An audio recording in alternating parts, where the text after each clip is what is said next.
السلام عليكم.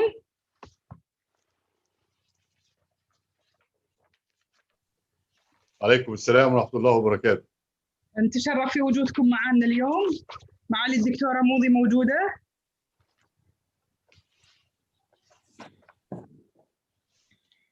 يا هلا استاذنا دكتور الفضل. دكتور اشرف، اهلا وسهلا دكتور هنادي، حياك الله. اهلا وسهلا، حياكم الله. ان شاء الله معنا اليوم في الافتتاح المؤتمر ان شاء الله. دكتورة سميرة، شلون صحتك؟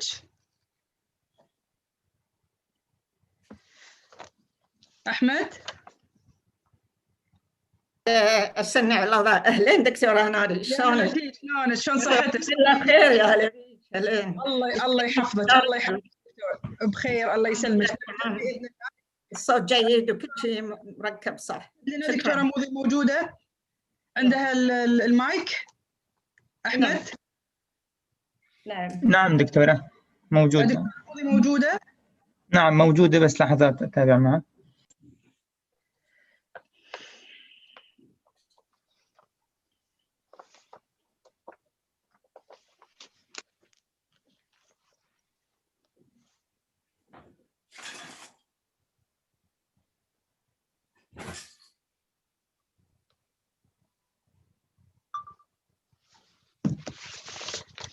السلام عليكم يا دكتورة موضي. دكتورة موضي، بس عفوا ممكن تعملي أنا ميوت؟ أنا أرسلت لك طلب.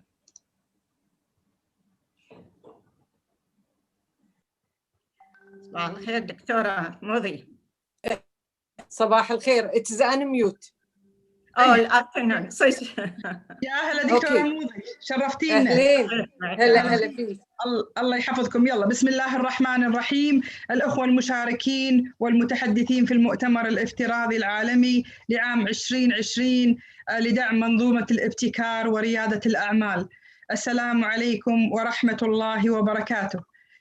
يطيب لي الترحيب بمعالي الشيوخ والوزراء والقياديين ممن يحملون على عاتقهم السعي الدائم لتحقيق أعلى الطموحات لأوطاننا الخليجية والعربية والعالمية. نبدأ بكلمة معالي وزيرة التربية وزيرة التعليم العالي السابقة الدكتورة موضي الحمود. تفضلي دكتورة موضي. شكرا دكتورة هنادي، ومساكم الله بالخير جميعا. بسم الله الرحمن الرحيم. الزميلة الفاضلة الدكتورة هنادي المباركي، الزملاء والزميلات الأفاضل، المشاركين من جميع أنحاء المعمورة، السلام عليكم ورحمة الله وبركاته. أسعد الله مساءكم وأسعد الله صباح الأخوة والأخوات في الأجزاء الأخرى من العالم. يسعدني أن أكون معكم اليوم في هذا اللقاء الذي يعقد في هذه الفترة الحرجة بظروفها الصحية والتي يعاني منها العالم أجمع، ولكن لقاؤنا ومؤتمرنا اليوم يعقد ليثبت بأن العالم لن يرضخ ولن يستكين لما فرضته هذه الأزمة من حجر، ولأننا بشر جبلنا على الابتكار والإبداع والقدرة على إيجاد الوسائل البديلة للتواصل.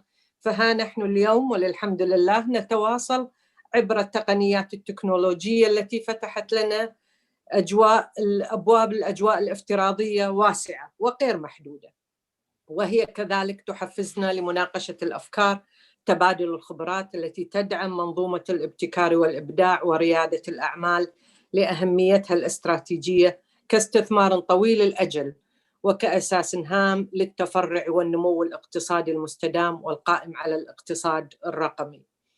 واسمحوا لي أخواتي وأخواني أن أتكلم من منطلق أكاديمي بحكم التخصص والممارسة. خلينا نخلي السياسة شوية، المجال السياسي، بدخل في تخصصي كأكاديمية بالدرجة الأولى.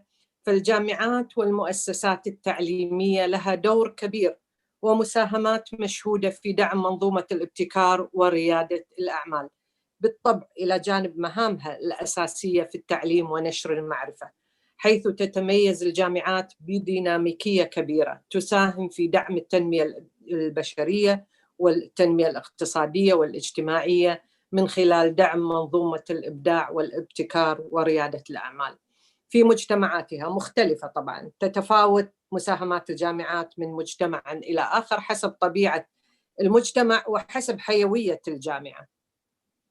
وفي الأمس يمكن استمعنا إلى كثير من المداخلات من الأخوة والزملاء والأخوات من أمريكا ومن كندا يشرحون ويستفيضون بدور الجامعات في هذا المجال الهام.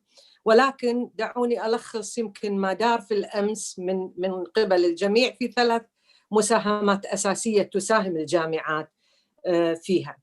أولاً اهتمام الجامعات ومؤسسات التعليم العالي بتبني وبناء مناهج حديثة ومتجددة متخصصة في مجال الابتكار وريادة الأعمال، وذلك لبناء قدرات ومهارات جيل شبابي جديد يشكل مفتاح التنمية ويساهم في النمو الاقتصادي المستهدف. ثانياً إنشاء الحاضنات ومسرعات الأعمال لدعم المبادرين والمشروعات الناشئة، وكذلك المساهمة الفاعلة في نقل وتوطين التكنولوجيا المصاحبة وتحفيز الابتكار وزيادة براءات الاختراع والعناية بحقوق الملكية. بالتأكيد لا ننسى جهود الجامعات في مجال التنمية البشرية الفاعلة في التدريب وفي غيرها من أنشطة.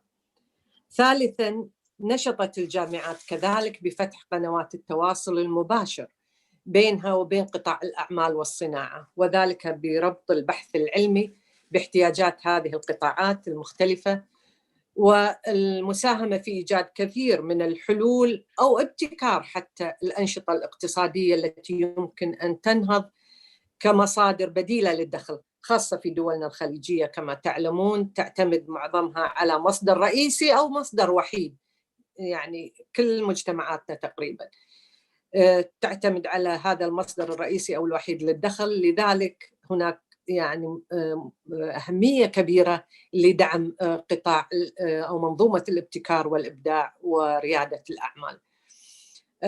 نعم نعرف إحنا أن يعني جامعاتنا لا زالت كثير منها الجهود المبذولة فيها تحتاج إلى تكثيف وتحتاج إلى تطوير ودعم لربطها بقطاع الصناعات وقطاع الأعمال، ولكن هناك جهود مشجعة ودؤوبة لتحقيق ذلك لردم الفجوة الحالية الموجودة بينها وبين منظومة الأعمال أو بينها وبين الصناعة، وذلك بما يساعد لتسريع النمو لقطاع الأعمال وقطاعات أو منظومة الأعمال بشكل عام، مما سينعكس بالطبع على النمو الاقتصادي، وبما يحقق على الأقل في بلدي أستطيع أن أقول أن نمو منظومة الابتكار والإبداع وريادة الأعمال ستحقق إن شاء الله للكويت رؤيته المستهدفة في استراتيجيته 2035 كمركز مالي وتجاري، وبالطبع ستساهم أيضا في الدول الأخرى بنفس القدر. هذا يمكن هذه النقاط الثلاث سواء في المناهج أو في إنشاء الحاضنات أو في تنشيط البحث العلمي هي مساهمات كبيرة للجامعة في هذا القطاع. أما من منطلق الخبرة المهنية، يعني كنت تكلمت عن النطاق الأكاديمي، أما من منطلق الخبرة المهنية والعملية فأستطيع القول أن دعم الإبداع والابتكار وريادة الأعمال سواء من قبل المؤسسات التعليمية أو من قبل الجهات المسؤولة في الدولة سيكون له مردود إيجابي وتأثير مباشر على التنمية بأوجهها المختلفة الاقتصادية والاجتماعية، بما يحقق مستوى أفضل للخدمات والسلع في الأسواق المحلية والعالمية، وكذلك تحفز هذه المبادرات خلق مستقبل جديد لشبابنا ليعتمد على نفسه وينشط في مجال الابتكار ويقلل من اعتماده أو دخوله في الوظائف الحكومية التي تشبعت كما تعلمون، وأعتقد دولنا الخليجية في مجموعها قطاعاتها الحكومية تشبعت في التوظيف، لذلك لابد من إيجاد مصادر أخرى لاستيعاب مخرجات تعليمنا يعني بتخصصاتها المختلفة. تعلمون أيها السادة والسيدات بأن يعني يسود العالم اليوم تنافس اقتصادي ملحوظ من جهة، ومن جهة أخرى أيضا تتشابك العلاقات وتتبادل المصالح بين الأقطار والدول، لذا كان لزاما أن ندفع ونجتهد في إيجاد آليات عملية لتمكين وتعزيز هذه المنظومة عبر الشراكات والتطبيقات العالمية واتباع أفضل الممارسات، وتأصيل ذلك في مناهجنا وأنشطتنا التعليمية، وكذلك في يمكن كثير من جهودنا لمساعدة هذه القطاعات لاستيعاب المتغيرات المتسارعة لتحقيق الرفاه لشعوبنا محلياً وخليجياً وعربياً وعالمياً. يمكن هذا بشكل سريع حاولت ألخص دور الجامعات بكيف تدفع في منظومة الابتكار والإبداع وريادة الأعمال، مثل ما يعني بينت أنها كهدف استراتيجي طويل المدى لتحقيق النمو والتنمية المستدامة لشعوبنا في جميع أنحاء الأرض وبما فيها خاصة شعوبنا الخليجية. أتمنى التوفيق للمؤتمر، وأتمنى لكم إن شاء الله تبادل آراء وأفكار جيدة حتى نثري هذا المجال وحتى نثري التنمية في بلادنا جميعا. شكرا لكم.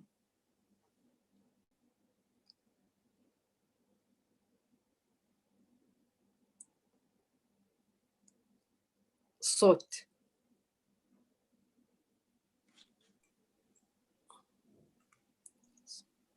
نشكر الدكتورة موضي على كلمتها المختزلة اللي بينت فيها أهداف المؤتمر بطريقة يعني مختصرة وطريقة واضحة. ونتقدم الآن إلى سعادة الدكتور فضل الهنائي مدير عام غرفة تجارة وصناعة عمان ليقدم لنا كلمة الافتتاح.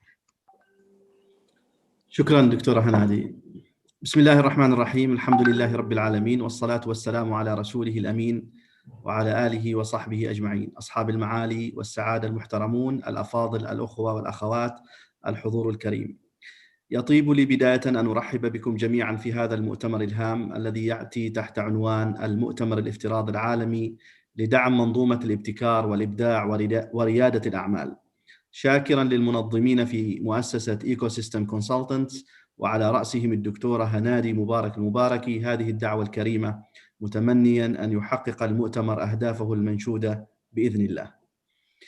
أود حقيقة في هذه المشاركة البدء والإشارة إلى بعض الأرقام والمسوحات الإحصائية في بلد سلطنة عمان، والتي ظهرت في تقرير Global Entrepreneurship Monitor GEM لعام 2019-2020، والتي أظهرت أن حوالي 86% من الأفراد في سلطنة عمان يفكرون في أن ريادة الأعمال هو مسار مهني جيد، وأنه يحظى بالتقدير والدعم، وأن 70% منهم لديهم معارف من رواد الأعمال ويرون فرصاً تجارية يمكن البدء فيها في ال6 أشهر القادمة، ولم يظهروا قلقاً من دخول عالم وقطاع ريادة الأعمال والابتكار، وأن 56% منهم لديهم المهارات المطلوبة في ريادة الأعمال.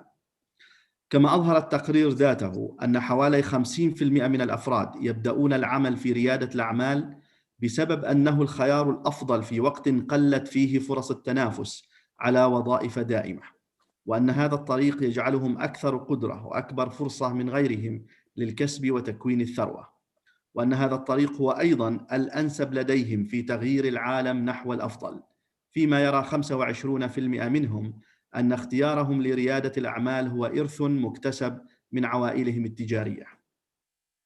وفيما يتعلق بالوظائف، فقد أظهر التقرير أن 50% يستطيعون خلق وظيفة إلى 5 وظائف في سوق العمل، و25% يستطيعون خلق حوالي 20 وظيفة، فيما يرى 20% منهم أنهم يستطيعون خلق أكثر من 20 وظيفة في سوق العمل المحلي. كما يظهر التقرير أيضاً أن 83% من الشركات الرائدة وريادي الأعمال مركزين على عملائهم في منطقتهم الجغرافية، و65% منهم لديهم عملاء في جميع مناطق السلطنة، و25% استطاعوا أن يصدروا إلى خارج السلطنة. ويظهر التقرير أيضاً أن 20% من الشركات وريادي الأعمال اعتمدوا على التقنية في محيطهم المحلي وعلى المستوى الوطني أيضاً. إن جميع هذه الأرقام تعطي مؤشرات إيجابية حول وضع ريادة الأعمال في السلطنة وقبول المجتمع المحلي لها وقدرته في اقتناص الفرص التجارية على المستويين المحلي والوطني، وأنها أحد الطرق التي يحاول الأفراد سلكها للعيش وبناء الذات والمجتمع والمساهمة في بناء هذا الوطن. أيها الحضور الكريم، إن الرؤية الوطنية عمان 2040 ركزت كثيراً على الابتكار وريادة الأعمال واستخدام التقنية الناشئة في إثراء القطاعات الأساسية المنوعة للاقتصاد المحلي بالسلطنة، وتحقيق المنفعة المشتركة وتعزيز الشراكة بين القطاعين العام والخاص في دعم قطاع ريادة الأعمال لإنجاز المشاريع الوطنية الاستراتيجية. وعليه فإن أحد مؤشرات الرؤية في أن تكون السلطنة في المراكز 20 المتقدمة حسب تقرير Global Innovation Index، ولهذا تحرص السلطنة على بناء البنية الأساسية السليمة لتشجيع المواطنين والمقيمين للدخول في ريادة الأعمال من خلال الابتكار واستخدام التقنية وسد فجوة في السوق المحلي والخروج إلى أسواق عالمية. ويمكن أن أوجز لكم بعض المبادرات أو المشاريع في هذا الشأن. في السلطنة تم إنشاء هيئة مختصة بالمؤسسات الصغيرة والمتوسطة ولديها تمويل خاص تحت مسمى صندوق رفد، فضلاً عن مراكز تدريب وحاضنات اقتصادية متنوعة لدعم مبادرات الشباب في ريادة الأعمال والابتكار والاستثمار في الشركات الناشئة. ويبلغ حالياً عدد الشركات المسجلة في هذه الهيئة حوالي 50,000 شركة، كما يبلغ رأس مال الصندوق حوالي 200 مليون دولار. كما تقيم الهيئة أيضاً جائزة سنوية لريادة الأعمال تكرم فيها أفضل المشاريع بالسلطنة والمجيدين من الأفراد في كل عام. بالنسبة للحاضنات أيضاً يوجد بالسلطنة المركز الوطني للأعمال التابع لمدائن وهي المؤسسة العامة للمناطق الصناعية، وحاضنات ساس المختصة بالتطبيقات الرقمية وتتبع وزارة النقل وتقنية المعلومات والاتصالات، وحاضنات مركز الزبير للمؤسسات الصغيرة وهي شركة عائلية مستثمرة أيضاً في دعم مبادرات الشباب. في مجال التمويل أيضاً هناك بالإضافة إلى صندوق رفد هناك أيضاً صندوق شراكة لتنمية مشروعات الشباب، وبنك التنمية العماني، وصندوق إسكان لتمويل رأس المال المخاطر، وبرنامج الوثبة من بنك مسقط، وجميعها تقدم تمويلاً مالياً متنوعاً في دعم الشركات الابتكارية وتيسير دخول عالم قطاع الأعمال. كما أن هناك صندوق مختص للتقنية وهو صندوق عمان للتكنولوجيا، عمان تكنولوجي فند، والذي تم إنشاؤه في عام 2015 ويوفر برامج تدريبية مكثفة في السلطنة وخارجها لا سيما في التقنيات الناشئة. ويبلغ استثمارات الصندوق حاليا حوالي 150 مليون دولار أمريكي في الحاضنات والمسرعات برامج رأس المال الجريء. ويعتبر هذا الصندوق حسب بعض التقارير من الصناديق الأكثر نمواً في منطقة الشرق الأوسط وشمال أفريقيا. أيها الحضور الكريم، إن ريادة الأعمال هو قطاع هام مساهم في الناتج المحلي الإجمالي للدولة، وهو قطاع مساهم في خلق فرص عمل في سوق العمل المحلي، وهو قطاع مساهم أيضاً في تحسين الميزان التجاري وزيادة الصادرات من الدولة. ولهذا فإنني أود أن أختم كلمتي برسالتين هامتين. الرسالة الأولى: يجب على الحكومات أن تتبنى دعمها لهذا القطاع من خلال الثقة في مواطنيها وشركاتها الناشئة، وإشراكها في البرامج والمشاريع الاستراتيجية في الدولة، والعمل معها في توطين المعرفة،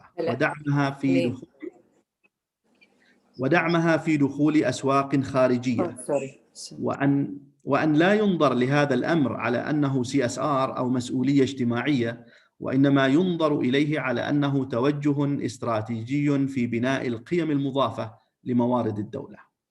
ثانياً، أو رسالتي الثانية، هي أنه على الأفراد والشركات الناشئة أن يروا الفرص بعين عالمية لا محلية، وأن العمل الجماعي المنظم المهني هو الطريق لتحقيق النجاح، وأن بناء القدرة على التنافس العالمي أمر ضروري لتحقيق الاستدامة، وأن السبق والابتكار في استخدام التقنيات الناشئة هو أحد الاستراتيجيات الهامة لدخول قطاع ريادة الأعمال. شكرا لكم جميعا، والسلام عليكم ورحمة الله وبركاته. أشكرك دكتور الفضل على الكلمة البناءة التي تخدم أهداف المؤتمر. يتفضل سعادة الدكتور أشرف منصور، الأمين العام للاتحاد العربي للتنمية المستدامة والبيئة من جمهورية مصر العربية. تفضل دكتور أشرف بإلقاء كلمة الافتتاح. بسم الله الرحمن الرحيم. سعادة الدكتورة هنادي المباركي رئيس المؤتمر، السادة أصحاب السعادة المتحدثين كلا باسمه وصفته وشخصه، السيدات والسادة الحضور، السلام عليكم ورحمة الله وبركاته. اليوم وبدعوة كريمة من سعادة الدكتورة هنادي المباركي أشارك في هذا الحدث العالمي بين جميع القامات العلمية الرفيعة على مستوى العالم، وهو المؤتمر الذي يعني بقيمة من أهم القيم التي تعني بها المجتمعات التي تبتغي الارتقاء بأبنائها وشبابها، ألا وهو الإبداع والابتكار، والذي يعتبر هبة الله للبشر ليكون وسيلتهم لإحداث التغيير واستنباط أساليب جديدة للتحرك قدما بمسيرة الإنسانية جمعاء. وإذا كان الابتكار والإبداع هو اللبنة الأولى لإيجاد كل جديد في شتى المجالات ومختلف مناحي الحياة، فعلى ذلك يكون مجال البحث العلمي من أكثر المجالات التي تتألق فيها قيمة الابتكار والإبداع وتتجلى في أروع صورها، إذ أن كل الاكتشافات العلمية قامت على إبداع العقول الإنسانية من خلال عناصر خلقها الله حولنا لتنشأ من خلالها كل مفردات التطور العلمي الذي شهدته الإنسانية منذ بدء الخليقة. وهكذا نرى أن الابتكار والإبداع يرتبط ارتباطا وثيقا بالبحث العلمي إن لم يكن هو الحقل الأكثر إثمارا لبذور الابتكار والإبداع. بداية ينبغي أن نؤمن جميعا أنه في ظل الظروف الإقليمية والدولية الجديدة التي يمر بها العالم، وفي ظل المعاناة مع جائحة كورونا، أصبح العالم عامة وعالمنا العربي بصفة خاصة في حاجة ملحة للإبداع كأحد العوامل الهامة التي يمكن من خلالها تحقيق النهضة، وأصبح للعلم والعلماء الكلمة العليا والتي تجاهلناها بالفعل لفترات طويلة من حياتنا. فالعلم والبحث هو الوسيلة لغاية أخطر من مجرد تحصيل العلم أو تسجيل الكشوف والأبحاث العلمية، إننا بصدد البحث بواسطة العلم عن حلول سريعة لمواجهة الخطر الذي تواجهه دول المنطقة كما تواجهه دول العالم أجمع. فالابتكار العلمي هو الوسيلة الفاعلة لارتقاء الشعوب. إذا أرادت الأمة التقدم واللحاق بركب الأمم المتقدمة، فعلينا معرفة قيمة دور الابتكار والاكتشافات العلمية وتسخيرها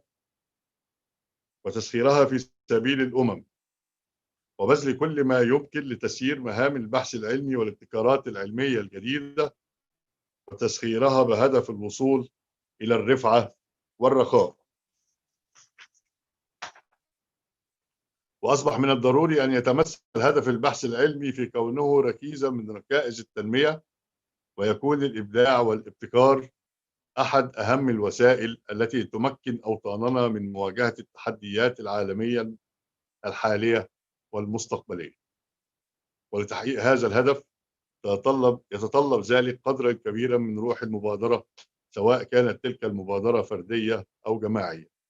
فالابتكار العلمي من أجل التنمية المستدامة ليس مجرد برنامج يرتبط بفترة زمنية محددة، وإنما يجب أن يكون منهج شامل متكامل، وهذا يتطلب دمج أدوات التنمية المستدامة في البرامج الأكاديمية بالجامعات لخلق مواجهة بناءة وخلاقة من أجل إنشاء مجتمعات أكثر إبداعا وأكثر استدامة. وها نحن في الاتحاد العربي للتنمية المستدامة والبيئة نعمل لخدمة البحث العلمي عن طريق العمل العربي المشترك لرفعة أوطاننا العربية.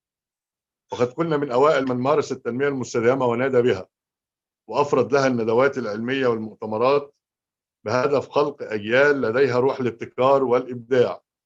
وقد أفردنا لها مؤتمرا دوليا تحت رعاية جامعة الدول العربية الموقرة بعنوان استشراف المستقبل عبر مفاهيم التنمية المستدامة لتحقيق الأهداف والتميز الإداري. ومن أجل دعم العمل العلمي الابتكاري لنشر التجارب والأبحاث العلمية والتطبيقية الرائدة التي تزخر بها الجامعات العربية والمراكز البحثية بهدف خلق التنافس الشريف للباحثين للابتكار والإبداع عن طريق إقامة مسابقة علمية لنشر أفضل تجربة تطبيقية وأفضل بحث علمي في المحاور الهادفة للابتكار والإبداع التي يتناولها المؤتمر، والتي تم نشر التجارب والبحوث المبتكرة في المجلات العلمية المتخصصة. الاتحاد أيضا له مجلة علمية متخصصة مع أكاديمية البحث العلمي والتكنولوجيا في جمهورية مصر العربية، وتنشر أعداد بصفة دورية للباحثين ولخدمة البحث العلمي المشترك، البحث العلمي العربي والخدمة العمل العربي المشترك.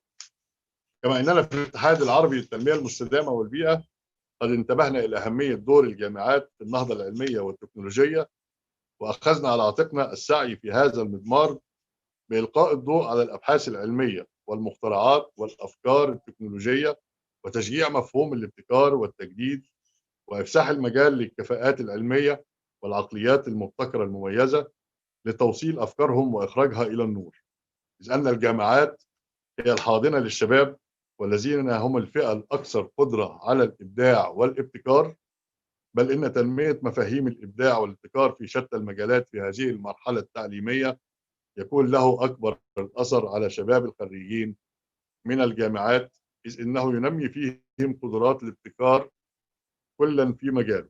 وهناك الكثير من تلك العقليات المميزة التي تسخر بها أوطاننا، ولكنها للأسف تظل دفينة غير مستفاد منها تحت حطام الجمود وركام المشكلات الاقتصادية، بينما هي كفيلة لو تمت رعايتها وتفعيلها لحل تلك المشكلات من خلال ما تفرزه تلك العقول من ابتكارات ومخترعات حديثة في شتى المجالات. وهذا يقودنا إلى الوقوف على أهمية عملية تطوير التعليم، والتي تعتبر من أولويات الكثير من الدول، وذلك لكونها تسهم بشكل حقيقي وفاعل في تحقيق أهداف الدول وآمالها وطموحاتها. ويعتبر التعليم العالي هو أحد أهم العوامل التي تساعد في تحقيق نهضة الشعوب والمجتمعات في كافة الجوانب.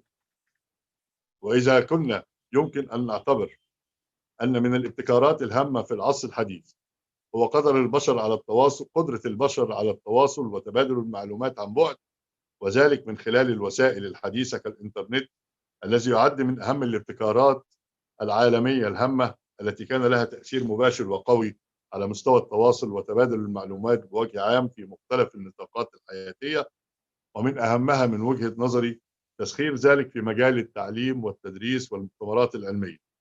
وقد أصبحت الشبكة العنكبوتية إحدى قنوات التعلم التي تتيح للكافة في جميع أنحاء العالم الحصول على التعليم وتمكن الكثيرين من تحسين مهاراتهم الحياتية والمهنية والعلمية، حيث يمكن من خلال أنظمة المعلومات الاطلاع على كثير من الصفحات والدراسات والمواقع.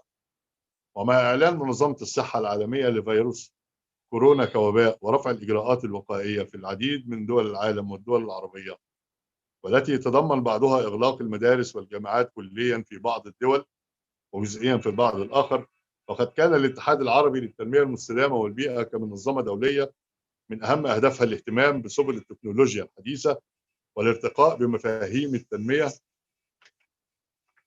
التنمية المستدامة من خلال البحث والتطوير والابتكار مع الأخذ بالتطور التكنولوجي، من أول من بادر باستخدام التعليم الإلكتروني كوسيلة ابتكارية أساسية لضمان استمرار نشر العلم عن طريق الندوات والمؤتمرات.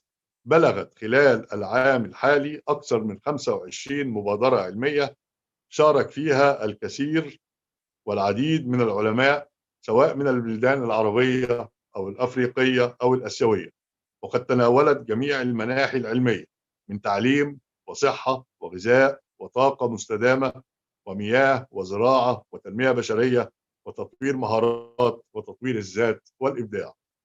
السيدات والسادة، إن جهودنا جميعا يجب أن تكون مكملة لبعضنا البعض، فنحن نعقد الندوات والمحاضرات التي يقدمها لنا المتخصصون في جميع التخصصات لتوعية المجتمعات بأهمية الابتكار والإبداع وأهمية تطبيق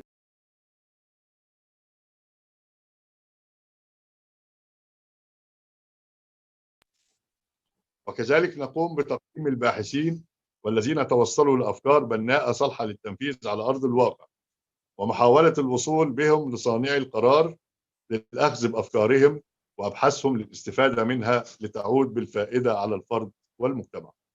ومن خلال هذا المؤتمر العالمي وفي ظل وجود جميع العلماء المشاركين من كل بقاع العالم، سأظل أنادي بأن العلم هو المفتاح السحري والبوتقة التي يجب أن نلجأ إليها، فنضع فيها كل ما أعطاه الله لنا من معطيات طبيعية وبشرية لتتمخض لنا عن مشاريع وأبحاث ابتكارية مبدعة. وأقول أن منظمة الاتحاد العربي للتنمية المستدامة والبيئة، وهو عضو المكتب التنفيذي الدائم لملتقى الاتحادات العربية النوعية بجامعة الدول العربية، يمد يده لجميع الهيئات والمنظمات الدولية والعربية للتعاون المشترك لرفعة شعوبنا. السيدات والسادة، أشكر لكم الاستماع لكلماتي، وأتمنى وأدعو الله أن يجمعنا على الخير والعلم في لقاءات عديدة، مع كامل تقديري للسادة منظمي المؤتمر ورئاسته. والسلام عليكم ورحمة الله وبركاته. نشكر الدكتور سعادة الدكتور أشرف منصور على كلمته البناءة لخدمة أهداف المؤتمر. وتتفضل سعادة الدكتورة سميرة السيد عمر المدير العام معهد الكويت للأبحاث العلمية بإلقاء كلمة الافتتاح. شكرا دكتورة هنادي. بسم الله الرحمن الرحيم، والسلام عليكم ورحمة الله وبركاته. First, I would like to extend my thanks and appreciation to His Excellency, the Minister of Finance in Kuwait, and to the ecosystem consultants, Dr. Hanadi Al-Mubarak, for convening this virtual international conference on innovation, creativity, and entrepreneurship ecosystem.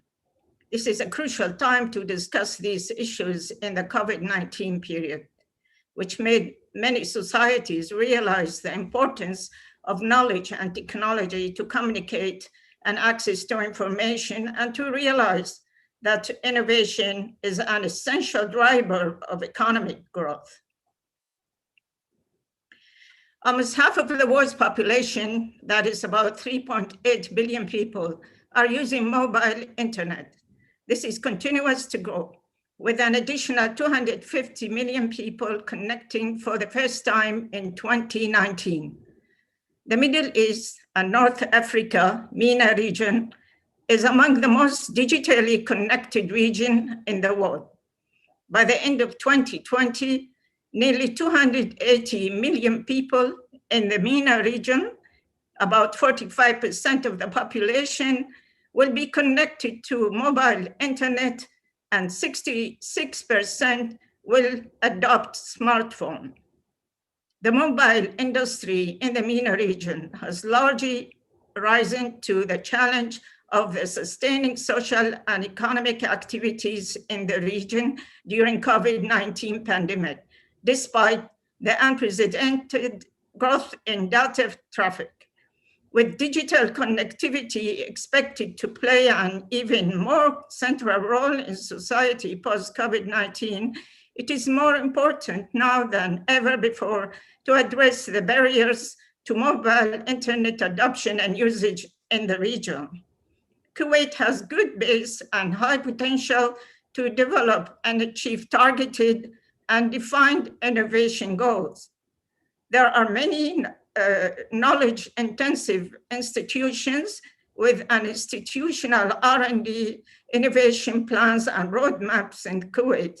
Among these are Kuwait Institute for Scientific Research, Kuwait University and other university teaching institutions, Kuwait Foundation for the Advancement of Science, Sabah Al-Ahmed Center of Forgiveness and Creativity, Kuwait Society for Inventors Support, and many others, private and public sectors.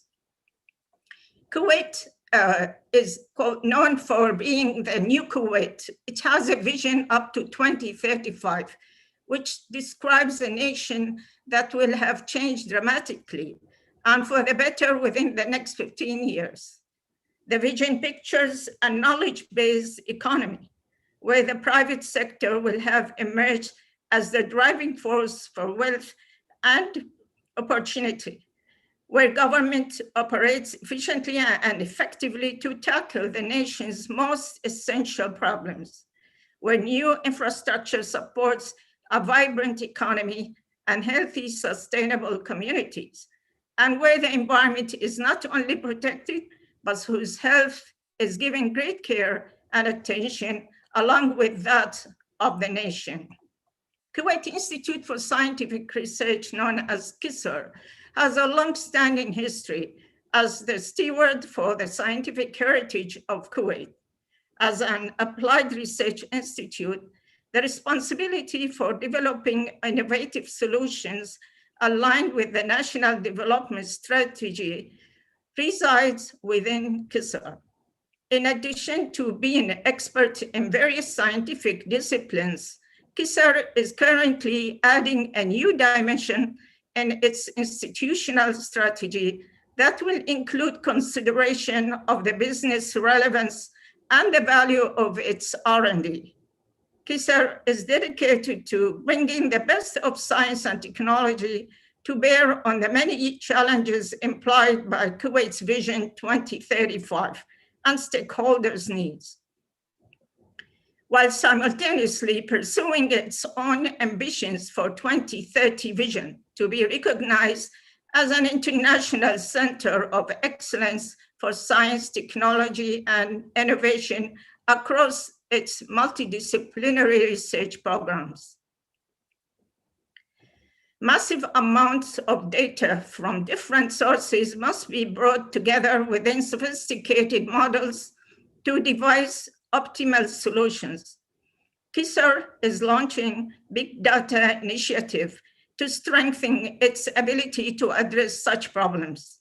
These capabilities will empower a range of KISR activities in the multidisciplinary areas: energy, water, environment, and life sciences, petroleum, and economics. To support this initiative, KISR is adding high-performance computing capability, along with recruiting additional capacity in machine learning, artificial intelligence, and computational science. The National Development Plan places considerable emphasis on the need for human resources development. Maintaining KISR human resources capacity for high-quality technical support and innovation solutions is an ongoing challenge. This is true not only for the technical disciplines, but also for managerial and leadership skills required in a science and technology organization. The commercialization division at KISR will continue in advancing its mission to enhance KISR discoveries and innovative research results with potential to be turned into useful products and services to the public through the creation of new and vigilant existing relationships with industry. The division will play an important role in the development and operation of KISR's planned business technology incubator to assist innovators inside and outside of KISR in the commercialization of their intellectual property, IP.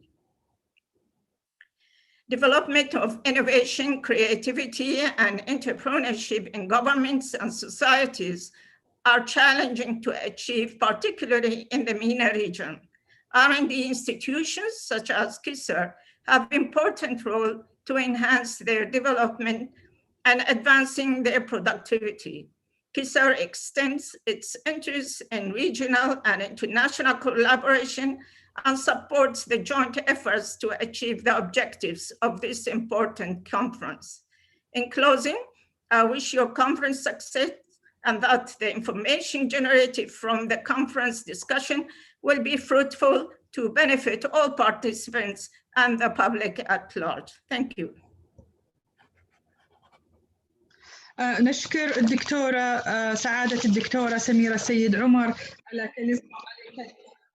على كلمتها البناءة،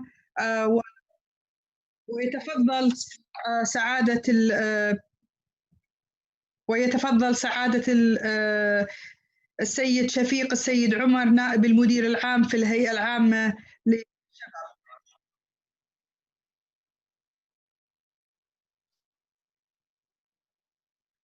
سيد شفيق. تسمعوني؟ تسمعوني؟ اي نعم اي نعم، تفضل سيد شفيق، بس لو شويه صوتك تعطي لنا صوت زياده. نعم نعم نعم. الحين اوكي؟ اي نعم الحين افضل. تفضل سيد شفيق. شكرا دكتورة هنادي، شكرا. حياك بسم الله. الله الرحمن الرحيم. الحضور الكريم، السلام عليكم ورحمة الله وبركاته. بداية يطيب لي أن أشكركم على دعمكم الكريم لافتتاح المؤتمر الافتراضي العالمي الأول لدعم البيئة الابتكارية وريادة الأعمال، والذي يهدف إلى تعزيز مناخ ريادة الأعمال في دول مجلس التعاون الخليجي وتمكين البيئة الافتراضية. وانطلاقا من هذه الاستراتيجية، الهيئة العامة للشباب في دولة الكويت نسعى دائما إلى تمكين الشباب وزيادة وعيهم بالعمل الحر وتنمية مهاراتهم للمشاركة في سوق العمل من خلال أدواتنا وبرامجنا التي تطمح إلى تغييرهم الإيجابي والإقدام بنجاح نحو رؤاهم المثابر لتحقيق أهدافهم. وهنا أود الإشارة إلى أن ما انتبهت إليه الهيئة بالفرق والتمييز بين ريادة الأعمال التقليدية بغرض تحقيق الأرباح والتجارة، اللي هو مثل ما نعرف اللي هو البزنس انتربرينورشيب، وريادة الأعمال الاجتماعية اللي هي سوشيال انتربرينورشيب، والتي ترتكز عليها حل المشاكل الاجتماعية وتقدم حلول اجتماعية. وهذا ما هي الهيئة العامة للشباب تركز عليها حقيقة.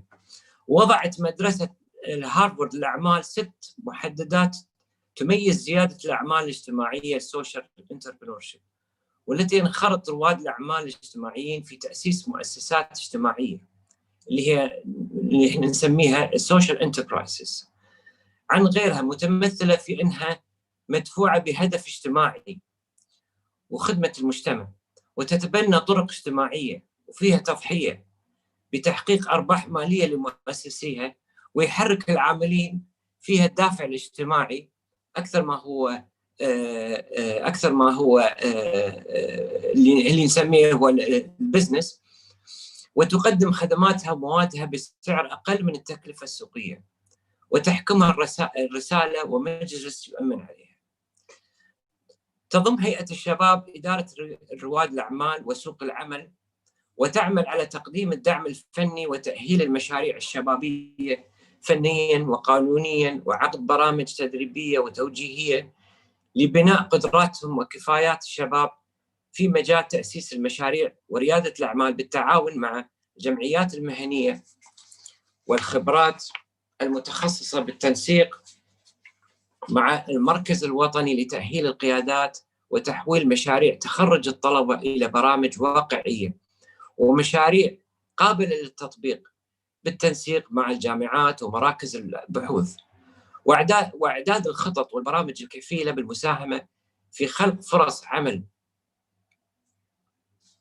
وتعزيز الوصول لمعلومات حول الفرص الريادية، وتوسيع خدمات برامج الريادة لدعم رواد الأعمال، والإشراف على تحديث قواعد البيانات برواد المشاريع وتفعيل العمل بها، والاطلاع والاستفادة من تجارب الرائدة في العالم في مجال الريادة الأعمال لمواكبة التطورات وتقديم الأفضل وتنمية الدعم لرواد الأعمال من الشباب الكويتي.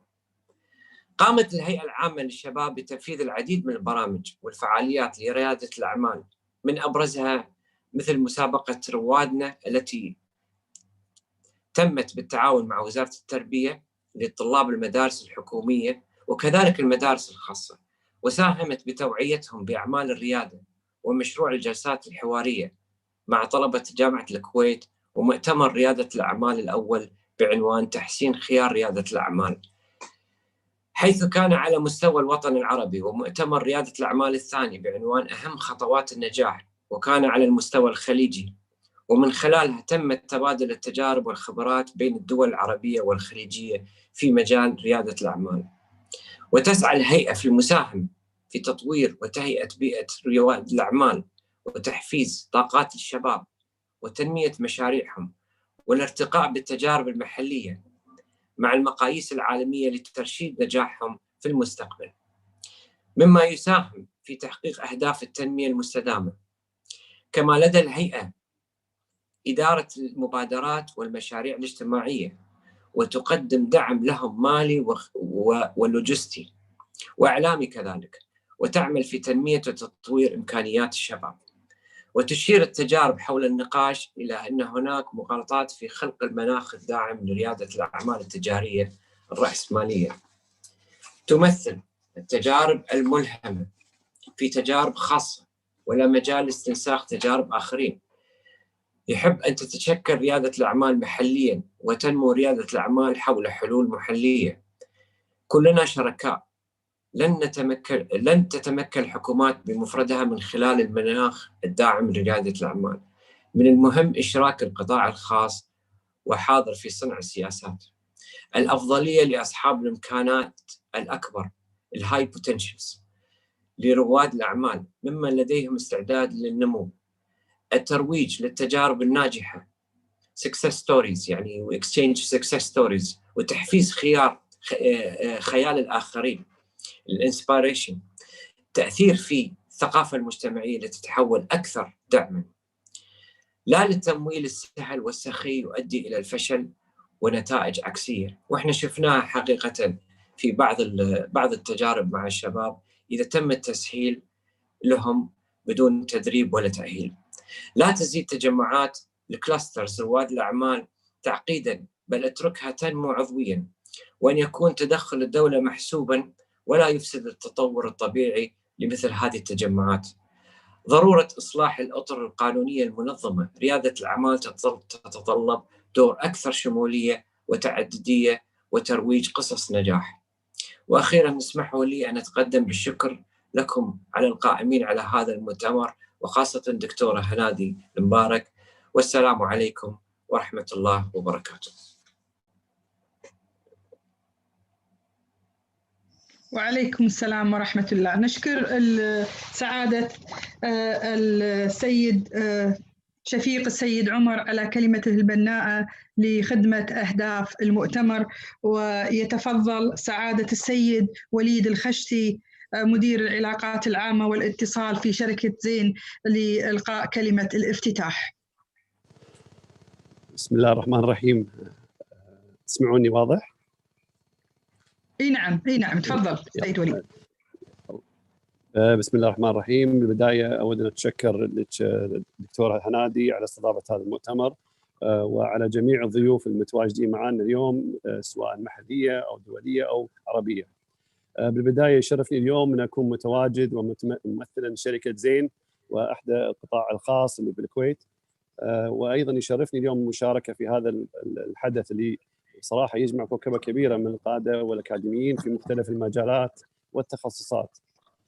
من المؤكد أن حوارات الأفكار التي ستقدمها هذه الجلسات ستقدم صورة واضحة لسمات هذه المرحلة التي تسعي فيها المؤسسات الحكومية والقطاع الخاص في تجهيز هياكل إدارية وتشغيلية للاندماج مع موجة التكنولوجيا والتوجهات الجديدة لقطاعات الأعمال.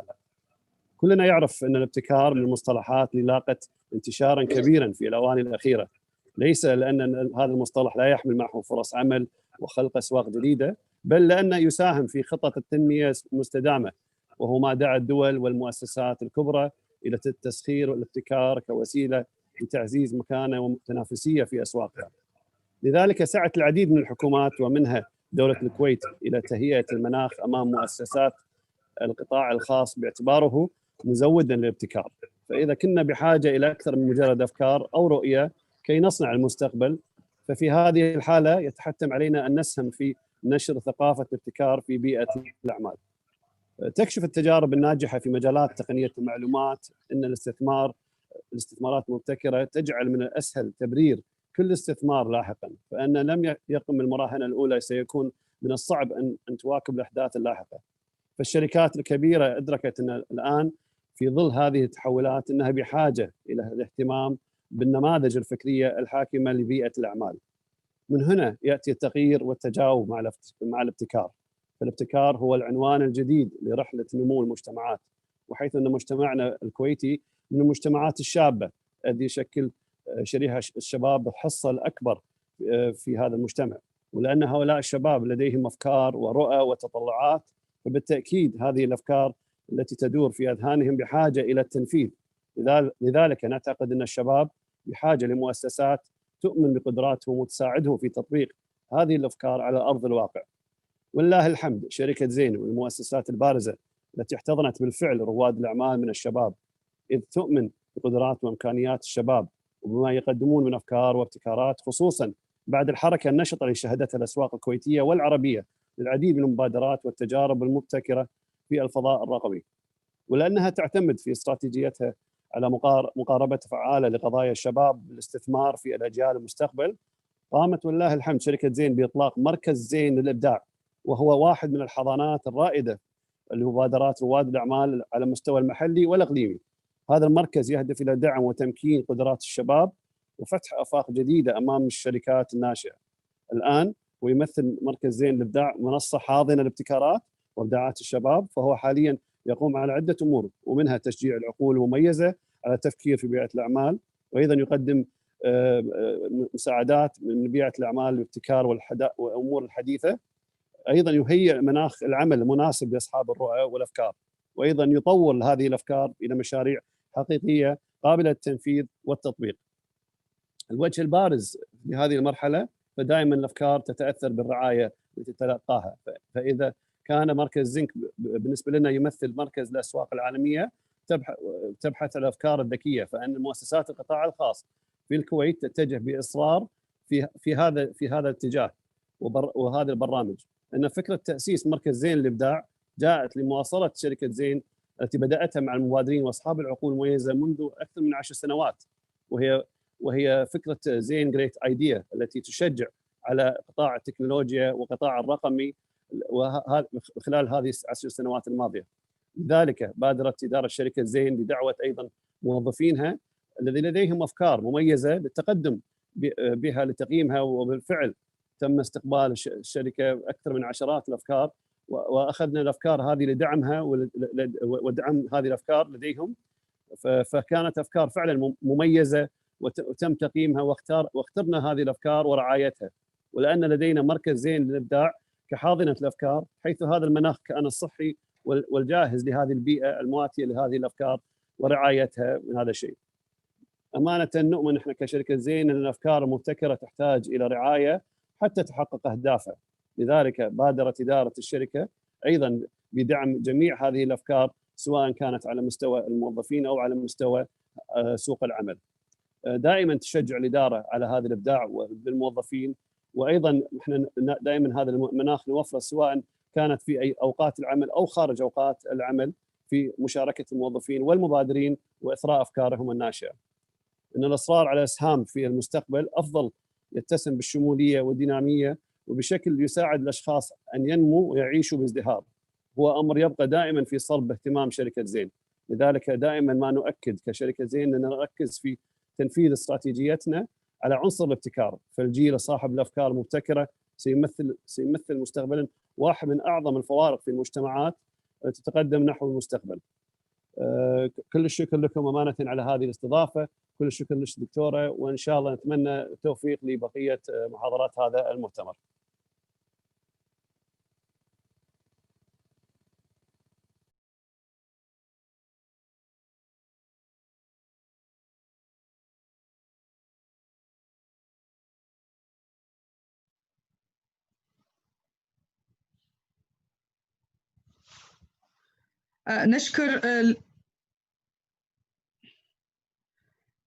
نشكر السيد وليد الخشتي على كلمته.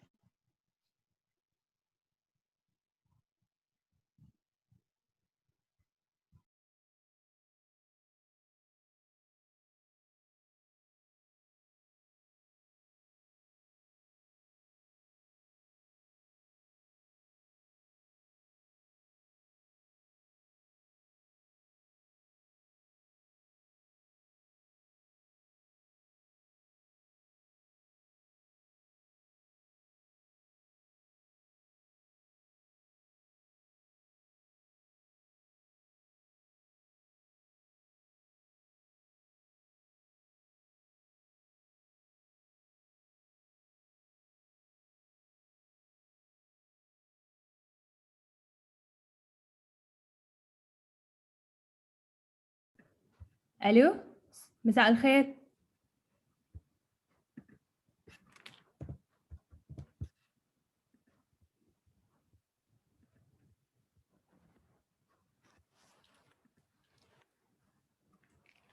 ألو.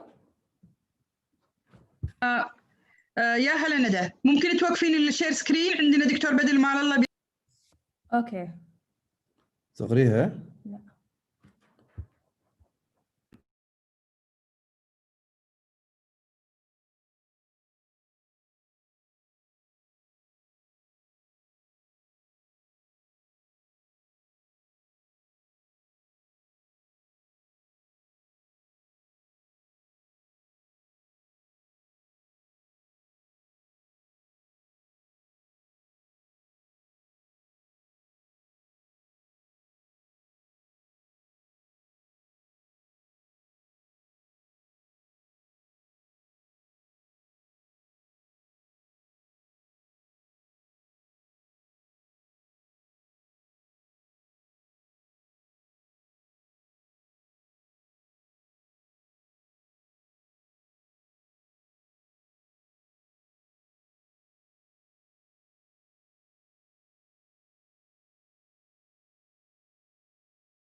نعتذر من الجميع، بس يدخل معنا دكتور بدر مال الله المدير العام لمعهد العربي للتخطيط لإلقاء كلمة الافتتاح. بس ثواني، لأن الدكتور بدر كان متواجد على المنصة الثانية أو على الغرفة الثانية الصوتية.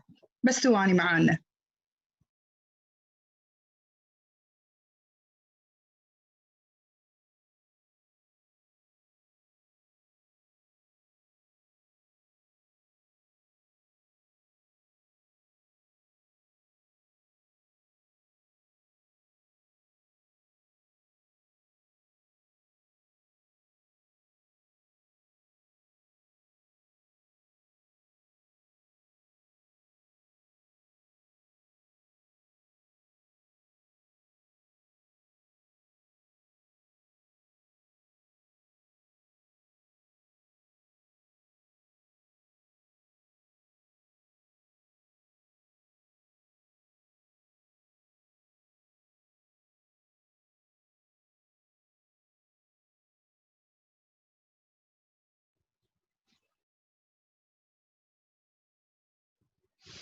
تفضل دكتور بدر مال الله، سعادة الدكتور بدر مال الله مدير عام المعهد العربي للتخطيط لإلقاء كلمة الافتتاح. تفضل دكتور بدر. شكرا دكتورة هنادي، وعلى جهودك المباركة وعلى تنظيم هذا المؤتمر الافتراضي المهم الحقيقة، والذي يتعرض لموضوع في غاية الأهمية. وهذه الإبداعات الحقيقة يا دكتورة مش غريبة عليك، يعني فنحن عودتينا يعني كثير في تعاملك في أدائك الأكاديمي أو في التدريبي أو الاستشاري، هذا الاهتمام المتميز في قضايا ومسائل الابتكار.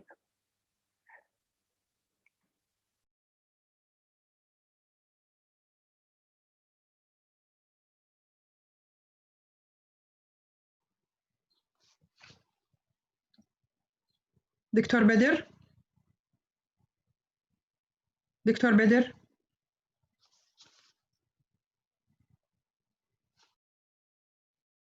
الظاهر في عطل فني، بس ثواني. يلا يا أحمد سيطر على الفني. تمام دكتورة، هو الدكتور بدر بس يبدو فصل عنده الإنترنت، بس لحظات لحتى يعاود الدخول. نتطلب من الجميع بس شوية يعني سعة الصدر ليشارك معنا دكتور بدر.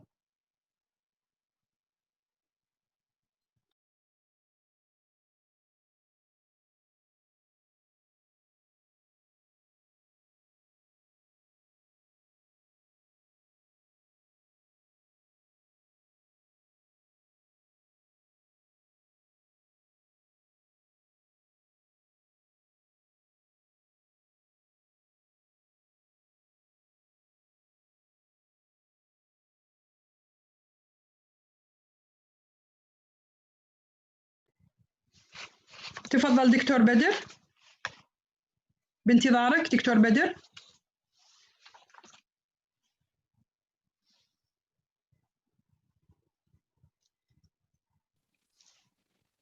حلو. تفضل دكتور بدر، تفضل معك. فأنا أشكرك دكتورة شكر جزيل، وأعرب عن سعادتي بتواجدي مع جميع المشاركين المتميزين كذلك في إبداء رأي أو وجهة نظر أو وقفة تأملية أو مجموعة من الإضاءات حول موضوع الابتكار والإبداع ودعم المبادرات والمشاريع المتوسطة والصغيرة. والحقيقة هذا الموضوع يحظى باهتمام كبير، وهو جزء من سياسات المعهد العربي للتخطيط. ولدينا في المعهد العربي كما تعلمين دكتورة مركز خاص لدعم المشروعات الصغيرة والمتوسطة، وهذا المركز متعدد الاهتمامات، متنوع الجوانب، ويقدم برامج تدريبية متنوعة، وكذلك يقدم خدمات استشارية وريسيرش ودعم مؤسسي للمشروعات الصغيرة والمؤسسات التمويلية أو المؤسسات الداعمة أو المشرفة على المشروعات الصغيرة والمتوسطة، ليس فقط في دولة الكويت وإنما كذلك في كل المنطقة العربية.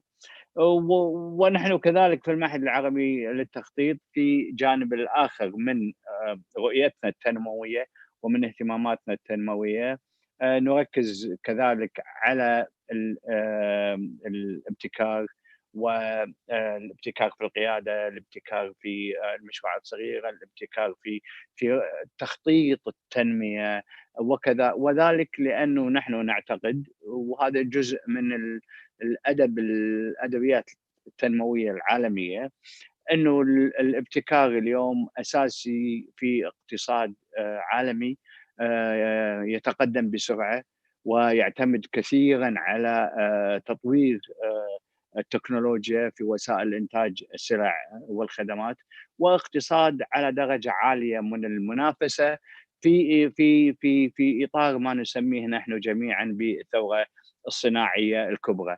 وهذا العام يحضرني أنه منتدى دافوس ل2020 أيضا نظم ملتقى في غاية الأهمية، وألقى الضوء على أهمية العلاقة المتبادلة الآن ما بين تنافسية الاقتصادات وما بين تطوير القدرات التقنية والابتكارية بما ينسجم مع معطيات الثورة الصناعية الرابعة. وكان المنتدى بعنوان الاقتصادات المبتكرة. والحقيقة نحن لا نرى فقط بأنه الابتكار هو مجرد مكون أو محور أساسي في الاقتصاد، وإنما كذلك في تنمية الثقافة العامة، في التنمية والتنمية المجتمعية، في تطوير البنى المجتمعية باختلافها. لكن الدور الرئيسي اللي يرتبط فيه أنه الابتكار أصبح الآن في ظل معطيات الاقتصاد العالمي الحالية هو محرك من محركات النمو، ومحرك من محركات الإنتاجية والتنويع الاقتصادي وتحسين الأداء البشري والإنتاجية البشرية. وهذا الآن لا غنى عن تطوير القدرات والإمكانيات في مجالات الإبداع والابتكار، لأن المنافسة الدولية في هذا المجال مستعرة، والتكنولوجيا والثورة الصناعية الرابعة نقلت التنافس الاقتصادي على المستوى العالمي إلى مستويات متقدمة، وزادت الفجوة ما بين الدول المتقدمة والدول النامية. عندما ننظر إلى الابتكار والابداع والانتاج الابتكاري في الريسيرش او غيرها في المنطقه العربيه بشكل عام، نجد ان هناك جهود تبذل وهناك مؤسسات انشئت، ولكن الى الان لم نلحق بالركب، والاوضاع ليست على ما يرام، ونحتاج الكثير ان نعمله لنلحق بالركب. ذلك أن تعزيز الابتكار واللحاق بركب الثورة الصناعية الرابعة لا يمكن حصره في التليفون، شبكات الانترنت، وش كثر المستخدمين والمؤشرات الكمية هذه اللي الحقيقة لها دلالات مهمة، ولكن ليس لها دلالات متعمقة تعكس القدرات الوطنية والعربية في توطين معطيات التكنولوجيا، الثورة التكنولوجية الرابعة، وبالتالي دمجها في وسائل الإنتاج وتطوير الأداء الاقتصادي والمؤسسي والبشري في هذا الإطار للارتقاء بأدائها وتسريع عجلة النمو وتحقيق مستويات من النمو مرتفعة تعتمد على معطيات الثورة الصناعية الرابعة. وذلك لأن نحن في المنطقة العربية نحتاج إلى كثير من الأمور التي يتعين أن نعمل عليها في مجال الإصلاح الاقتصادي والمالي، في مجال إصلاح التعليم، في مجال تنمية الموارد البشرية، وفي تحسين الوضع الثقافي العام ليكون مواتي للحداثة والتطور والمعطيات العصرية.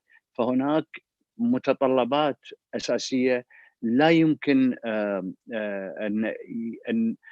أن ينمو الابتكار فيها وأن ينمو الإبداع فيها وتنمو فيها البحوث الأساسية وتتطور فيها العلوم أو التقنيات ما لم تكن هناك بيئة ثقافية، اقتصادية، مجتمعية، تعليمية قادرة على أن تدفع المجتمع للدخول في هذا العالم المتقدم. فالابتكار الآن والتطوير هو الحقيقة في يعني يعتبر مرحلة متقدمة من مرحلة العلوم الإنسانية والفكر الإنساني.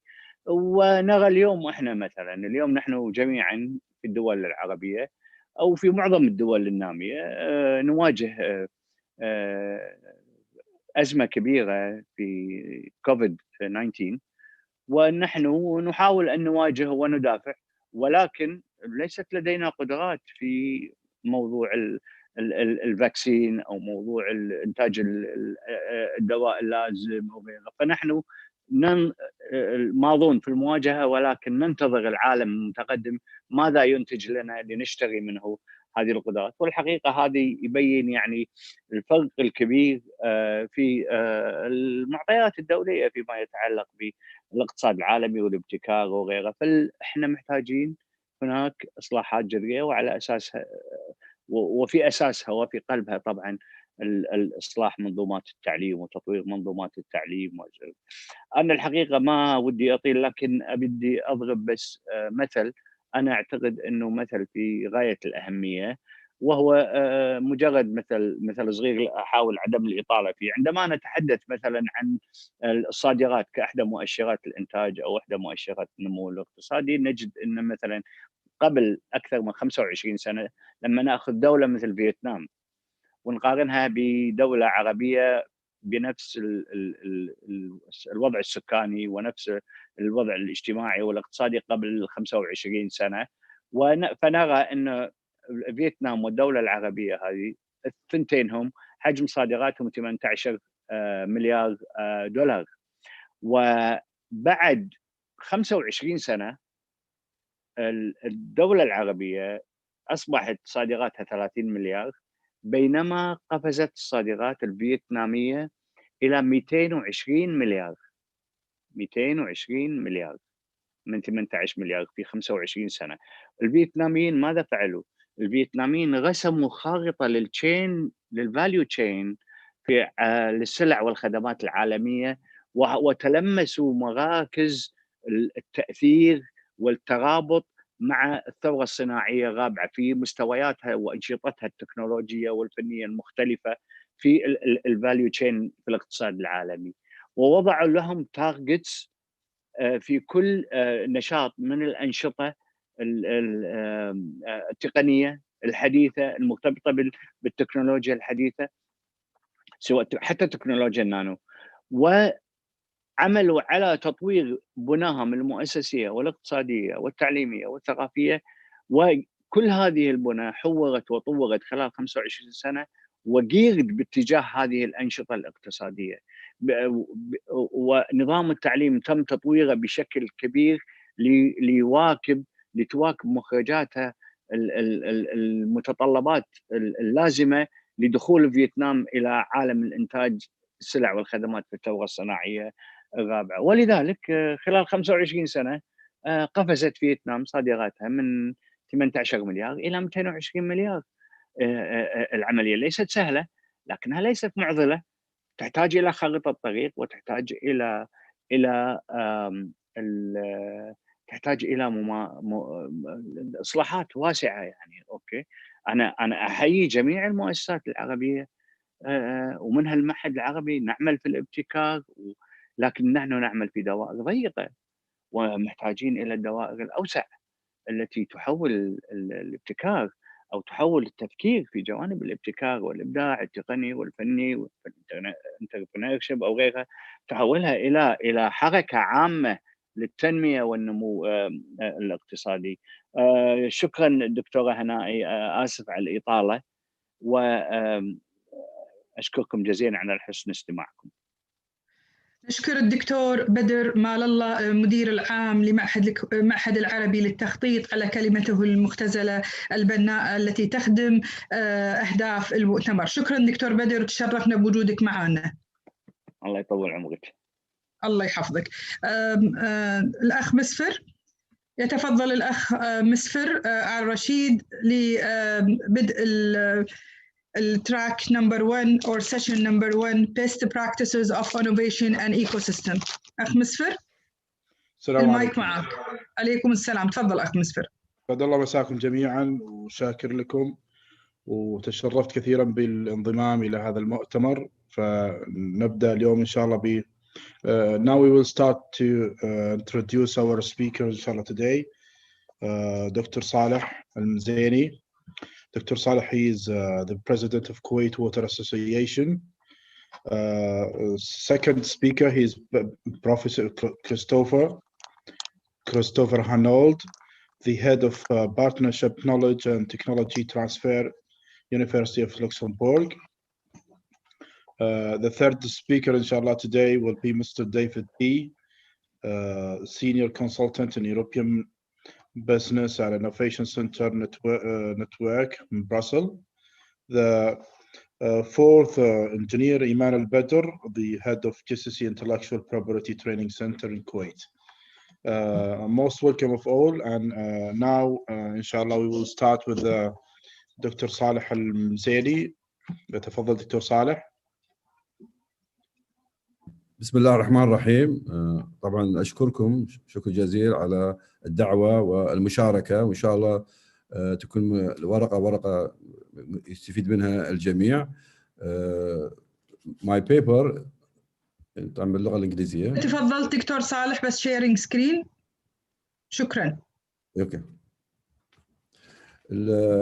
My paper is regarding we use one of the main technology which has already been implemented some other places where we can really detect our main problem. We call it a smart. My paper is entitled Smart Water Meters for Water Consumption and the selected school in Kuwait. We are next, of course, Kuwait, as you know, is located in the north of Arabian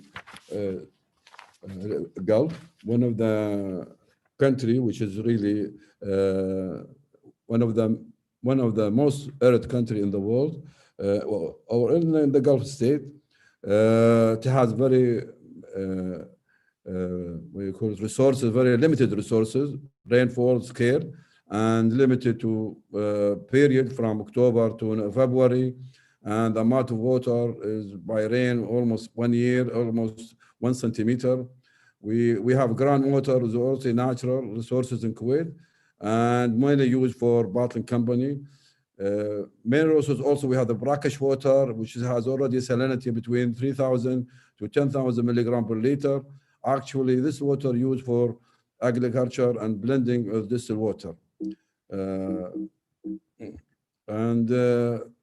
Therefore, Kuwait mainly depends on seawater desalination for its drink water.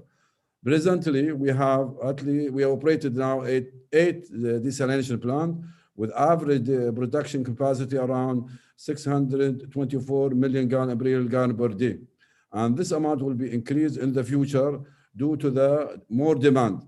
Actually, Kuwait water consumption is among the highest in the world for per person, or per person combustion almost around 500 milliliter per day.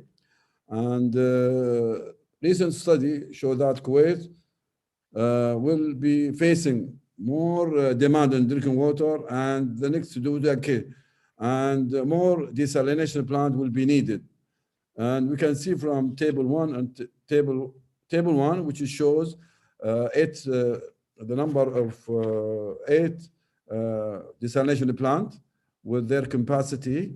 The total capacity as you can see, 624 million imperial gallon per day. And we are consuming from this amount around 500 million imperial gallon per day, which and 100 million will be saved for emergency.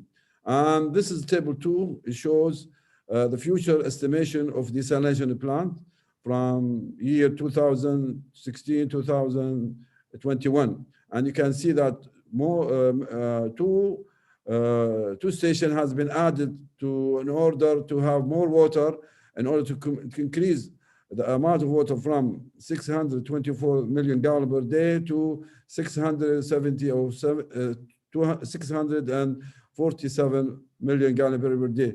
You can see from the table that really actually more water is needed. Therefore, Kuwait will face a real threat of facing unable to satisfy its people with the drinking water without a strong planning. And of course, the government of Kuwait has already taken the steps to establish a conservation plan in order to have more water for people.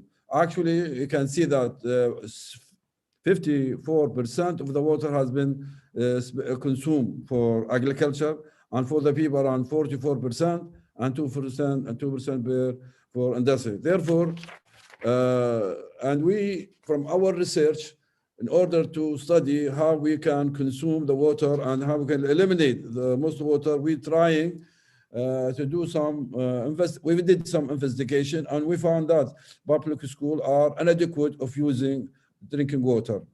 Therefore, we have suggested some program in order to improve the consumption water in school.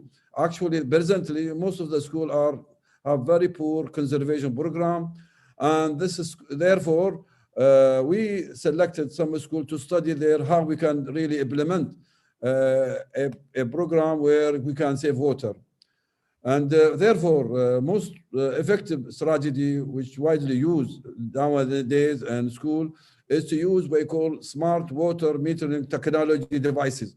These devices, which already been invented and be used somewhere else, it has really are being used, and also can be detected the leaks, and also we can, based on the data we gain from these meters, we can implement what we call it water consumption plan.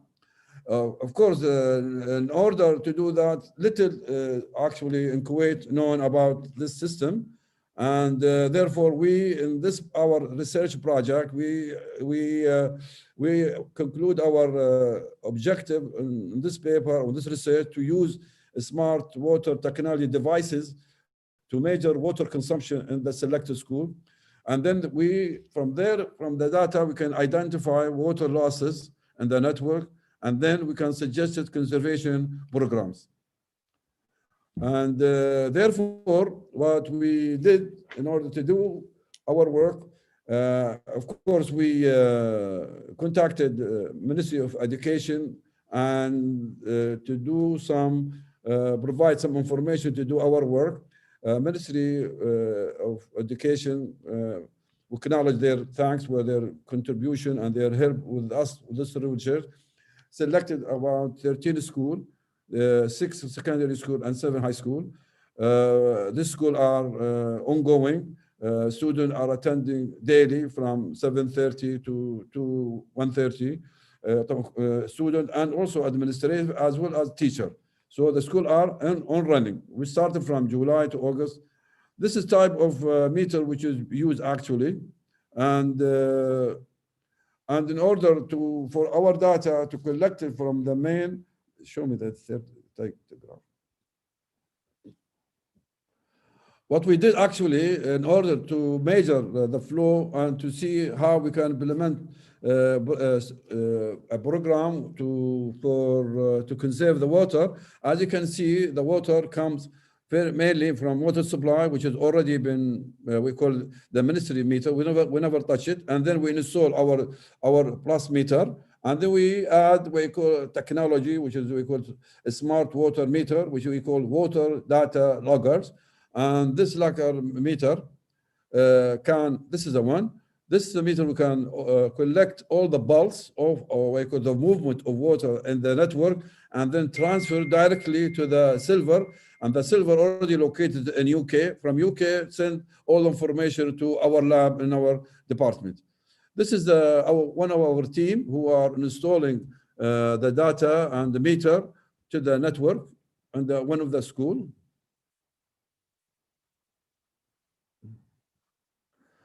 Okay, and this is some information regarding smart meter devices. They are mainly used, I said, mainly used to measure water. Each meter can provide it with this meter. They can operate it. We operated for 24 hours for almost 3 months. And we collected the information, and this information transferred wirelessly to the server, and from there to our laboratory to collect it. And the main idea of this, we have to collect what we call minimum night flow. Night flow is determined for each school. It means that the minimum of water to be consumed by each school. If this amount is little, it means that the system is going well in the school. Actually, if the minimum night low high, it means there is a consumption, there is some problem with the network in the school, as indicated by this device. And for this reason, we did that and installed this instrument. This is a table which shows the total consumption of water per 3 months for the 13 school. Second. And this is information about the school. You can see the total amount of water being consumed during the day from 7:30 to 1:30. You can see the average school consumption, and then we have also the number of the school and the student and the administrative, and you can see the third column, which shows the average consume of water by student per day per gallon. And you can see, of course, there is a variation of the consumption according to the school, according to the size of the school. More schools, bigger size, the more consumption or more consume of water. Based on our information, as I said, based on the data we collected, based on the 13 meter, and we came up with this table, which is showed table. You can see the 13 school, and we can see the main thing. Actually, we can see the average minimum night flow, and from there you can see that some schools are consuming more water, and there are a few schools, which is school number 4 and school number 12 and school number 13. Actually, this meter, these devices, which has already been installed to the school, you can see this, the minimum night flow. It means these schools are not wasting any water. In fact, there are some schools are wasting more money. You can see by percentage. You can see, for example, school number 1 wasting more than 12%, and you can see school number 7 wasting more than 81%. In other words, that these schools are some problem they have with their network inside the school. from our result and discussion, we can say that smart water metering devices can be used to conserve water. Public school in Kuwait were used as an example in order to promote conservation behavior between the student and the staff, and even with the teacher. Schools are considered one of the big waste water, and big schools are using the water. You can see that the 13 schools were the ones selected, and we find out that really that there are some problems they are facing, and from the minimum night flow for the 13 schools, we can select that there are some problems with them, and we can also, from there, we can really estimate the total combustion of water. And from our conclusion for our research paper, we can say that 13 schools were selected. Results show that school really consume more water than other schools, and there are some problems with their system. Maybe do their leaks, old pipes, some illegal advices, and there are some problem with other things we could not really find out. Therefore, as we researcher, we are recommended that further study should be done or taken place to discover where the leaks, where the water losses, and etc. In addition to that, there's a awareness program and conservation program should be implemented to the school. As we said, the school is the biggest one in Kuwait, which is wasting money. Thank you so much for your listening. Bye.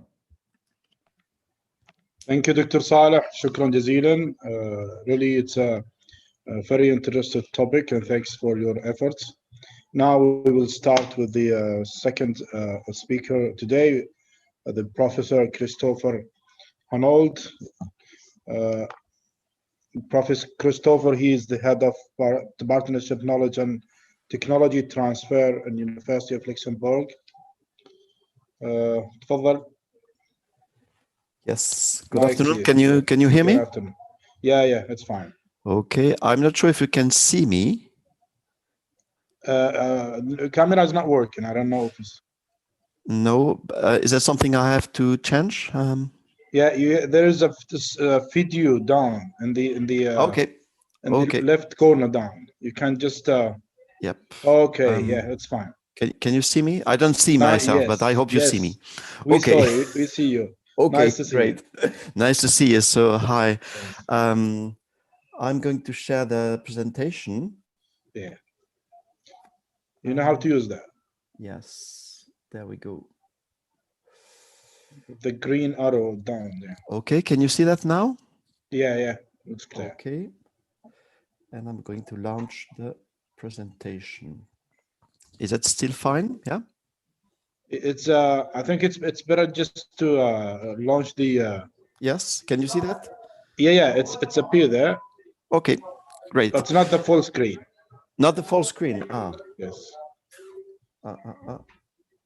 Does it move there? Yeah. No. Fixed. Okay. So. So I will keep it that way. Maybe is it better now? Slide 1. It's fine now, but I don't know if it's there is the icon of presenting the PowerPoint. Yeah, I know, but I don't know how to make it better. Anyway, it's working. It's working. Okay. It's okay. Yeah. Okay. So thanks a lot, and salam alaikum. So hi to everybody. Thanks a lot for the invitation. I'm going to give some insights about what role the public research can play in the innovation process. So I've been working in the field of knowledge and tech transfer for 30 years now. I've been working in France, first in Toulouse, south of France, and I'm currently working for the University of Luxembourg. So I got a European experience, but I've been also working for the European Commission and in international collaborations, especially in Africa and Asia as well. So I will begin with some of the challenges that public research faces now. One of the main challenges is actually the society asks much from public research now, and especially the society expects that public research has got and proves a positive impact on society and including economy, of course. So the main issue is, how do we create more value than only knowledge? Knowledge is very valuable, and data is valuable as well. But we got to demonstrate we can create additional value, including financial and economic value, from this new knowledge. In order to do so, we have to learn how to participate in the ecosystem, in our ecosystem, and the right ecosystem. So we have to consider the local size and regional size and bigger size. And universities and public research organizations are also expected to improve the ecosystem and the innovation system. For a university, for instance, that means also it has to find the right equilibrium between blue sky research, free research, I would say, we are free to look for new ideas, but also we have to find a balance with market-driven activities. Okay, so obviously public research can be influenced by what the society and the private company expect. In order to keep this balance, we have also to use knowledge and tech transfer, that's KTT, specific tools. I will come back to that later. And finally, in order to monitor if we are doing it right, we need some metrics. We need also tools to measure our activities. Of course, this is a sort of luxury needs, because the first needs, and we can see that in Southeast Asia or in Africa, for instance, the first needs are actually, have we got enough resources? Money, skills, human resources, and of course we need a favorable, a positive environment in order to get some excellent research. So I make the assumption we are in the system where we got all the money and the skills and the resources we need to provide very high level research. So this is my assumption. And I will concentrate on the relationship to ecosystem, the KTT tools, so the knowledge transfer tools, and the question of the indicators. So talking about the ecosystem, there is something very important about the specificity of each ecosystem. So it's not a situation where we would have a one size fitting to everybody and all, okay? So that's what I mean by one size fits one. So the local context really matters. And that means also that it's not possible to take the MIT system, okay, or the Harvard system, and to bring it to, you know. Excuse me, Chris, Yeah. Professor Yes. Chris. Yes. You share the screen. Are you changing the slides or Yes. only one slide? No, I've been changing the slides. You can see, you cannot see Okay, that? and I need to notify you, there are elapse of time. Would you mind please to finalize your presentation within 10 minutes rather than 15 minutes? And this will be applicable for all the presenter. Yeah, that's fine. But can you see the slide or not? Yes, Yeah, we see one slide. We see only one slide. The only beginning the first one. The first one, you didn't shift to second and third. I see you continue explaining, but only one slide is there. And still not? Dr. Christopher. Yeah. Sorry for interruption, but actually it's only fixed for the slide one. If you have it, if this PDF you cannot change, but if it's PowerPoint you can change it. You can just make it presented from down. Yeah, I'm presenting the PowerPoint. I am changing on my screen. I will try another one. I will try something different and. Yes, will be perfect because we need to see your presentation. Thank you so much, Doctor. Is it better? Yeah, yes, now it's okay. Yes. Okay, now so change. Okay. I'm showing the PDF then. It's not logical, but okay, let's go that way. Yeah, it's okay. You only just click on the slide when you just change. Okay, so that was time, about the. Excuse me, about the time as Dr. Hanadi told. It's only I will just, make it short. If it's better, you need to just keep it 10 minutes. Yeah, don't worry, I will do that. Thanks. So that was about the challenges I just mentioned. And so I'm now talking about the ecosystem. So it's very important to consider the local tech transfer conditions, because the research and innovation are international by definition, and innovation is worldwide. But the execution, I mean, how we are going to really transfer, it's really related to the local situation. And so we got to focus actually about what are the companies we are working with. Are we working with small companies, big companies, startups, young companies, or even spin-off? That means startups creating from the public research. And in order to do so, we need some positive environment. For instance, we need some incubators or business accelerators, and we need access to funding, private funding, so venture capital, or public funding. And the public can also bring support about management, coaching, and so on, okay? To do so in a public research environment, we find that it's very important to develop the spirit of entrepreneurship.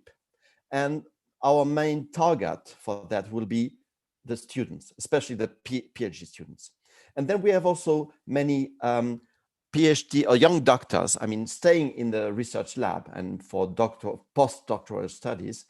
And they are also probably one of the best targets in order to make them create new companies with intellectual property coming from their skills from the university of the public research organization.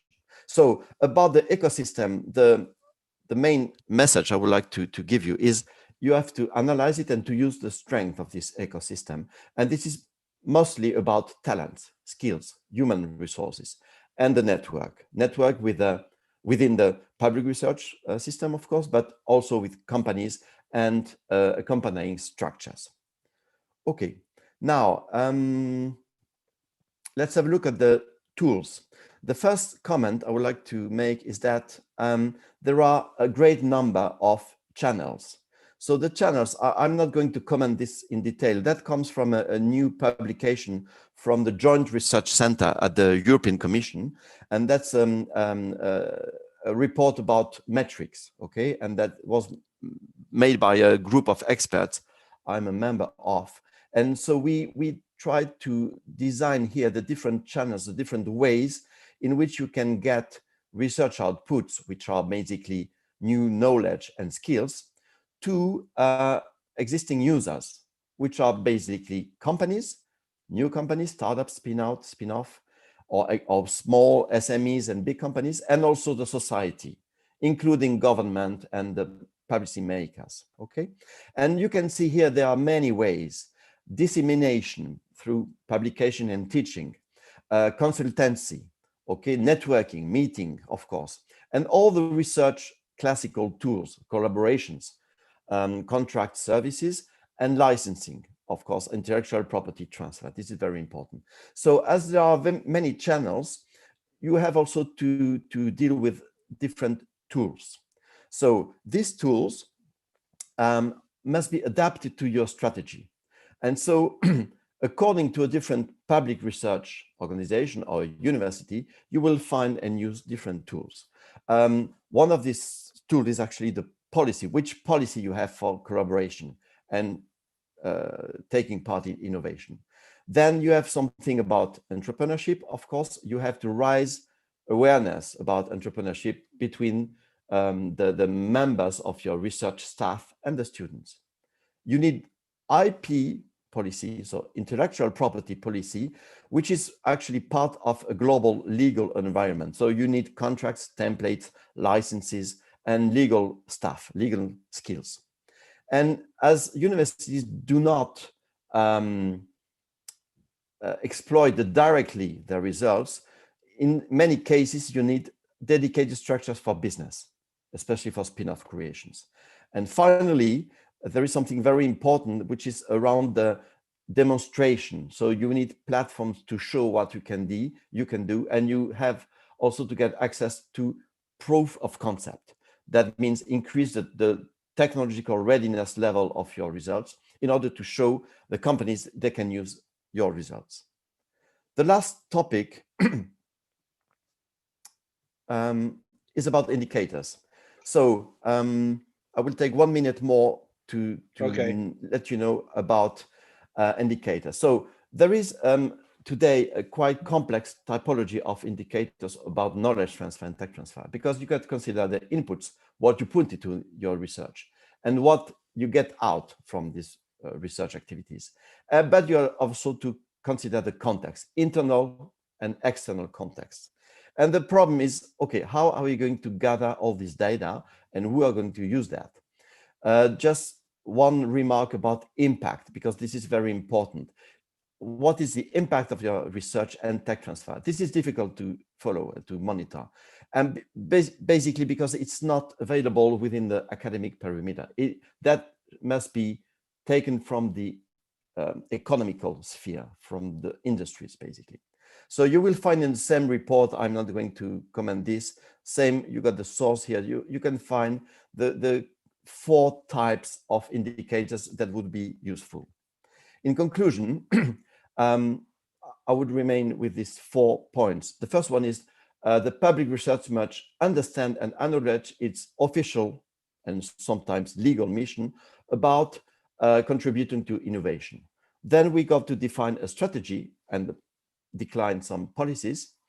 You have to understand and use the local ecosystem and to integrate it in the regional and supra-regional national systems. And I would end up with a positive remark about positive impact. I think we also have to think ethical. If you think about the previous presentation, it's talking about something very important, water consumption. And this is one of the examples where research and public research can bring very useful outputs for the society. And I would stop here. So thanks a lot. Shukran. Thank you so much, Dr. Christopher. Really, it's a very nice topic, very valuable topic. This is, it comes of great of experience. Now we will transfer to the third speaker, Mr. David T. He is the Senior Consultant in European Business and Innovation Center Network in Brussels. Mike to you, sir. Good afternoon. Everybody. Good afternoon. I'll just share my screen with you. Yes, okay.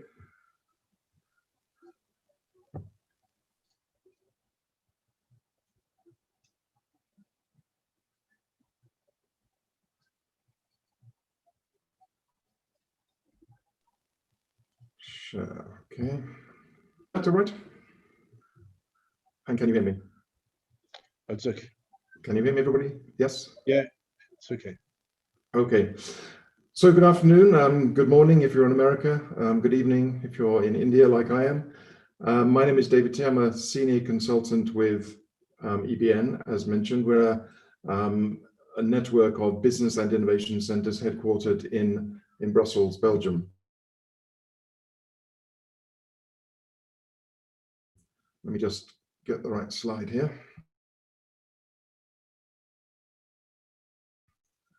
Okay. For about 35 years, we're an international network of what we call European Union Business and Innovation Centers, or BICs. The BICs were created back in the 1980s as a regional development tool to help areas of Europe where traditional industry had moved away, and they were looking to support innovation and innovative ideas and new businesses. And so the European community, as it was back then, created this tool, and they set up a number of these BICs in different parts of Europe. And the BIC's role is to support, let's say, innovation, not only within startups, but also within existing SMEs who might want to evolve and develop their innovative capabilities. So the BIC's role is to sort of gather around them all the elements of an innovation ecosystem. So they create these local systems out of industry, a local university, the chambers of commerce and industry, maybe even some large businesses that might happen to be in the area as well.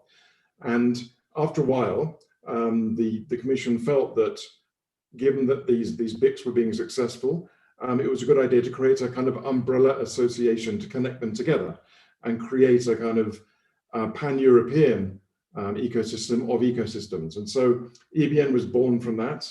Initially, EBN was funded by the Commission, but for 20 years we've been an independent, not-for-profit organization funded out of members' fees and out of projects that we participate in on a competitive basis. So we're at the heart of the sort of innovation ecosystem. So there's sort of four things where we focus our activities. Firstly, on supporting regional economic development. That's where we see the role of the BIC being. It has a very much a regional focus. BICs are located in specific places, and their role is to help support the economy, create jobs, high quality jobs in innovative companies, and support the development of the regional economy. We focus on quality. Quality is a key part of this, and we try and as later in the talk, there is a quality system around which all of the BICs operate to try and make sure that they are giving the best to their innovators and their startups.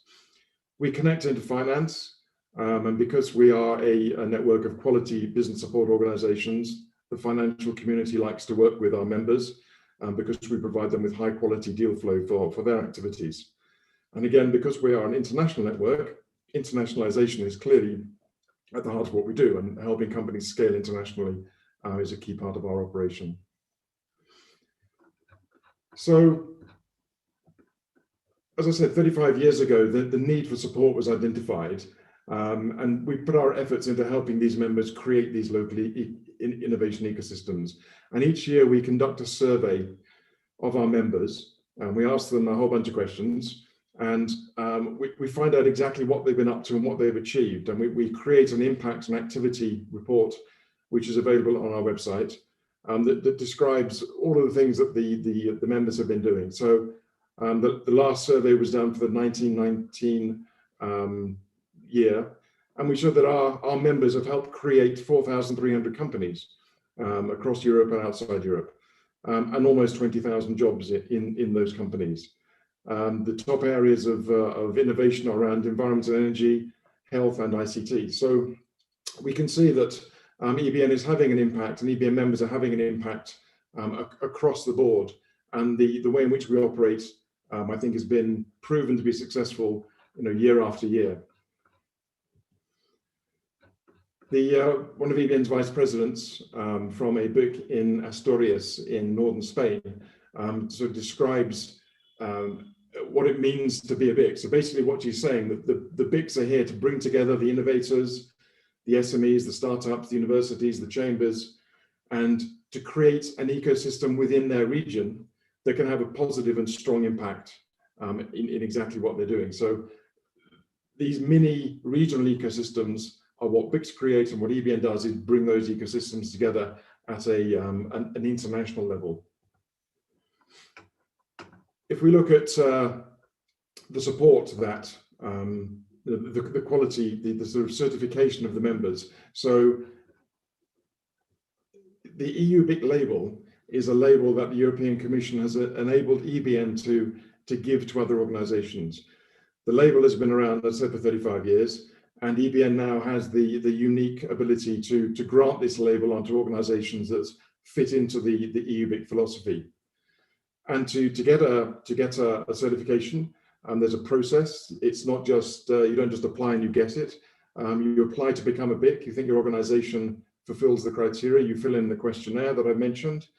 If the questionnaire looks like your organization is going to become a BIC, then we send a very experienced BIC director to go and visit the organization, spend a day with them, meet the staff, meet the stakeholders, meet some of the clients, look at what they're doing, look at how they're operating, and come back and produce a report that sort of says, yes, we think this organization fits the bill, or perhaps it will fit the bill with a little bit of extra effort.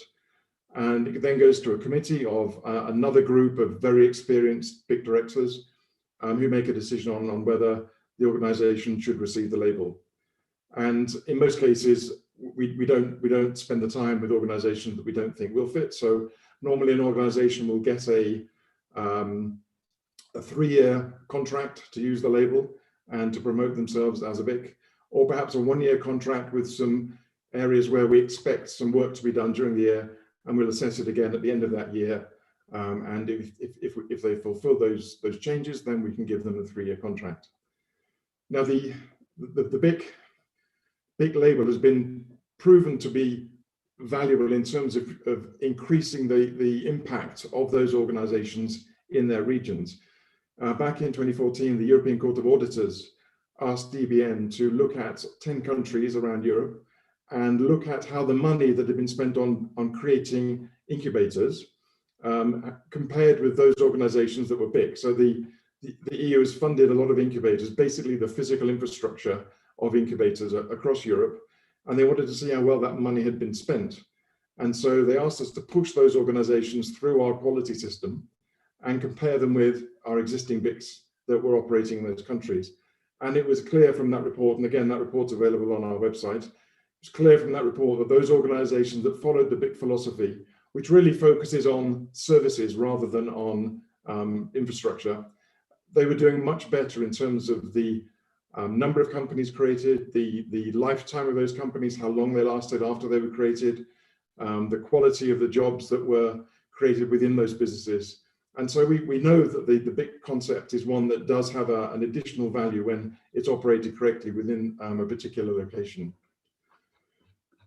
Just briefly, as time I know is short, we run a particular value chain. So we look at how the BIC operates all the way from stimulating its services in the market, how it tries to attract new ideas into the organization, how it selects those for support, then the startup services that are provided, and then the scale-up services that go on beyond that. So there's a process that we look at.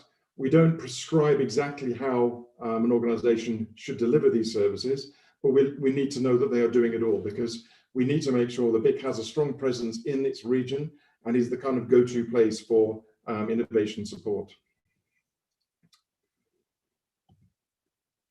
A little bit about this access to finance. So as I said, because we run a strong quality control system through our organizations and through our members, the finance community is very interested in the companies that our members are supporting. We do a very rigorous selection process, and so we are trying to pick the winners. And as a result of that, we're able to attract the finance. So in the last year, 2019, the network helped raise over 600 million euros for companies within the network. Some 5,000 companies were supported with some kind of financing.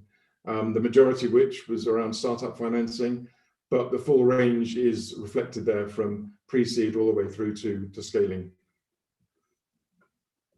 And scaling, of course, is the fourth area where we work, scaling the innovation, connecting our members, companies to other members who can then go on and support them in their particular local markets.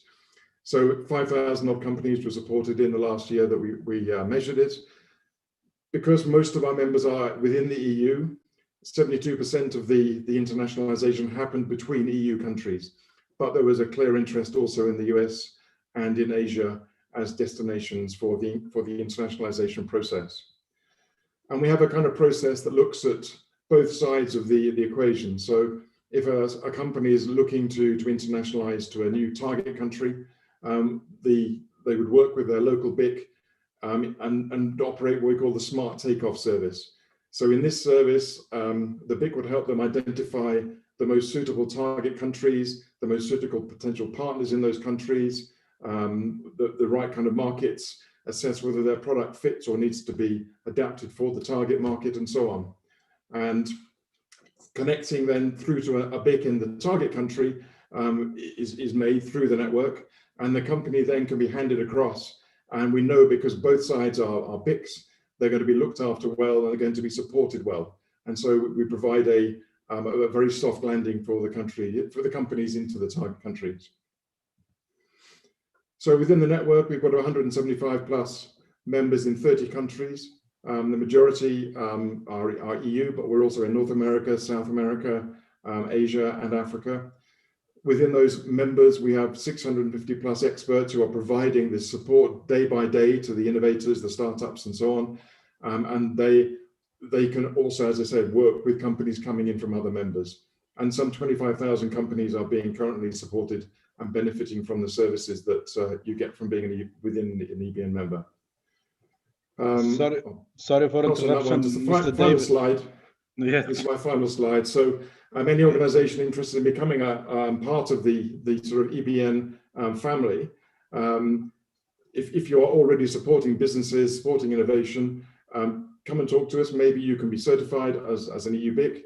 This has value in many ways. You can connect to the best practice that's operating between the members. You can share your skills. you can access other members' expertise, and you can participate in projects. Thank you very much. Thank you so much. Thank you. Appreciate for saving the time, and we hope to give a long time for everybody, but unfortunately the time is limited. Okay, thank you so much, Mr. David. Right now we will be with Engineer Iman Al-Badr. Engineer Iman, she's one of the best experience that I work with, and I really she is the head of GCC Intellectual Property and Training Center and for GCC. she's in Kuwait. مهندس إيمان تفضلي حياك الله. السلام عليكم. عليكم السلام ورحمة الله.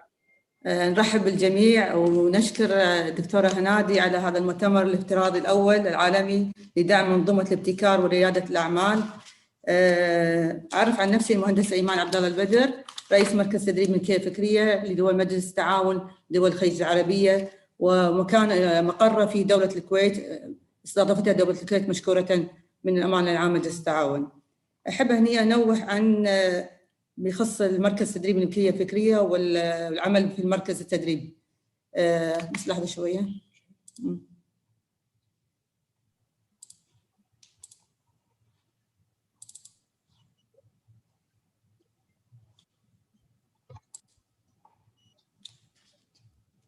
أقدم لكم هاي ورقة العمل بما يخص مركز تدريب الملكية الفكرية، عدت في نوفمبر 2020.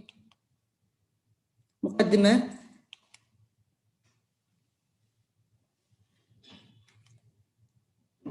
تطبيق سياسات الملكية الفكرية في القطاع الحكومي والخاص وفعالية أدائه في المؤسسات الأكاديمية يلعب دورا بارزا في خلق بيئة ابتكارية سليمة يحفز معه الأفكار الإبداعية التي تسعى لاستمرار التغيير والتطوير ونقل التكنولوجيا في ظل حماية حقوق الملكية الفكرية للمبتكرين والمبدعين. وإدراكا من قادة الدول الأعضاء في مجلس التعاون الخليجي بأهمية الملكية الفكرية وتعزيز مؤشرات الابتكار لدعم الاقتصاد، جاء إنشاء مركز تدريب الملكية الفكرية بقرار من معالي الأمين العام عبد الرحمن بن حمد العطية بتاريخ 12 فبراير 2011 ميلادية. كما صدر القرار الوزاري في دورته 122 مارس 2012 ميلادي المجلس الوزاري بالموافقة على استضافة دولة الكويت كمقر للمركز. يهدف عمل المركز إلى تقديم التدريب النوعي والفني والتكنولوجي للكوادر الخليجية المتخصصة بكافة مجالات الملكية الفكرية بدول مجلس التعاون الخليجي.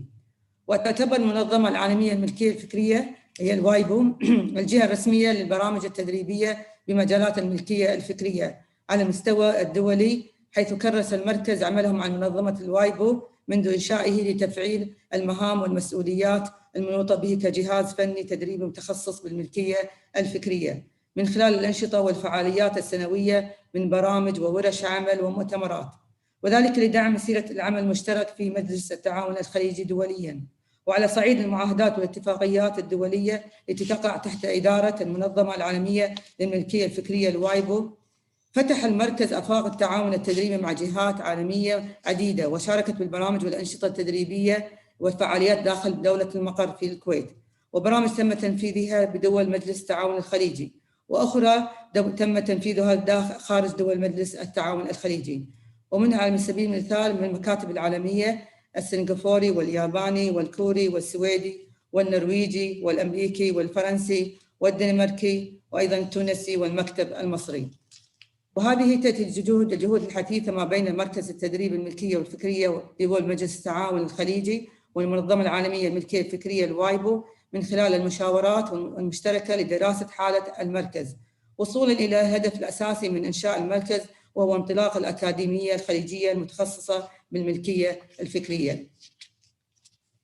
أما بخصوص استراتيجية مركز تدريب الملكية الفكرية، رقم 1 العمل على تحقيق هذا الهدف لإنشاء المركز التحول إلى أكاديمية خليجية متخصصة بالملكية الفكرية، وذلك وفقا للقرار إنشاء المركز.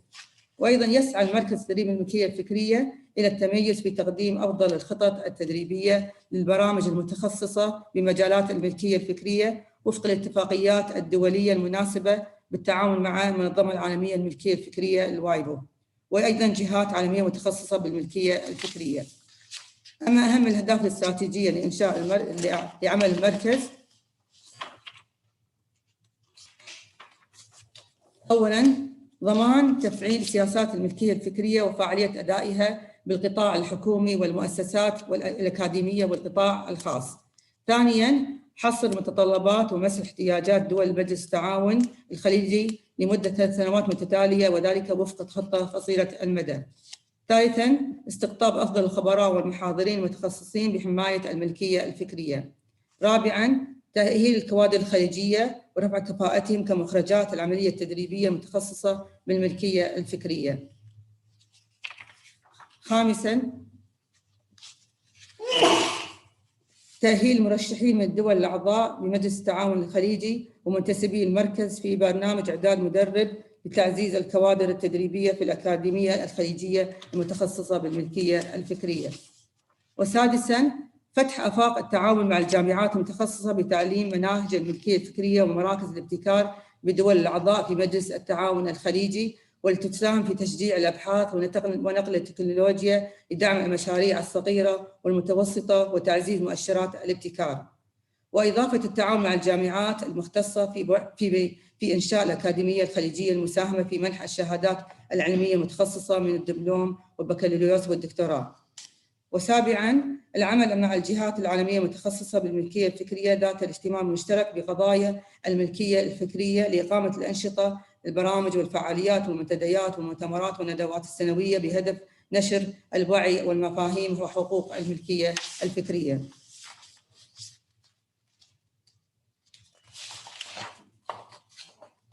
عمل المركز خلال جائحة كورونا كوفيد-19 خلال العام الحالي 2020 عدة أنشطة وبرامج مختلفة، طبعاً كلها كانت فيرتشوال عن طريق الأونلاين. فالتزم المركز تدريب الملكية الفكرية بالاحترازات العالمية والضوابط الصحية لجائحة فيروس كورونا، واستطاع أن يتحول بالطاقة الاستيعابية الوظيفية المتاحة لاستمرار تنفيذ المهام والمسؤوليات المنوطة به، وأن يحقق إنجازات متقدمة على صعيد التعاون مع المنظمة العالمية للملكية الفكرية الوايبو والجهات العالمية المتخصصة بالملكية الفكرية. المستوى العمل مع المنظمة العالمية للملكية الفكرية الوايبو استمر التواصل من خلال الاجتماعات التنسيقية الافتراضية بشأن مشروع تحول المركز التدريب الملكية الفكرية إلى أكاديمية خليجية متخصصة من خلال الإجراءات النهائية لاستكمال دراسة حالة المركز وتقييم وثيقة المشروع قبل توقيع مذكرة التفاهم والمتوقع إنجازها بنهاية ديسمبر 2020، وتحت إشراف أكاديمية الوايبو المنظمة العالمية للملكية الفكرية.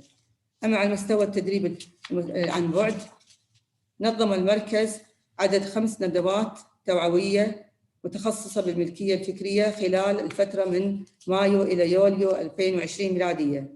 وأيضا نظم المركز عدد 10 برامج تدريبية متخصصة بالتعاون مع منظمة الوايبو والجهات الملكية الفكرية والبراءات بناء على مسح احتياجات الدول الأعضاء السنوي، وذلك لتدريب الكوادر المهنية الخليجية، ويتم تنفيذها خلال الفترة من سبتمبر إلى ديسمبر 2020. وساهم المركز بدعوة الدول الأعضاء ونشر حقوق الملكية الفكرية لعدد 30 ورشة عمل إلى تاريخه، وجميع الأنشطة والفعاليات بالتعاون مع جهات إقليمية وعالمية. أما بأن بلغ عدد البرامج من بداية عمل المركز 2014 حتى 2020 109 برنامج، وقد شارك فيها عدد 4411 متدرب ومشارك. تجدر الإشارة بأن مركز تدريب الملكية الفكرية منذ عام إنشائه 2014 إلى نهاية العام الحالي بلغ الفعاليات اللي سبق أن شرحناها قبل شوية 109 ومشاركين 4411 مشارك. الجدول اللي وراه، الجدول هذا يوضح مهام اللي أنجزها المركز من بداية إنشائه في 2014، حيث أنه بلغ عدد إجمالي المكاتب العالمية والجهات المتخصصة التي تم التعامل معها 46 مكتب عالمي، وإجمالي عدد البرامج التدريبية التي نسقها المركز 109 برامج، وعدد الخبراء التي تم التعامل معهم خلال هالفترة 244 خبير. أما إجمالي عدد الأيام التدريبية التي عقدها المركز 354 يوم تدريبي. وعدد الساعات التدريبية بما يعادل 1531 ساعة تدريبية. وإجمالي عدد المتدربين من جميع دول المجلس ما سبقنا أن نوهنا 4411 مشارك. شكرا. في الوقت داهمنا مهندس ايمان. نعم. بس ختاما ان الجهود اللي بذلت لانعقاد المؤتمر تستحق الاشاده، خاصه في ظل جائحه كورونا، والتي اكدت اهميه استخدام التكنولوجيا الحديثه لاستمرار التقدم وتخطي عقبات وسلبيات الازمات، بما اتاح الفرصه للاطلاع على المعلومات الهادفه في تعزيز الابتكار ورياده الاعمال بمشاركه نخبه كبيره من الباحثين والخبراء والممارسين العالميين والمحاضرين المتخصصين والاكاديميين وصناع القرار والمؤسسات التمويليه. ولا يسعنا في هذه المناسبة أن نتقدم الشكر الجزيل للدكتورة هنادي المباركي مؤسس شركة إيكو سيستم للاستشارات الإدارية ورئيسة المؤتمر على هذه الدعوة الكريمة لمشاركة مركز تدريب الملكية الفكرية لدول مجلس التعاون. آملين التوفيق والسداد للجهود القائمين على هذا المؤتمر، وأن تتم التوصيات إلى نقلة جديدة في عالم الابتكار. والختام نشكر جميعا ونشكر المحاضرين اللي تقدموا نخبة من مرئياتهم في هذا المؤتمر، وإلى حضورنا الكريم، وشكرا لكم. شكرا مهندس ايمان. Thanks Engineer Iman for the really great presentation. Now my colleague, unfortunately we didn't have time to have an open discussion. I don't know if my colleague Nikki is ready to start the Dr. Hanadi.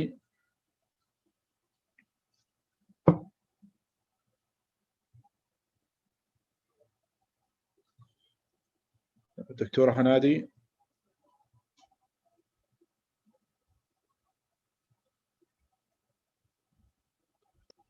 يا هلا أخ مسفر.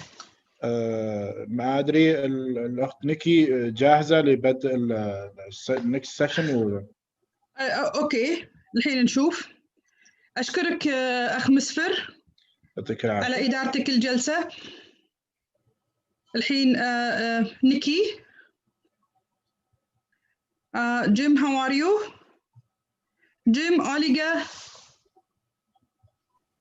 Sana. Hello. Yes, hi Jim, how are you? Good morning. How are you? Morning to you. Hi Oliga, how are you? I am tried to doing reach you by phone call to check you are in or not. I hope you received my email. Sana. And so let me see. Let me check what is the Nikki. A moment.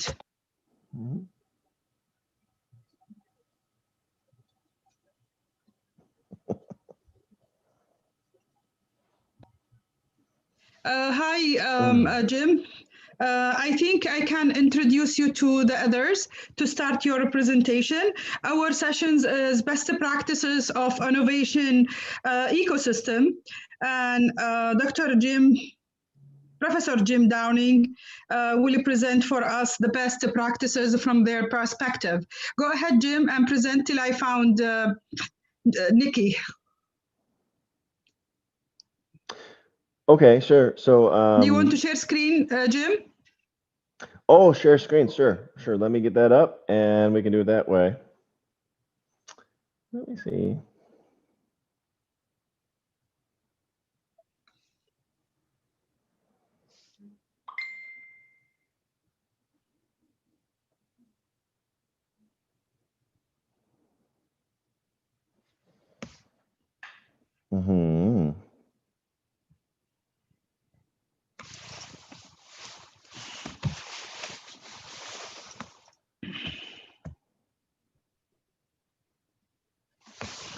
I don't know. I see. Are you getting it yet? Let's see. No, Jim. No. One moment. No problem. Take your time. Relax and take your time. Oh, thank you.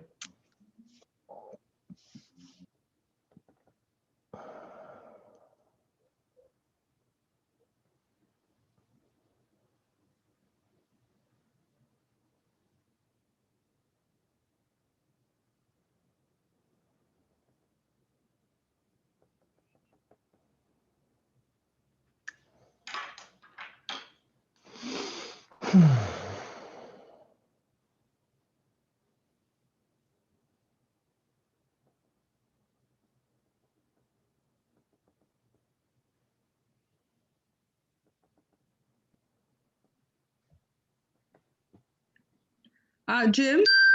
Yes. Yes.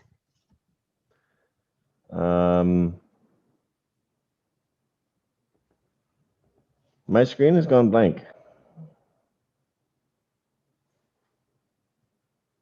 I tried to share and my screen went blank. Do you have a copy of the presentation?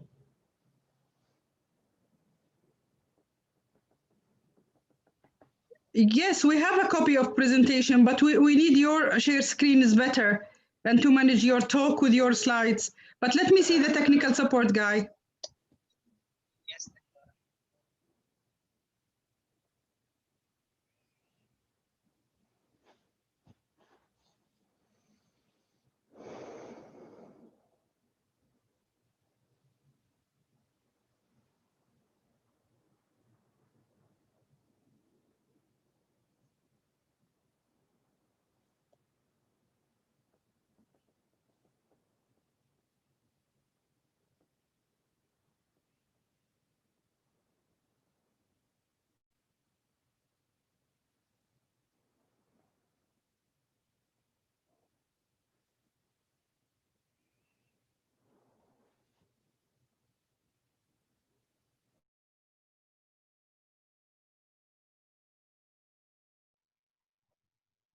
It is little technical support. We will check with the Jim.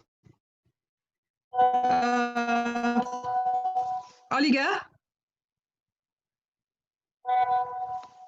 Oliga? Yes. Are you able to start if you are ready till we fix the technical support for Professor Jim Downing?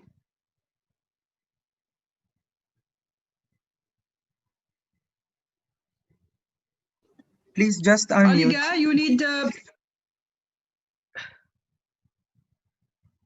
Oliga, your voice.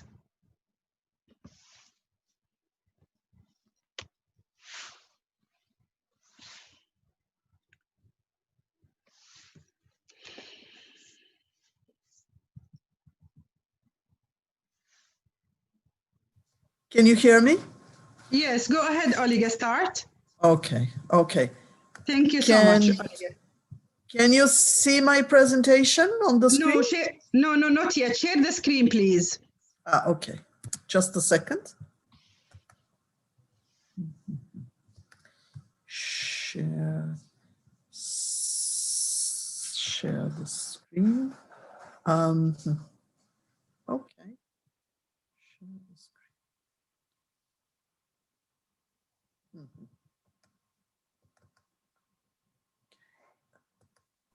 Yes, we can see now.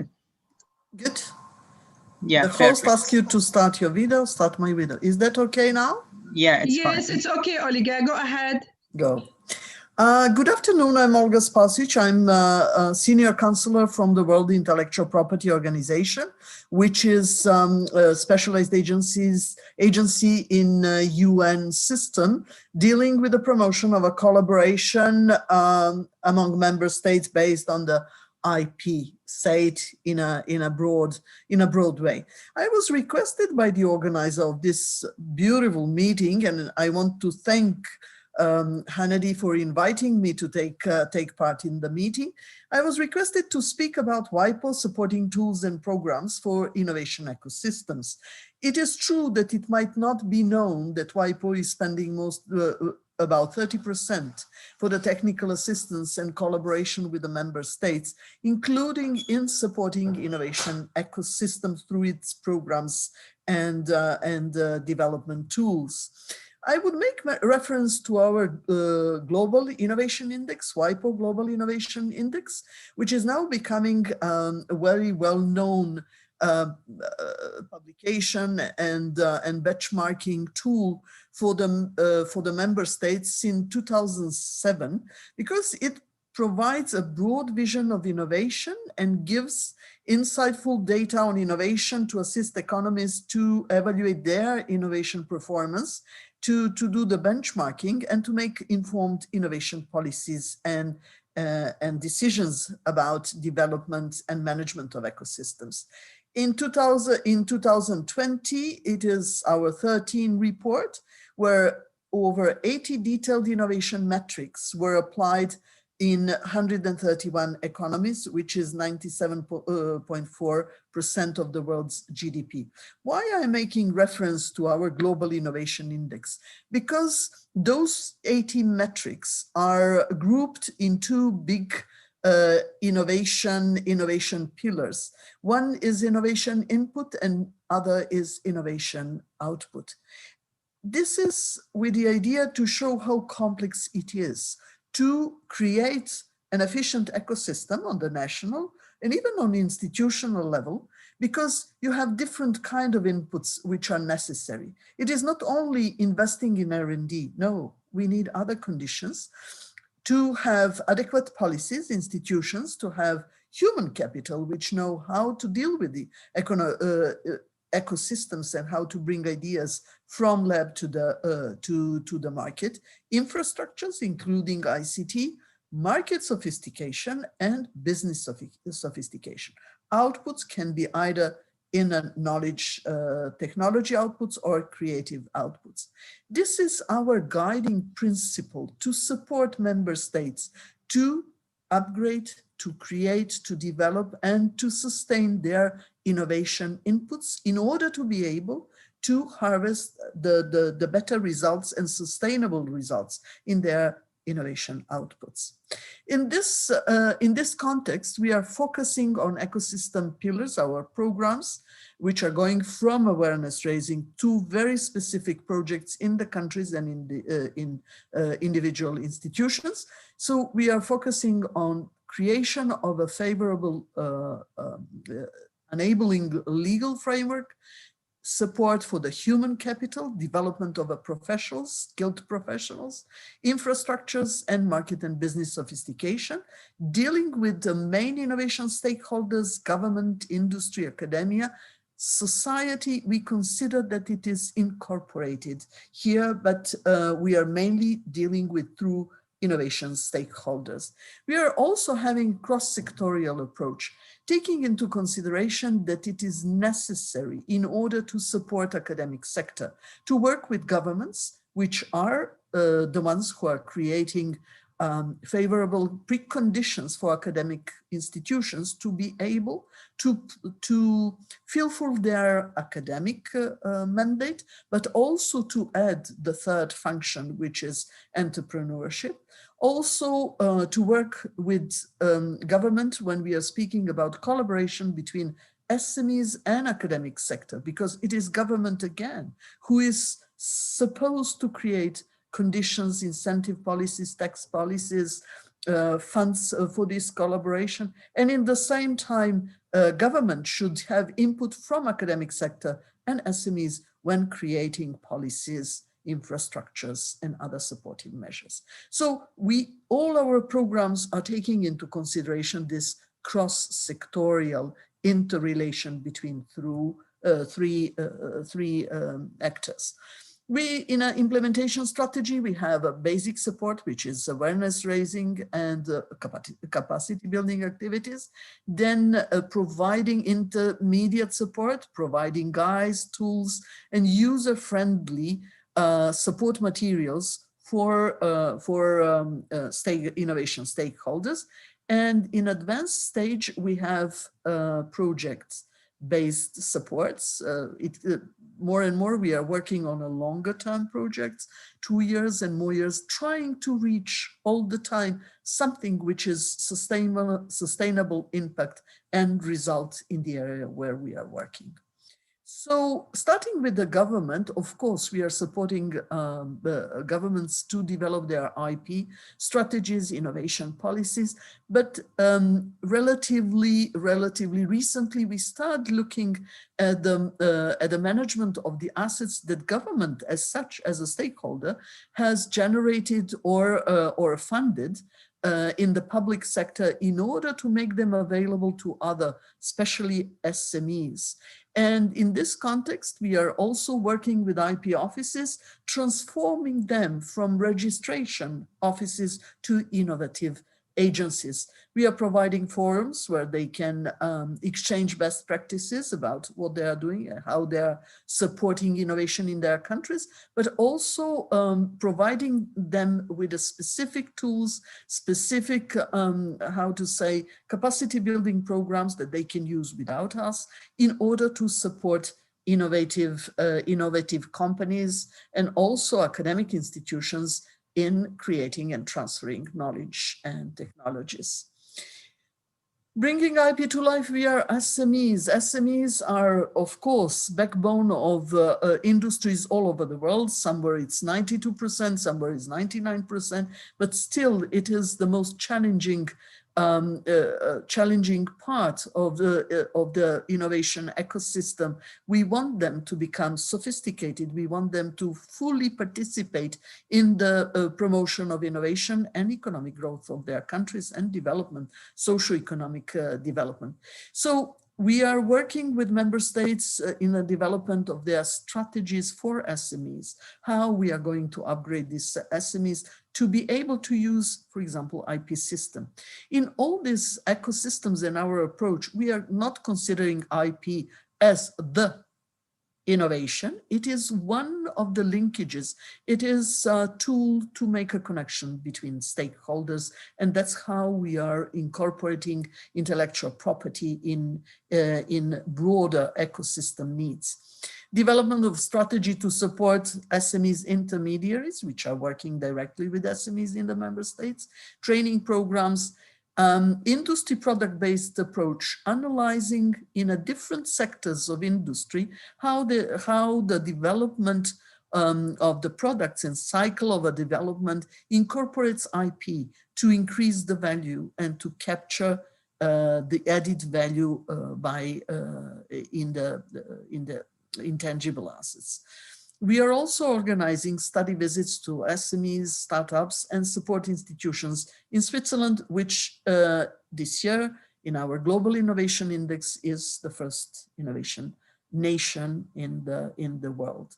In this context, we have tools like IP Diagnostic Tool for SMEs, which is online, IP for Business series of guides, IP issues for startups, guides for startups, and how to evaluate your intangible assets in order to provide funding. I'm taking out from this context IP Diagnostic Tool because it is interesting and relatively new tool available on our website, which is giving, it's a software which is giving opportunity to SMEs to first identify if they have intangible assets and then providing them with some kind of a guidelines how to use them. In the same time, we developed diagnostic guide for IP offices and intermediaries in order to be able to support SMEs in using this diagnostic tool. Here you have also a website where you can find it's simple, user-friendly, and it is, we believe, well-adjusted tool for SMEs to have the first-hand response to the question, am I innovative? We have numerous guides which are giving opportunities to SMEs to understand how IP can help them in upgrading their competitiveness and how they can benefit from IP. Here you have from design to franchising different very user-friendly and simple to use guides. Bringing IP to life via academic institutions, we are supporting academic institutions to stimulate impact-oriented use of the IP system. Use of IP system in order to have impact on a society, to respond to the expectations of their governments and the society, and to exploit to the maximum their research results for the benefit, again, of a society. I'm making reference to the presentation of a previous speakers, underlining that the role of academic institution is not forcibly to make income. It is impact still what we are expecting them. And it is always a question, very challenging question, how to measure their impact. So again, we are focusing on these pillars for institutional ecosystems, because we believe that even in academic institutions, the ecosystem should be developed, and they need IP institutional policies, meaning some kind of a legal framework for the use of IP system. Then we are enhancing infrastructures. We are helping in certain countries establishment of, for example, TTOs or technology parks, or we are enhancing their capacity to provide soft services, meaning IPR management services to their users. Development and empowerment of high professional staff. We are providing capacity building programs in different areas, and we are providing trainings and coaching for the beneficiary institutions in the area of IP collaboration and commercialization.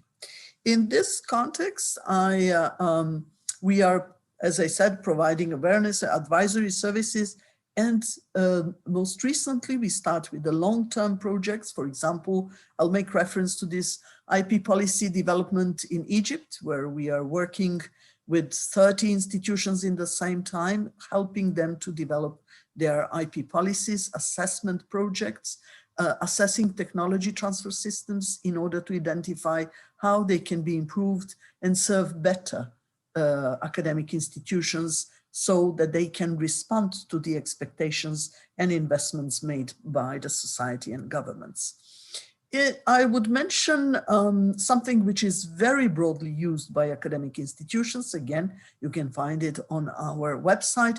It's IP Toolkit for Academic Institutions. It has 2 volumes. One is how to draft IP policy, where you have a template model checklist and a guide how to draft a policy, but then in volume 2, how to implement policy.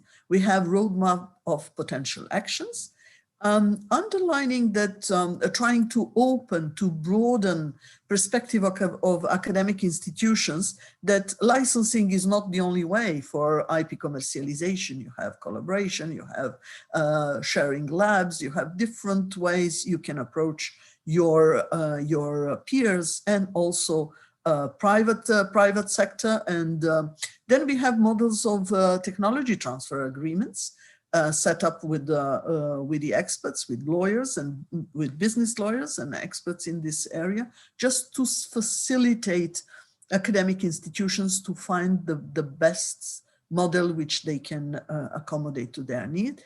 And then case studies, which are set up specially for universities and R&D institutions to help them train researchers on a certain problems. So there are case studies where the problem is raised, and then step-by-step solutions are proposed. This is for the training purposes. Institutional IP policy projects we are doing currently in more than 10 countries to help universities to set up right institutional policy, but also to help member states to develop a kind of a national model of IP policy, which will support dissemination of the legal framework and facilitation to individual universities and R&D institutions to set up their policy. Policy as such should not be seen as only as a legal tool. It is a communication tool. Through your IP policy, you're communicating to the public. What is your mission? How do you really see collaboration with private sector? How open you are? What are the conditions? What is your policy? And the second thing, it's an internal communication tool to bring all users of that policy, all subjects of that policy, to understand where the mission, what are the strategies to implement the mission which is identified by the institution. So the strategy is first that detailed assessment of the national legal framework and practices. Then we are supporting member states to develop their national model of IP policy. then we are providing a serious capacity building programs to sensitize local institutions and also those who are directly involved in a definition of a policy to understand what is the objective and how the best to approach this exercise. And then we have coaching sessions and finally collaboration with the relevant government. We are facilitating also collaboration with relevant government institution for dissemination of best practices on the level of a country. These projects are usually long-term, at least 2 years, because it's a really nitty-gritty work, and we are trying to support beneficiary institutions from the beginning till the end. In development and enhancement of infrastructures, there is a project which is, there are projects focusing on assess needs of TTOs, like was the project on establishment of TTOs in the Arab region, where, for example, we finalized this project in Tunisia. We created models of TTOs in four different institutions. One of them is well-known El Ghazala Technopark, where we supported Innovation Business Center to provide soft services to its inhabitants, businesses, and research institutions. We are also upgrading capacities of technoparks, for example, related to IPR management. There is a project which we developed with the Asia European Patent Office to support technoparks in the region of Caucasus, or support for creation of national professional associations. We are currently running the project where we helped on a regional bureau. You can see we are all the time promoting networking. Networking, focusing on individual needs, but then promoting networking on the national and regional level. And in this context, we are right now doing a project with three Baltic states with a similar economy, similar traditions, and with the joint, with a strong joint market to develop a network of their TTOs in order to promote not only their R&D collaboration, which is needed, but also to give them support for IP commercialization and IP collaboration. As mentioned before, we are upgrading the skills of professionals in this area by providing capacity building programs in different, especially related to IP commercialization and innovation, because this is becoming a really urgent need for most academic institutions worldwide, from developing but also developed countries and emerging countries. The programs are available on IPR management, IP commercialization, negotiation skills, IP marketing, our very well-known program on successful technology licensing, which is a kind of a training kit which we are ready to give to our stakeholders to do by themselves. And new approach is a joint academia and SMEs programs. We are considering to use education and capacity building to promote collaboration between academia and SMEs. I'm closing. This combined capacity building activities, we just started in the regions like in a Balkan region, and we recently had for GCC countries the first workshop in this area, hoping we will continue and we will develop some kind of a new approaches to bridge the gap between academia and SMEs. We have, as I mentioned, different kind of national projects for assessing knowledge transfer systems. Governments are looking for our support to assess what is functioning well in the systems in order that their especially research institutions will have more sustainable use of their knowledge transfer results. And in this context, we had, again, a project on establishment of a regional pool of IP commercialization experts, again, in Baltic states, because we are working on a development of professionals which can be used in their skills can be used in their countries, but also outside. And that's how we are promoting collaboration, IP collaboration between among countries. Thank you so much. I think I'm on time. Yes, you are. Thank you for your presentation. That was definitely enjoyed that. And so with that, I assume we're going to have our next speaker, and that is ready to present.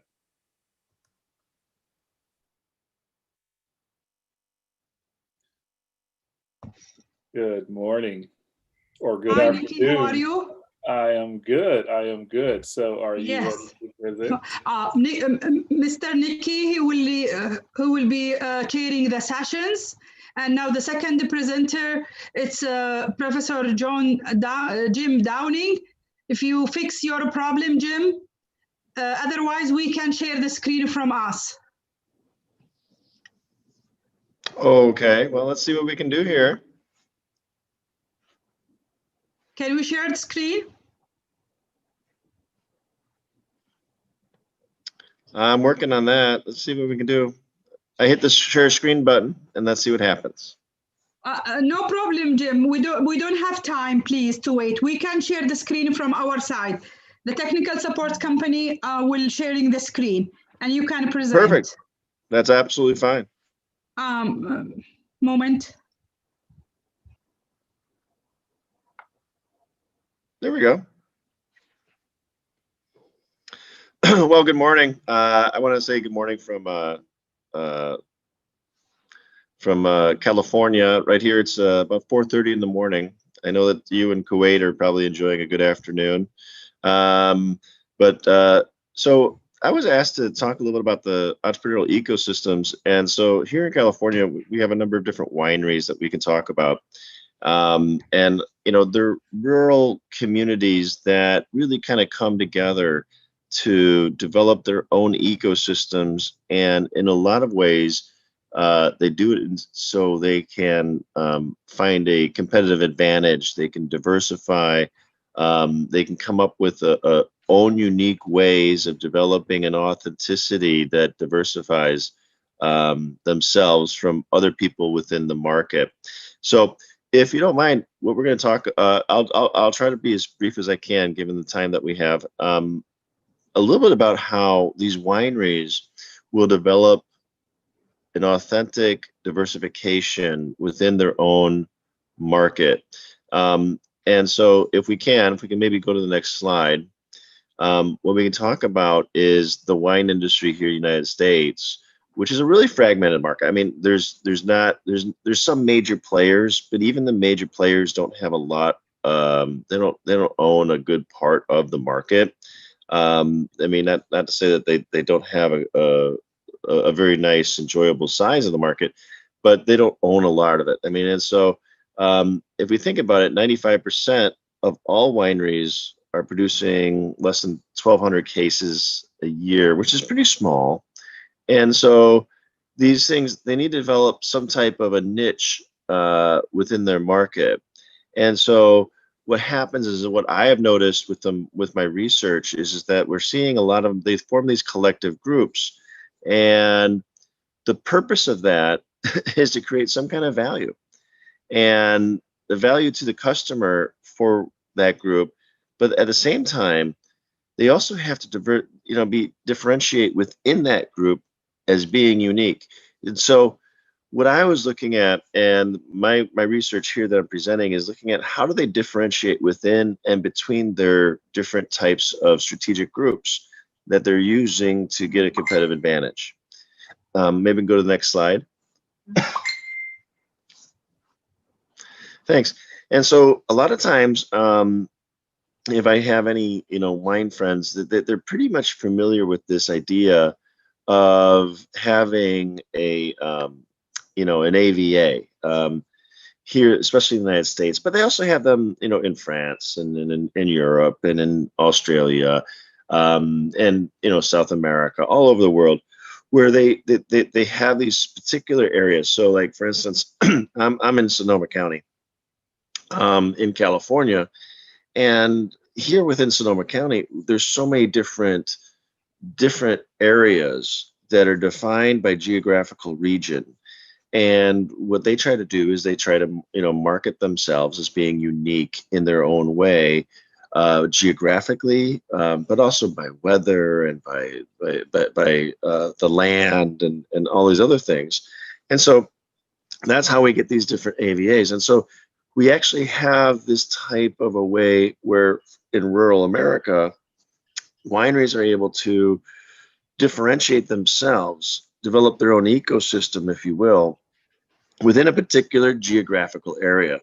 And so while we have Sonoma County and maybe most of the world when it comes to wine has heard of Sonoma and Napa and things of that sort, they're within that, they have these little subregions. And so knowing that, that's how we see these geographical regions developed, right? Next slide, please. And as we see, these collective regional marketing organizations will then promote tourism. They'll promote event planning. They'll do certain things that will drive tourism to their particular area, all based on their product, which is wine. And so, they'll do different types of activities. They'll have different experiences, and this is kind of important. Now, that's great when you're trying to develop a marketing organization to differentiate between different areas, geographical areas. And as you remember from the last slide, there's a lot of sub areas. So how does a business then differentiate themselves within that group? So it's one thing to say we have a regional marketing organization to differentiate between AVAs, but then we also have to be able to differentiate within that AVA. And so what are businesses doing? So then they'll have their own specific events. They'll have strategic, event planning. They'll have the different activities and things that they're going to carve out, little niches, if you will, within that. Then they'll also try to develop this like encounter. Like you come here and you have an activity, you have something that's going to be of interest, more than just the product, which is wine, but they'll also have other types of activities going on to differentiate themselves with their neighbors, if you will. Next slide, please. And so then we want to differentiate within those AVAs. And so what happens is that the collective marketing organization is going to help with that. And they'll sit there and say, well, there's different people that have different winemaking skills. They have different terroir or region or soil or weather, or it has a southern, the vineyard has a southern slope to the land, which gives it better sunlight, or the wind comes in such a way to cool down the grapes in such a way so that way we develop different kinds of wine. I mean, there's so many different ways that they look to these marketing organizations, say they develop this these regions, right? And then within, there's a lot of things like storytelling, right? So what we'll see is these individual wineries will tell stories, and I don't know how many people are familiar with wine, but every winery has a story, and it's usually family based. And this family this family that.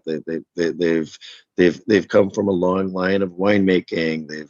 They've come from historical European heritage of winemaking, and they're bringing that to America. They're doing so many different things that we'll see them try to differentiate themselves through storytelling, their background. And then they have to have this encounter. And this encounter is that when people show up at the winery, is it consistent? Is it congruent with what it is that they're doing? Next slide, please. So in our research, we just kind of developed a nice 2x2 here in looking at wine tourism. And when we're looking at the differentiation between AVAs and within AVAs, and then we're looking at individual winery efforts, and then their collective strategic group efforts. We see different ways that they're approaching this, and we can put them in a couple of buckets. If you have an individual winery and they're looking to differentiate between the AVAs, that's when we started to see that their efforts are being taken in place with strategic event planning and some macro encounters. And when they're looking to do it within the AVA, so their individual winery, and they're looking to differentiate within their strategic group, that's where the storytelling comes into play. And that's when the encounter, making sure that people show up and they're interacting, that it gives them congruence to what their storytelling is. So it kind of like it reinforces that. Then we see that's the development of some authenticity of who they are and what they're about. When we look at how wineries are differentiating and they're doing it through their strategic group, their collective marketing organization, okay, then between the AVAs, they're really trying to drive that tourism, that this region is this region is that. People want to come here to taste the wine because of this region or because of these activities, whatever that may be. And then at the same time, within those AVAs, what we're seeing is that even with the marketing organization, and they're looking to differentiate within that, then they're differentiating based on knowledge and their skill set. They're looking at it maybe from a particular piece of land that is unique, that is doing certain things. The weather is different, whatever the case may be, but also in their product offering, which is their varietal. So we have a particular kind of varietal that we produce. Next slide, please. And so that's how we kind of see overall how that works. Now, to sum this up, what we're seeing is that in rural America, when it comes to wineries, the ecosystems that are being developed is looking at the formation of particular strategic groups using their regional marketing organizations to do so. And the formation of these regional strategic groups are all formed on some kind of like characteristics. I mean, something that they all share. And, it can't be just particularly geographical. It has to be other types of characteristics, and those characteristics are the ones that they form these strategic groups based upon. Now, the authenticity that is being created as they differentiate it has to be congruent with the overall strategic group. So if I was looking to differentiate, I have to be somewhat consistent with the strategic group that I'm in. I'm kind of limited to that. And then, but within that strategic group, that whatever that authenticity is, what I'm trying to do to differentiate, I can then highlight some particular strategic group characteristics. So, if it's a particular area and it's weather, then I can focus on that, that southern slope of the vineyard that is so unique, or that the fact that I come from a long line of opera singers, and so every time you come in, I'm going to sing opera to you. Whatever the case may be, it's going to be something that is authentic and that is kind of unique. Last slide, please. And with that, I just want to say thank you very much for having me.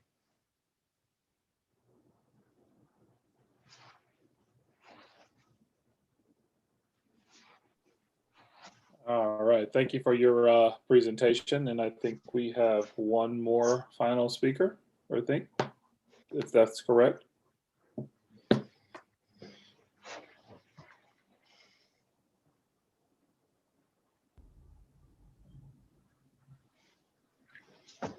Hello. Yes, how are you? That's me. Good. How are you? Good. Fine. Are you able to share your screen in your presentation? Yes, with pleasure. All right. All right. Let's do that. Do you see my screen?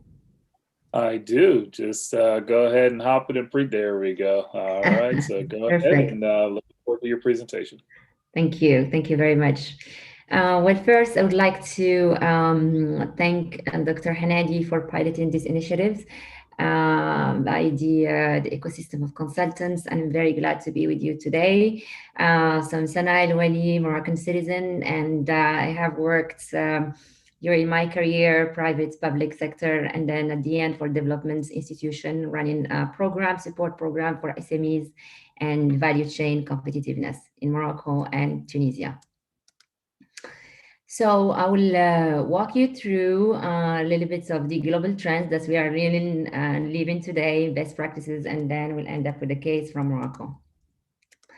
So of course, everybody knows, and all of us live with that today in the new normal, characterized by automation, basically digitalization, artificial intelligence, with all the challenges, social, environmental, and geopolitics also.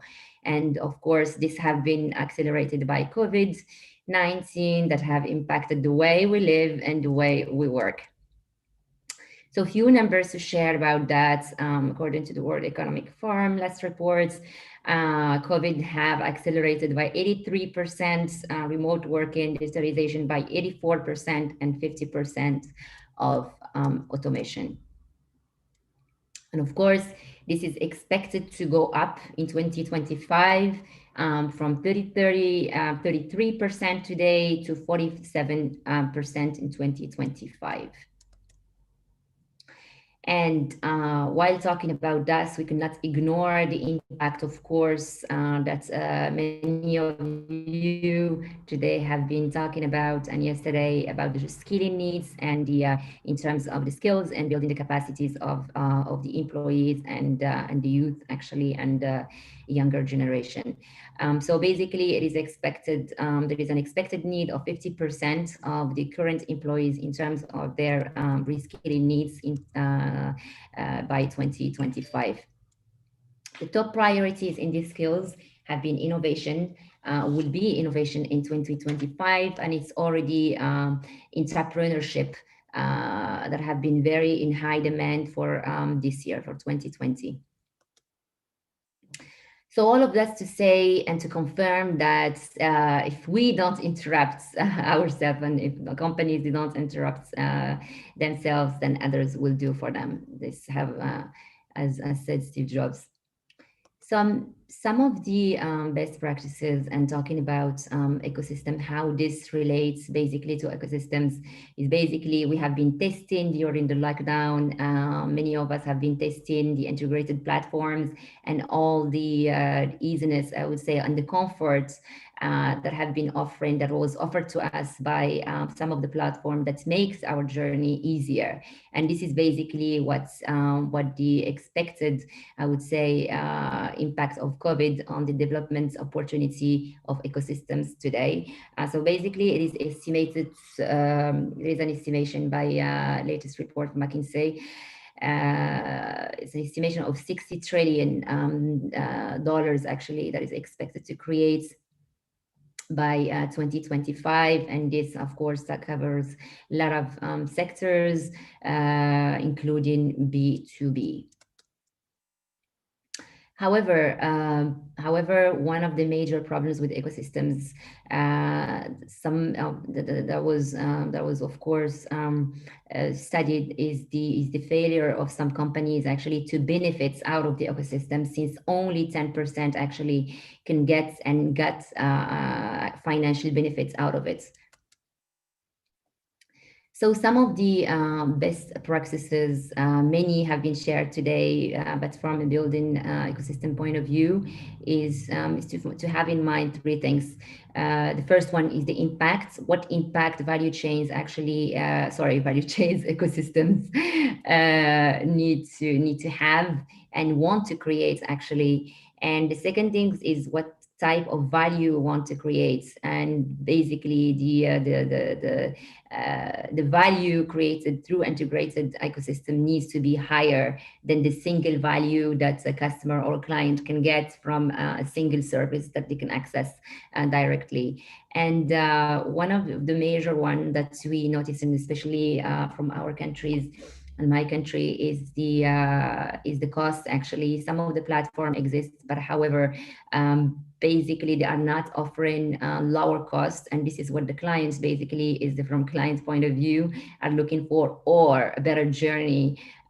So some of the platforms, especially in banking sector, exist, but however, they don't offer a lower, I would say, cost or any additional value actually, or to the users.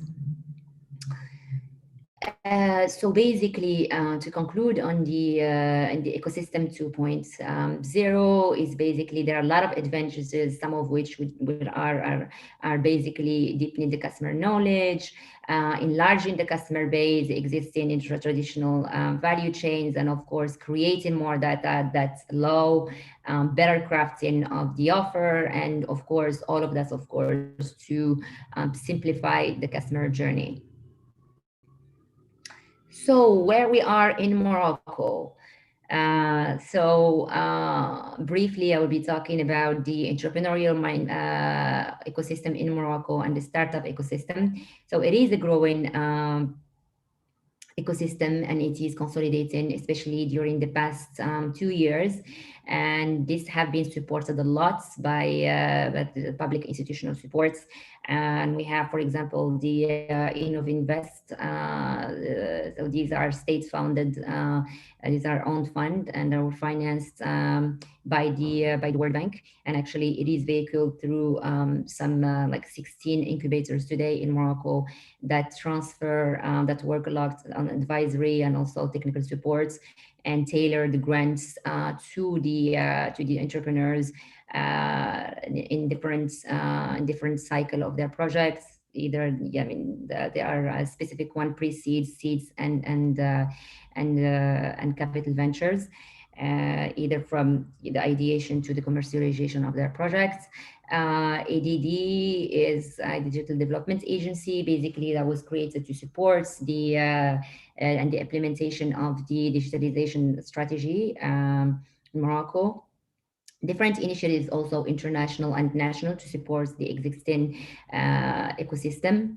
And of course, very growing and dynamics in the between private and public sectors, especially some sectors like telecom, banking sectors, and large corporations that have been investing a lot in creating collaborations and their own and supporting the incubation and early stage startups.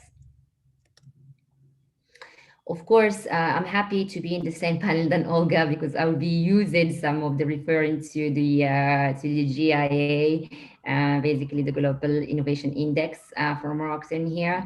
So some of the challenges that Morocco still have is basically education, human capital and research, and of course, the linkages, innovation linkages to create between industry and science. Also, I mean, this have been said, university research, of course, collaboration, and still the GV strategic deals in Morocco are still low. Some of the good examples that I would like to illustrate here is what OCP basically is doing. OCP is the word, is the leading actually Moroccan company exporter of phosphates in Morocco and fertilizers. And today it's present in 5 continents. And basically OCP have made innovation, education, and community developments strategic move in its strategic priority in its strategy today. So OCP is doing a lot in terms of creating this dynamic and creating innovative driven entrepreneurship ecosystems. So the first thing is doing is basically also driving the entrepreneurial, I would say, mindset and diffusing this type of culture inside the company through creating what they call the movements. So it's basically a movement to support their own employees in creating, initiating, and developing projects that are taken to R&D. And this is also, it's supported through the resources, allocation of resources, the needed resources, and the funding. OCP Entrepreneurship Network is another initiative that basically connects the local entrepreneurs and the community with disruptive ideas and OCP. And there is a lot of supports that is actually offered through women entrepreneurs in the region and also cooperatives. And the big one actually is also the OCP support to education and reskilling, basically, and building the capacity in terms of entrepreneurial skills in the region. And these have been actually initiated by them, funded the Mohammed VI Polytechnic University, UM6P. Basically, that it positions itself today as a hub for innovation and for solving African challenges, basically. So it's a connecting hub between higher level education, industry, support R&D, and support to the local community. And it's basically offering all the platform.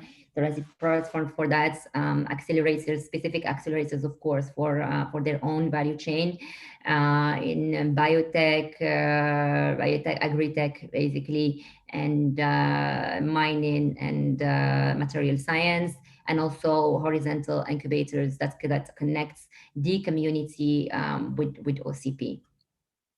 And thank you. I don't know, I think I have been too brief, but I wanted not to run on time. So I'm glad to be here with you and happy to connect and stay here if there are any questions. All right, thank you for your time. I think we will be moving into a panel soon for about 10 minutes. Just want to confirm, is this another speaker that's in line, or are we good to go to move into our panel discussion?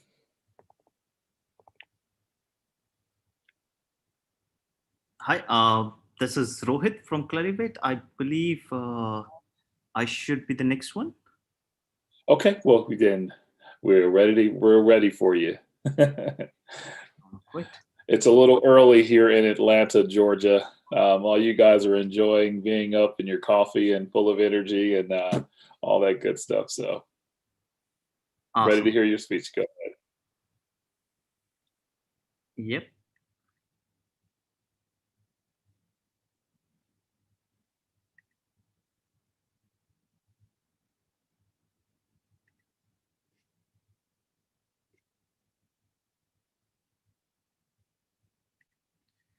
Just a minute, I'm not sure if I'm sharing the right screen.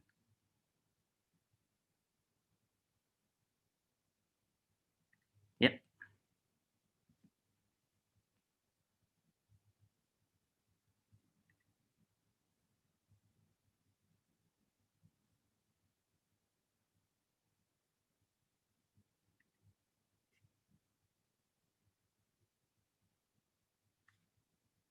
Sounds good. Can you see the screen? Yes, we can see the screen. You're good to go. Okay, perfect. Great. First of all, I would like to thank you, Dr. Hanadi, for inviting me. And good morning, good afternoon, everyone. Welcome to this session, which is related to align your research with industry objectives. And my name is Rohit Singole, and I work as a senior consultant and managing the IP solutions in the Middle East, Africa, and Russia. If you don't know Clarivate, Clarivate is a global leader in providing insights and analytics to accelerate the pace of innovation. We power the innovation lifecycle from idea to commercialization, and our solutions are used to monitor technology trends and competitive landscape, which includes freedom to operate analysis, patent landscape, licensing, identifying licensing assets, and even supporting litigation activities. This session is related to how to align your research objectives, and the growing competition in market is really forcing industry to explore new ways to foster product and service innovations, and to increase the clock speed of innovations. Universities, research institutions, and even industry collaborations are the powerful means for developing a solution that fit the society. And studies have shown that patents encourage the development of technology markets.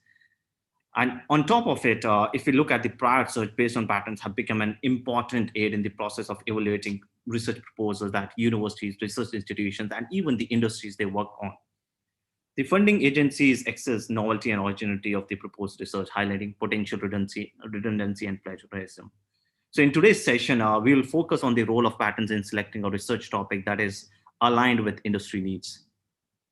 And to be specific, we'll be discussing the importance of IP in the research and innovation lifecycle and what are the criteria for patenting.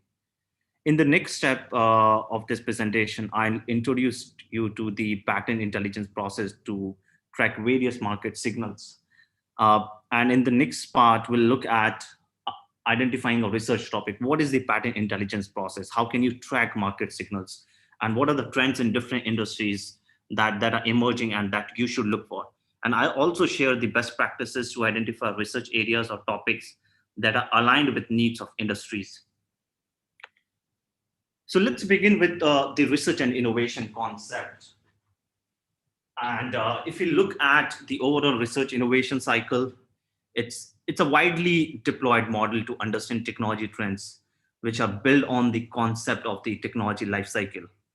And to be consistent with the overall life cycle, it's divided into invention, you have, which comes from research, development and dissemination of the R&D that you develop, market evaluation, and finally to commercialize that. And if you look at technology is booming because of exponential advances that are happening in the world, which is changing much faster than we think. And if you look more closely, enabling technologies are evolving very rapidly. Geographic reach is expanding at a faster rate. Power is shifting from west to east. IP portfolio is becoming larger and expensive. And if you look at in 2018, 3.3 million patents were filed, which represents a 5.2% growth in 2017 figures. So this acceleration is because of the constant investments, digitalization, growth incubators like Technology Transfer Office, and strategic partnerships that universities, research institutions are developing with industries. So what's the importance of intellectual property? Patents are a good indicator for measuring countries' technological progress, and as they represent the actual creation and dissemination of knowledge in productive activities. If we look at in the US, the IP intensive industries support at least 27.9 million US jobs, which contribute more than $6 trillion, to which 38.2% of US GDP. If we look at Europe, industry that make intensive use of IPRs, it generates 45% of GDP, which is 6.6 trillion euros in the Europe annually. And it accounts for 63 million jobs. That's about 29% of all the jobs that they have. A further 21 million people are engaged and employed in those sectors that supply these industry with goods and services. These statistics suggest that there is a deep link between IP, GDP, and the economic development. Universities and research institutions, they play an important role in economic development of a nation, of a country. And economic development, if you measure, it is in the terms of demands for goods and services, output of skilled and educated workforce, source of innovation, startup companies. And so out of these 4.3 are closely related to universities and research institutions. That is output of skilled and educated workforce, sources of innovation, startup companies. Studies suggest that a university total contribution is quite impactful. A 10% increase in the number of universities in a region contributes to a 0.4% increase in the future GDP of the region. And this is a direct correlation identified. Let's look at what happens if you go at the universities level. So this is a typical research and innovation life cycle, which is at the level of academic and research institution. So the patent is important in the entire research and innovation life cycle, starting from discovery, protection, and commercialization stages. The patent research focus at identifying system prior helps research community to identify high impact innovations, and which increases the success rate and external funding. The universities can focus on strategic areas of research to make an efficient and effective use of available funding.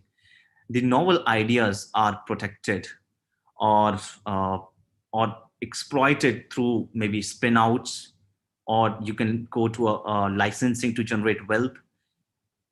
And even you collaborate with industry partners through through a long-term licensing program and the grant system. And that generated wealth is invested back in fundamental and the applied research. So it's a virtuous cycle.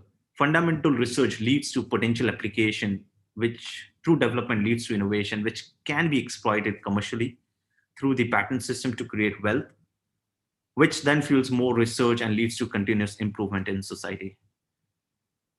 So what is IP? Very, very quickly.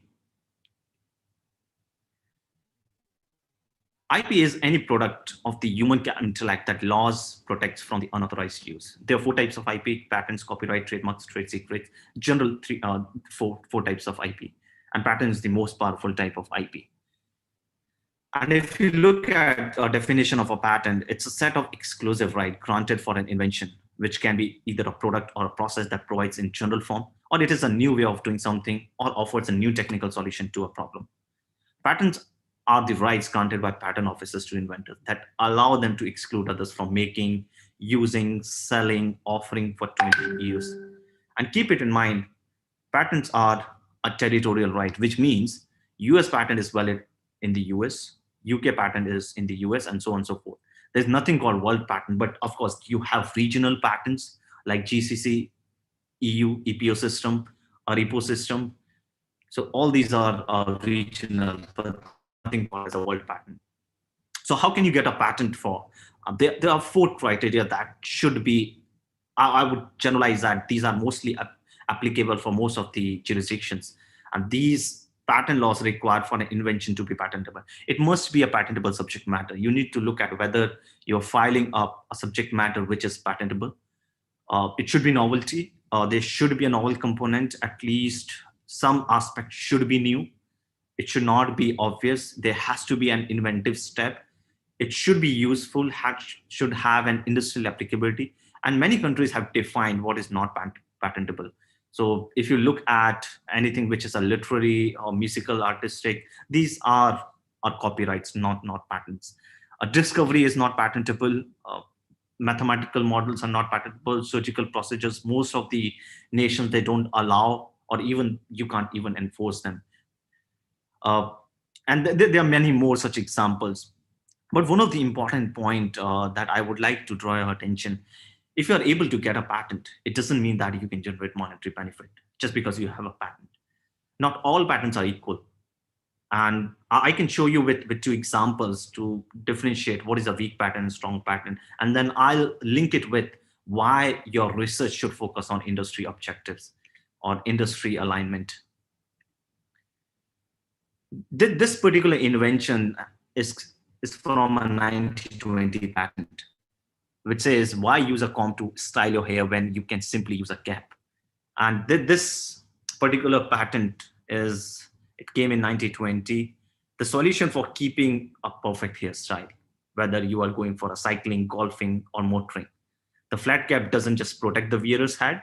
Whenever you remove it, its integrated comb runs through the hair, moving it magically into proper and neat position. Simply, this is a bit hilarious because it's not a very typical pattern that you would like to see.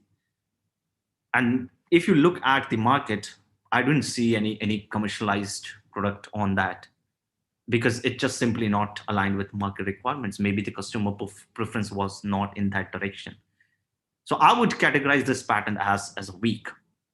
However, if you look at this patent, it's from Apple, a very famous patent, and most of the phones that you own, they use that technology.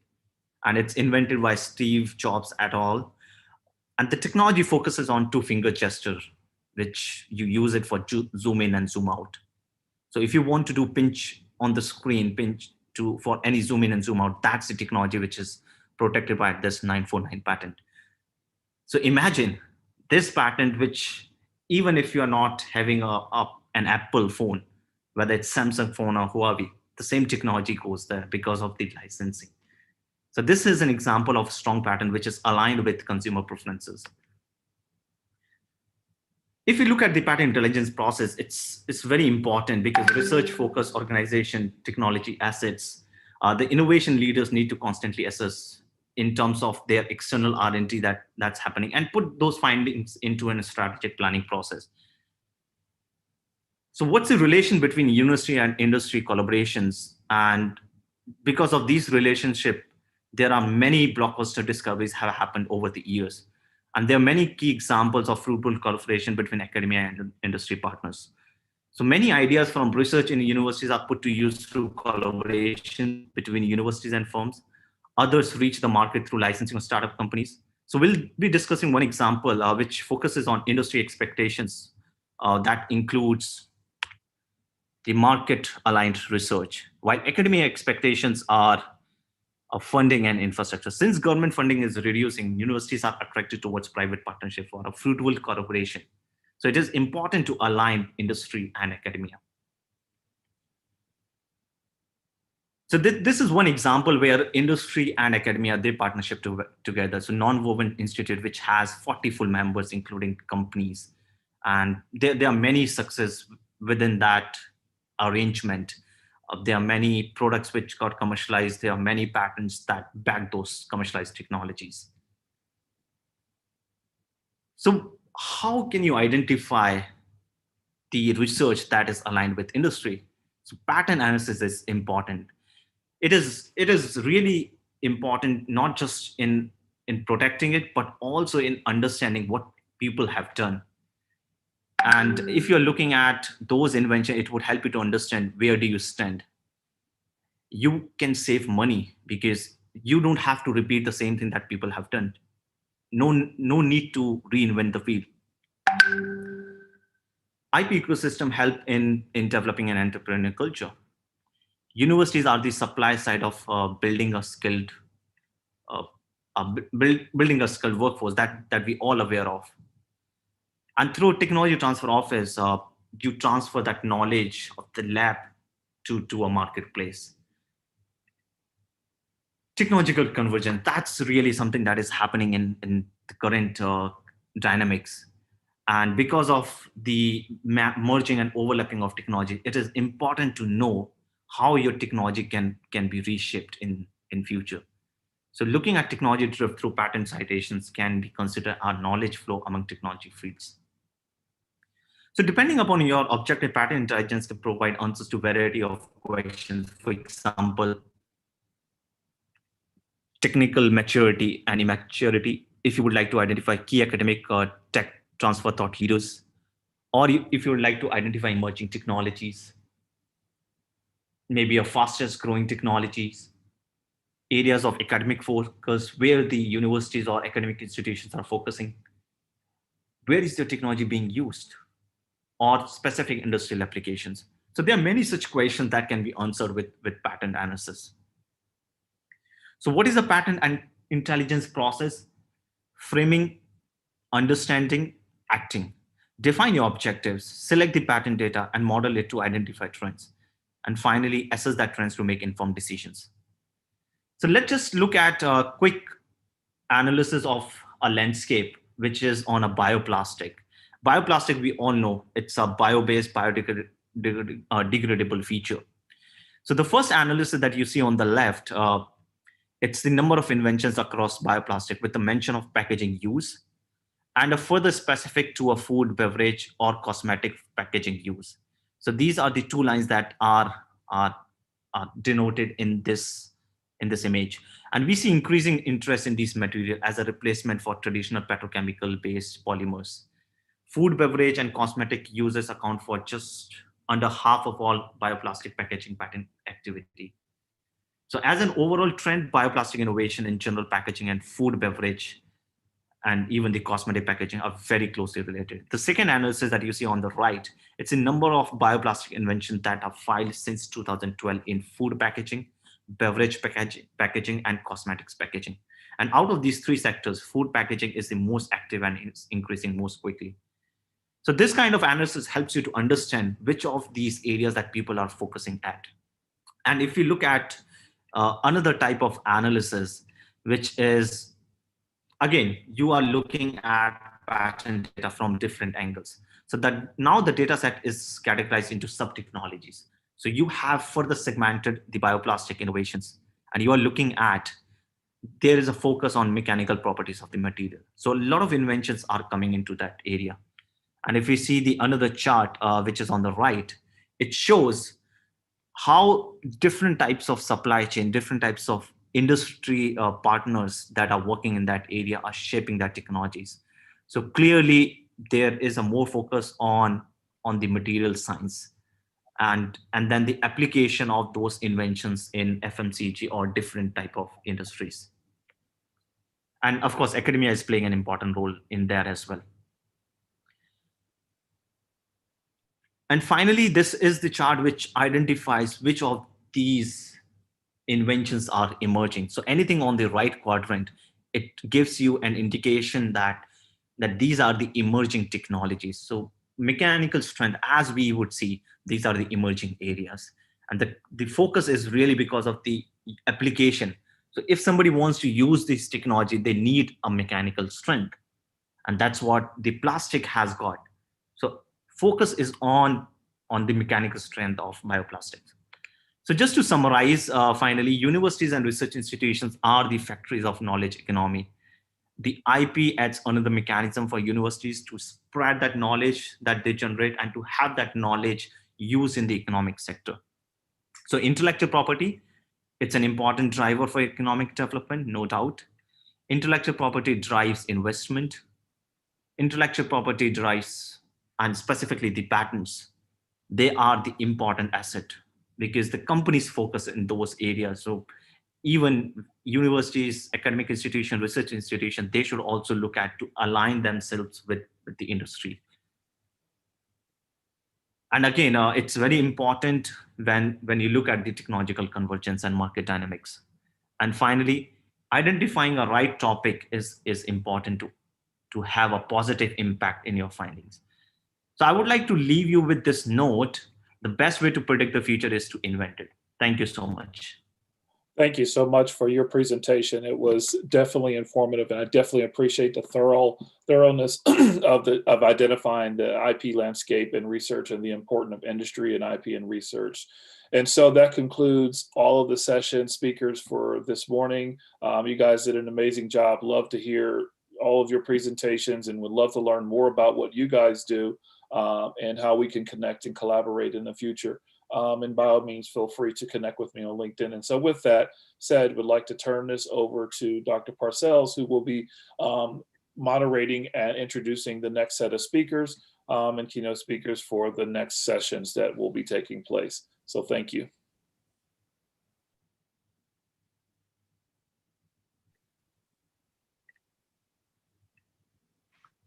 Thank you very much. We are now starting the new session. We have 6 speakers in this session, all coming from very interesting backgrounds, and I would like to kindly introduce them. With the first 3 speakers, we will start with David Gell from the Ecosystem Consultants, Assistant Vice President of Executive Services. Then we have Professor Dan Ripke, Executive Director for Education and at Association of University Centers. We will then move to Mr. Jeff Gray, the Superintendent Office of National Marine Sanctuaries. These are the first 3 set of speakers that we'll have in the session, followed by Jeff Finkel, Kelly Sexton, and then Agnes, Mr. Agnes Sevenstedt, the co-founder and director of Innovation 360 Group. So without further ado, let me kindly pass the floor to Mr. David Gill. We are looking forward to your intervention. Thank you. Thank you very much, and I hope everybody can hear me. Good. Well, good afternoon and good morning, depending on where you are. My day job is running the St. John's Innovation Centre here in Cambridge, which is a business incubator that's been around since 1987 and has grown and grown. We're also members of the European Business Network, and a couple of hours ago you were hearing from David T. Everything he says about being able to benchmark yourself with your peer group is true and very, very helpful for us as practitioners. But in my 20 minutes today, I wanted to take a step back. So instead of sharing with you some of the what the best practices, the things we do. I wanted to go back 2 steps and think about the why. Why do we value innovation ecosystems? Why do we all want to work in this area of activity? And I think to do so, you need a little bit of history to understand where the concept came from. And then using that history, perhaps we can have a sense of where we're going with it. Ecosystem, whether it's entrepreneurial or innovative or business or innovation district, a term which tends to be used and abused a great deal. The earliest use of the term that I've been able to come across, as so often in social sciences, actually came in the physical sciences. And this was in 1935, a book, a publication by Sir Arthur Tansley, talking about ecosystems in the sense of how they appear in nature. So this would be thinking about anything from a jungle, a forest, a natural habitat. He defined it very widely. And useful as the term is, and familiar as we all are with it these days, it took about 60 years before the term ecosystem had been adopted by the social sciences, by people in economics and business. Many of you will be aware that economics in the 19th century economics in the 19th century and early 20th century was often based on physics and mechanical engineering. So I think in many ways it was a great advantage that this new concept of a business ecosystem had been adopted from something which was much more fluid, much more dynamic, much more creative, the world of agriculture and the natural world. So James Moore's article in the Harvard Business Review was the first time I could come across this term used in the context of business. On the other hand, as you might expect, the concept behind the word goes back a lot further. And the famous economist from the end of the 19th century, Alfred Marshall, had been a pioneer in the understanding of clustering. What was interesting about Marshall's understanding was that he tended to think of locations where people came together as being ones where they all share the same trade. He analyzed, for instance, the clusters where a lot of clothing was made, a lot of steel was made, the early days of the manufacturing of the motor car, that kind of thing. And he came up with this famous phrase that the mysteries of the trade become no mysteries because they are, as it were, in the air. And what he meant by that is one of the great advantages of, let's say you are 2 car manufacturers. If you locate next door to each other, you can share so many fundamental values, you can share training, you can share staff, you can share the services of people like specialist lawyers. On the other hand, I think for understanding modern ecosystems, it was the thought that Jane Jacobs, an American microeconomist, came up with in the 1960s, that the wonderful thing about places like cities is the extent to which different sectors come together, and a specialism which you've acquired in one area can be spread to another area. I definitely see that in my day job. Here in the St. John's Innovation Centre, we normally have anything from 70 to 80 companies on site. And quite often we have companies that have nothing apparently to do with each other. We might have people who do software debugging, as well as people who do radio frequency identification. The people who've done the software debugging might have had to solve a really difficult problem, such as how to reorganize a team. And the great magic of being co-located here is they can help the people who are operating in completely different sectors, whether it's nanotech or graphene or whatever it may be. So I think those 2 insights matter enormously. As many of you probably know, that the concept of a cluster was popularized in the 1990s, first by Annalise Saxenian, who compared Silicon Valley with Boston in Massachusetts, and also by Michael Porter, a professor at Harvard Business School, who became very big in consulting in this area. But to move the argument on, what I've been trying to do, because in this short session today, I wanted to provide you with a conceptual framework. I've had the pleasure over the years of working with a number of academics who've studied what clusters are. And Eric Stam from the University of Utrecht came here to lecture a few years back when he was pioneering his original work, defining what an entrepreneurial ecosystem is. And I think what he came up with is fairly basic but fairly clear. It's the interdependent actors and factors who come together in such a way as to produce things which are of value.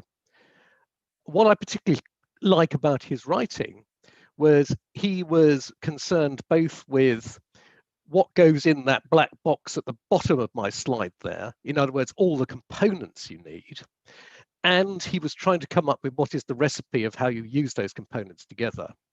But he's one of the few people who's actually thought about why do we collectively worry about innovation ecosystems?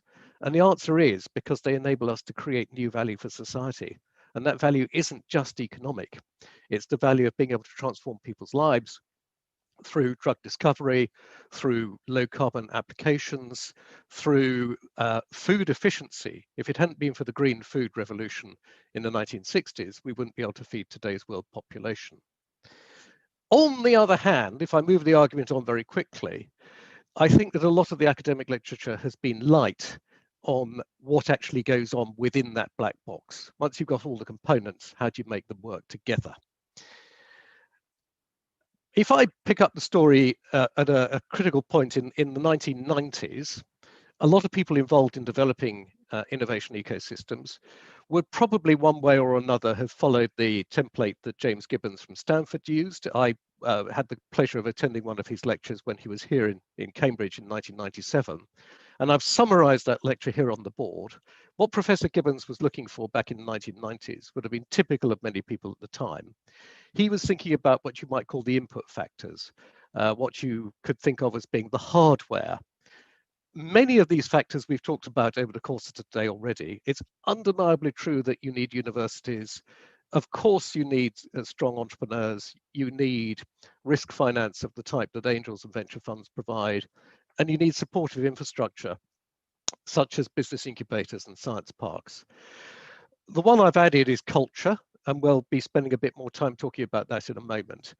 But the more I've been doing this job, the more I've come to see that simply having the input factors on their own isn't enough.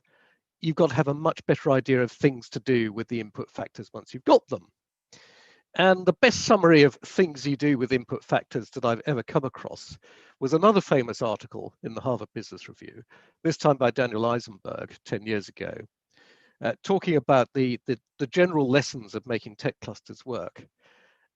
One of the things that he particularly focused on was that the ultimate aim of a cluster is to enable high potential companies to grow.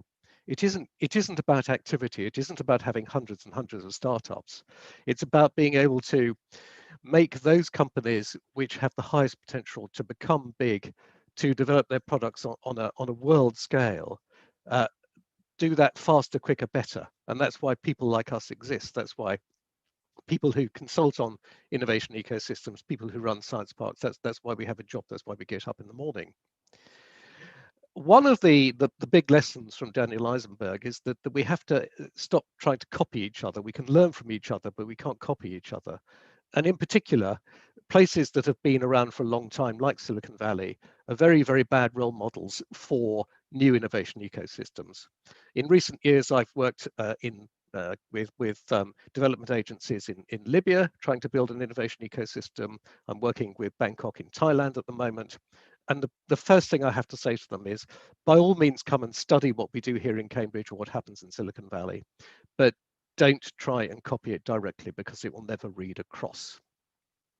Moving on very quickly, one of the most influential books in the past decade, I think, about what makes innovation ecosystems works was the Rainforest by Hwang and Horowitz that came out in, I think, 2012. Their fundamental concept was that you should never mistake what succeeds in an innovation ecosystem for the old-fashioned factory type model. Factories are more like plantations where you get serried ranks of trees, everything is predictable and precise and so forth. Whereas the most fertile, the most productive places are more like a rainforest, and they survive on creative chaos.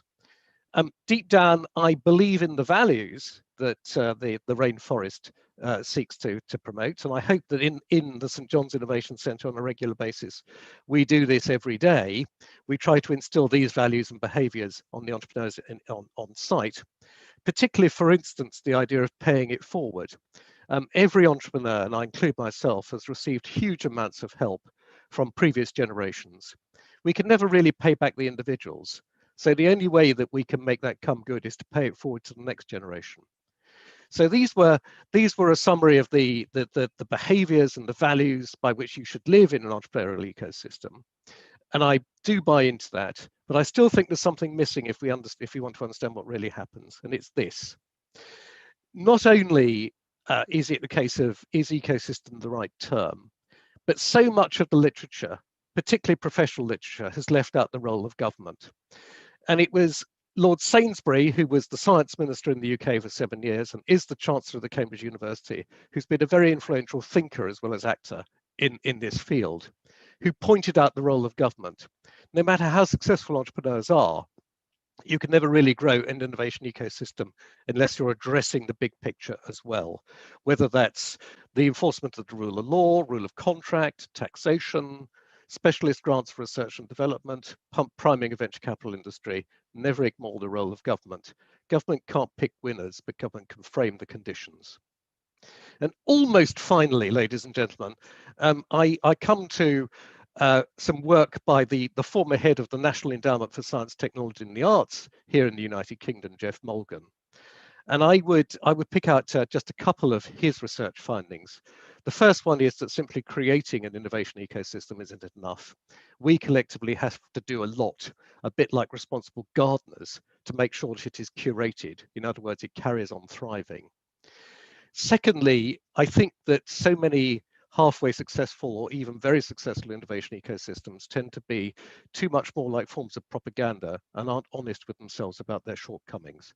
And I'd like to wind up with 1 minute talking about the shortcomings of Cambridge, where I'm sitting now, which in many ways has been very successful, but probably needs to be a bit more honest with itself about what happens next. As those of you who visited here will know, there's really 2 Cambridges. There's the medieval college town, and then there's the thriving, dynamic innovation world. And I'm sitting right in the middle of the left-hand side of that picture at the moment. Over the years, Cambridge undoubtedly does deserve some of its success. It's produced many Nobel Prize winners. It's produced many spin-outs which have been valued at $5, $10, $15 billion in a very short space of time. But I would argue the thing that's made Cambridge exceptional has been that sense of contributing to society, that sense of having a mission, as opposed to simply having an activity and wanting to be famous or rich or otherwise successful in a worldly sense of that term. So if I summarize by using Cambridge simply as a case study, not as an example, on the one hand, if I come back to Eric Stamm's breakdown of the things you need, over the years, we've been very good at building up the framework conditions. We've been very, very good at having a sense of mission. In other words, the new value creation, not just in terms of dollars, but in terms of the impact on society. But our shortcoming has been one which I don't see elsewhere in the world, which is we're very bad at strategic thinking. We're very bad at addressing the issues about how we're going to build the infrastructure for the future. And I think if it hadn't been for the pandemic slowing down activity here this year, 2020 would have been a crunch year for Cambridge, because we are running out of houses for entrepreneurs to live in. We are running out of schools for their children to go to. We are running out of incubators and science parks. So we are the victims of our own success. And unless and until around here we can think more strategically, the fact that we've been good or lucky with having a mission and building up so many successful companies worth billions over the years is likely to be in jeopardy. So that's the thought I'd like to leave you with. I hope I've been in time. Thank you very much indeed. And I shall now stop sharing screen. Thank you so much, David. It's a very concise presentation. And I hope Dr. Bassel. Okay, we can introduce Professor Dan Rifke. Dan, how are you? Can you open the mic, Dan? There we go. Good morning. Yes. How are you? Good, very good. How about yourself? I'm fine, thank you. Go ahead and start your presentation. All right. So thank you again for the invitation, Dr. Hannity. I appreciate the opportunity to join this distinguished conference and join you on your voyage through all the economic development programs that you see around the world. The program I'm here to talk with you about today is university economic development in the United States, and in particular, a program that I've been heavily involved with about the last 32 years, the University Economic Development Program. So the crux of my presentation, I'll talk a little bit about the impact of COVID-19, in particular that's impacted the world economy, how many of the EDA university centers around the country have adapted their approach to supporting the local and regional economies, and then go into a brief survey that we conducted of our university centers and how they have adapted programs to respond to the pandemic. So, in the short term, the pandemic has obviously caused a crisis of global proportions. We've had countries all over the world in placing shelter-in-place orders, which increased isolation and frankly, it's caused lack of market access to all industries and all sectors of the economy. It's obviously put heavy stress on supply chains. We've had traditional products that have been readily available are no longer available or are available in scarce supplies, including staple products such as flour and other products. In particular, and we've seen this with this conference as well as when we put on our own conferences, as well as educational systems around the world, broadband has been stressed as how important. We have situations in the United States where a community might have excellent broadband and the community next door might have little to no broadband. It may not be important in a normal type of economy. However, in today's economy where everything from even the smallest household is required to have broadband to be able to provide education for their youth, the importance of broadband has become more and more important. Obviously, we've had a shift to remote work. Some of the larger global companies like Google, Facebook, and Apple have now allowed people to work remotely. I know a lot of my colleagues have gone to shifting to working not just across the country, but around the world. We have faculty at our own institution who are teaching classes here in the United States, but are currently living in their home in Italy. We have the biggest impact, I think, and this is like a dichotomy, if you will, is the impact that is placed on the service sector economy. Those of us who are lucky enough to have jobs that are can be continued, if you will, in an online setting are lucky, and those people that are employed in traditional service sector jobs, say in hospitality and in, for example, restaurants, don't have that luxury. Either their jobs have been cut back, or their jobs have been entirely eliminated, or in other cases they continue to work, but they may work in a much riskier setting. So finally, as I mentioned, we've got the impact on homeschooling, but this also has a trickle-down effect in that the parents around the world are now actually forced to be responsible for the, if you will, the daycare and care of their children while they're at school, and that they have to provide supervision of their children while they're still working in a home environment. So, and this has particularly impacted women across the world because they often have to not only take care of their own family, but often they have an extended family elder care that they have to provide. So, and what we found is that all of this is causing a slowdown in the entrepreneurial ecosystems interactions. A lot of this, for example, we host a number of regional economic development events that were designed to increase interactions among entrepreneurs. However, we're finding a decrease in these interactions, which I'll go into a little bit later. So those are some of the short-term impacts. Some of the long-term impacts that we're seeing with COVID, and I'm taking a little bit from the media here. This is from an interview with Bill Gates earlier this week with a global conference that they hosted. Prediction that over 50% of business travel will disappear after the COVID-19 crisis. and I put the link on here, which I'm happy to provide this PowerPoint so that you'll have the link. But basically, the crux of his argument here is that a lot of the business travel that has been budgeted into corporations in the past will probably be eliminated as people become more and more comfortable with these digital settings, and they are comfortable providing presentations and or holding sales meetings and other types of meetings in a remote setting. We definitely have an increase in telework.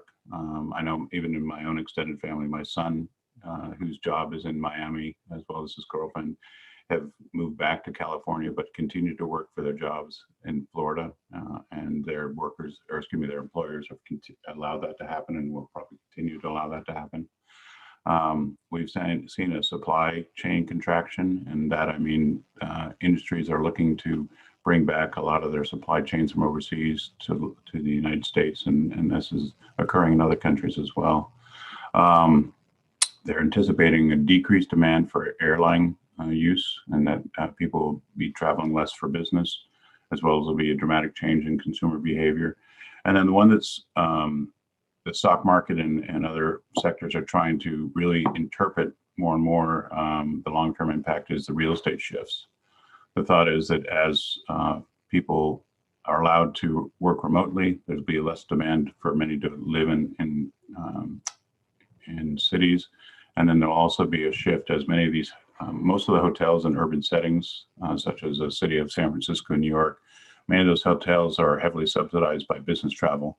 But if people are no longer traveling for business, or at least are not traveling as much, we see a lot of that real estate shift in those hotels, maybe shifting to other forms of use, maybe in terms of condos. And then we also see a shift of real estate, and that if people are not commuting or commuting into work in larger cities, there'll be less demand for facilities like parking structures.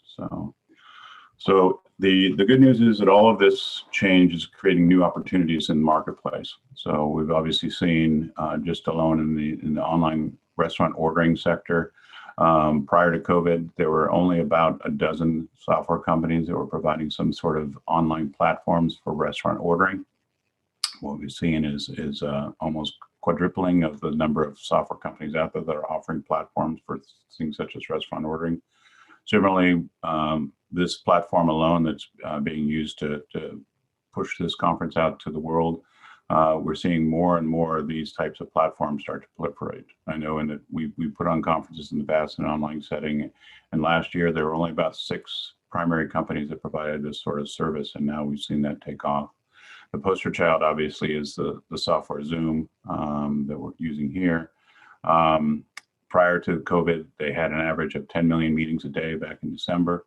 As of April, they had over 300 million meetings a day. So there's a dramatic increase.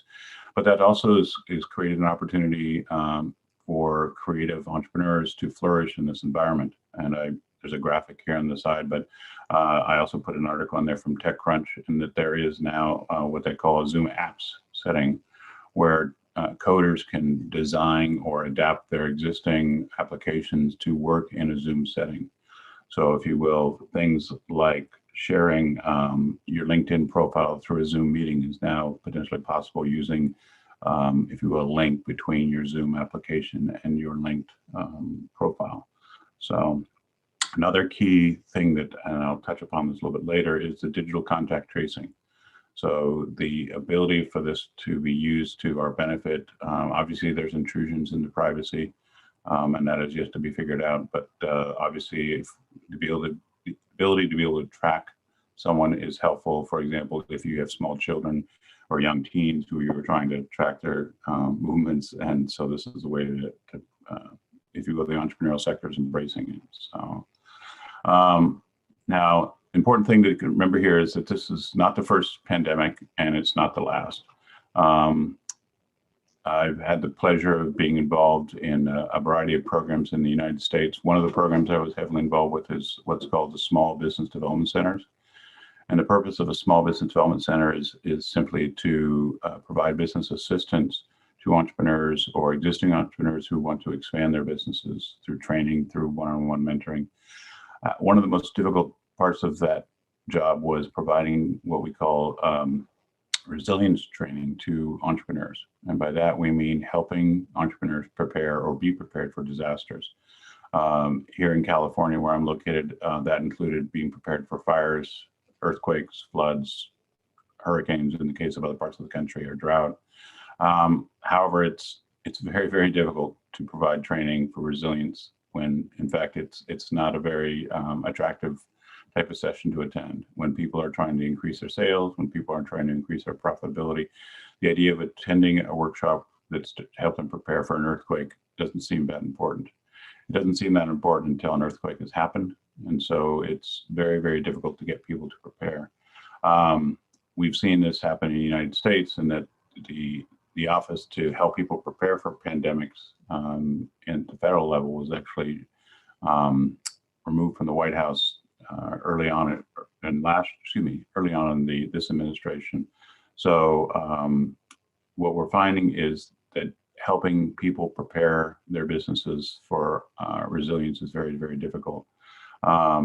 We've been very lucky in that the COVID-19 mortality rates have been fairly low, between 1.4 and up to 9.6%, depending on the country.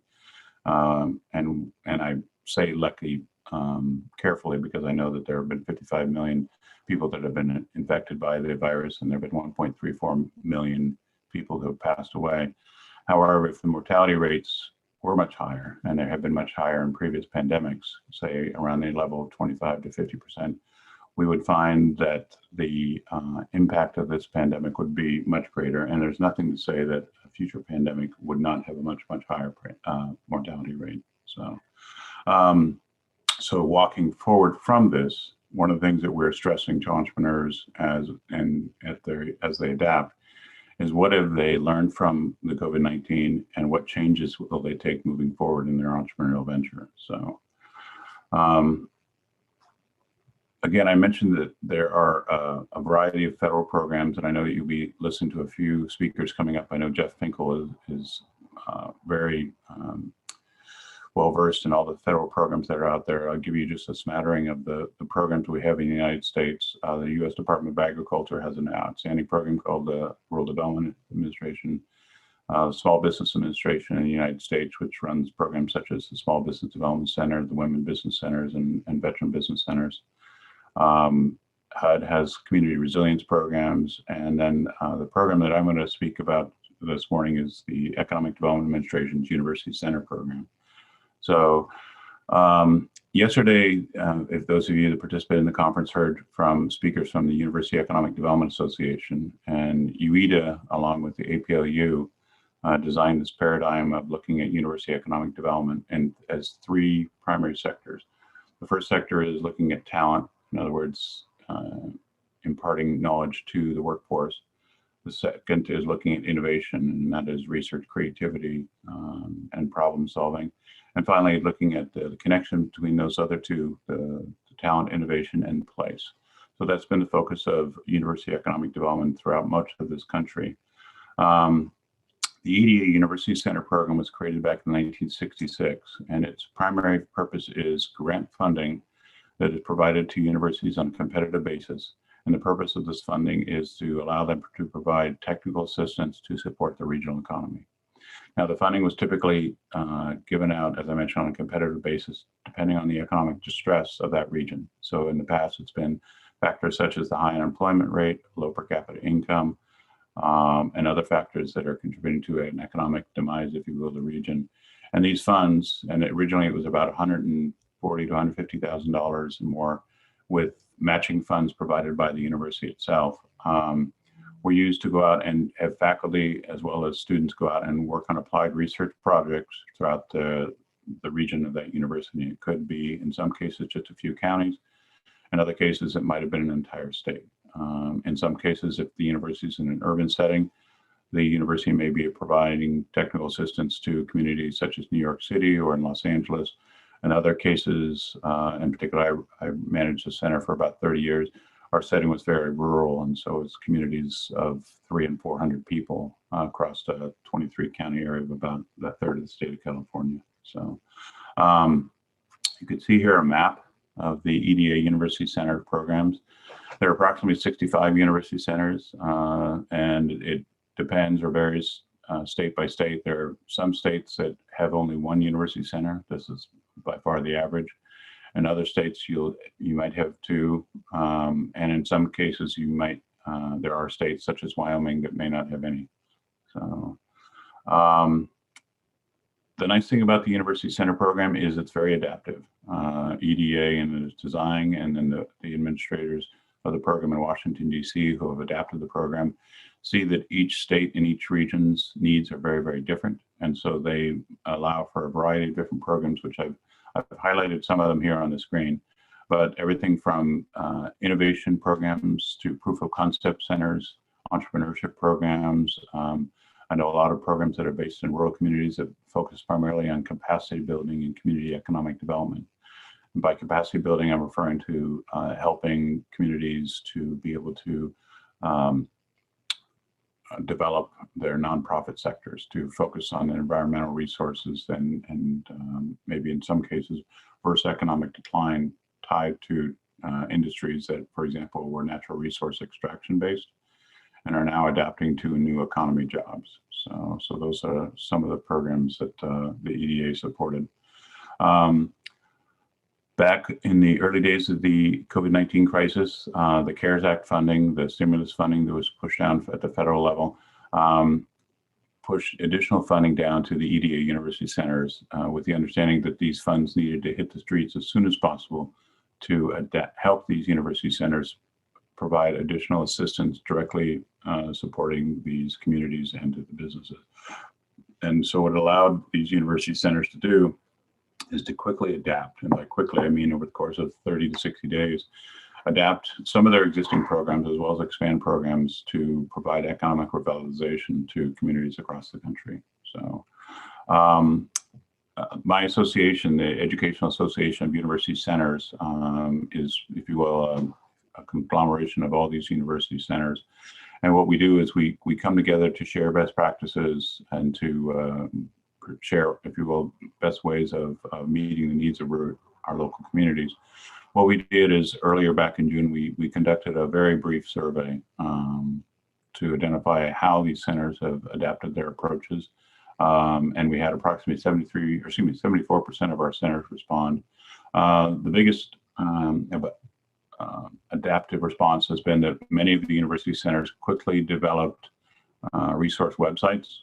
So about half the university centers around the country adapted websites that either put resources online for entrepreneurial ventures that needed technical assistance. So in most cases, these websites allowed the local businesses to access special funding. In some cases, these rural communities had set up revolving loan funds or other special programs to help fund these entrepreneurial ventures. So many of the university centers created websites for this purpose. In other cases, what the university centers did is create websites to support local policymakers, creating websites that help the city, county, and either city managers or city councils identify resources to best help their communities adapt and move forward. In a lot of cases, it was, for example, sharing best practices on helping restaurants to move to a digital environment. In other cases, we've had just sharing the new policy guidelines and new regulations to help businesses move their business out into an outdoor setting, which in the case of restaurants can be challenging in an urban setting. So a larger percentage of the university centers created webinars for small business owners. So these are webinars, again, that helped entrepreneurs adapt their ventures to an online setting. So in most cases, it was helping businesses get virtual by helping their businesses have an online menu, take e-commerce transactions, and allow them to go to, in many cases, a delivery type of business format. So that was a very popular type of technical assistance provided. A smaller amount, about 42% of the businesses provided webinars for local policymakers. So, and again, these are mostly for city and county business managers. So I see that I'm running short on time here. So I just wanted to mention moving forward, The focus of the EDA University Centers continues to be on economic renewal. So we are, again, focused on helping the universities adapt their approach and aligning their resources to best serve the local needs of their regional economies, and keeping a focus on resilience with the idea that the economy that we're seeing right now is starting to recover slowly but surely, although we are seeing spikes of cases. We will also have to know that this is, again, not going to be the last pandemic that we're going to experience, and that we're hoping that these businesses and these communities will take lessons from this and use them moving forward. And with that, I yield my time. And I would like to thank you, Dr. Hannity, for inviting me.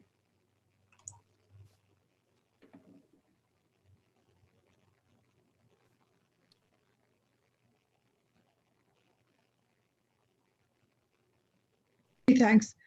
Thanks, Professor Dan, for your presentation. It was amazing presentations. We learned a lot.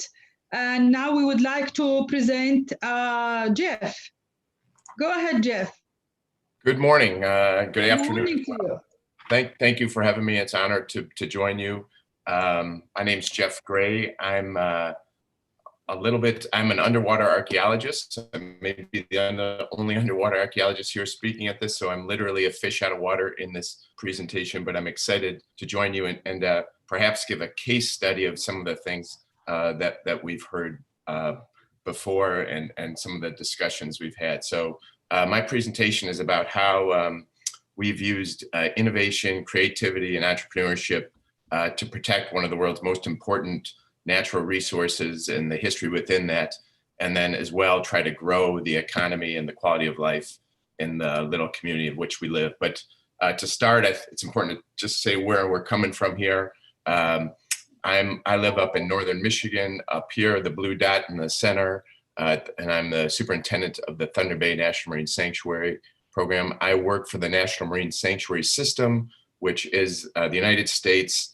Basically, it's our national parks of the oceans and Great Lakes, and our job is to protect the amazing marine and Great Lakes resources in our country, from whale habitat to coral reefs. I am in a special place. I live up in the Great Lakes. For those that are not familiar with the Great Lakes, they are truly one of the world's most important natural resources. As we think of what the world faces, freshwater is certainly going to be something that we need to deal with.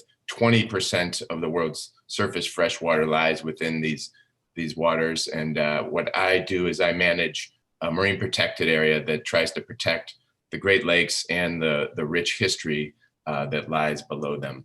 Where I'm situated, the reason that we came, there are over 200 historic shipwrecks that lie below the waters of the marine protected area that I manage. The cold fresh water of the Great Lakes have offered unmatched preservation. These are some of the best preserved shipwrecks in the world. Again, about 200 of them are out there. We found about 100 of them. We keep searching for those. And we use those to talk a little bit this in a little bit, that our job is historic preservation and providing access to these sites at the same time. But we use the excitement of these shipwrecks, not just to get people to care about the shipwrecks themselves, but to get them to address some of the issues that are facing the Great Lakes, and how we can use that and draw more people in to care about the Great Lakes and take action.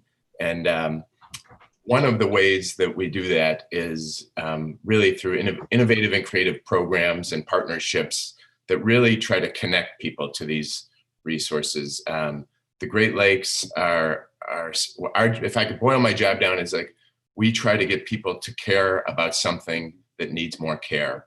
And the Great Lakes and the history below there is that. And so by creating programs and connections to people to the lakes, we try to build public will, and then where we can take action and draw more protection. And when I listened to David's presentation in the beginning and the 7 rules of innovation, hopefully you'll see some of those. David, I'm going to buy that book and read it. There's some great stuff I saw in there, and thank you for sharing that. And what we're trying to do, I should say a little bit about the community in which we live. We're about 4 hours north of Detroit. We're one of those communities that Dan spoke about earlier, where it was a natural resource-based extraction area, and we're trying to make the shift into the new economy, very high unemployment, low low college education attainment. And what the sanctuary and our partners are trying to do is, how can we use these amazing resources that are lying in this community's backyard to make this community a better place, not just to visit, but for the people to live and to thrive and to grow businesses. But connecting people to these sites, the innovative and creative ways that we've tried to do that. The shipwrecks have always been there. So the archaeologists and the divers and the people that wanted to go visit these sites already were there. But what we've tried to do is, how do we increase that circle and bring more people to care about them? And that's what we've done, is really work to connect people in this community and from around the country and around the world to these sites through different programs, while trying to protect the sites as well. And it's often thought that resource protection and conservation are contrary to economic development.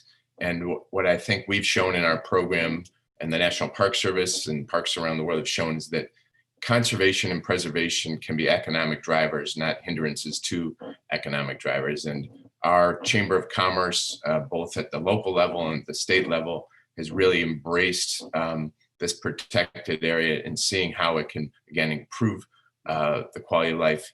In our management documents, we really try to think about economic development, quality of life, and resource protection, and how they come together, and try to create the entrepreneurial climate using these very unique special resources, and create opportunities in this small community that lives out in the hinterland. And I believe David was talking about the ecosystem and defining the ecosystem. What we really are doing, we are protecting an ecosystem, but trying to use this entrepreneurial ecosystem to do that.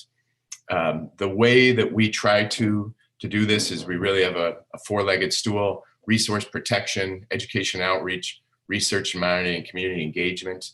And Larry Molnar, who is one of the organizers of this whole event, has been worked with us and really helped us and helped foster this idea of incubating research and development. And so what we have tried to do is, how do we attract creative people? How do we attract entrepreneurs? How do we attract innovative people to this, again, remote community to do their work? Not all of them are going to come here and move and live here, but we want them to come and do their research and invest in the area.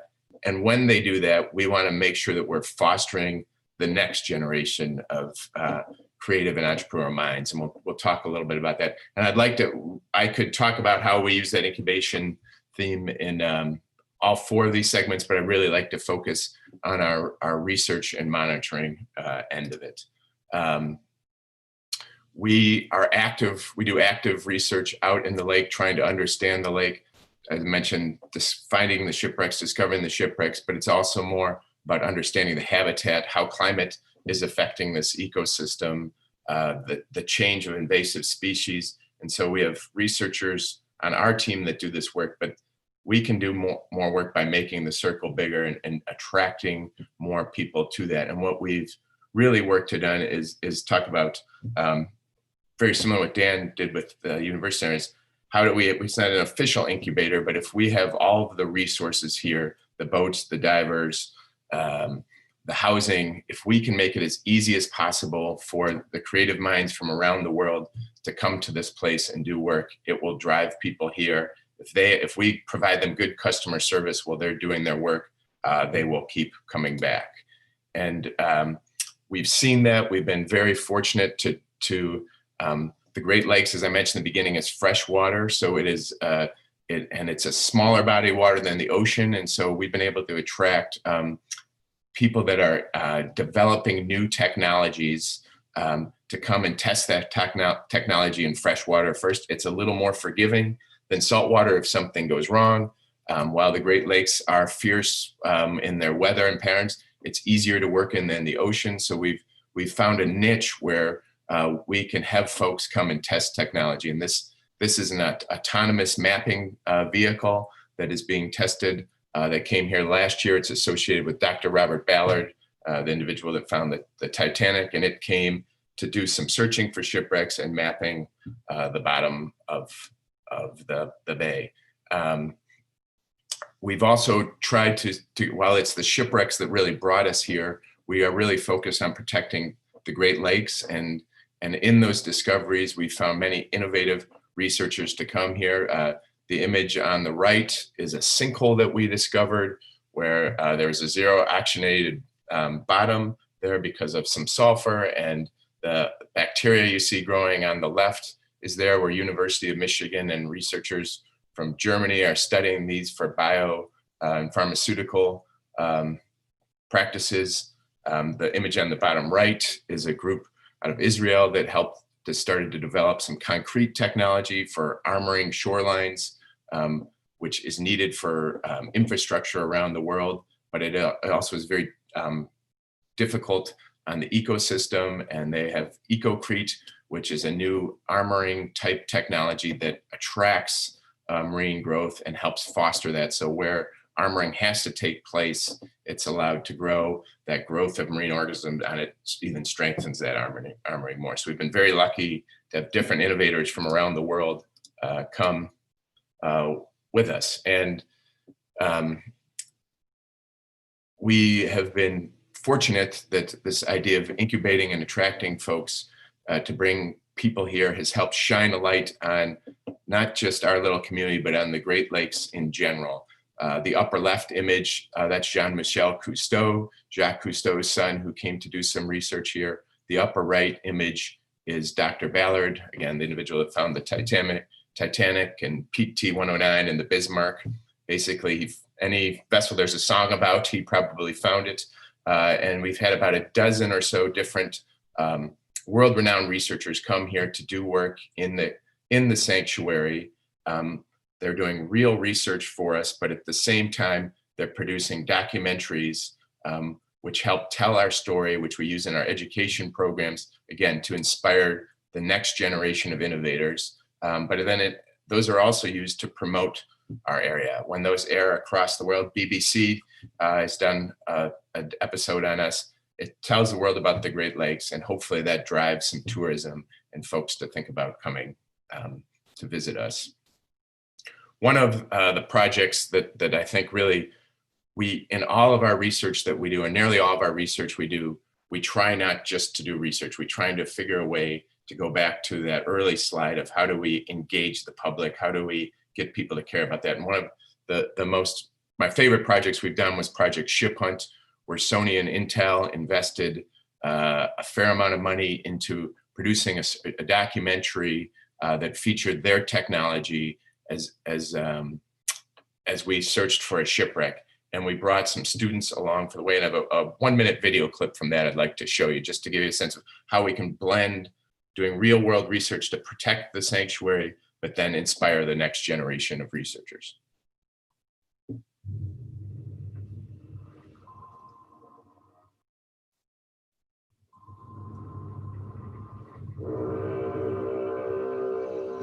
The hazards in Thunder Bay have accumulated a great number of shipwrecks.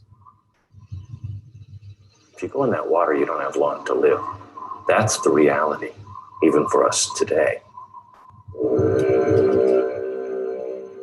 This is a massive water highway. Lots of ships, bad weather, fog, human error. Accidents are bound to happen. Hence, we're Shipwreck Alley. There's a lot of shipwrecks, but not all of them have been found. And so what we're going to do is go find one. Today, thanks to the power of these Sony Vaio laptops with a 2nd generation Intel Core processor, we're able to take millions of data points, peer down thousands of feet, and find shipwrecks. And yes, there will be adventure. He was going to do something out of the box, something different, something that people don't normally do. I'm a small town guy. I've never done something this big. Like, this would be a cool experience to learn things beyond my horizon. Oh, you got something right in front of you. Hey, you guys see that? What are those? This isn't just a ship hunt. This is a lesson about life. I wish we could take every student in Michigan and beyond on an adventure like that, but we can't do that. But we have developed strong hands-on stewardship-based programs where we try to get students out into the water. As I mentioned, we're a low economic area. We live on one of the most incredible natural resources on the planet. In the early years when we started here about 18 years ago, we did some surveys, and about 70% of the students in our area had never been on the lake before. And what we realized, if we wanted to get this next generation to care, we had to find programs that got our residents, not just students, next to the water, on the water, under the water, above the water. And we really strive to find ways to give experiences for students where they can do that. I have one other short video to talk about how we're using technology to create this innovative attitude in the program. And what happens with this, when we have a Dr. Ballard or a Jean-Michel Cousteau come, it makes the people of this community believe in their community and rise the value of what they think in the community, the pride of the community. And we've seen that with our student programs. Run through your list of archaeology observations one more time. Make sure that you have as much information on each wreck as possible. My name is John Capeless. We're at Alpena High School. Shipwreck Alley is a class that was designed to cover all aspects of marine sanctuary operations. So what makes Shipwreck Alley exciting is that I can create some pretty powerful learning opportunities for the students. The class is really built around earth science. This is an earth science classroom. Shipwrecks run aground, so we can talk about some of the unique geology. Then we move on to meteorology. Storms, fog, wind, waves, they all cause shipwrecks. Imagine yourself out on the Great Lakes in November. Talk about resources, natural resources in the region. Then we do some archaeology, which really opens up opportunities to work with the sanctuary. And in the end, we tie it all back into lake ecology and how the lakes are changing and how we keep the ecosystem thriving.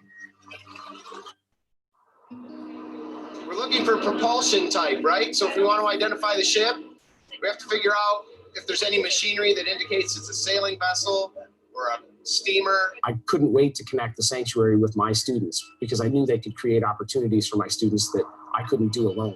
Thunder Bay National Marine Sanctuary is like a museum under the sea. Everything that we do that's really cool in this class has marine sanctuary hands on it. They feed us a lot of the real world information that brings that learning alive, and they create the fieldwork opportunities, or they help me find fieldwork opportunities. Check out one more wreck. Do we have time for one more? Yeah. This particular class, Shipwreck Alley, doesn't exist anywhere else in the world. We started with a pilot program of 30, one class, 30 students. The next year we went to 3 classes, about 90 students, and then we went over 200 students the third year of the program. The idea that we're exposing 2/3 of every kid who graduates from Alpena High School to Thunder Bay National Marine Sanctuary and its mission and the positive effect it has on the community, I think that's a powerful thing.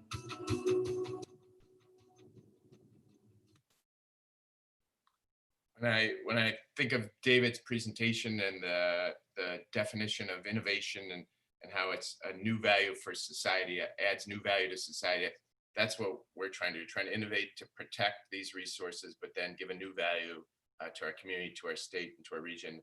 And through the cluster that he also talked about, we're trying to cluster this as a research area, try to cluster it as an education area where we're providing unique education experiences for folks. And as Dan mentioned, we're doing that in an area that has been hit pretty hard economically and trying to take advantages of this idea of incubating not just businesses, not just researchers, but we incubate those teachers like you saw with Mr. Capeless there, where we spent years working with him, giving him the resources he needs. And now he's touching hundreds of kids each year. We do also work as a tourist destination. These shipwrecks, while they're amazing as archaeological and historical sites, they are great recreational sites, some of the best shipwreck diving in the entire world. So we work with our local tourism company to attract people there. We have a large visitor center where we get about 100,000 visitors a year in a non-COVID year. And it's a touch base. It really is the hub of the wheel where you come into our visitor center and discover the amazing resources throughout the region, and that helps drive the economy. And all of this comes together by, I think, the theme of this presentation when we looked at some of the goals of innovation, creativity, and entrepreneurship. For this case study is using those things. What we're really doing with there is building stronger, more resilient communities that can deal with something like we're dealing with today with a COVID and a pandemic. And it's been an amazing journey. Our vision, this is what we're after, and I'll end with this. This is what our goal of our program is. How can we spread this? And I think it's a bold goal, but it's really how do we bring more innovative, creative, and entrepreneurial people along with us to help achieve this vision and mission that we talked about. Thank you.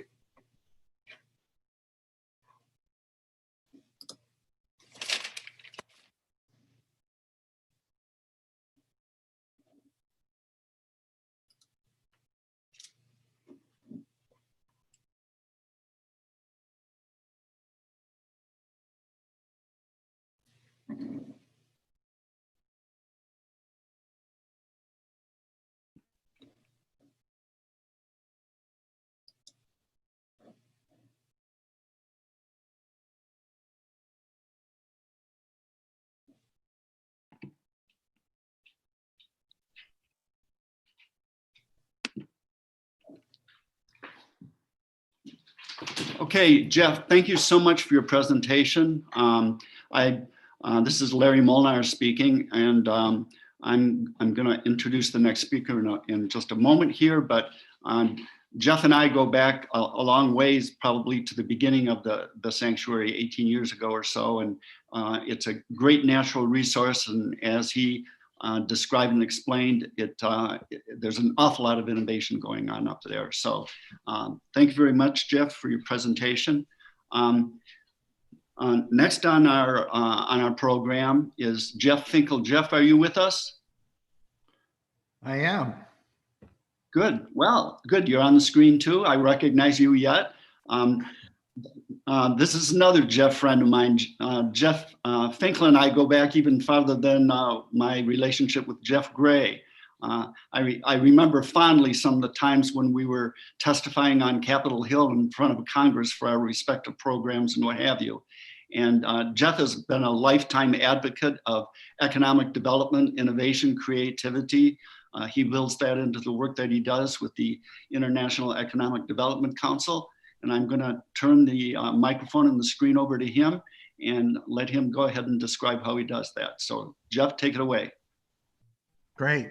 Thank you very much, Larry. I'm envious of Jeff Gray's presentation with great videos and a great story. But I appreciate being with everybody today.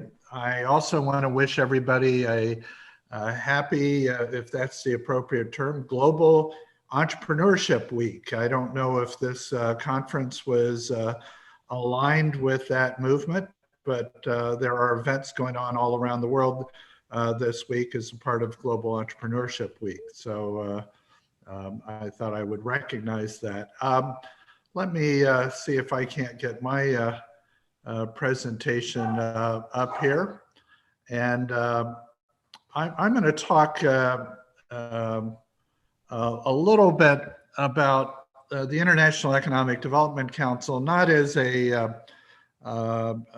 sales piece, but what we're doing around economic development. And Larry, can you see my presentation fine? Yes, thank you. Okay, great. So as Larry said, you know, I've been at this game of economic development for a great number of years, but I'm a relative newcomer to this world of economic development. Our organization is a merger of a couple organizations. We changed names in 2001. We merged an organization called the American Economic Development with the Council for Urban Economic Development. Next year, we will be celebrating 95 years of trying to understand this game of economic development and building a practitioner organization to support people in this space. I won't go through our history. but there's lots of information at our website, which is iedconline.org for anybody that's interested. One of the things that I find is helpful when I'm trying to explain who we are, first and foremost, we're a membership association. We're not a government entity. We serve our members who are city, county, state, chamber of commerce, public-private partnership organization members, and they pay most of the freight of maintaining a staff and offices. They do that through dues, attending conferences, paying for training programs and books. I find when I meet with international delegations that a number of places don't have membership organizations in quite the same way we do in the States, but we are owned by our members. We're a not-for-profit or an NGO, as many of you would refer to your not-for-profits in your countries. Our mission is to provide leadership and excellence, to set high standards for the practice of economic development. And we do that largely by training. You know, it's probably late in this program to define economic development, but the definition that we use, it's the creation, retention, expansion of jobs, development of tax base, and the enhancement of wealth is our nomenclature, or the definition that we provide to economic development. We have over 5,000 members, and here are some of the groups that we serve in that membership. Our priorities are leadership development, assisting economic development leaders with economic transformation, supporting economic opportunity in their communities, and frankly, helping to grow talent in this field of economic development. As an association, and I'm sure many of you belong to an association of one type or another, I like to say that economic development associations are all the same. They do conferences, training programs, they follow legislation. The difference is the content by which they're working, and in our case, we are a specialist in economic development. The thing that's been odd for me to understand for a long period of time, and maybe I just don't take ourselves as seriously as I should, is we're the world's largest economic development membership group. I've said many times, if China decided to set one up, they would eclipse us in a heartbeat.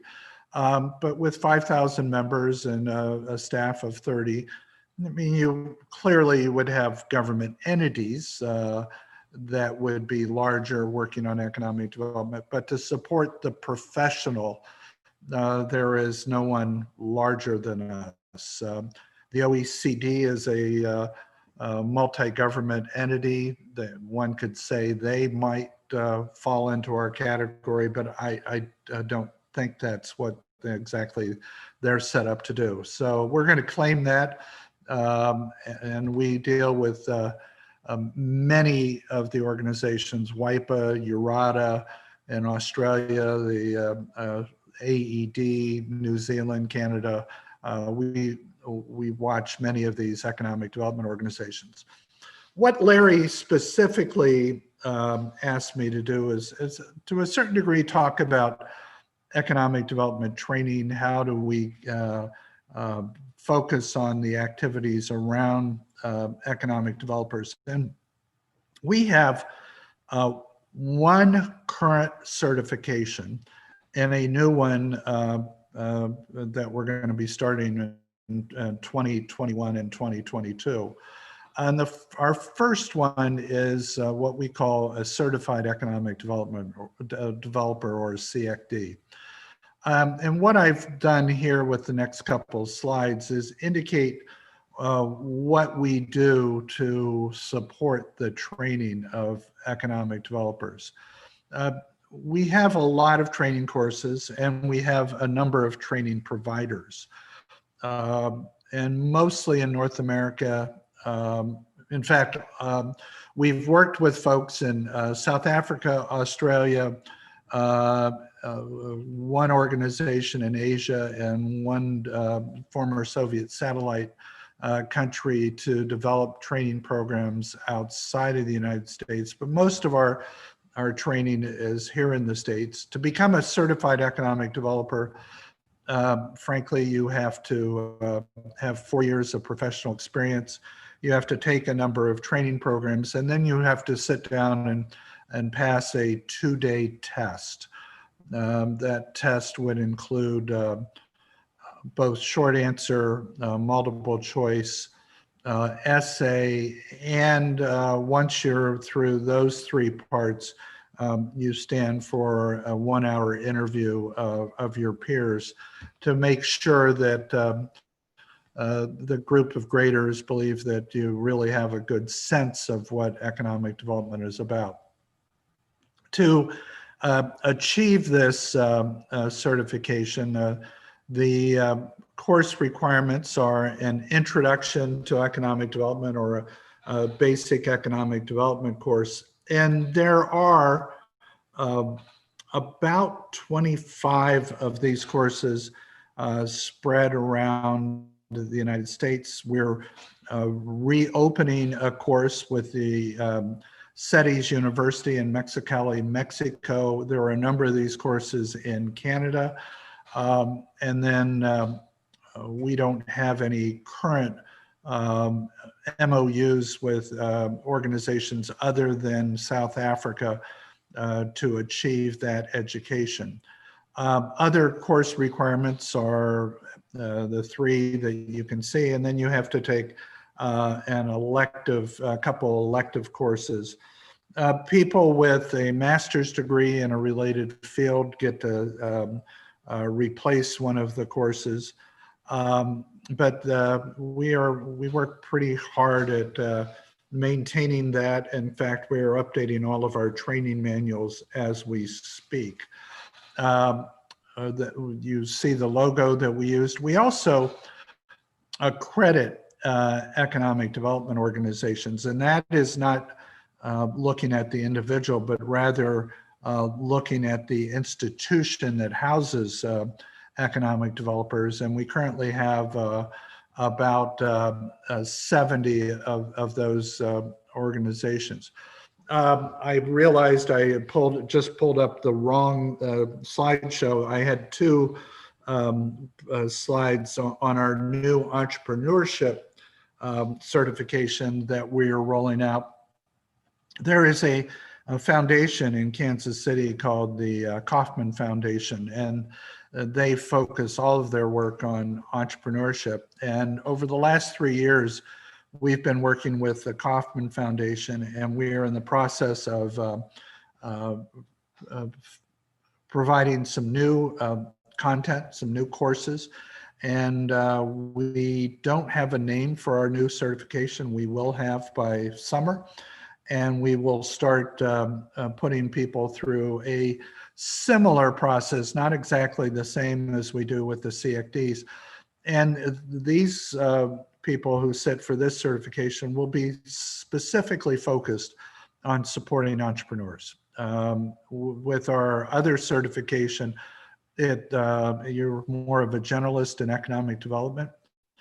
This one, you will be, the practice around that will be specific to supporting entrepreneurs. And we hope to train a number of people and certify a greater number of people. There will probably be some type of grandfathering in or grandmothering in of people into our certification when we first roll it out.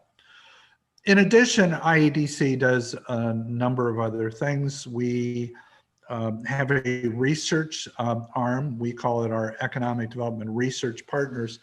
And the way we fund our research is we have, if everybody is aware of the story of Robin Hood, Robin Hood went through Sherwood Forest, and he stole from the rich and he gave to the poor.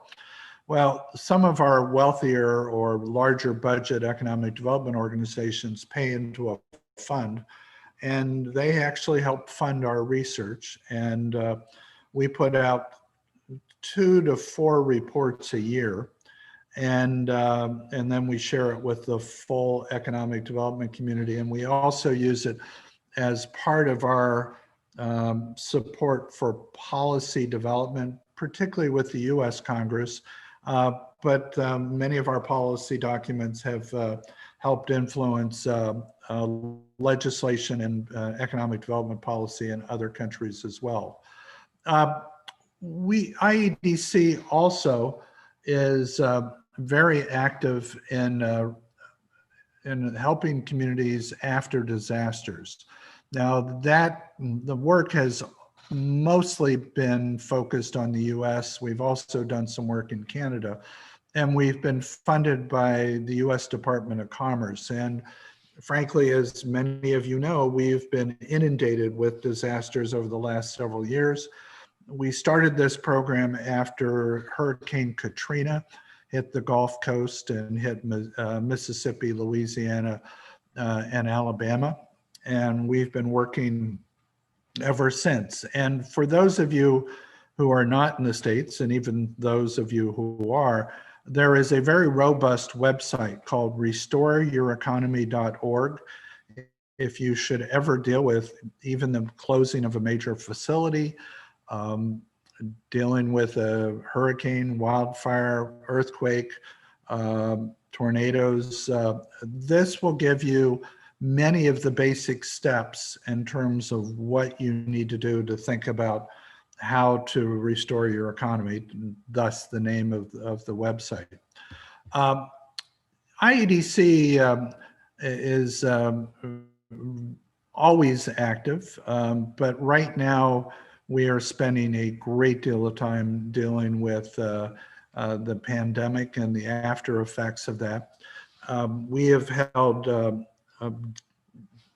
couple dozen webinars for anybody who wanted to show up. Our members are dealing with high unemployment, collapsing industries in certain sectors. And it was said yesterday that the sectors that are having some of the greater problems are hospitality, tourism.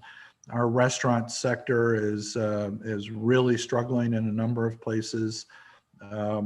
Convention centers, convention hotels are if they're even open, are giving away their rooms at this particular point. Our members are also focused on dealing with broken supply chains, particularly, it's been particularly noticeable in the healthcare industry. I've noted many times that if China had 2 or 3 times the impacts of the coronavirus or COVID-19, we wouldn't have had any additional PPP. We wouldn't have been able to put our hands on any additional ventilators. And, we had given up those products and the supply chain had moved them offshore.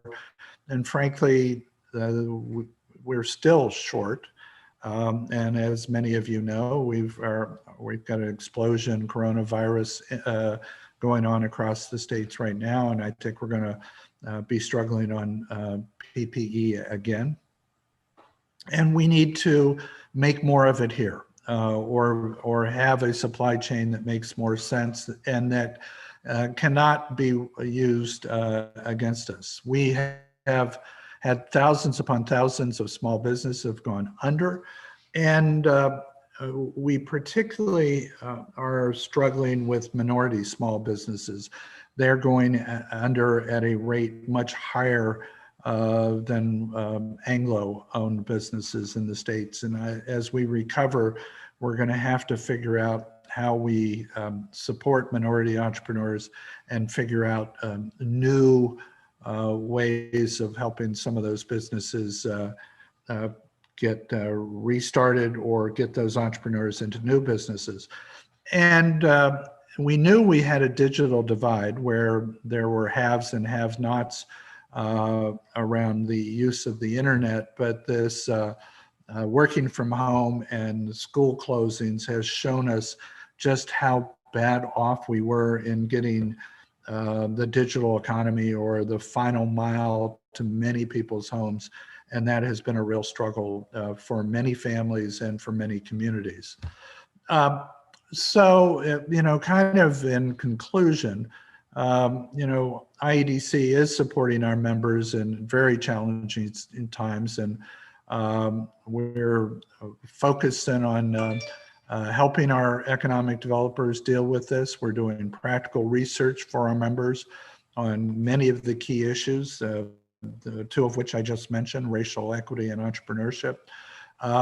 We are always trying to help our members think about what are our emerging threats in the same way that all of us probably go through a SWOT analysis from time to time. We're thinking about new products and services, supporting new knowledge and engaging in partnerships to share that value.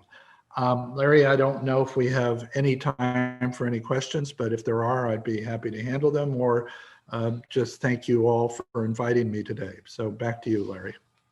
Okay, well, thank you very much, Jeff. I learned more listening to you now than I have in all the conversations we've had over a coffee or over a beer in Washington, D.C. So thank you for that. And I think it's good for the audience to learn about the way that you're kind of the practitioner's practitioner, in that you're teaching best practices in the realm of the practitioner. And I think that's a critically important part of the ecosystem, because without that, you don't have the consistency, the best practices, and the passing on of ideas and knowledge to future generations. So thank you for what you've done and what you continue to do. And thank you for speaking today.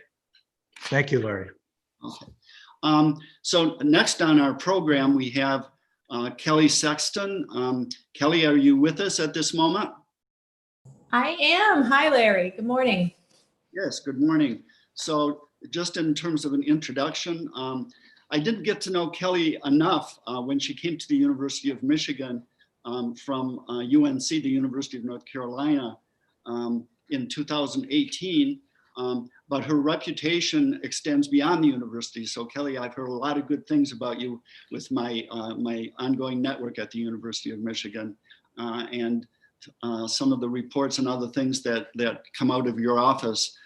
You've advanced the practice of technology commercialization and licensing, and the work that the university does to provide innovation and creativity to the world, really, because the University of Michigan is, at least in the United States, the largest public research university, and that probably extends beyond the borders of the US. So without further ado, I'm going to let you take it away, Kelly, and thank you. Yeah, well, thank you so much for the invitation to be here. It's really exciting to be able to, share some of our learnings from University of Michigan to, policymakers and practitioners and influencers around the country. So thank you and around the globe. So thank you, Larry, for this invitation. And it was really great also to hear Jeff Finkel's presentation, because I will be talking a bit about the IEDC in this presentation. So it's great that we were adjacent in the agenda. So as Larry was describing the University of Michigan, I'm just going to jump right in. And I think we're all here on this at this conference because we believe in the power of innovation and research as a source for societal good, economic growth, economic prosperity. And my experiences in the US supporting university technology commercialization, which is an important part of what's really been called our miracle machine in terms of creating economic prosperity and opportunity in the US. And a big piece of our success, a really important underpinning for why this has been working, is a 40-year-old piece of bipartisan legislation called the Bayh-Dole Act. At its core, what the Bayh-Dole Act achieved was to tell US universities that we could own the results of all the innovations created on our campus, even when they used federal taxpayer funding for their generation. This allowed us the opportunity to create the profession of technology transfer and to create the infrastructure and the incentive to move these innovations out into the world in ways that maximize positive societal benefit. It's been attributed, as this slide says, with perhaps more than any other policy measure in helping to reverse America's precipitous slide into industrial irrelevance. And thanks in large part to federal funding of research universities around the country, we have a really wonderful network of innovation that's occurring in every state of our union. But for reasons of geography, history, and network effects, venture capital tends to be clustered in just 3 states in the US, with California, Massachusetts, and New York accounting for about 75% of all the venture capital dollars invested in the US. And around these hubs of venture capital investment has really grown very vibrant entrepreneurial and innovation ecosystems. And these are some of the most active entrepreneurial ecosystems that the world really has ever seen. But we have innovation in every state and around every great research university. So I think the challenge for all of us is to understand, what can we do to improve the innovation and entrepreneurial ecosystems in our region? And I think there's ways we can do it. And I'm sure there's ways we can do it. We just have to be a little bit more thoughtful and purposeful in the programming that we put in place to help make up for the fact that our faculty aren't as likely to bump into a VC in a coffee shop as they would be if they were located at a university in Silicon Valley, for instance. So the University of Michigan is located in this part in the yellow circle. It's often said our state looks like a mitten. We're in the Great Lakes region. And because of our location, because of the attributes of our university, we think that the models that we generate at the University of Michigan can be applied in states around the country and also around the world. We've been really successful and have a long track record of successful technology commercialization. As Larry mentioned, I'm approaching 3 years at the University of Michigan, and our history in this aspect was one of the reasons I was excited to move to U of M. Some of our products are household names like Flu Mist or bladeless LASIK. Others are exciting surgical innovations that have the potential to transform the way that we treat cancer, for instance, such as histotripsy. Many of us interact with the U of M technology every day when we use our smartphones, as all high OLED display technologies have a piece of Michigan IP underpinning them. And so, as Larry was mentioning, we're the nation's largest public research university. We have a diversity of research excellence, strengths in medicine and engineering, also in natural sciences, public health, the environment. We have a strong business and law school. And we think this interplay of our geography, the excellence of research, and the diversity of that research makes us an ideal platform for innovating, to try and test and experiment with new programs in technology commercialization to see if they work. And we think if they work in Ann Arbor, Michigan, they can be applied around the world. And one way that this is captured is in the mission statement for our office. And it's actually a statement of inspiration, where we say that we are inspired to redefine how world-class university research can fuel a region and solve the world's greatest challenges. And Larry, you were kind of nodding to that duality of purpose in the intro. We are a global university. Our innovations have the opportunity for impact around the world. At the same time, we're a public university in a state that's often called a flyover state or a part of the Rust Belt. I think we're part of the Brain Belt. And I think we've got great opportunities to demonstrate to areas around the country how you go about leveraging your great assets in your strong research universities.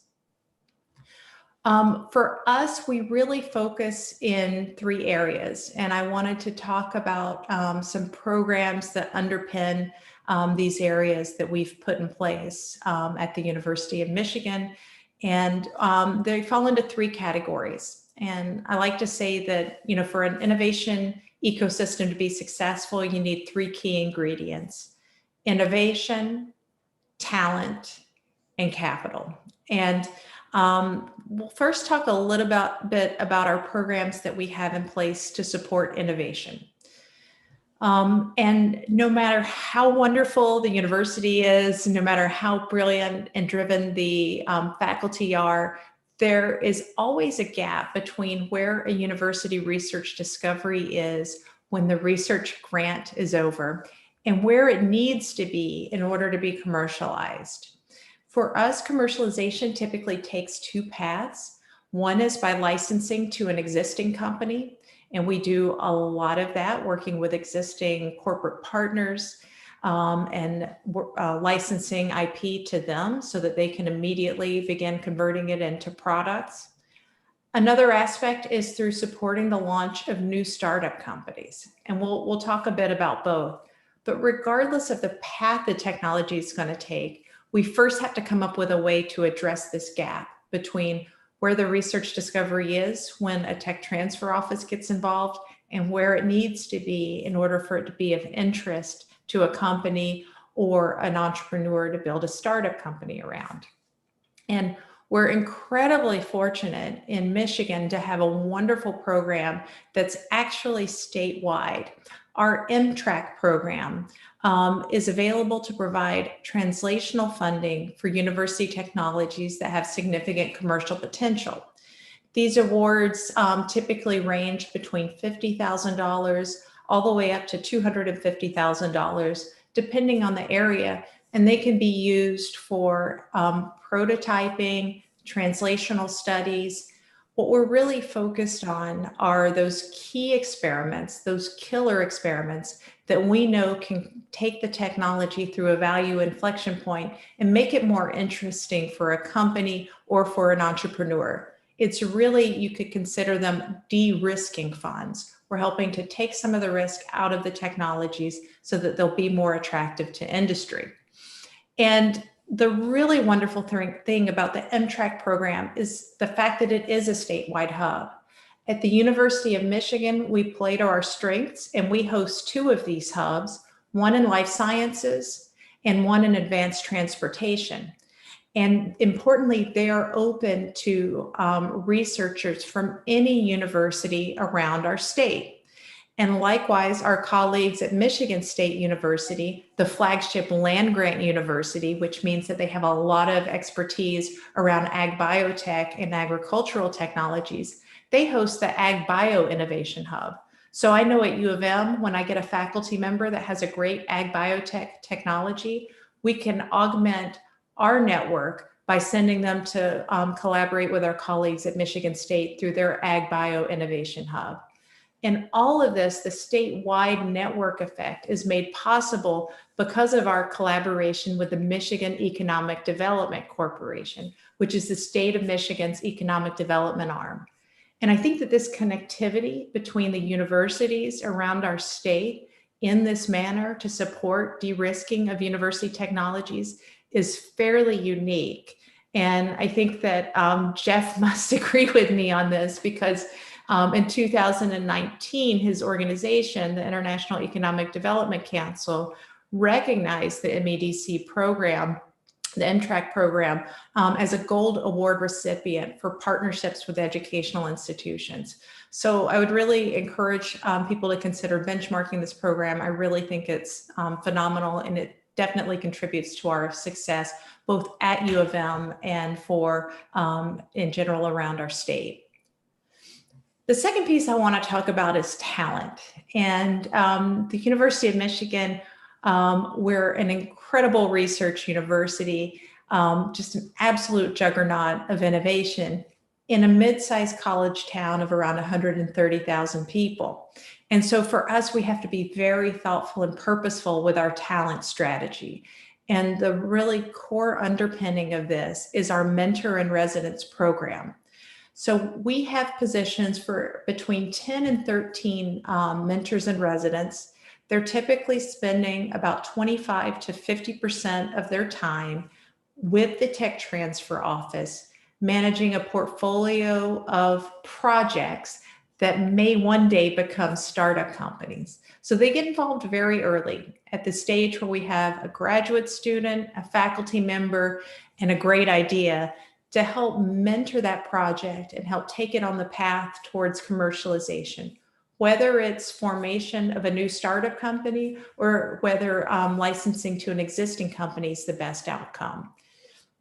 We've been able to attract an incredible pool of talent to this team. The individuals shown here have raised over $200 million of venture capital as entrepreneurs. They've directly overseen $700 million in liquidity events. And they're active investors. They've managed over $150 million in assets.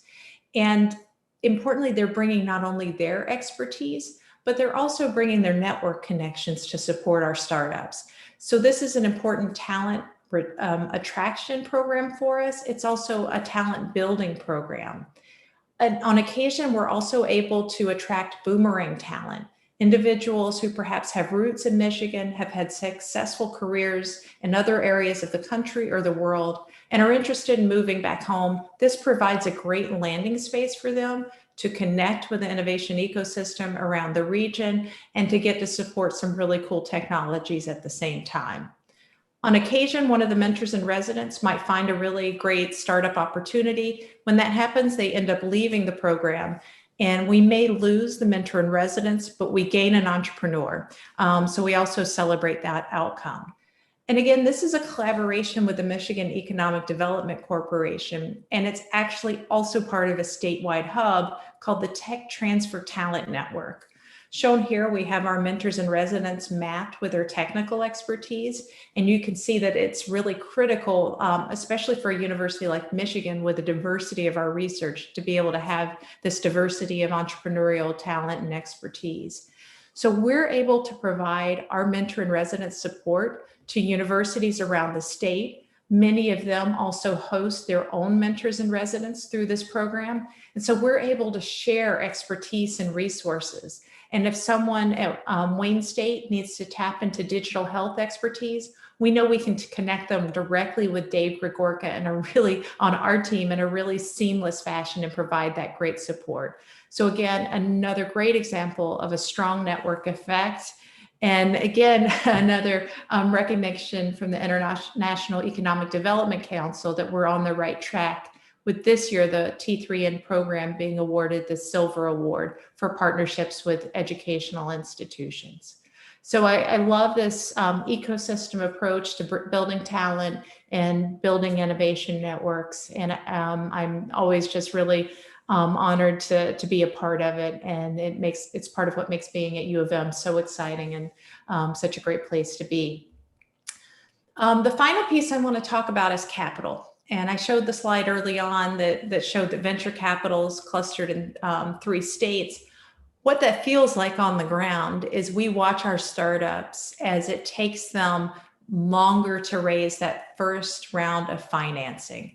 We know that in the Great Lakes region, on average, it's taking our startups about 2 years longer to raise their first $500K of funding.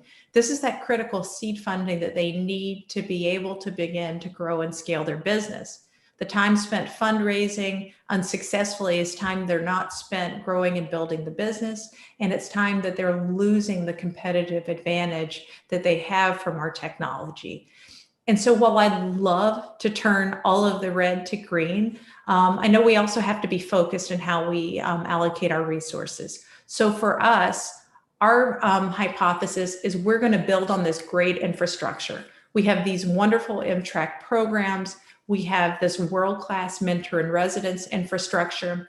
And so we're focused on building a bolt-on program called the Accelerate Blue Fund, where we're taking this great infrastructure that we have and we're adding capital to it, risk-tolerant patient capital. And we're actually raising it through philanthropy. One of the great benefits of being at U of M is we have a strong alumni network. And so we're actually working with our alums around the country to help raise this fund with a $20 million target. And our hope is, and our thesis is, by providing early stage patient capital, we can prepare our startups to be more competitive for their first Series A financing and to attract capital both from within Michigan and out of state capital as well. And so in closing, the reason we do this and the reason we build these programs, it's all about impact. And while I'm proud of the culture we have at U of M that's supportive of entrepreneurship and startup companies, and the 31 startups we launched last year, the success they're having in raising financing, the reason we have this infrastructure is to help society. And in early March, we had about 0 COVID-19 projects on our campus. And it's just been amazing to watch our researchers go after this fundamental existential problem. We now have over 240 active COVID research projects. Those have translated to 40 new COVID invention disclosures. And we're here and at the ready to take this infrastructure and support these inventors and researchers in their efforts to make sure that we can take these COVID-related innovations and help translate them into the marketplace so that they can be used to create those new therapeutics, create the new diagnostics that we need to help combat this problem. So with that, I think I'm at time, and I'll say thank you for your attention, and I'm open to any questions if we have time for them. But if not, I'd just like to say again, thank you to Larry and the amazing conference organizers for putting this together. Well, thank you very much, Kelly. That was a very comprehensive and enlightening description of all the things that are going on. Not only has a breadth and depth, but it's pretty agile too. And I think it shows that how institutions can come together to provide networks that are greater than the sum of its parts, I guess, if you would describe it that way, because different institutions have different strengths, and different institutions have different subject matter experts and scientists and researchers. And the spirit of collaboration, I think, is more important than the spirit of competition. And you've described how well the University of Michigan has done it in partnership with the other state institutions. So I think it's a very good example of best practice. And speaking to a global audience here, I think it's a model that can be examined, and as we say in economic development, is it replicable and is it scalable? And I think that you've demonstrated that what's going on here meets both of those requirements if things are to progress beyond the boundaries of an institution or a region. So thank you again. And we're going to move on in the program. And Agnes, are you with us at this time? I am. Well, good. Agnes is in Sweden, is that right? That is correct, Stockholm, Sweden. Yes, so I listened to part of your presentation yesterday and it was enthralling, and I'm glad that we get to hear you again. So I'm going to turn the screen and the microphone over to you, and I'm eager to hear what you have to say today. Thank you.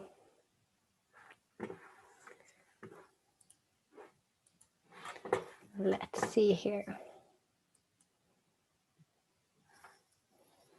So do you now see my presentation? Yes, it's on the screen. Very good. Yes, I'm going to share about the business side of Kelly's presentation. So when businesses need to innovate away from the core and using the help of universities or startups, or to sort of like the M-track, when something comes out of M-track and it's going to come back into an organization. I'm going to do that by sharing some learnings from being in the media industry and as it went through digital disruption. And I am the co-founder and CEO for Sweden of Innovation 360 Group. And we are the, we started the company in a spur of optimism about 6 years ago, when we realized that exponential tech and the way it was developing would actually be helpful for us to, as humanity, to solve some of humanity's grand challenges.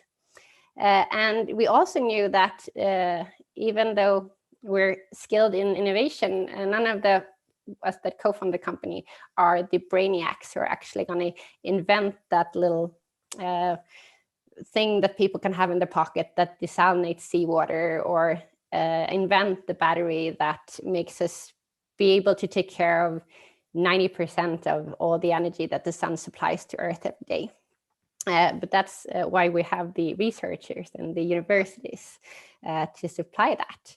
But what we are expert at is actually to assess innovation capability and help people who have those excellent ideas go from innovation or idea into innovation, to be implemented and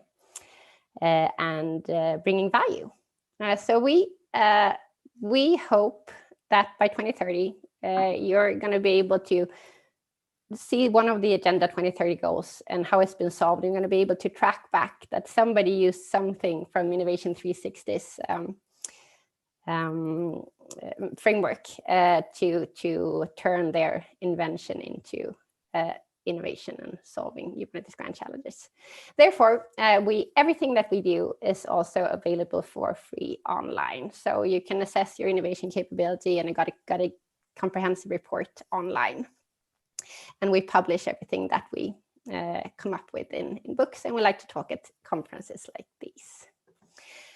And my name is Agnes Sävenstedt, and my background is in media.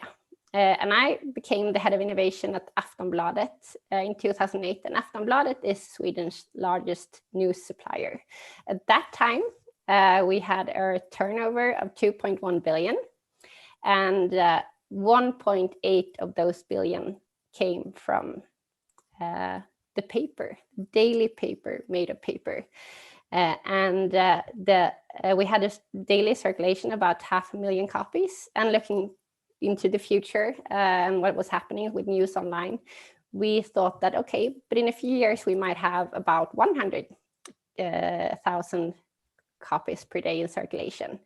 So what were we going to do? Were we going to sort of like just give up and decide fire 75% of people and become a small company? Or did we want to do something radical to try to find digital income instead of paper income? And of course, we decided to go for the radical things. And we started experimenting on different kinds of ways that we could make digital revenue instead. And as we did that, looking back, I mean, from the outside, this is what it looked like. We were actually the first company that I know of, and I've done some research afterwards to see if it's still true, that kept growing in the media industry and where digital income profits surpassed paper profit first. So on the outside and looking back, it seems like we're the super success story of digital transformation, and that it would have been so wonderful to be on the inside and be part of this success. But if you look at what it actually, how it felt on the inside, this is what happened to morale and energy being inside that company that actually was so successful in doing digital transformation. So we have a pretty big discrepancy between what it looked like from the outside and how it felt from the inside of the company. So looking at the inside, of course, it's the typical change curve where you start by denying that you actually have to do something, and you're angry and you blame yourself and you're depressed and confused, and eventually you accept that, okay, it's actually changing for sure. We will not be printing 500,000 copies per day. But what is it that happens here when you are, looking back, it would seem we were super successful, but we tried so many things. And from the start, we had no idea how we were going to interact with startups, for example. But looking back from it, it's so easy to explain that, well, we realized that since we're Sweden's largest website, we should look for startups and research institutions that have ideas where we can leverage our traffic from our site. So we would, by the end of this period, we knew that our best platform that we could provide to innovators and ideators was that, okay, if you have an idea that's digital and that will leverage, we give it loads and loads of traffic, loads and loads of visitors to your web page, then that's the kind of startup we should invest in. But we had no chance of knowing that before in that period. And we also, we tried so many different kinds of digital income. We tried web shops. We tried selling articles one by one, like a one-click shop of single articles. We tried, once we realized that, okay, on online news has to be free, maybe they have to be free offline also, and we had a free magazine that we delivered in the subway every morning for a few years. Likewise, we spent so much money on doing that. And the advice I would like to give to companies, so that you, even as you're going through this feelings, this energy levels inside your organization, and to help you persevere through your transformation. And these are three things I want to talk about. And the first thing is to understand your opportunity space. Where is it? Who should I look for? When we're building our ecosystem, to how we're going to innovate together with, what is our opportunity space? We didn't know that before, but you have to have, you should do something to understand that first. And the other thing is, when you're doing things that are radically different from the things you're doing today, then you have to do them in a radically different way. And also the third learning is that you cannot be afraid to disrupt yourself. It's so much better to disrupt yourself than that somebody else disrupts you. But before that, this is about radical innovation, and radical innovation is kind of scary and it hurts, but it's also super fun and gives enormous opportunities. And there's a first check you need to do if you even need to go radical. So that's the first thing you should do. And that's, if you look at your growth gap, and your growth gap is looking at what your business today, if you just keep doing what you're doing today, slightly better every year, what it will yield in 5 years. And then you compare to what you want to be delivering, what kind of value you want to be delivering in 5 years. And if that gap is big, then you need to go radical. And if it's small, then you should just sort of lower your shoulders and be happy that you can stay in your safe home environment and not be disrupted by somebody else in the near future. And when it comes to finding your opportunity space, this is what I spoke about yesterday. So you can probably look at the recordings if you didn't see it then. But basically, what we say here is, this is something that you can do in a one-day workshop if you just, really fast want to set up where you should be looking for that radical growth that your company needs. And we're instead going to focus on doing radically different things. Because when as Kelly mentioned in the first talk, I mean, when something comes out of the university, it is not at all ready to be licensed at a company or be built into a startup. But even when it's ready to be licensed into an organization, those profits are going to be tiny compared to what you're making doing your everyday business today. And the incentives you have within your organizations are not fit to use to motivate people inside your organization to take those innovations further. And it's so easy to think that, okay, but we have this wonderful commercialization organization already. We have all these salespeople. Let's just give this new innovation that we want to go forward with. Let's just give it to the salespeople, and they can sort of like do it together. I mean, when they're meeting our customers, talking about other things, they can just as well talk about this new innovation that we have. But a very good illustration is from a large automotive company that we work with here in Sweden. And they had a innovation competition, and the prize is to be funded as a startup for 6 months. And they had 3 winners. And after 3 months, 2 of those startups were deemed successful. And the third startup was the automotive company didn't really like the way it was going, because it was not in line with what they were wishing inside the automotive company.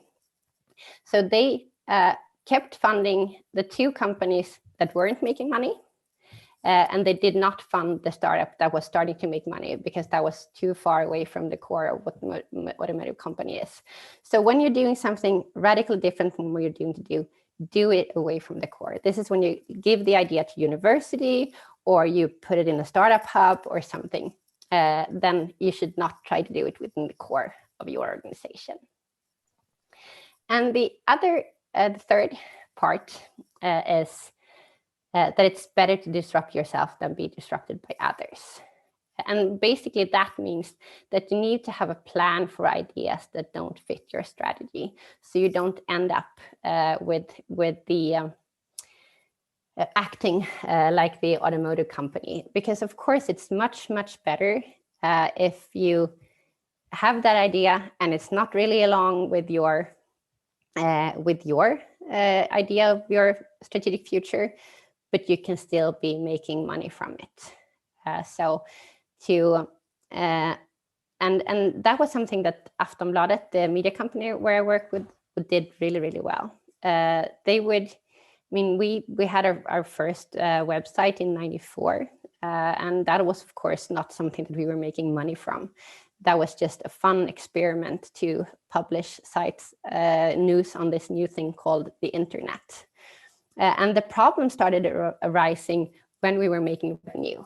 When all of a sudden we realized, okay, you can have ads here, you can start making money.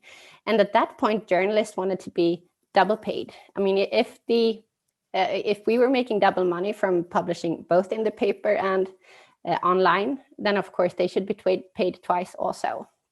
And that's the situation. When that kind of starts happening, that's when you need to move something outside of the core and not kill it.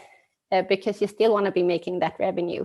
You should rather disrupt yourself than move away and let somebody else disrupt you. And could we at Aftonbladet have done something differently? Yes, of course we could have. I mean, if we had known a little bit more about how scary it was going to be, we could of course have worked more with the culture during that moment. But what we could have done even more is to do those experiments that we were making much cheaper, because we were spending a lot of money on all our experiments. We even had our own TV station for a while to experiment with ad revenue from television. But these three things should be a kind of an iterative process. The definition of your opportunity space. Where is it? I mean, what is it? What's going to be the radical innovation that we're going to be? How are we going to move? How are we going to grow? And the radical different, when you put that something is totally different that we're going to make, do it outside of the core, and don't be afraid to disrupt yourself. If it's much better than somebody else disrupting you. And I mean, when you've done a few rounds of this, you're going to have more and more input to understand, okay, what is our opportunity space? What kind of radical innovations should we be looking for? So I mean, it was super easy for us when the mobile came and websites, and we had a process for, okay, what do we do when a new channel rises? We put them in its own business unit, and if it starts making money, then we put it into its own company. And then once they're big enough to compete with, or to use the same incentives as our big everyday company, then we're ready to move them back into the big company. And it can be part of the core operation.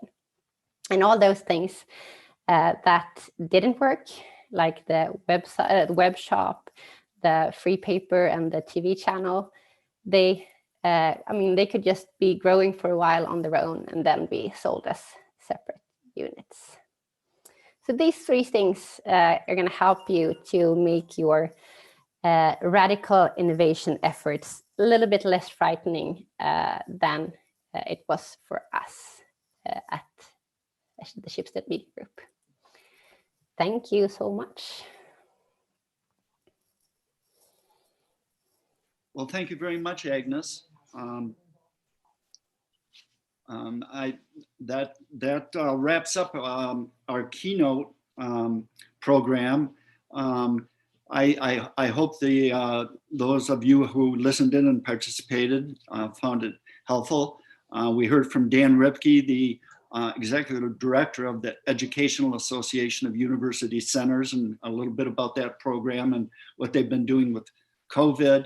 An interesting presentation by Jeff Gray, who is the superintendent of the National Marine Sanctuary in the Great Lakes, and Jeff Finkel from the International Economic Development Council, as well as Kelly Sexton from the University of Michigan, the director of the Technology Transfer and Commercialization and Innovation Office, and then Agnes and her description of the things that she does with her and her team there.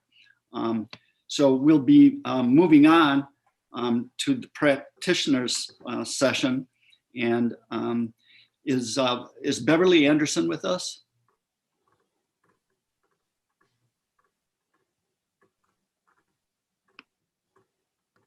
Hi, Larry. Now, did you finalize your sessions?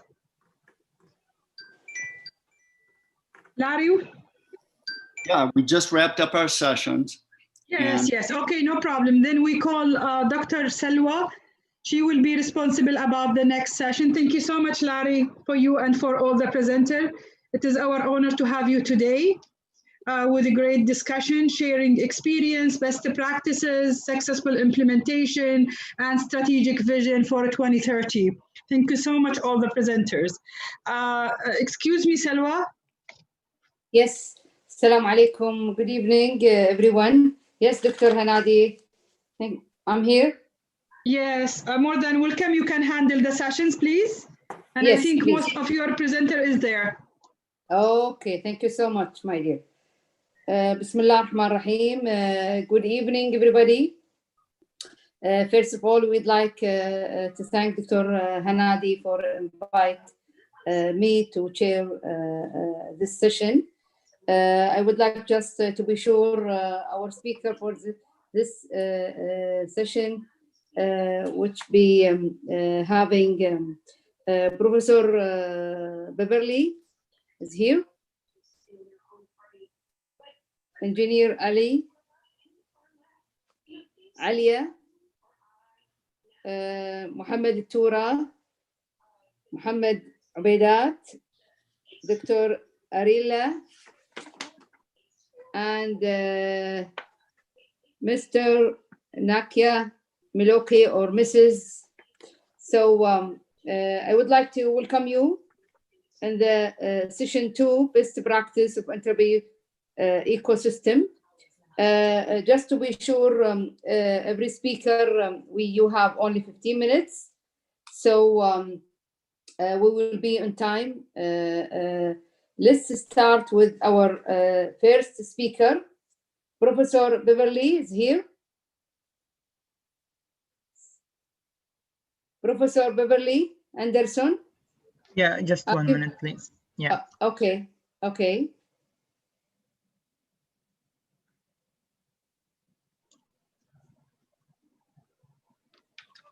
Welcome, Professor Beverly. Your voice, your mic open. Yeah. Her mic not open. Just send a message or chat for her. Yes, Professor. Okay. Good evening. Good evening. Yes. Good evening. How are you? It's morning here for me. Yeah, I know. It's good morning. It's evening for us in Kuwait. How are you? I am doing very well. Yes, I'm doing fine.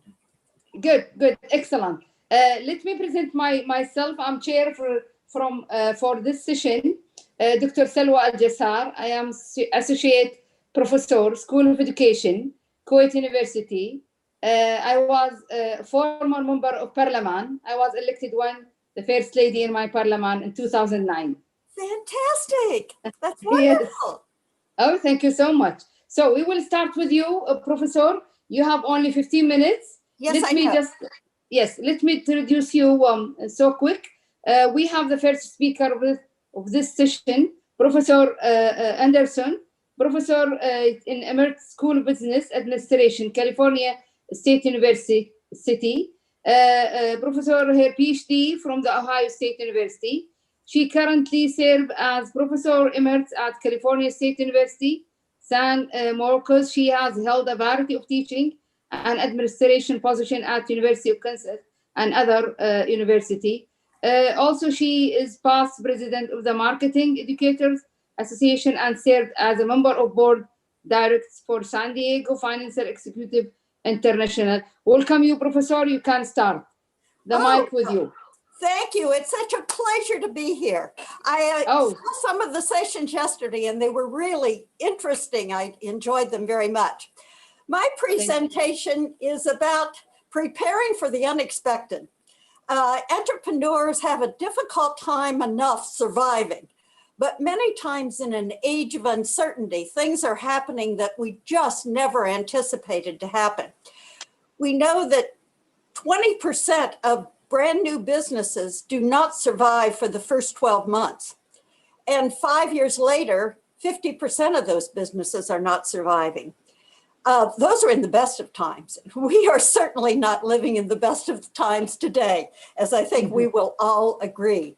There are so many things happening, so many mega trends, and around the world, many things are making the future very uncertain.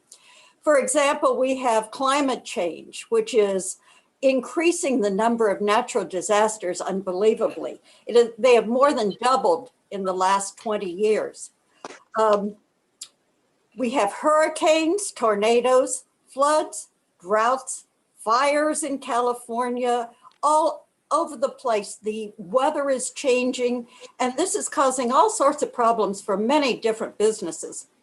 Then, of course, we're living through the pandemic right now, which I am sure no one ever anticipated that it would be of this magnitude of duration. This is catching everyone very much off guard. When I made this slide, which was just 3 weeks ago, I estimated that 45 million people worldwide would be affected by the pandemic. And this morning I checked and we're up at almost 55 million. So my estimate was totally off just 3 weeks ago. We're also seeing cultural clashes really around the world. There have been protests, riots, and many times looting of retail stores and other businesses. We see political systems being challenged, governments are being questioned, The rules of the game are really changing for businesses, and many small businesses don't know what the future is going to hold, and they don't know how to plan for the future. Now, one of the things when people start a new business, many times I've worked with entrepreneurs that think of themselves as a really independent business. They don't recognize that when they open that business, they're becoming part of a system. We have two well-known models that attempt to show this. There's the Eisenberg model that says an individual firm is related through 6 domains to its local ecosystem and its global ecosystem. And then there is the Griffin model, which has the firm at the center with its immediate stakeholders surrounding it, and then the larger general environment surrounding that. Now, the real contribution of both of these models is that it shows an individual firm is part of a system. It is not a freestanding operation. It will be impacted by other organizations and the environment, megatrends. It will be impacted by all sorts of different things outside the firm. Now, there was a poll conducted of founders of businesses that had recently failed. And they asked them why they thought their business had failed. And the number one reason cited by 42% was that there was no market or need for the product. This would relate to markets and culture domains in the Eisenberg model, and it would relate to the customers factor in the Griffin model. But if one digs a little deeper, the real question is, why was there no market or need for the product or service? Was it social cultural? For example, the wearing of fur is really unacceptable, socially unacceptable in many parts of the world due to the efforts of People for the Ethical Treatment of Animals, PETA, who said it's not good to wear animal fur. So this has really made the demand for fur coats and products diminish greatly. There could also be technological reasons, making the product or service obsolete. For example, I think of 8-track tapes that were totally successful.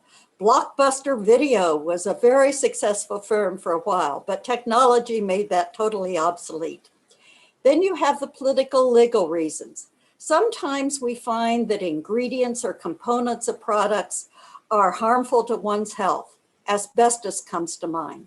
So there are all sorts of reasons why there may be no market or need for the product or service.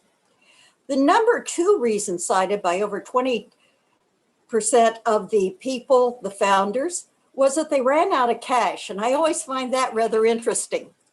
It could be due to their expenses being higher than they had anticipated.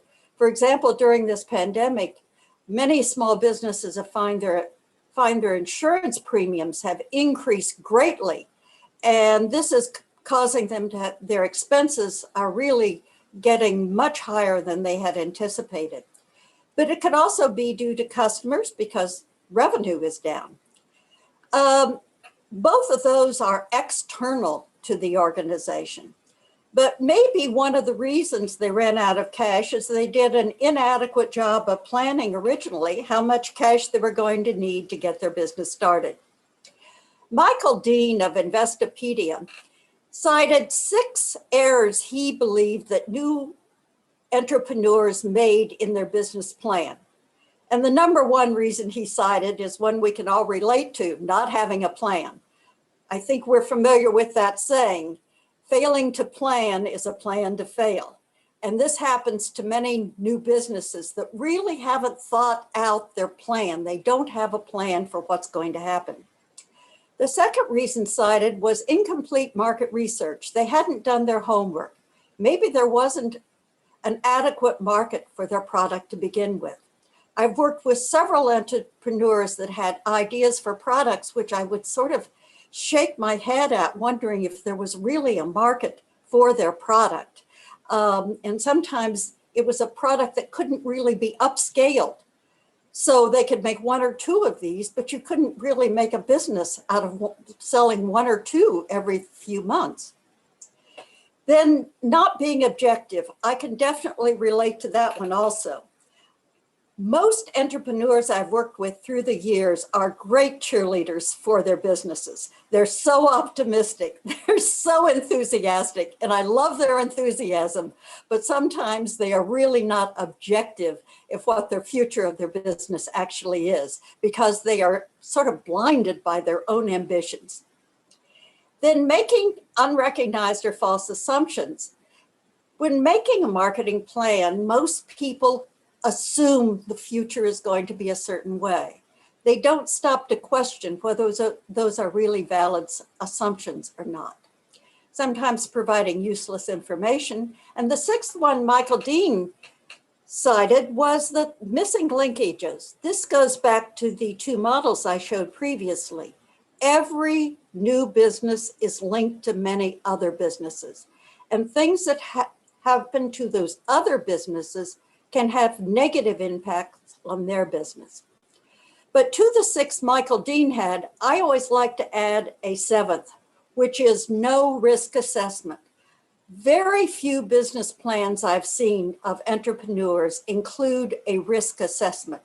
And this, in an uncertain time, is really an essential thing to have. A risk assessment has three components. One must identify the potential risks that the firm may face. Two, assign a probability of that risk occurring. And three, trying to estimate how damaging it would be to the firm if that event did occur. Now, in the slide I have here, down in the corner, in the right-hand corner, I have black swan and unknown. I always encourage entrepreneurs to have an unknown cell, something that has low probability of occurring, but could be absolutely devastating to the firm. Because many times the things we plan for don't happen. It's the things we don't plan for that happen to us. So recognizing that there could possibly be something like that, and to think about what could that possibly be that I wouldn't think would happen.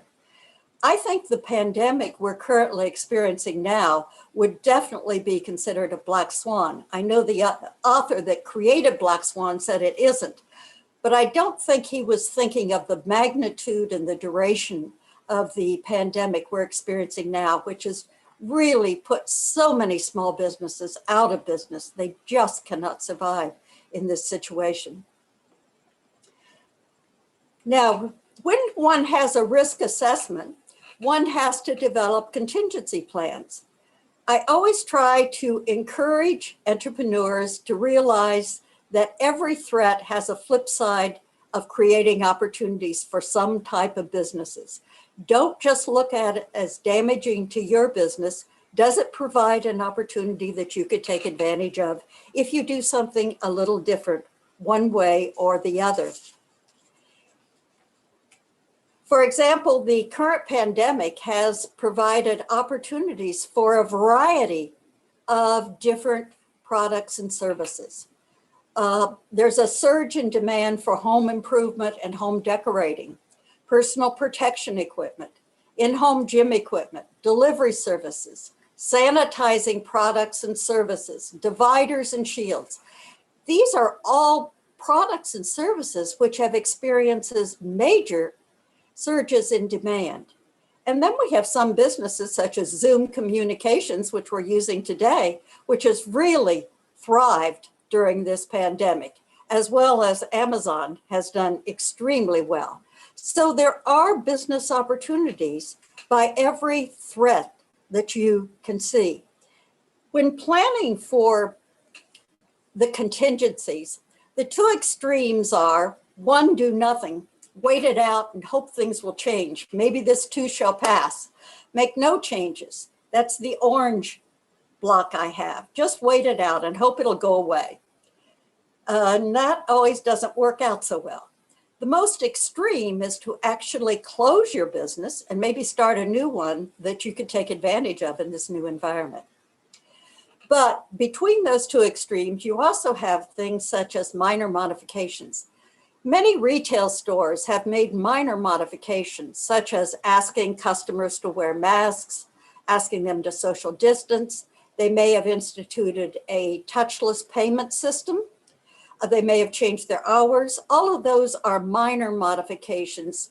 Some restaurants have separated their tables so that the people are 6 feet apart.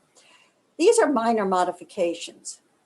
But some firms have had to make major modifications. And one firm comes to mind. Last spring, an entrepreneur planned to start her business called Pasted Paper. This is a wallpaper business, designer wallpaper. And she had her entire business planned based on going to various trade shows. She had lined up something like 10 different trade shows around the world she was going to go to start her business. This was before she had sold a first roll of paper in March. Every single one of her trade shows was canceled. She had an inventory of wallpaper. What was she going to do? She ended up having to change her business to what is now called pastedpaper.com, an completely online business.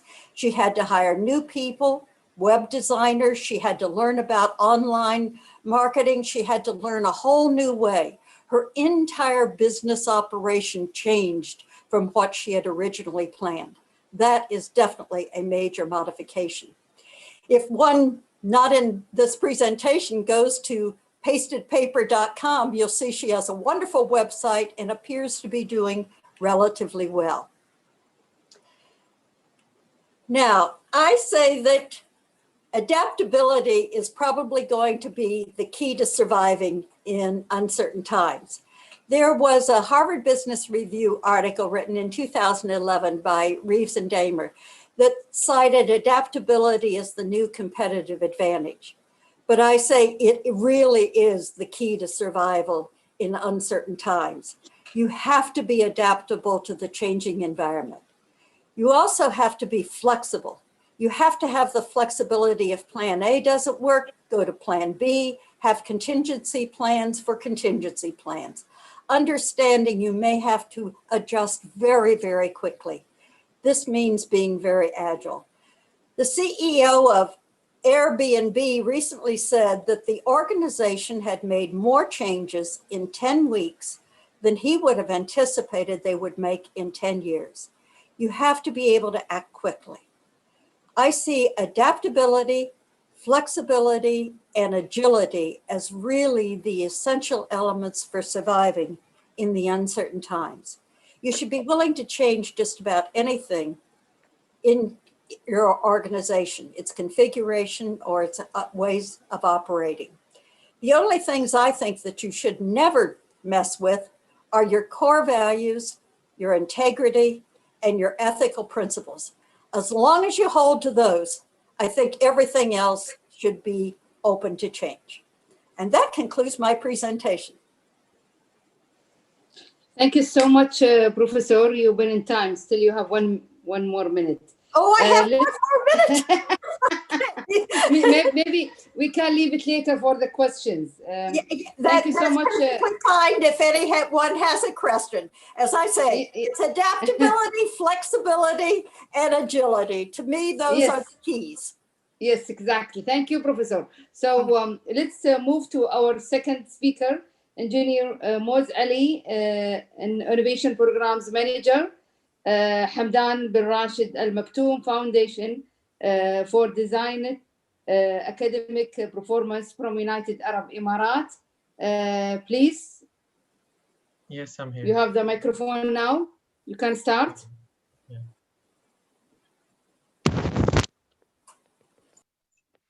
حياك الله. السلام عليكم. عليكم السلام. حياك الله. بسم الله الرحمن الرحيم. First, I would like to thank you and thank everyone in charge for inviting the foundation and me to be a part of this conference. And before I start, I would like to introduce myself. My name is Mu'adh Ali. I work in Hamdan Foundation, Hamdan bin Rashid Foundation for Academic Distinct Performance, and in particular in a department called Fab Lab. I'll be talking about the Fab Lab and what is our part in encouraging our community to be innovative. So I would like to share my presentation.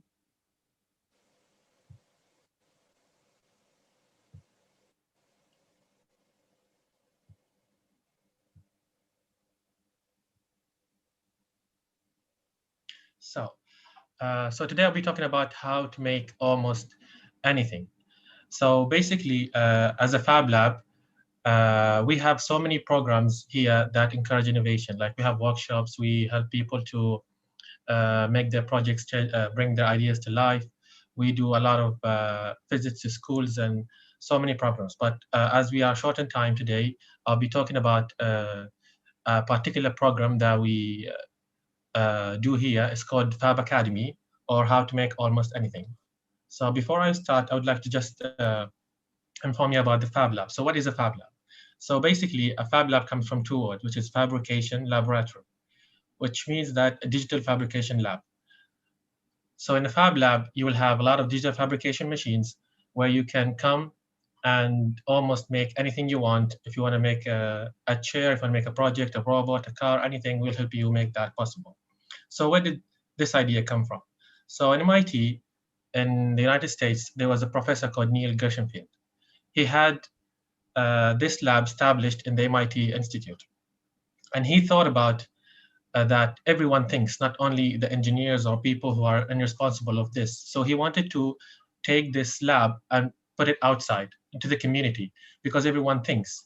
So his idea was to build a Fab Lab in the city and see what's going to happen. So after he built this Fab Lab, he saw that a lot of people started coming and visiting the Fab Lab and started to making a lot of amazing ideas and a lot of amazing stuff. And then he thought of spreading this idea to the whole world. And then he established something called Fab Foundation to be in charge or to control all these Fab Labs. And right now, around the world, there's more than 1,700 Fab Labs. I think maybe every country have a Fab Lab or one, and even in the US, they have more than 100 Fab Labs. And we were the first in the United Arab Emirates. We were established back in 2015. So, as I said, there's something called the Fab Foundation, which is in charge of the Fab Labs. And as a Fab Lab in the UAE and a part of the Global Fab Foundation, we share a lot of things. For example, the knowledge, or for example, if someone made something in a Fab Lab, they will share all the information, everything, in order for other people to get benefited from it. And then they established something called Fab Academy. As I said, that Neil Gershenfield, he's a professor in MIT, he used to teach a course called How to Make Almost Anything. And then when he saw that a lot of people were participating, he thought, why not to bring it to the Fab Foundation and to the Fab Labs? And then he started this course in the Fab Labs. And basically, it's a global class where you have a lecture every week. It's every Wednesday, 3 hours. The first 1.5 hours will be a lecture, and the second will be an examination, or like, for example, you can ask the students of what they did, because every week you have an assignment. It's a 19-week course, and every week you will learn something. The fun thing about it, and it's different from other courses in any university or anything, is that the project that you are making is your own idea. So for example, you'll not be asked to make something in particular. No, we'll just ask you to make anything you want. So people will come with crazy ideas or like with really amazing ideas to make. And then during the 6 or 7 months, 19 weeks, every week you will learn something new in order to help you make this project. So, and every week there's a weekly review. And in every Fab Lab, you will find a local instructor, or sometimes if you don't have a local instructor, you'll be connected to a Fab Lab nearby where someone online, he will be like supervising you and helping you, because the people we accept in this course, for example, we don't ask for anything. Like, we're not going to say like, okay, we need engineers or artists or whatever. You can come anywhere. We had teachers participate. We had artists, we had engineers, we had business students, we had law students, any kind, because we will start with you from the beginning, and we will teach you every week how to make something in order for you at the end to make the project or the idea that you wanted. Now, after the 6-month finish, you will have a local instructor who will be evaluating you on the whole semester.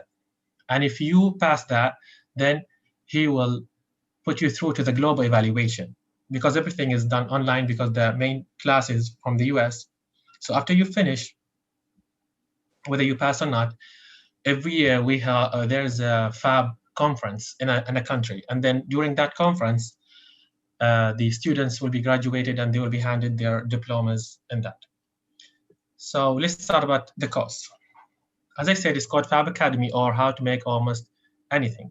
So it's directed by Neil Gershwin from MIT, and it's done all over the world. So you will have in this, as you see in the picture on the right, the class. This is what the class looks like. So for example, you have an online class where all the labs from all around the world, from any country, they will participate, and then 3 hours, the class duration, the first 1.5 hours, Neil will talk about something, for example, 3D printing, laser cutting, programming, electronics production, or anything. And then on the second part of the class, he will be asking questions about the past week. Or for example, in the first week, he will teach you, for example, about 3D printing. And then you will be given an assignment. And then you have 1 week to make it. So at the beginning of the class, the next class, you will be asked randomly, like, for example, you press a number and then someone will come and, for example, Madi, it's your time, you have to talk about what you have done. And then you have to show your work and everything. Now, the first class, you will have to make a web page or a website for you where you can document everything so that the instructor can follow up and see what you're making. So let's talk about numbers, for example. This course has been running since 2005. And here in the UAE, we have been running it for 4 years now. We started 2017. And last year, which is this one, 2020, they had 250 students and 136 Fab Labs and 18 assignment and a final project for each student. As you can see, the Fab Labs are distributed around the world. And as I mentioned, some countries have more than 100, like France and like USA, they have more than 100 Fab Labs in their country. So the only thing you need for you to be a part of this diploma or this Fab Academy is to have a Fab Lab nearby or an access to a Fab Lab. So these are the topics that you will learn, the 19 weeks. You will learn about computer-aided design, 3D scanning, 3D printing, electronic design, computer, and everyone is just going to take a week. And there's a week where you're going to design a machine. You're going to make, for example, a 3D printer, or you're going to make a laser cutter, or you're going to make something. But this week will be a group assignment. So all the students in the lab will participate, and it's going to be 2 weeks. I'll be talking briefly about each one of them. So basically, as I said, Fab Lab is called Digital Fabrication Lab, and digital fabrication is the main thing about the Fab Academy course. So basically, you need software. As you can see, for example, I need a machine. So if you have a 3D design software and you have a 3D printer, you get, like, for example, something that can be done like that or something. Or for example, if you have a, as I said, 3D design software and you have a milling machine with wood, you'll be able to make a chair, which is one of the chairs that one of the students made. Or if you have like some kind of material and then you have a milling machine, you'll be able to make anything you want. Or basically, as you can see, there's the PCB here, the printed circuit board. So they will start by teaching you about computer-aided design, or the main thing is how to design or program or everything using a software. So as I said, digital fabrication is different from normal fabrication, as like basically we used to use our hands to fabricate everything like wood or anything, but now we have softwares and we have machines. So you will learn how to design using several or different types of softwares, and you will learn how to communicate with the machine in order to make the machine make that thing happen. So for example, you will learn how to use a laser cutter. And as you can see, these are some of the week projects. So in a week, they will tell you make something with a laser cutter or a vinyl cutter. So some of the students made these stickers, or some made this puzzle using the laser cutter. So the goal is just to use the laser cutter, to know how to use it, to know how to design something and just make it. It doesn't matter what you make, it's just the goal is for you to learn the process. So for example, this is laser cutting week at the vinyl cutting week. And then you will learn how to produce an electronic board. Because in your project or any project, you will need some part of like electronics or motors or lights or any kind of inputs or outputs. So in order for you to make that, you will need some kind of electronics, and you will be taught how to produce your own electronics based on this. And then you will have the 3D printing and 3D scanning week, where you will have to learn how to design and then 3D print something. It doesn't matter, as I said, what you're going to print. It's just you need to learn the process. And also you need how to scan an object, a person or anything, and then you can print it or you can just keep the file that you have scanned. And then you will learn how to design your electronics. So basically, let's say you have a project that have an input and output. You have a sensor and a light, and you need to integrate it into your project. So you learn how to make all the electronics through that. And then there's a week will be about only programming, where you will learn how to program a microcontroller. Because in order for your project to work, you need to program certain things, certain inputs and outputs. So you will learn how to program the PCB or the printed board that you have made. And then there will be something called computer control machining, or make something big, where basically you will learn how to design and make a piece of furniture, a piece of something using wood and using a milling machine. So here, one of the students made this chair and he wrote his name on it. And some students make tables, some make like a cabinet, whatever you want. As I told you, the goal is to design something. And then you will learn about molding and casting, how to make a mold and how to cast something in it. So some student made this tandoor, someone will make, so it's just for you to learn the process, how to use a milling machine, how to mill the mold, and then how to cast your silicone in it, and how to, and all of this is going to be in 1 week. So each week you will make something that will help you in making your own project at the end. And then you will learn about input devices or sensors. You will learn how to use them, how to program them. And then you have the outputs like motors or lights or sounds outputs or anything that you need in your project.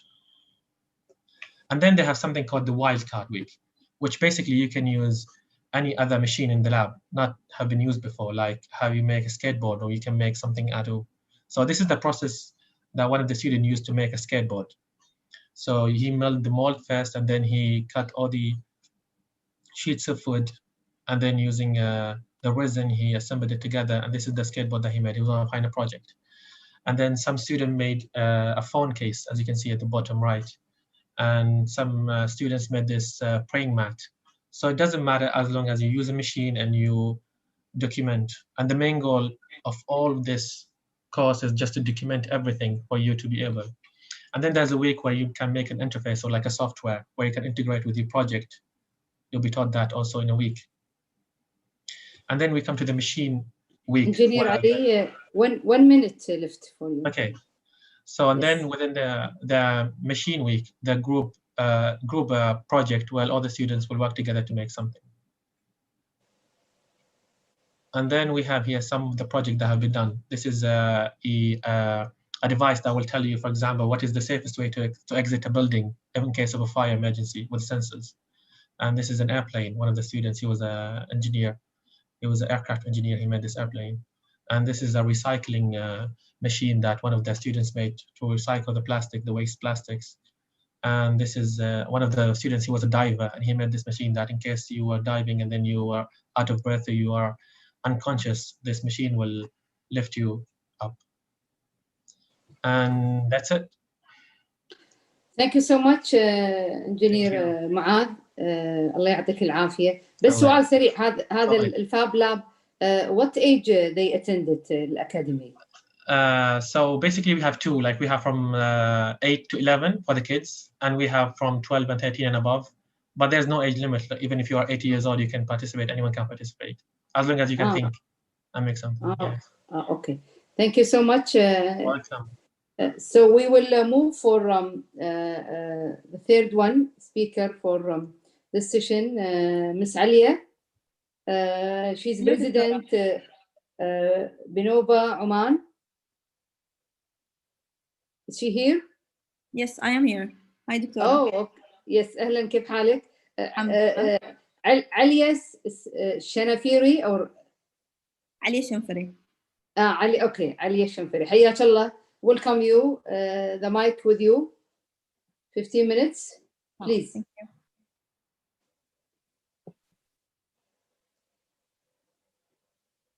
Good evening, everyone. First of all, I would like to take this opportunity to thank everyone for the good talks and the rich information that we have received during this amazing conference.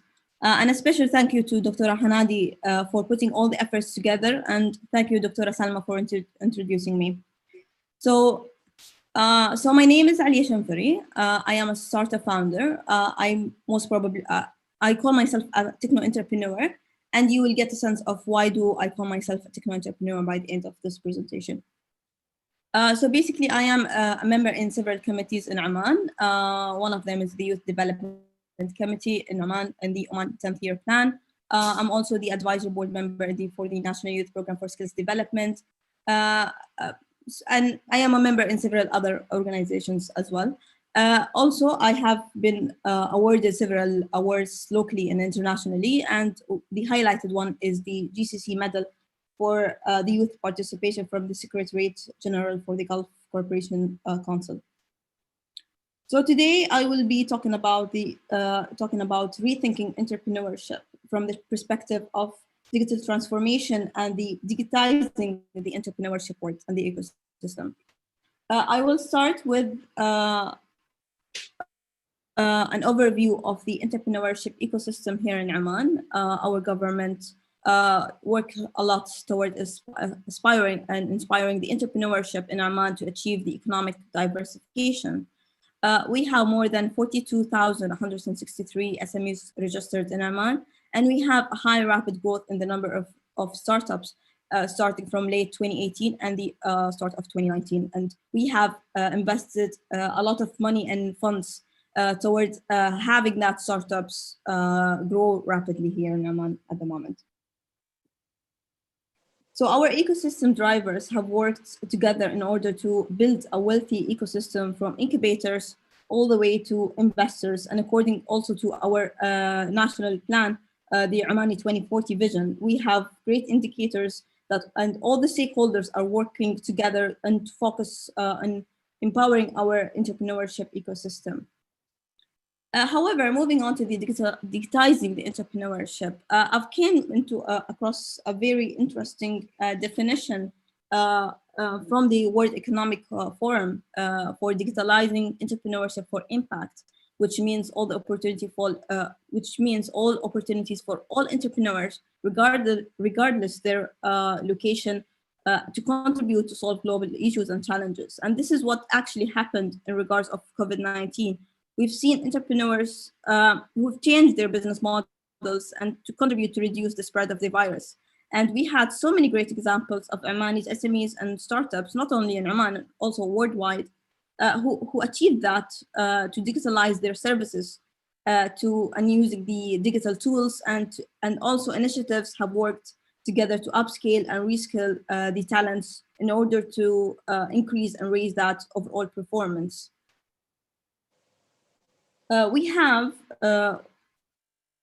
When we aim to digitalize our entrepreneurship ecosystem, we need to identify our main drivers, starting from the ecosystem and all the stakeholders, and then skills and practices here, and all, which we will be talking in details later on, all the way to the individual mindset. We need also to know the dimensions in order to contribute toward empowering our digital entrepreneur, starting from the effective entrepreneurship education, to develop the talents and the entrepreneurship programs. Second, we need to ensure the access of data, and it's important. Also, we need to promote the platforms to help entrepreneurs connect to the global networks, not only global, even the local ecosystem, the local communities as well. These three elements are interconnected and together form a solid basis of digitalized entrepreneurship. Moving to the practices and the entrepreneurship mindset, we have 5 main practices. And we do have the entrepreneurship mindset, which is more of a growth mindset rather than the fixed mindset. If we talk about the practice of play, which means develop a free and imaginative mind, which allows an individual or any entrepreneur to see the wealthy of possibilities and to see that that pathway to more innovative way of being an entrepreneur. So it provides the entrepreneur a way or a sense of not risking, but trying to explore the opportunities that his startups have or he might see in the future. The second is the practice of empathy, which is understanding the emotion, the circumstances, and the attention throughout the needs of others. The third one is the practice of creation, which basically requires a general openness to the world and relates to the unleading and creating abilities to create and find opportunities and solve problems. Sorry.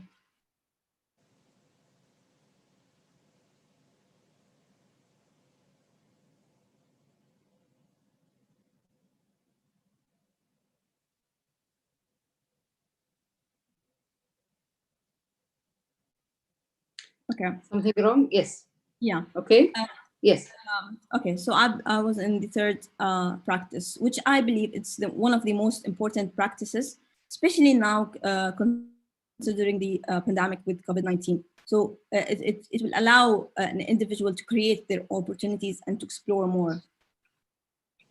So fourth, we have the practice of experimentations, which is the best described is to act as an action in order to learn, trying something, learning from the attempts and building that learning into the next iteration. So we have these four practices, and then we have, given all these actions and the practices, we have the practice of reflections, which gathers, which basically one of the main important elements, which is which builds on it to the other practices, and it allows to give more sense for all the other actions required from the practice of play, empathy, creation, and experimentation. So moving on to the digital leadership skills. So when we talk about digitalizing our SMEs or startups, or even the ecosystem or the entrepreneurship ecosystem, we talk about having the stakeholders, starting from the leader, to have the digital leadership skills. So there is, as the previous presentations, they've talked a lot in details about these kind of skills. I will just go through them very quickly since they have been already mentioned. So we have skills such as communication. So we have communication is one of the most important elements as skills. However, within the digital leadership skills, we have something new which is called the digital communication. What we are currently doing here in the conference, we're communicating to each other with the digital communication. So there is other sense of understanding how we can communicate in other sense. So which in communication, we have digital body language, for example, which is another sense of having the physical word into the digital word as well. We have also the vision, the digital literacy strategy, and the digital strategy is very different than the traditional strategy in another sense, which will allow other and most probably to transform some of the business models, sometimes depending on the digital strategy and how we could achieve alternative options. Also innovation, which is one of the main elements, and risk taking and adaptability.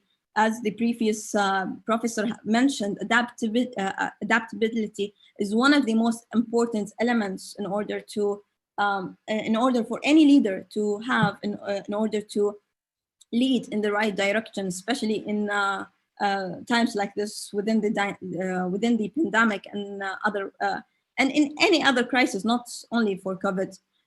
It will only allows us to see other opportunities as well. And finally, talent spotting. We need to, especially now with the digital transformation and everything, we need to identify and talent spotting in another sense, and how we could have digital HR departments, and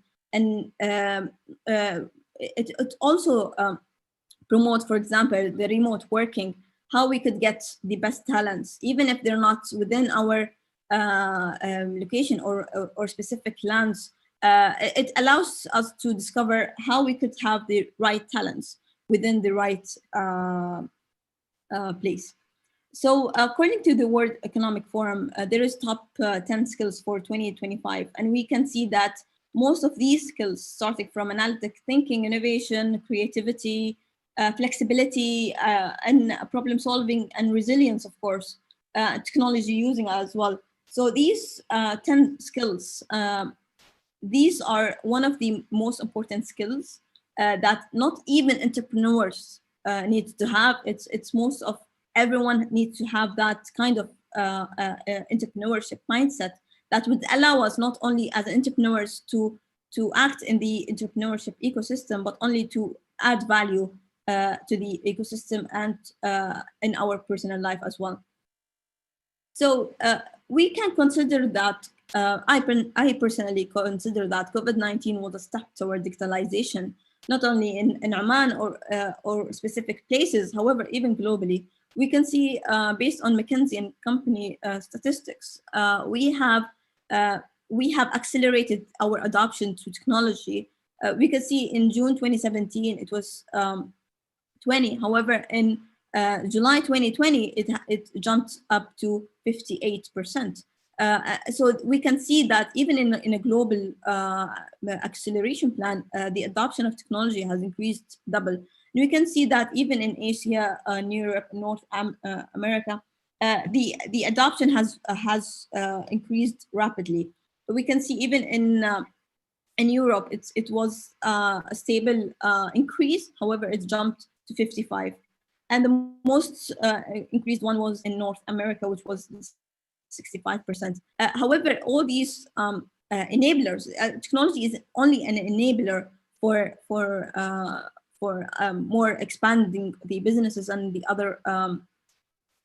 However, when we use technology as a great enabler for our expansion for businesses, that would allow us to not only to focus on.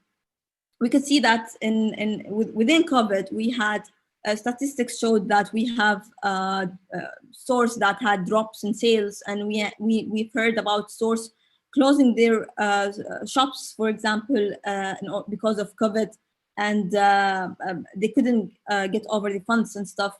However, when we utilize digitalization toward opening up another door for us in our businesses, that would allow us not only to sustain our business, but only to expand it more, and we could explore more opportunities from that sense. When we use technology-driven strategy, we could consider ourselves moving ahead toward winning, or not necessarily winning. However, this considered one of the best approaches in order to go ahead within the right track. So we could see that executive mindsets have changed according to, again, from the McKinsey and company statistics. We've seen that there is 38% of 38% have been investing more in technology to make its competitive advantage. However, we've seen that 3% who doesn't know. However, there is 97% who are considering or have already considered technology as an enabler for them in their businesses. Alia, one minute only left for you. Yeah, I am already in the last slide. Okay. Yes. So when we think of all of the of technology as an enabler for our businesses or even our personal life, we're going into the right track because it's parts of because it is one of the main important pillars, so we cannot skip. So at the end, I would again thank you for the opportunity, and again I will end with moving together toward empowering our entrepreneur ecosystem together. Thank you very much, Dr. Thank you so much, Engineer Alia, for this such a presentation. I agree with you with the digital leadership skills. Now with distant learning, I found all teachers, they need to be trained very well for these skills. I agree. Even the supervisor who monitor those teachers, since I was working in the School of Education, I found this one of the most obstacles facing them. Thank you so much again. Just we move for our speaker now, Mr. Mohammed Toura. حياك الله, مساك الله بالخير. دكتورة سلوى. تفضلي دكتورة هنادي. يا هلا فيكم، يا هلا الأستاذ محمد. We have one track in our conference focusing in virtual services, tradition and virtual services. And the virtual services, this is the distant learning, or this is we can working online or from remotely access, we call it. Then we have track 3, it's track 4, about the tradition and virtual services, just to alert your attention. Okay? Okay. Thank you. Oh, okay. Thank you so much. حياك الله, Mr. Mohammed El-Toura. He is the chief of Sector Communication Information Technology Regulatory Authority in the state of Kuwait. الميكروفون معك. You have the microphone now. Welcome, Mr. Mohammed. Please, 15 minutes. I hope everybody sees my screen. Yes. Okay, great. Good evening, everyone. My name is Mohammed El-Toura. I'm the Chief IT Sector working for CITRA. CITRA is a body that regulates all the telecom and the IT in Kuwait. It's a government agency, and it's established in 2016. So I was just basically want to, repeat some of, or reflect some of what Alia has said about the digital transformation.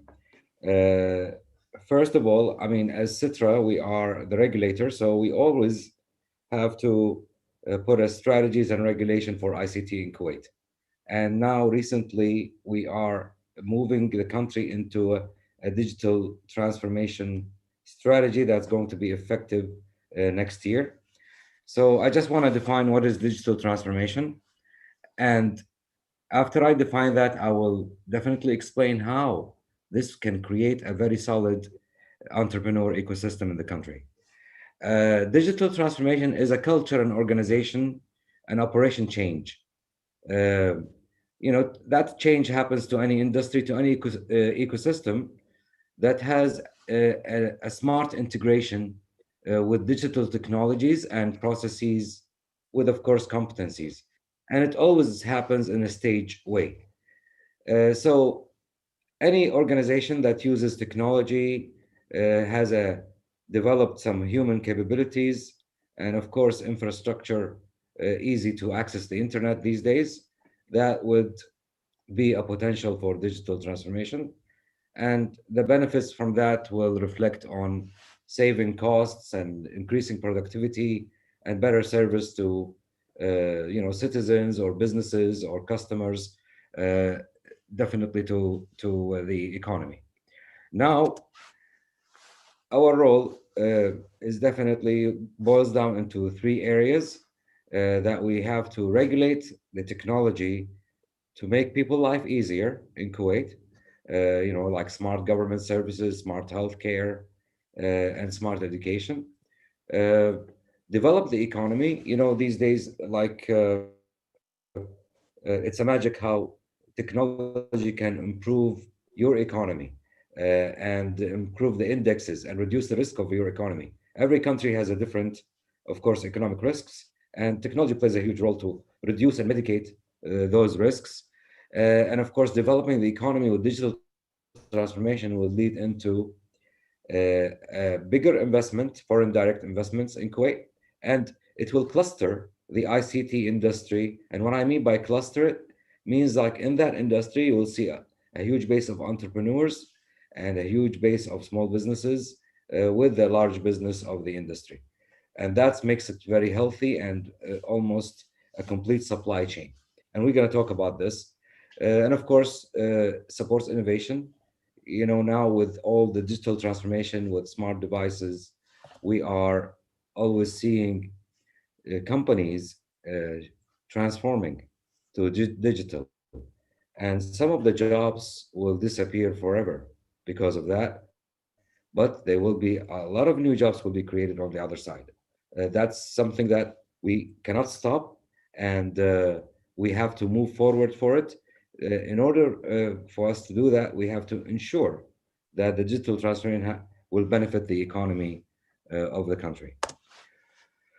So the first step to decide how can we determine what type of entrepreneur business we should focus on in the country. So we go to World Economic Forum GCI report, the Global Competitive Index report, and we see the pillars of Kuwait, as you can see on the screen, and we see what are the areas that needs to be developed, what are the areas that we can capitalize on that's already advanced. Therefore, it's an ongoing game, it's a journey, it's a race that you always have to, be in a top performance every year. Some countries progress faster than others, depends on the situation. But in the best approach to make sure that your entrepreneur business will add a huge benefit to the economy is to determine how can this type of business will benefit your indexes so that it can really create a solid ecosystem. In Kuwait, we discovered, of course, when we go to the innovation pillar, for example, we'll find that ICT is a huge potential to improve that pillar. Under each pillar, of course, there are many indexes. Total of indexes in this report is 114, distributed around all the pillars. But I'm just giving you an example. And of course, we have to determine what are the risks for Kuwait economy. Every country has different risks, but there is a big table that you can choose what are the applicable risks to your country. And therefore, you have to plan to mitigate those risks. So in and most of them in Kuwait, they are common risks, which means there is a global approach to solve them, helping Kuwait to solve it much faster, learning from others.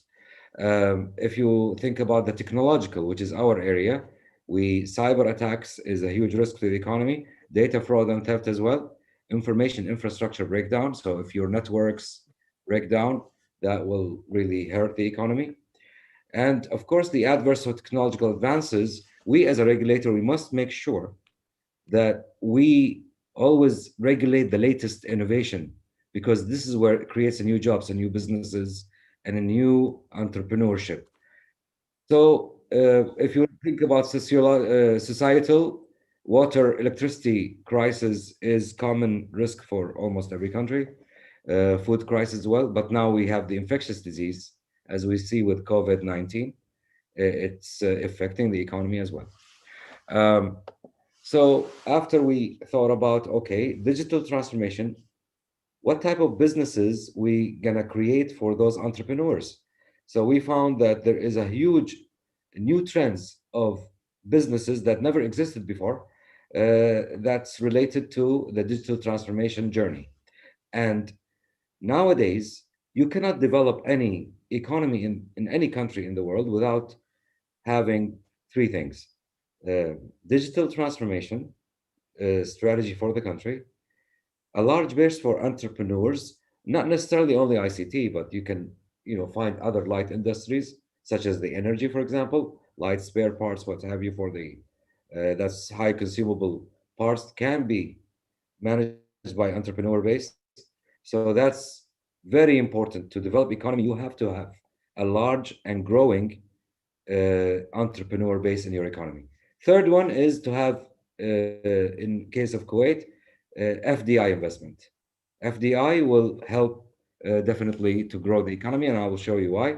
So if you look about the new trends in the digital transformation, you'll have AI, artificial intelligence, which is becoming big now with machine learning, blockchain, cybersecurity area. It has a lot of entrepreneur potential, depends on the specialty, because cybersecurity has many specialties: penetration testing, incident response, risk mitigation, and others.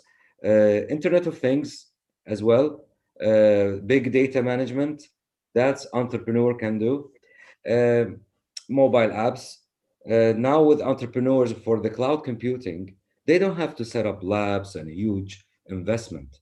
They just subscribe to a space in the cloud and create their own environment in a very cheap way. All they need is to have internet connection. And you will see most of the entrepreneurs with the new trends, they are utilizing technology to the max because they're small. They have to control their OPEX and CAPEX, and they have to be healthy and grow faster than others. And of course, using technology is important because they will not be able to have a huge manpower to cover the traditional business that we are used to. So now we define the opportunities. We go to the entrepreneur ecosystem. What is the FDI? How they can benefit your entrepreneur in the ICT? They, of course, ongoing skill transfer process. So when any company, big companies like Amazon or Microsoft in your country, you'll find them, they consistently doing skill transfer to entrepreneurs and their partners and their customers. And that will speed up the process to build a strong ecosystem in the country. Also, they help entrepreneurs to do business plans, you know, and to define a healthy business plan so they can grow healthy and they can succeed as well. This is very important to think about also the business side, not only the technological side. Also, they will help in making those entrepreneurs to become official partner with certification. So the customer of those entrepreneurs will have the trust in them. And of course, they will study every innovation the entrepreneur does before they put the effort, so they can help them to determine whether this innovation will be adopted in the global scale or not going to be adopted. And if not, what can they do to make it adopted? So because they are global companies, they're experienced, so they will help their partners, entrepreneurs, to benefit, to have the correct innovation, because many innovations actually they don't get adopted, so it's not it's an effort that's not successful, and we want to minimize that among our entrepreneurs. Last but not least, they will promote, if the FDI will promote the innovation worldwide, if it's successful for their entrepreneurs, because the entrepreneurs are using their technology. So it's a win-win situation. And that goes the same thing with other industries as well. We just have to be careful when we create an entrepreneur ecosystem. We have to look at the new things that your ecosystem of the economy is missing. Don't do redundancies, you know, not cafes, not restaurants. Your market already have it. Try to think about a new business to make sure the entrepreneurs will have a successful business and healthy for to grow. And this way, we have to choose businesses that doesn't exist in our country, or businesses that our country is importing and it's costing us so much. And it's like the light industry. Light industry, Kuwait needs it because they are all producer. So if they can manage to create an ecosystem for entrepreneur in the oil light industry, because it's always on demand. Jumping to the now government role, how the government can help. 1 minute left, Mr. Mohammed. Almost done. How the government can help into developing a solid entrepreneur ecosystem is they have to sponsor that program. And I'm not saying that only from a financial perspective. I'm saying that from a national perspective. Always encourage entrepreneurs, always think about developing the skills. The government has to promote the entrepreneur segment among all its agencies. And actually, some governments are doing a budget ring fence from 10 to 15% for every government agency to spend on entrepreneurs only. And that's very healthy business. So you get a healthy business, ongoing income for the entrepreneurs. And also the government creates a new procurement process for them. So they compete only with each other. They don't have the other large business so we need to make sure they have a healthy way of practicing business with the government so they can grow. And this is what the economy needs, to grow that base. And last but not least, you see some countries, or not last, you see some countries, they do sponsorship through the central bank to facilitate a very healthy, easy loans programs through the banking system to support them, like with less interest, things like that, breaks, other than the commercial loans that you know, which is very good. Last but not least, now, the government must promote all successful innovation worldwide. And thank you very much. That's all I have to say. And I'm sorry that I took 1 minute from your time. No. Thank you so much. You are, but just I want to be sure we are on time. Thank you so much, Mr. Mohammed Al-Toura. Let's move to our second speaker. Mr. Mohammed Ubaidat is available. Sayyid Mohammed. Yes. حياك الله. حياك الله. Mr. Mohammed Ubaidat, welcome you in this event. He's director of Queen Rania Center Entrepreneurship from Jordan. The mic with you, 15 minutes. Thank you very much. It's a great pleasure to be with such a group of great people, and it's a great pleasure to be connected with Kuwait again after having spent 1.5 years working there. So today I'll be talking about the journey of Queen Rania Center for Entrepreneurship. I might not be talking about the whole ecosystem of Jordan, but I'll be giving the story from the beginning of the ecosystem in Jordan. When we started working on entrepreneurship, it was the first technology incubator we opened in 1989. And that was the first trial for technology entrepreneurship in Jordan. After that, we had to shut it down due to lots of reasons. Let's say culture was not ready in the 80s for entrepreneurship, till we came back to, let's say, entrepreneurship again in 2003. So the journey of the ecosystem of Jordan in entrepreneurship started in 2003 when the Jordanian government, alongside with the Royal Scientific Society here in Jordan, decided to start a technology incubator to help supporting the new ideas and the new innovation that are coming when it comes to new businesses for technology development. That was an initial project. Some good entrepreneurs, we had them in the country at that time, but we thought in 2004 that if we capitalized on just incubation, that's not going to work, because at the end of the day, the incubators need a deal flow. And that was the birth of the Queen Rania Center for Entrepreneurship, where we started building our, let's say, first national talent development and talent management center, focusing on entrepreneurship and innovation. The center journey was quite interesting, honestly, and quite exciting, because at the very early days when we started, people didn't know how to pronounce the word entrepreneurship. They didn't really understand what we're talking about, and it was very hard for them to relate to what is entrepreneurship by the end of the day. Even the word that we use in Arabic is called riyada, and some of the Arabs would understand that. Some of our beneficiaries, let's say, used to call it riyada instead of riyada. And that was a confusion we had to deal with at the early days of Queen Rania Center for Entrepreneurship. Slowly, we managed to integrate, let's say, universities with us. And that was, I believe, the breaking point for the tipping point, let's say, for the entrepreneurship ecosystem in Jordan, is integrating all the universities and bringing them on the same umbrella of QRC.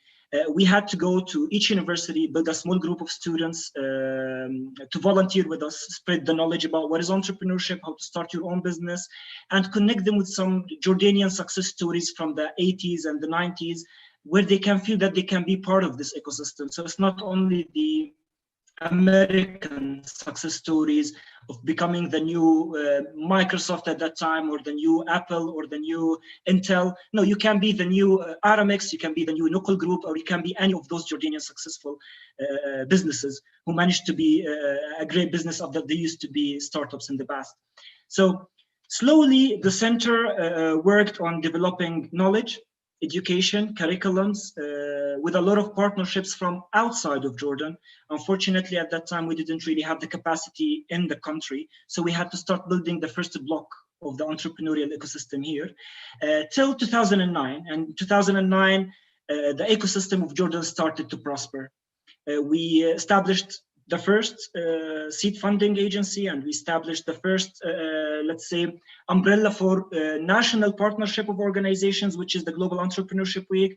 And we started having a lot of entrepreneurs coming from the universities, or even leaving their jobs and deciding to work, let's say, to start their own businesses. And the great advantage at that time was the economic crisis of 2008, to be honest. So when the crisis happened, a lot of Jordanian engineers were displaced from their jobs, left maybe the Gulf region or left some of the other countries they used to work in, and they had to travel and come to Jordan. That was a great opportunity for entrepreneurship because they're great minds, great talents, we need them. And those guys came with new ideas, new innovation that they wanted to start with. And that helped building the first blocks for a successful ecosystem here in the country. Slowly, since 2000 projects, let's say, and small startups, but we noticed that there is a problem when it comes to funding. And that was where we had to partner with many other organizations focusing on, let's say, bringing funds from outside of the country and establishing smaller funds here in Jordan. And those funds were either supported by the Jordanian government or supported by international investors. And the great support was coming from the donors as well to help establishing the first group of funds that focusing on investment in startups in Jordan. Until 2014, let's say, all of our ecosystem was focusing on IT and thinking about how we can have the new application, the new website. Let's have a new software developed for a new type of, let's say, service. But we never had any type of focus on hardware development or hardware innovation, even though the industrial revolution was coming and there are new stuff that we have to focus on in the country and start building the capacity for it. And that was the reason in 2014, we started introducing what we call a venture lab, which is, I would say it could be a small cornerstone for a fabrication lab to give the students and the entrepreneurs and the engineers the opportunity to start prototyping their ideas, to start putting together their first innovation when it comes to hardware, and building a little bit of traction around how they can be really successful entrepreneurs in the hardware domain. That was very challenging, to be honest, especially in a country that's focusing on service. We are a service-based economy for ages. We didn't really work that much on manufacturing, except for a small manufacturing initiatives. So we had to reinvent, let's say, our entrepreneurial ecosystem and start building new organizations and modifying some existing organizations to be able to fit hardware innovation and new type of business models that we never used to have before, till 2018, where we had the first, let's say, accelerator focusing only on hardware development. We had a researcher to innovator program, which is focusing on bridging the gap between the academia, the professors who are building great ideas within their labs, and the entrepreneurs who only think about how they can turn it into money and products. And that was a successful thing where we had a lot of our entrepreneurs joining efforts with university professors, introducing new products, registering them as patents, and making sure that they have a new IP where we can really start building startups based on IP and based on hardware technologies. In 2018 as well, we started thinking of building a new type of incubation processes, which is not just isolated incubators here and there. Let's build an ecosystem of incubators that supports the rest of entrepreneurship ecosystem across the country. And that was the birth of the iPark ecosystem, let's say.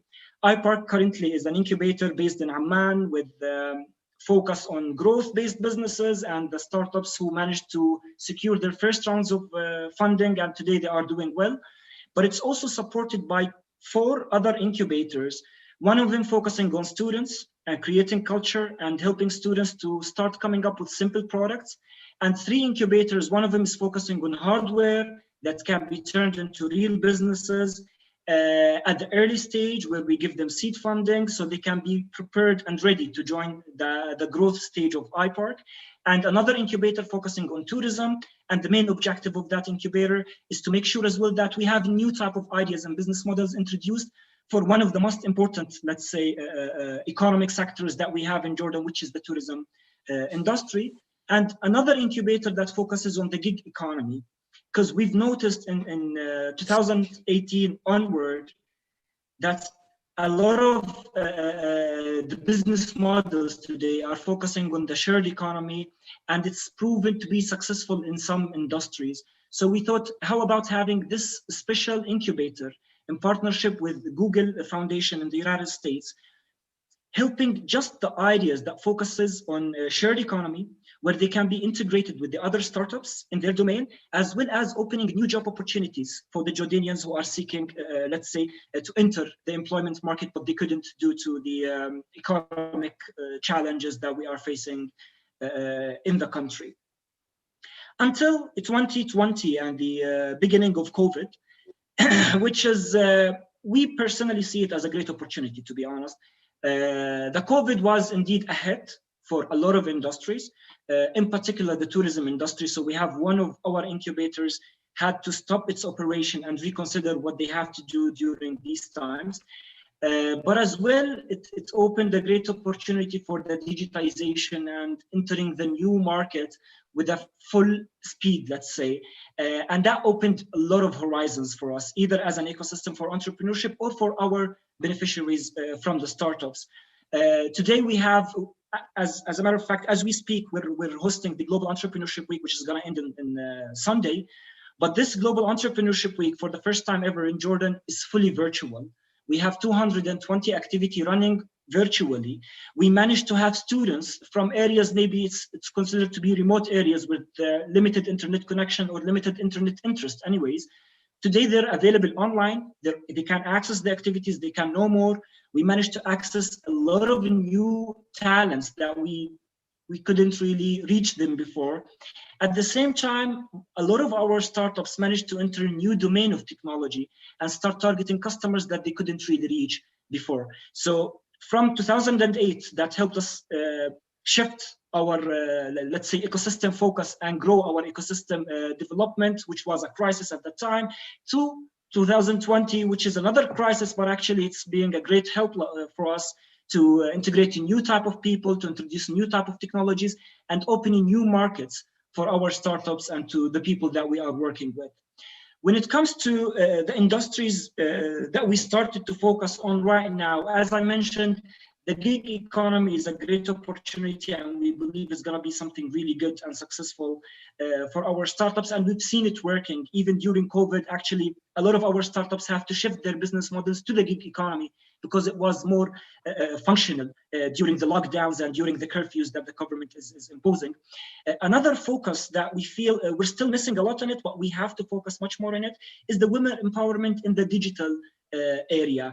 In 2018, around 60% of our incubatees were female working in the technology.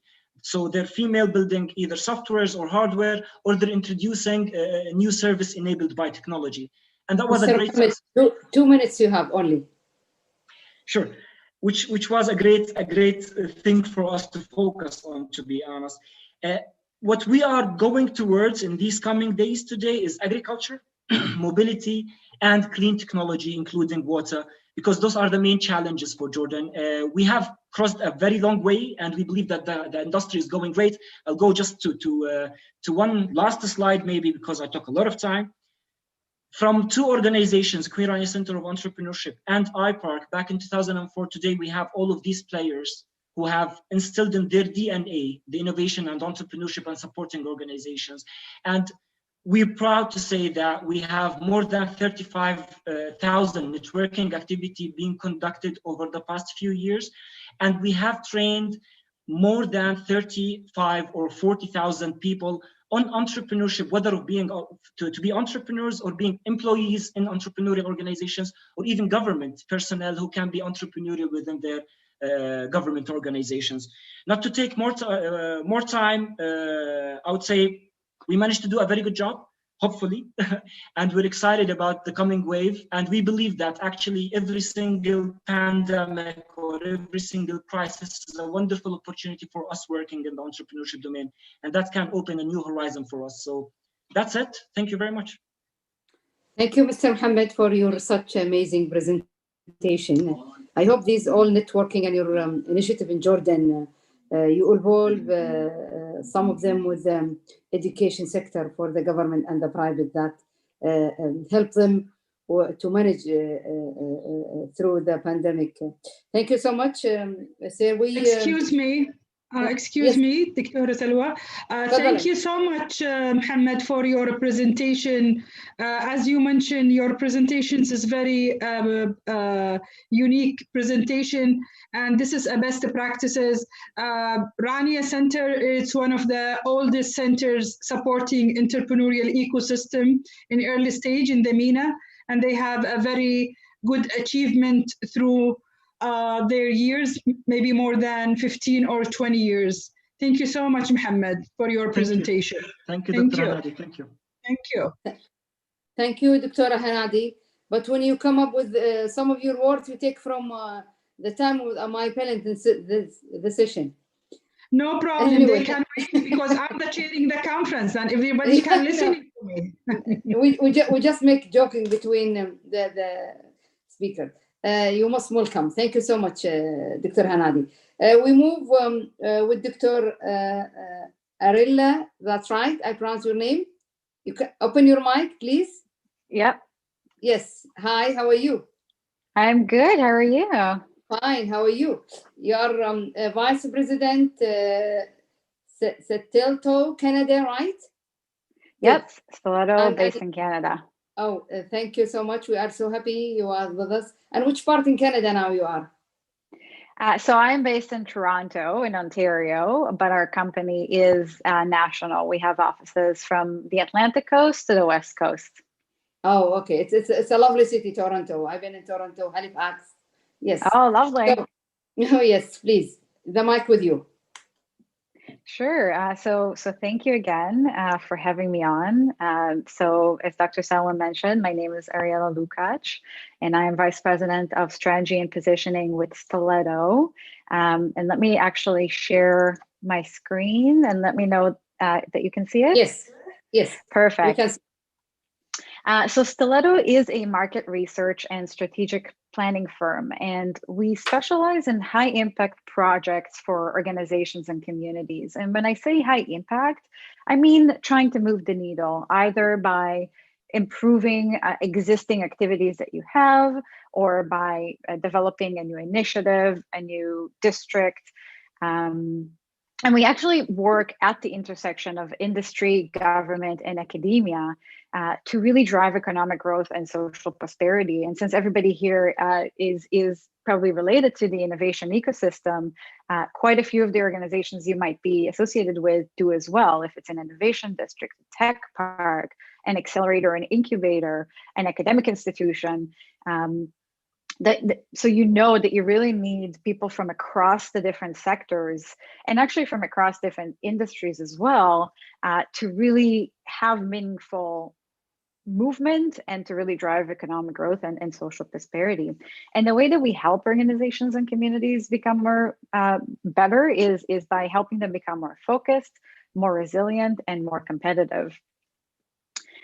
We do work coast to coast. We mainly work in Canada and the US, a little bit in Europe as well. And I did want to highlight a couple of key organizations. We do work with research and technology parks. These are just the 27 in Canada. There are about 200 in the US and quite a few more in Europe as well.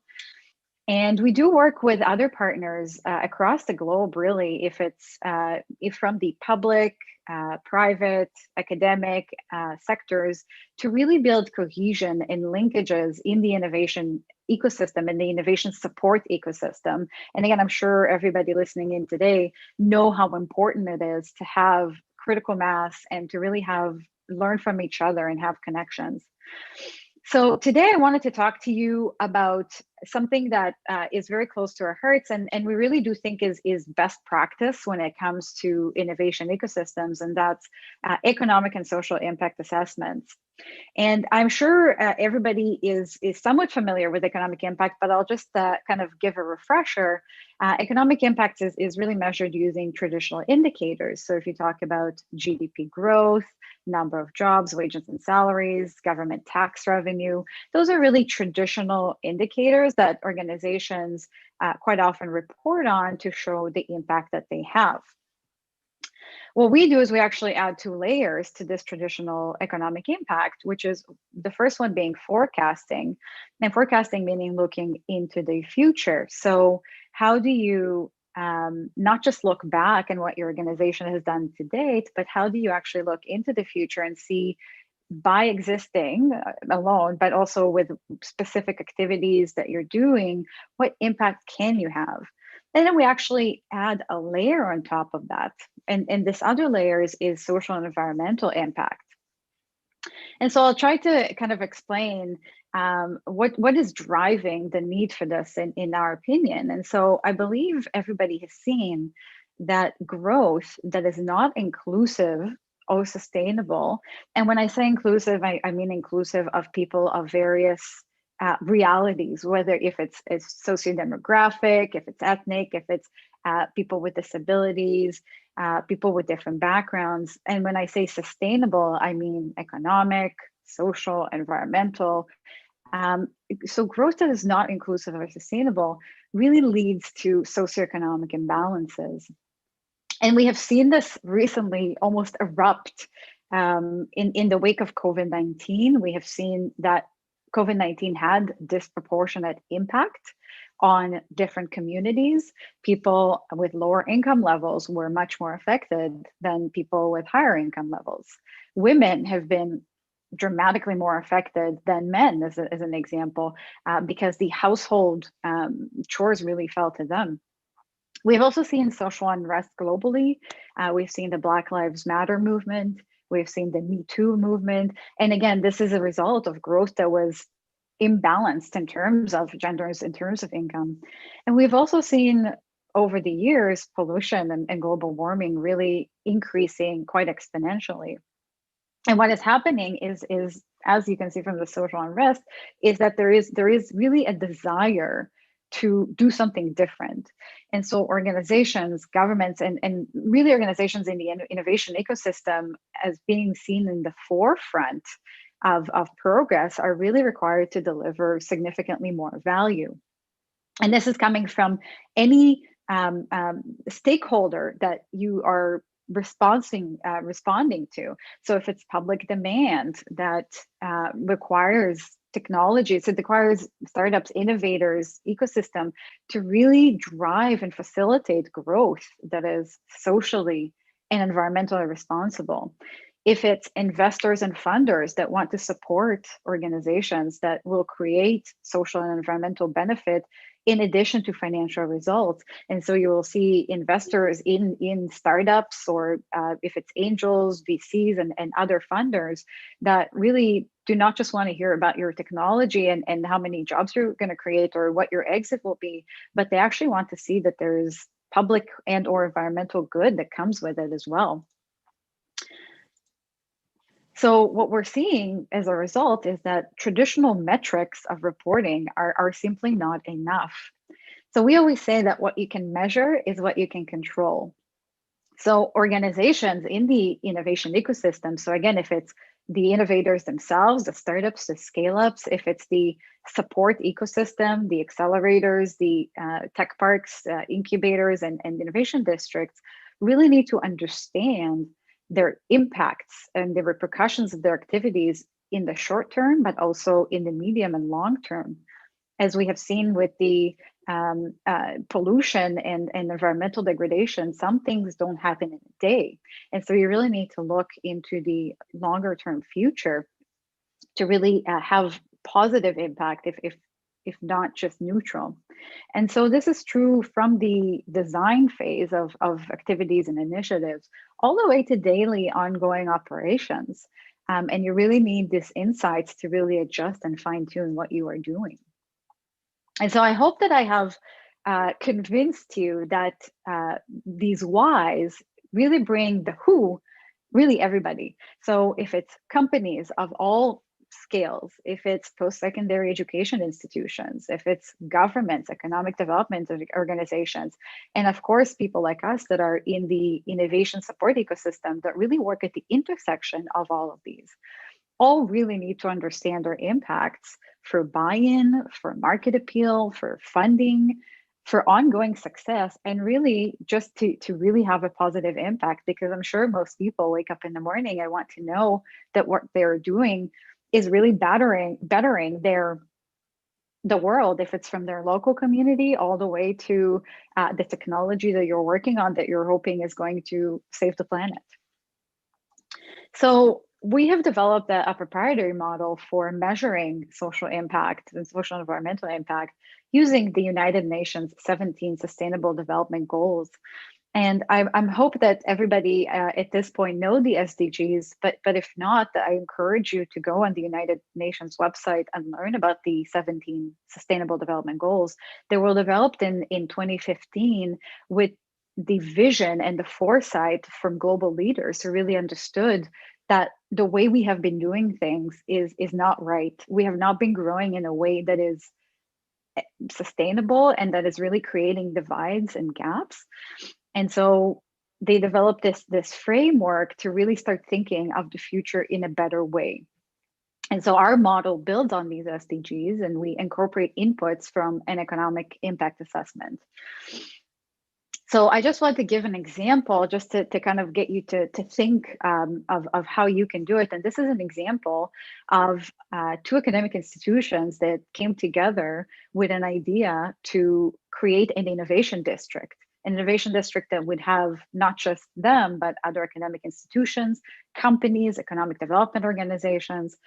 And their goal was, but the focus of the district would be on clean tech. And the goal was to really start with bettering their local community. So their local community has had economic degradation over time and resulted in quite a few people with low income that had to commute out of the region to find better employment. And so their idea was, well, why don't we build this innovation district that would have better jobs for the local community, that would have graduates from our academic institutions, that would give them a place of employment and of relevant employment. And of course, being focused on clean tech or clean technology, we would actually be working on solutions that would really better the world in terms of environment. And so what we did is we actually looked at the SDGs and sort of grouped them into time scales. So if you think of the short term, they were really trying to make an impact in their local community and really improve their community and citizen quality of life. So if it's, of course, quality education, if it's decent work and economic growth through these jobs that are being created, if it's gender equality, really wanting to make sure that the people in these jobs would be with gender balance. And so these are sort of the micro level indicators. And then their vision and hope is that sort of in the medium term, can we take what we had learned in this district and really replicate it in other parts of the country and really build resilient communities around the country, as well as keep working on the technologies and the knowledge that is coming out of this district.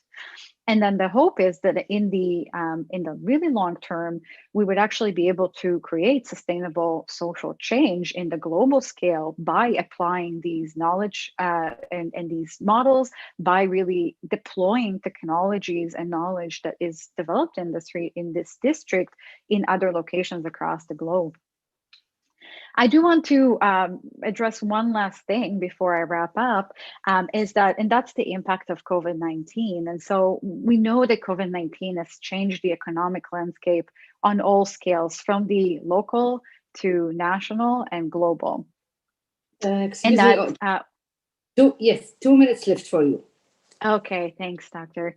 Okay. But that with this rapidly changing situation, industries and all the way from the industry scale to the individual organization scales are really facing unprecedented challenges. What we do know is that there's been a spectrum in terms of how organizations have been impacted. So on one end of the spectrum, the traditional industries like tourism, like automotive or traditional manufacturing has suffered. While on the other end of the spectrum, some have been lucky because of demand, like medical supply and services, but others have been thinking of how they can pivot and how they can do better to really weather sort of this storm. So if traditional retail has been impacted dramatically, you have seen e-commerce growing really well. Or if traditional manufacturing has been hurt, manufacturers that pivoted to essential manufacturing have done well. So I will leave you with this one last thought. As you think about your operations and your activities and trying to recover from this pandemic, how do you build back better? And I'm sure you've heard this term, build back better. It's not just a slogan, it's true. So how do you incorporate groups that are really disproportionately affected, like displaced middle-aged workers, like international students, like indigenous people?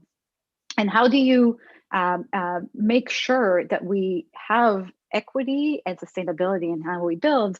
And social and environmental impact assessment really helps quantify and highlight the efforts toward helping these groups. So with that, I hope I'm on time, and I'll stop my share.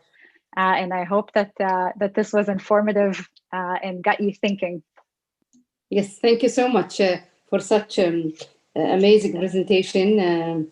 Let's move with the last speaker for this session, Mr. Malikio. Yes. Yes. Hello, sir. How are you? I'm good. I'm good. Good to see you. Good to be here. I've been enjoying all of the speakers. Thank you so much. Mr. Malikio is from Georgia Institute of Technology in USA. Yes, in Atlanta, Georgia. Yeah. Yes. Okay. So you're most welcome for this event. You have 15 minutes, sir. Please, the mic with you. All right. Thank you. So thank you, everyone, for logging into this session. And this is something that I'm very excited about. I have the opportunity to work on a local and a global stage and working with entrepreneurs across many sectors. I primarily focus a lot on helping researchers translate technologies out of the university and build high-tech, deep-tech startups.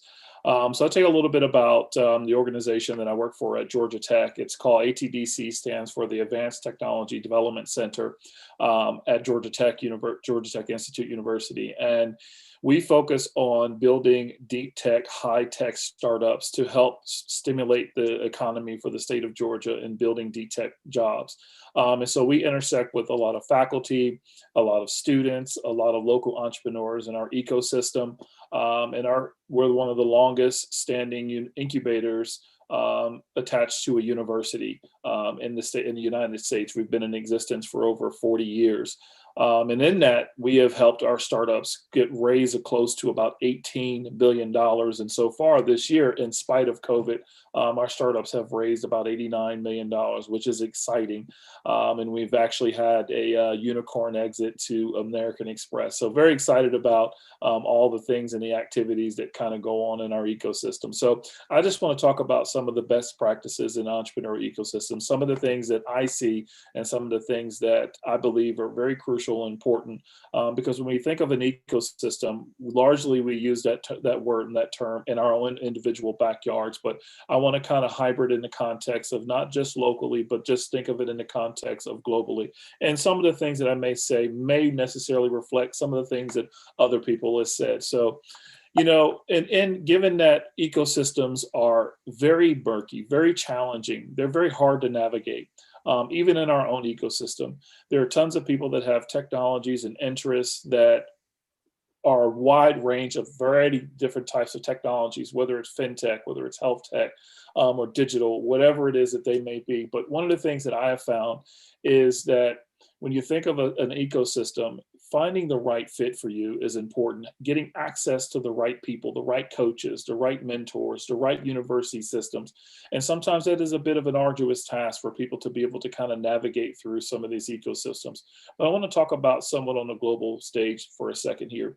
Obviously we all know that COVID has been one of those things that has impacted of all. It's impacted the way we do business here in Georgia. It has impacted how we educate our students. It's impacted everything. And one of the things that I have long encourage our students and our startups is that now that we have this thing called COVID that hit us, let's kind of look at it from a good opportunity where we can leverage the opportunity to now look at the global stage as our entire ecosystem. And how do we build technologies and how do we engage with other ecosystems to kind of drive and fuel some of the things that we do at a local level.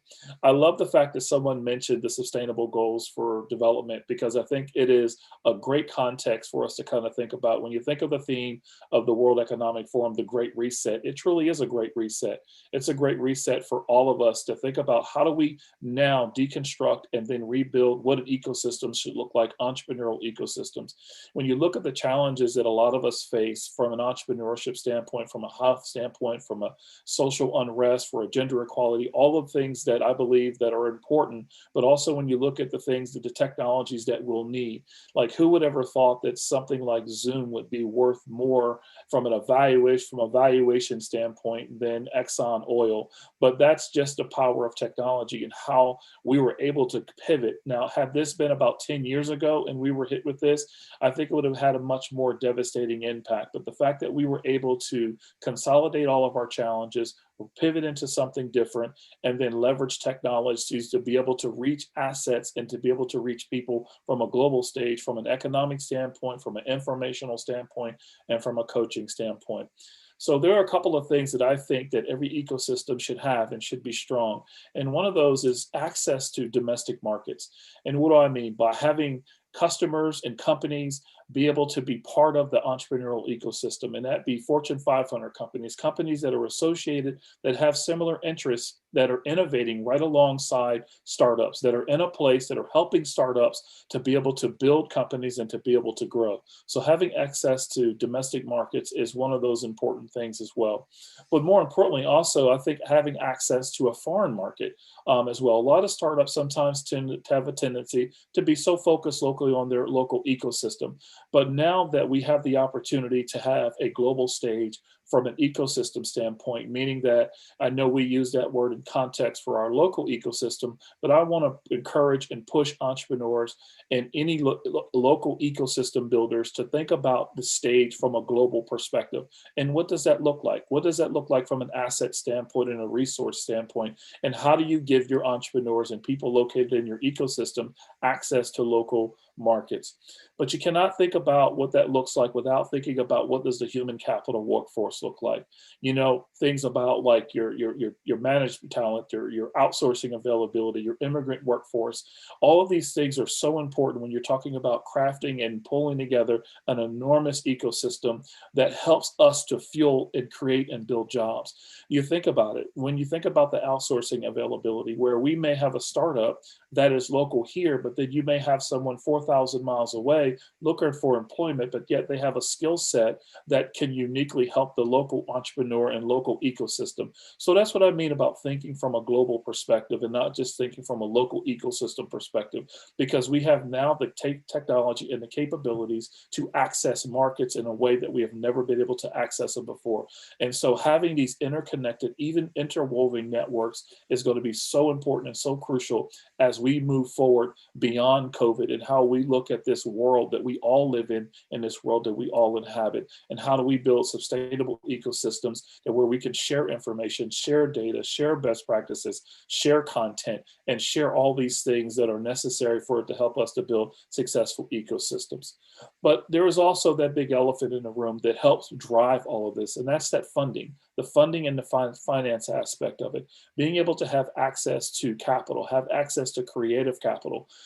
We know that sometimes banks have been traditionally the go-to when it comes to building up startups or venture capital or private equity, but sometimes don't necessarily always work for entrepreneurs in certain ecosystems. So we need to find very creative, unique ways to be able to fuel and fund some of these ecosystems. And that has to be broadly across the entire US and not just across the world and not just in our own local ecosystems. But how do we interconnect the financing aspect so that we can find the best, the brightest, and that we can fund them so that we can fundamentally all contribute to shifting this global economy that works for all of us. And more importantly, which is also very near and dear to me, is having the support systems that are necessary to make all this possible.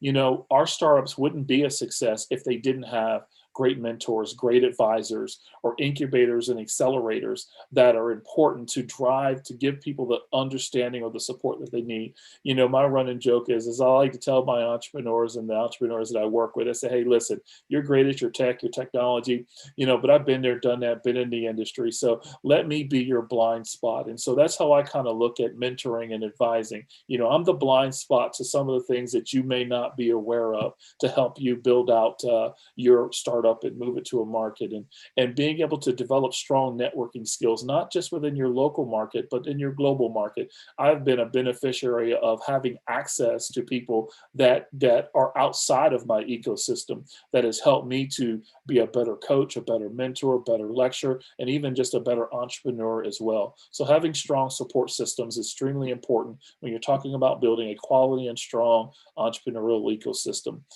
And also, one of the things that I don't hear a lot, and it depends on the conversations that you're involved in, you'll kind of hear this from time to time. And having a strong regulatory framework and infrastructure is so important. Being able to give access, if you're trying to attract the best, the brightest talent and entrepreneurs and companies into your ecosystem, it needs to be ecosystem friendly. We know oftentimes that technology innovates and disrupts, and we realize that, you know, public policy regulates and controls.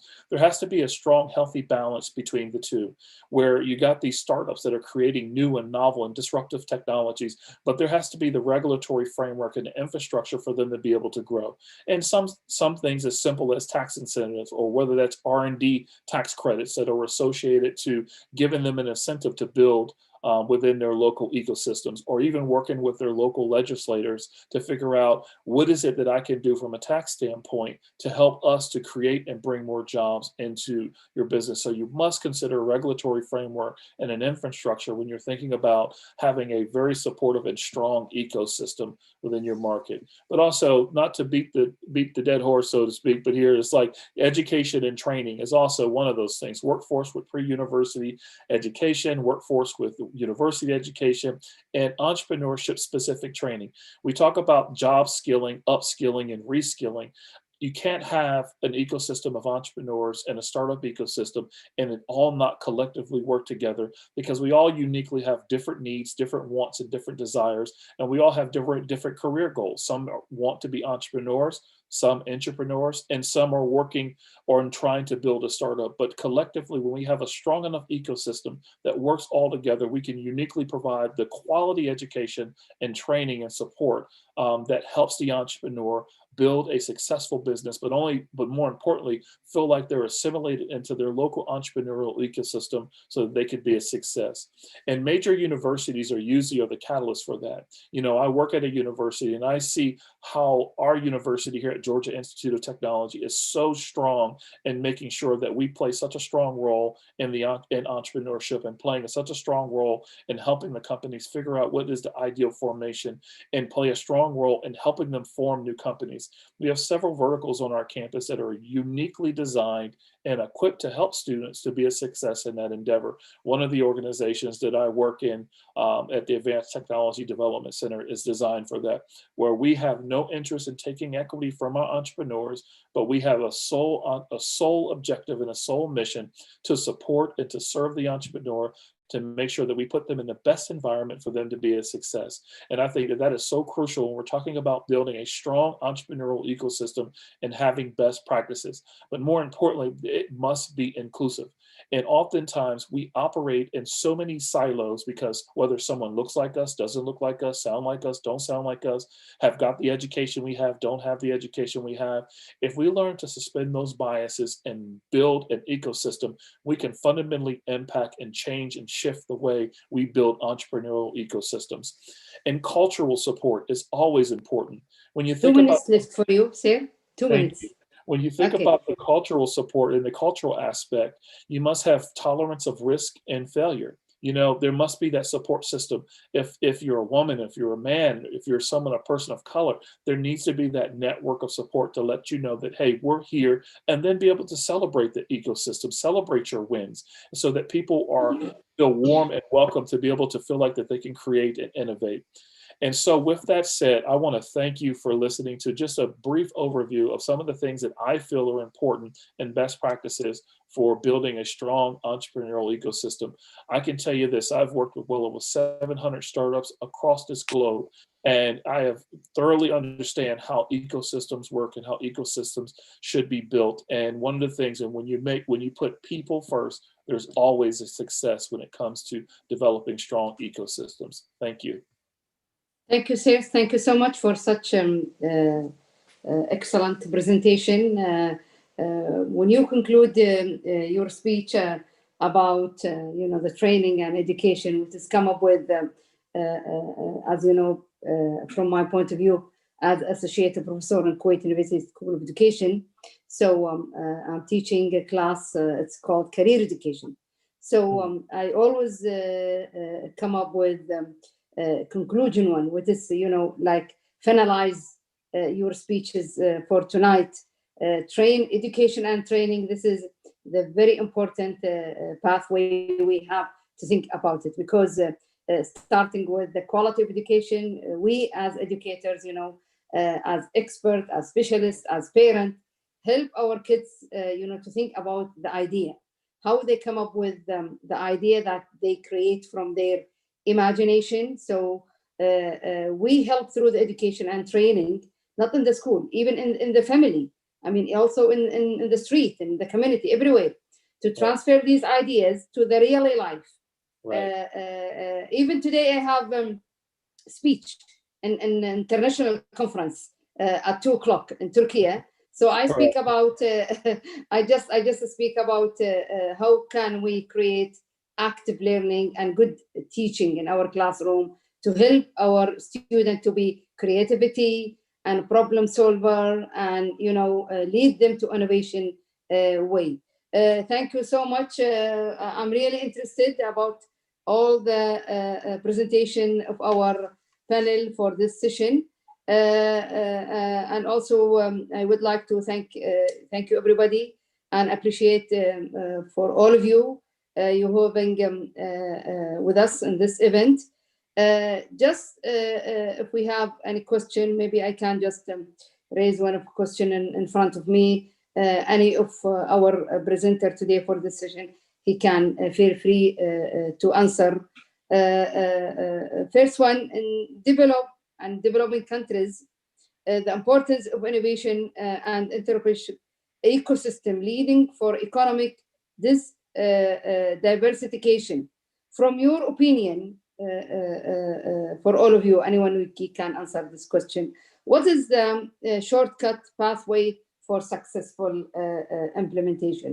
Maybe you have 1 minute. Start with you, Mr. Miliko, if you have anything. Yeah, that's a pretty loaded question. I think that when you talk about what are some of the best practices, and for inserting that is, it has to be from the local level all the way to the government level, and making sure that everyone is on the same page about what is the best way to, hey, we all live in the same city or country. How do we move this forward? In some countries, there may be some fundamentally different things that they need to innovate. Some may need internet access. Some may need energy. Some may need, electricity. Some may need water. There's some very fundamental things that are important. And so being able to address those things, I think that, and then providing a framework and where everyone understands that, could be some of the places that I would start, with that. And those are some of the things that I see. Oh, thank you so much. Somebody else, maybe he can add, Professor Perla or Mr. Mohammed, or Engineer Maad, Alia, Mr. Altura. Okay. Anyone you can? Yes, please. I will get ahead with the answer for the question. Yes, Alia, tfadali. Basically, I am a member in the Ahmad 10th year plan in the Youth Development Committee, and we have innovation as one of the most important pillars for youth empowerment. So what we focus on during our planning phase, what we focus on is that as Mr. Nekia Miliko said, we need to have each stakeholders, all parties, each government, all government side, the private and public sector, all in the same picture, so they are aligned with the our vision and what we want to achieve. And then the responsibility lies with all stakeholders, including the individual himself.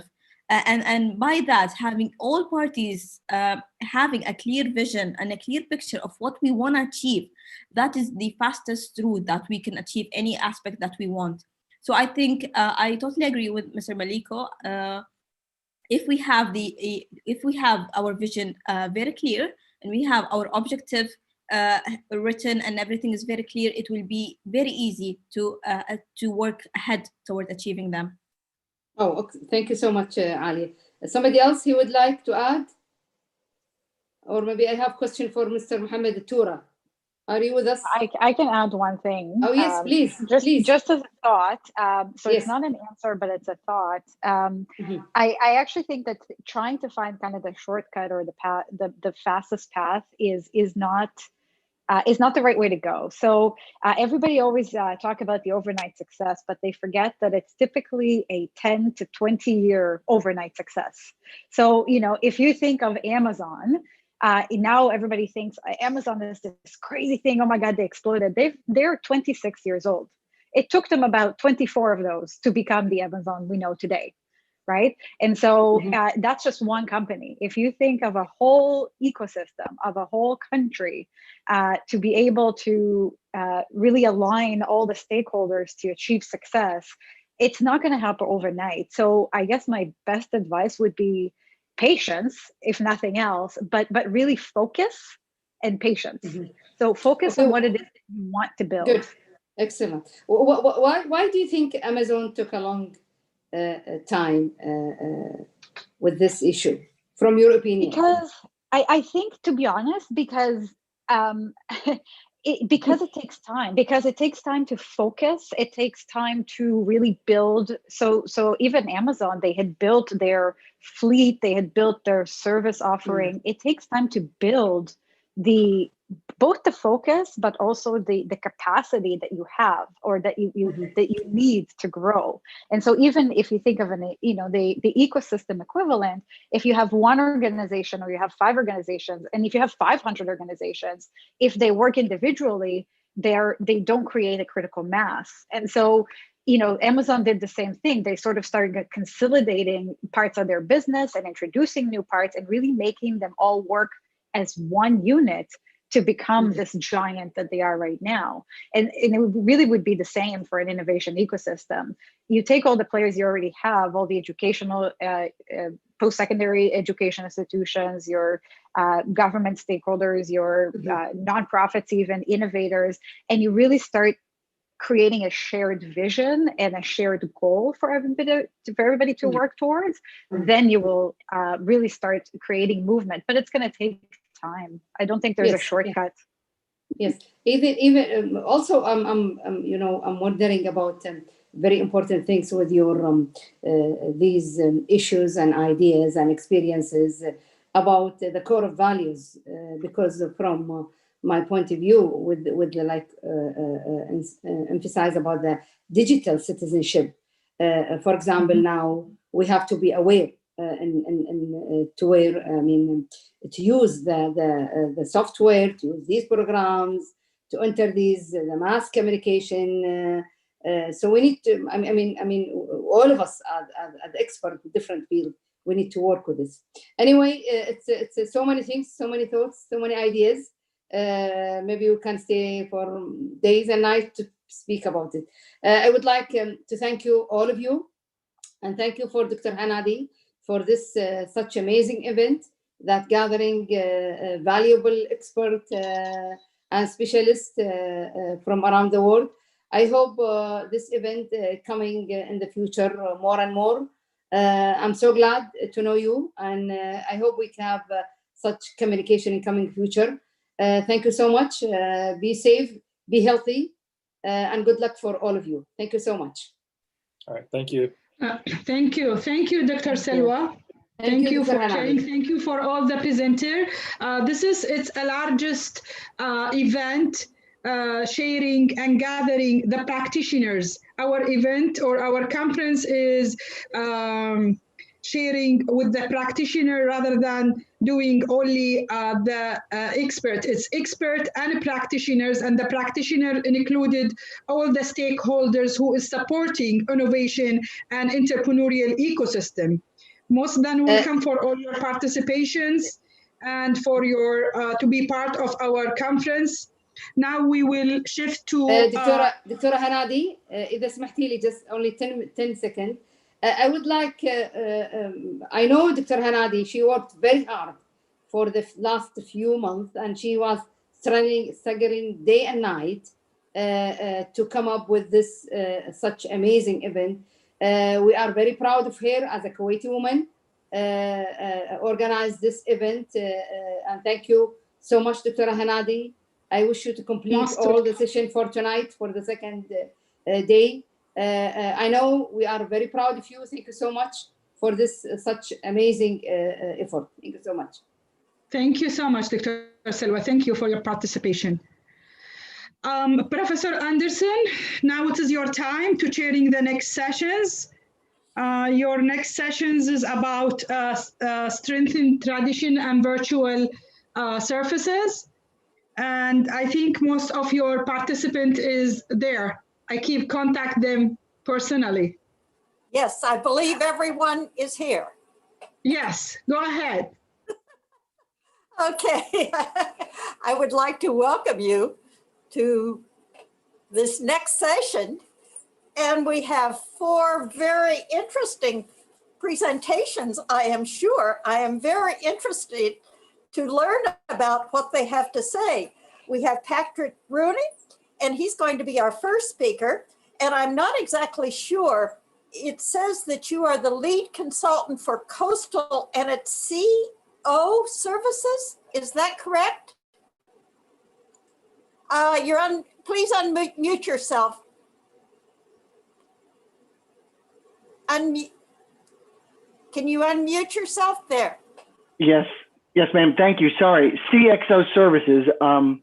That small lowercase x says to the public and clients that I started as a CFO, I have been a COO, and I've also been a CTO and a CEO. So I've been all the X's. Okay? Oh, that is wonderful. I am very impressed. Well, I'm glad I asked about it because I thought, what on the earth is that talking about? So you will have 15 minutes for your presentation. And would you like to, I will turn it over to you. Very good then. Let's see if I can make my screen share work for everybody. So can you see this title screen of Entrepreneurial Ecosystem Inputs to Regional Economic Development Dialogue? Yes. Mm-hmm. All right, super. Well, first of all, if you don't mind, by way of introduction, I'm located here in Pensacola, Florida, which is the northwest edge of the state of Florida. Most recently, we were impacted by Hurricane Sally. If you all don't watch our local news, that's okay. But the incubator, which you see in the background of my my photo, was severely damaged. So we're closed for reconstruction at the moment. And I wanted to point out to you, I'll move out of the way here, the gentlemen and the ladies who are here in this picture, they were Jordanian mayors and town council members who visited us in the spring of 2019. I thought you might be interested to know that we do encourage foreign visitors who are interested in entrepreneurship. And we've had visitors from all over the world come to our incubator in order to share lessons learned from their communities and also from ours. So I just want to kind of set that up for you guys so you have a little overview. We are very plugged into the global community here, even though it's a small town of about 500,000 population. So it's a lot of farmland, a lot of forestry, and a lot of fish, and they're in the ocean nearby in the Gulf of Mexico. So let's just finish up here. One of the reasons why this slide is being presented is just because it's really about trying to explain to the entire region that we live in why we need entrepreneurship and innovation as a way to diversify the economy. This is a largely tourist economy here. There are some major manufacturing companies, but not a lot of technology firms. We have a growing university with a growing engineering school. We have a research institute who has competed globally in robotics and took a second place challenge globally, losing to a team from Japan. So we are interested in creating a more robust ecosystem to support people. We're also looking at best practices, which is one of the reasons why I'm very interested to have learned so much from this event that Dr. Hanadi and her team have put forth. We're trying to also plug into our regional partners in the various governmental units and economic development organizations and workforce development programs in Northwest Florida's region. Obviously, as a goal, we'd love to be able to become a real hot zone of entrepreneurship and innovation. It's very difficult to attract the right kind of talent in firms. We're trying to expand scope and integration of resources to support them and to develop funding models. These are all, I believe, very common challenges to ecosystems all around the planet. And so I think we share those challenges. And now, if I can use the concept of economic gardening, I think gardening for entrepreneur-based economies is very, very important for not only the benefit of the citizens in the communities around the world, but also for the benefit of the infrastructure in the area and for future generations.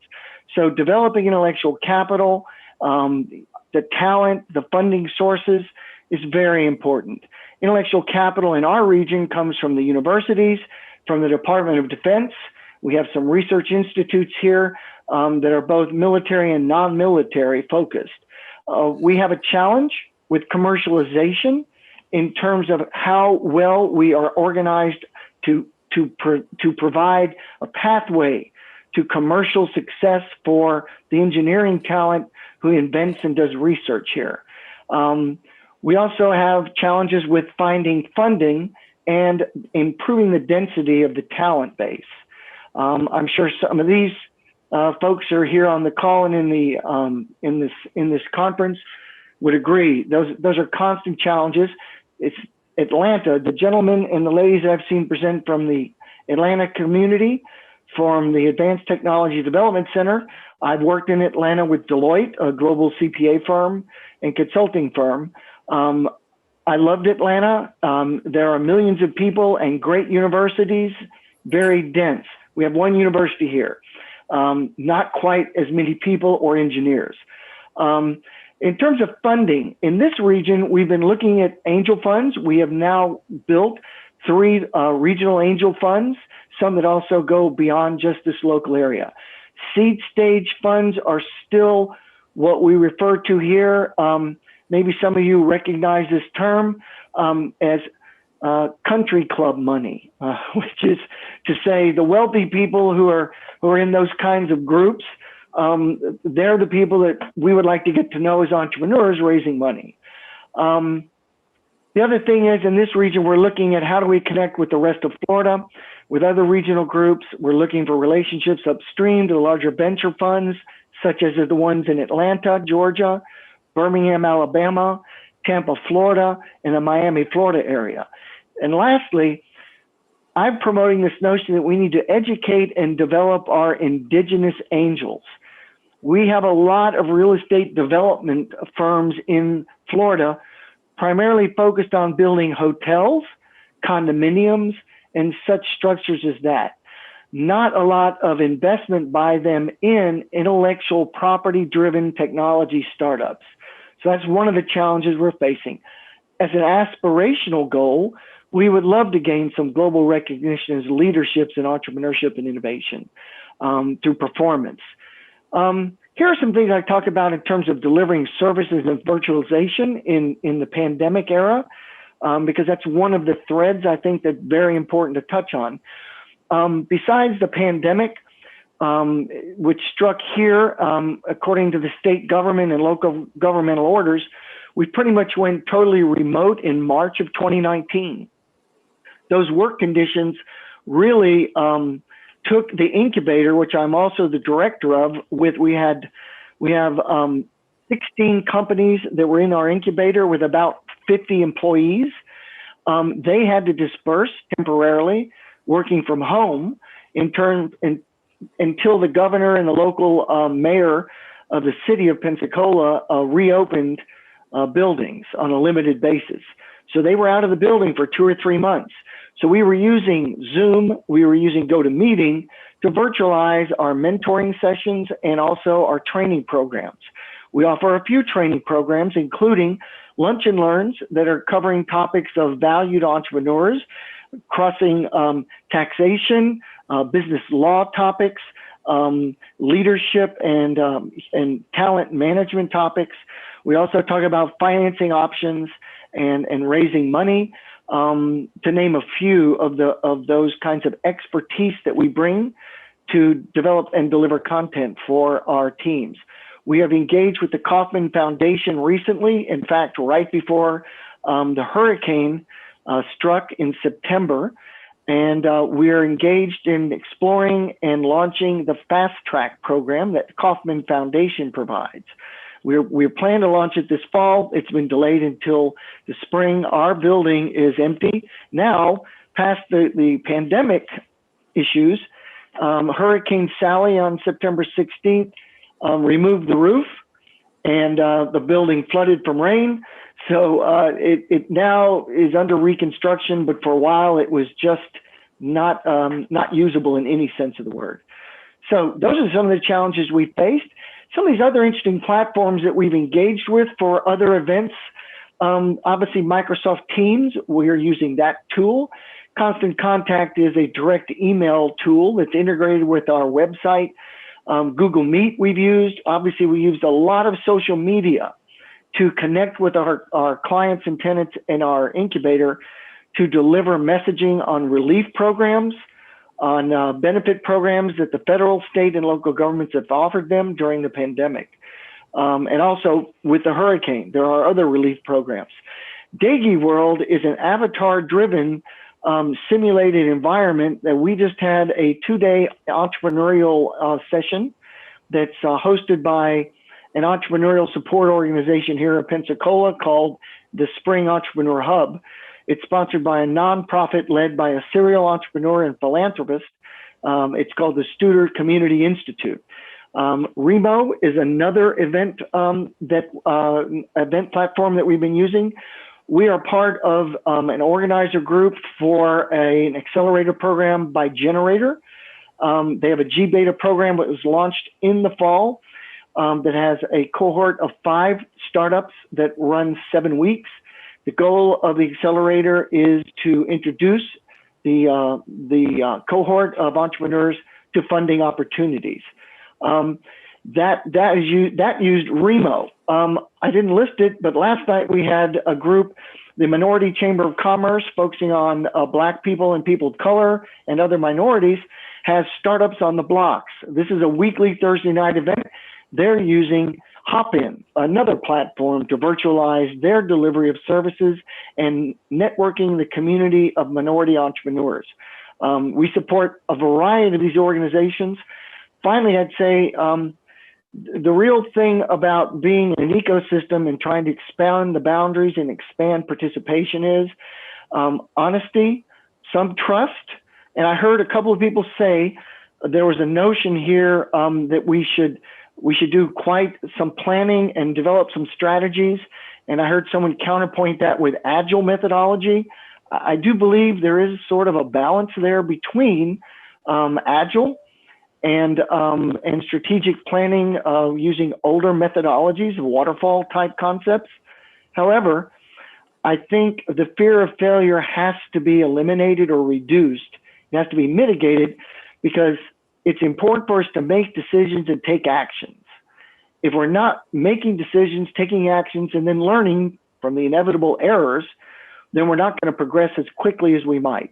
But that assumes 2 fundamentals, which are very crucial to ecosystem development: trust and a courageous spirit that faces failure as it was defined by a refrigerator quote I had from a a Canadian film actress from actually the days of silent films, Mary Pickford. She said, "This thing of failure, it's not about being knocked down, it's about staying down."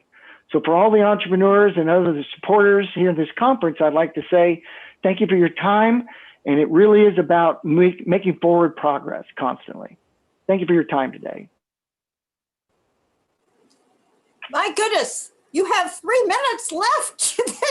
Well, I was hoping for a few questions maybe from some of the participants. And I'm sorry, okay. I do live in Florida, but I did grow up in New York City. I do talk fast.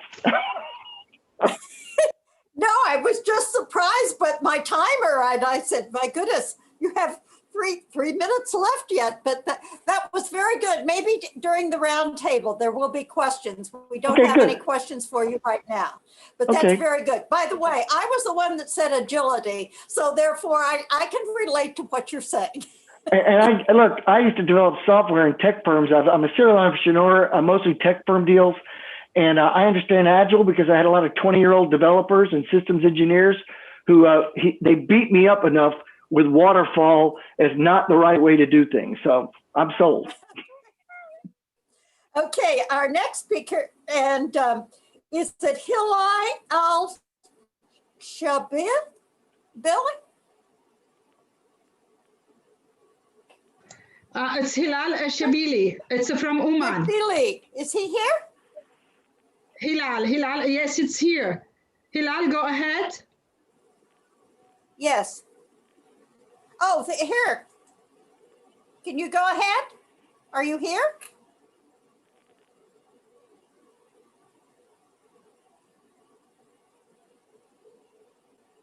Ah, there he is. And so we need to unmute you. And he is CEO of Makers Oman. Exactly what is Makers Oman? When you unmute, if you get unmuted, Hanadi, can we unmute him? Yeah, so it's unmute now. Okay, that's good. We can hear you. What is Makers Oman? Okay, so Makers is very simple. It's a Makers. It's another brand of FabLab. Makers is more related to the community. It's an open access for everybody to come. Oh, okay. We heard in the previous session about exactly. So the FabLab is more related to the MIT, and it starts in the universities. However, the Makers, it starts in the communities, where it's provide a platform for students, workers, retired, everybody to come in the same workplace and start to innovate and bring things to realities. Oh, how interesting. Well, I will turn the whole thing over to you and your presentation, and you have 15 minutes. Okay, that's good. So let me do a screen share. Mm-hmm.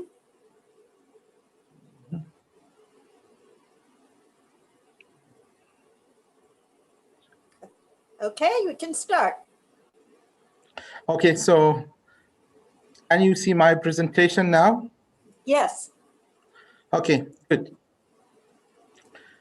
So first of all, thank you, everybody. Thanks for Dr. Hanadi to organize this. We are talking in 2020 International Virtual Conference of Innovations, Creativity, Entrepreneurship Ecosystem. And again, my name is Hilal Shibli. I am a practitioner. So I came from industry background. I did some mechanical engineering, process engineering. Then I quit the industry because I start to believe more in SMEs and startups. And I joined the ecosystem. Last 5 years, I've been really contact a lot of startups, provide them a mentorship, and now I'm the general manager of Makers Oman. So I'll share my experience. I'll tell I believe, hopefully that will add value to everybody in this session. So Makers Oman is located over here in Innovation Park, Muscat. So it's a science park of 500,000 square meter. And Makers Oman is part of this science park. So it's a free zone. We are now 1,500 square meter of R&D and prototyping center. We provide 54 different equipments. It's mainly in the hardware innovations.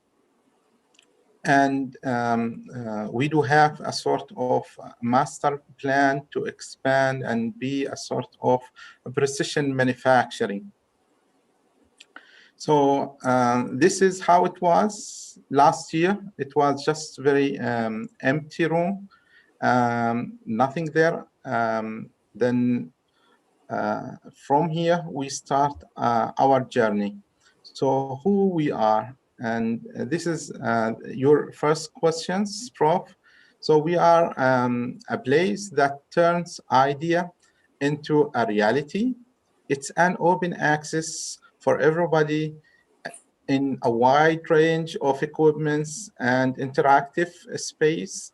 And we attract different stakeholders such as students, teachers, artists, engineers, and entrepreneurs. So we are a sort of a real platform gathering everybody there. So Makers Oman, we do have two different of hubs. We call it soft area community hubs, which is the rapid prototyping, textile, electronics, classroom, and flex studio. Then we do have the hard arts community hubs, which is the welding, metal shop, wood shop, machine shop, and plastics. In my experience, that's people when they come, they think that they need to touch all the equipments.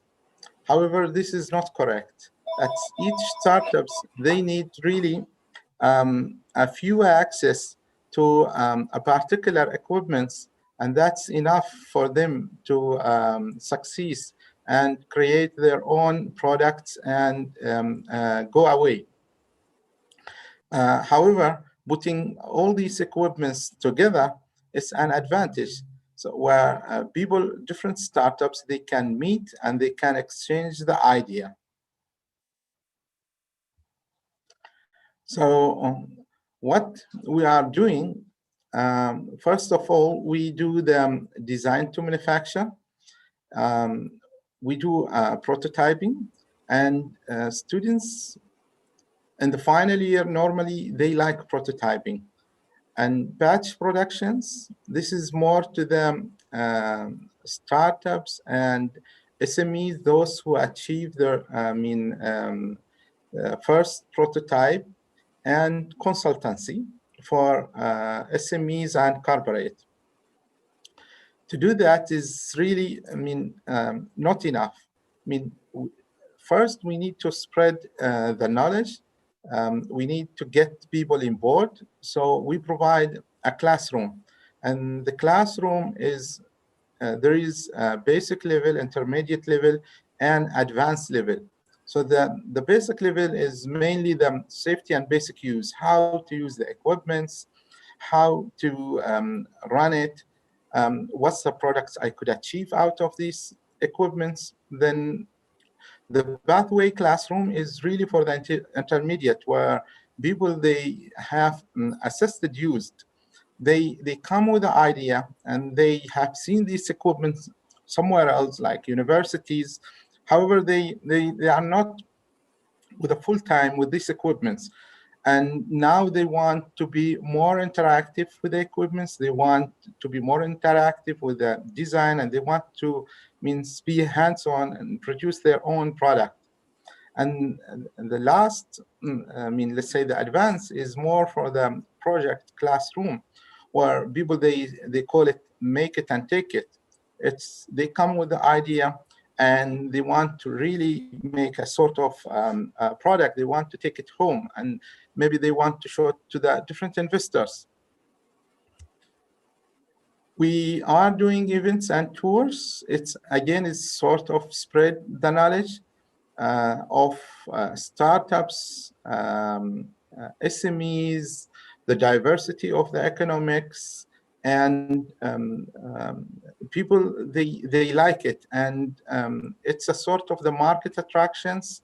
There are a lot of entrepreneurs classroom, and the people, they have seen it in a theory, and do it for a sort of a show up in the communities.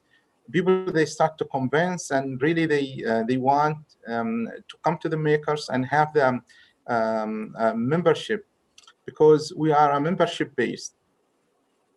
Then youth educations, we provide a STEM education, winter camp, summer camp. It's very interesting. Those who know how to deal with minors start from 8 years. However, this is very interesting that the new generation is, they are high tech by default. They know how to use the iPad. They know exactly how to write the coding. We are not able to do that 20 years ago.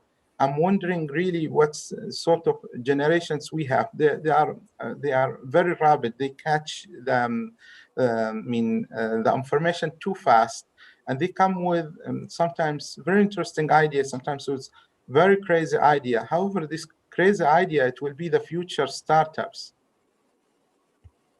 Then supporting the entrepreneurship. At each university, they have now a department for entrepreneurships, and we receive visitors in a daily basis, instructors, students. They come to visit Makers Oman, and then we start our linking.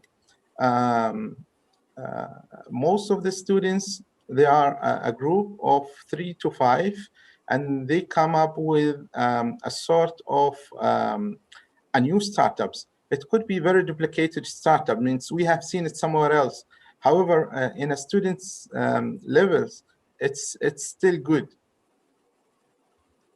And here I'm highlighting the trends where the startups really are going based on Makers Oman experience. So we have recognized that the medical startups is almost a sort of a 30%. People, they really now involve the technology in the medicine, and they come up with very nice idea. However, it's really complicated. I mean, medicine and aerospace is exactly the same. Then computers, mobile apps, applications also is very good. Startups and good market share. Consumers are there, and consumers, they grow too fast, especially now in the pandemic, where people, they start to produce at home, and attending a sort of a classroom. Then maybe they go back to buy the equipments to put it at home. This is also a sort of startups trends nowadays. Genetic, agricultures, marines. I've seen very nice startups also in this area. Then wearables, actual realities. Finally is the environment and water. A lot of startups really, they go back to the environment. It's it's the mother of the humans, and that's good. And it was a questions in all the time. What's the age of entrance, or where I can be a part, when I can take a membership? when I could start my business. I put here one link for a very young boy. He's a class 7. He came up with very nice solutions to save the lives in the bus. Normally the kids, sometimes they forgotten in the bus for different reasons. And this boy, he came with very nice applications. So it's a 1 minute video.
Okay.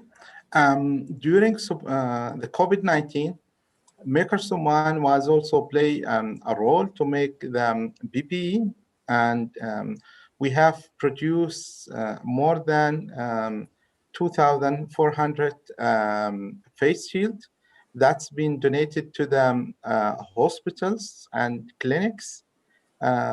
Also, we have developed some solutions as well.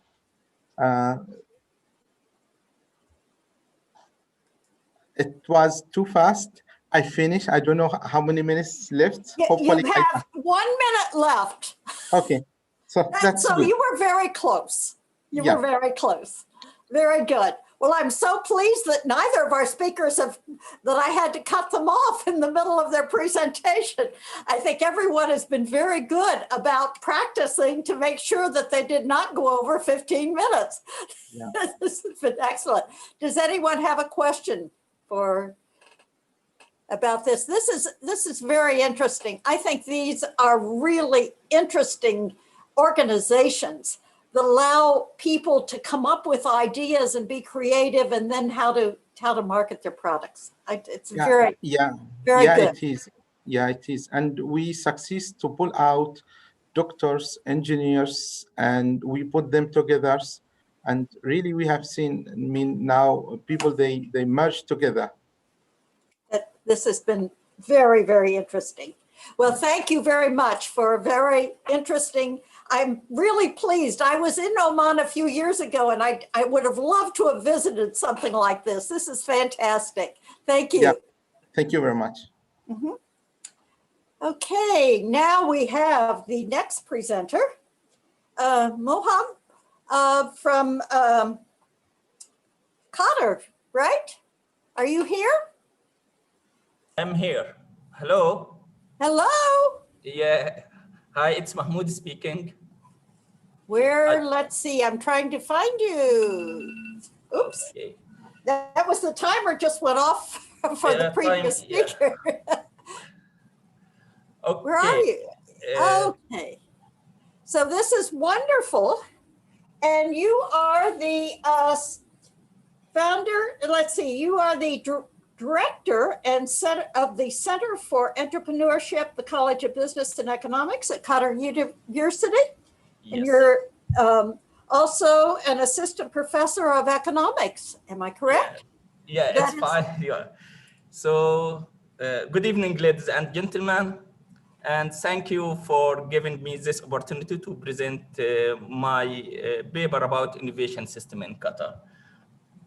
My presentation is going to be more economics about how is the innovation system integrate with knowledge-based economy. Always we talk about knowledge-based economy, and would like to see how is innovation system as a part of a knowledge-based economy in general, and how it's working in Qatar based on Global Innovation Index.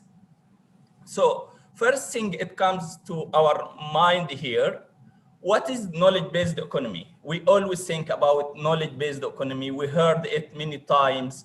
And here, when we talk about knowledge-based economy, we talk about economy which is utilize knowledge and as a key driver of economic growth. So knowledge here is a key driver of economic growth. We know previously there are a lot of discussion about economic growth through technological change, through human development. But now when we talk about knowledge-based economy, it means knowledge here is a key driver of economic growth. And the economy here is willing to create or generate knowledge and is willing to disseminate this knowledge. And we notice now most Western countries, US, Japan, Australia, European country, are a key player in knowledge-based economy. They contribute to innovation through R&D, and they use this R&D to disseminate it around the world. So here, knowledge-based economy is based on knowledge, as I mentioned. So what is the pillars of knowledge-based economy? When we talk about knowledge-based economy, it draws our attention. What is the pillars? Here there are 4 pillars for knowledge-based economy. First of all is government here and its institution. So the incentive system, when the government provide incentive, it's willing to allocate resources to create more knowledge, and to help private sector to involve in knowledge creation and knowledge dissemination. So here, first pillar is government institution and incentive system. So this is the first pillar. Second pillar, when we talk about knowledge-based economy, we should think about human resources. We should think about talented people. And here the role of education system. So the education system is playing an important role in knowledge-based economy. Third pillar here, this is our area which we focus tonight, is innovation system. Here, innovation system is based on what? Based on research centers, universities, private sectors, and all other like supporting services which support innovation. So here firms should invest in R&D. Research centers should work in our applied research and development. Universities play a role in knowledge accumulation, knowledge dissemination. So this is the third pillar. And the fourth pillar in knowledge-based economy is infrastructure. When we talk about knowledge-based economy, we should think about ICT. How is the ICT here in the country or wherever? We need internet connection, we need telecommunication. So here, knowledge-based economy based on a 4 pillar, as I mentioned, and the fourth pillar is ICT or infrastructure. So what we have here in Qatar in terms of innovation in Qatar, when we talk about innovation in Qatar, Qatar National Vision have 4 pillars. They talk about sustainable economic development, they talk about human development, social development, environmental development. And when we talk about knowledge-based economy, we think about sustainable economic development. And sustainable economic development goes down to economic diversification, and the economy should be more diversified, go away from oil and gas. And here the government pay more attention to 3 areas which create economic diversification. They pay more attention to private sector development. And yesterday we talked about entrepreneurship and innovation, how it can help creating the new generation of entrepreneurship, new businesses, and support private sector. And in this situation, we'll find the size of private sector is going to increase the economy. Okay, second thing which contribute to economic diversification, foreign direct investment. Most GCC country looking for foreign direct investment is not for capital, is mainly for technology transfer and for technology adaptation. They are capital exporter, but in this situation, we're looking for joint investment, we're looking for technology transfer. So foreign direct investment here is going to help building economic diversification and help to sustainable economic development. And third element here, knowledge and innovation. So here we come again to knowledge and innovation is important for economic diversification. And knowledge and innovation here is innovation come to new product, new services, even process. We know now we have successful cases of Qatar Airways when they work in new processes, innovation process, and they have different ways of doing things. And this is example of how is knowledge and innovation contribute to economic diversification. Okay, what is the key player in innovation system in Qatar here? If you look to those key players, we will find the Ministry of Transportation and Communication. And here the ministry play an important role in terms of infrastructure, in terms of legislation, governance, and we mentioned about incentive. So here they play important role in innovation system. We found here Qatar University as the national university. We have a lot of research center which contribute to innovation system. We have gas processing center. We have advanced material centers. We have biotechnology center. So all those research center contribute to innovation system. We have then Hamad Ibn Khalifa University, and this is also have important role. They have College of Engineering and Science, which play important role in innovation system. Then we come to Ooredoo. This is the national telecommunication company, and they have important role also in infrastructure. They have 5G, they have internet, everything. I think they are leading innovation in terms of infrastructure, in terms of telecommunication industry. Okay, we have Qatar Foundation, we have Qatar Science and Technology Park, and there are private companies which contribute to R&D and to innovation system.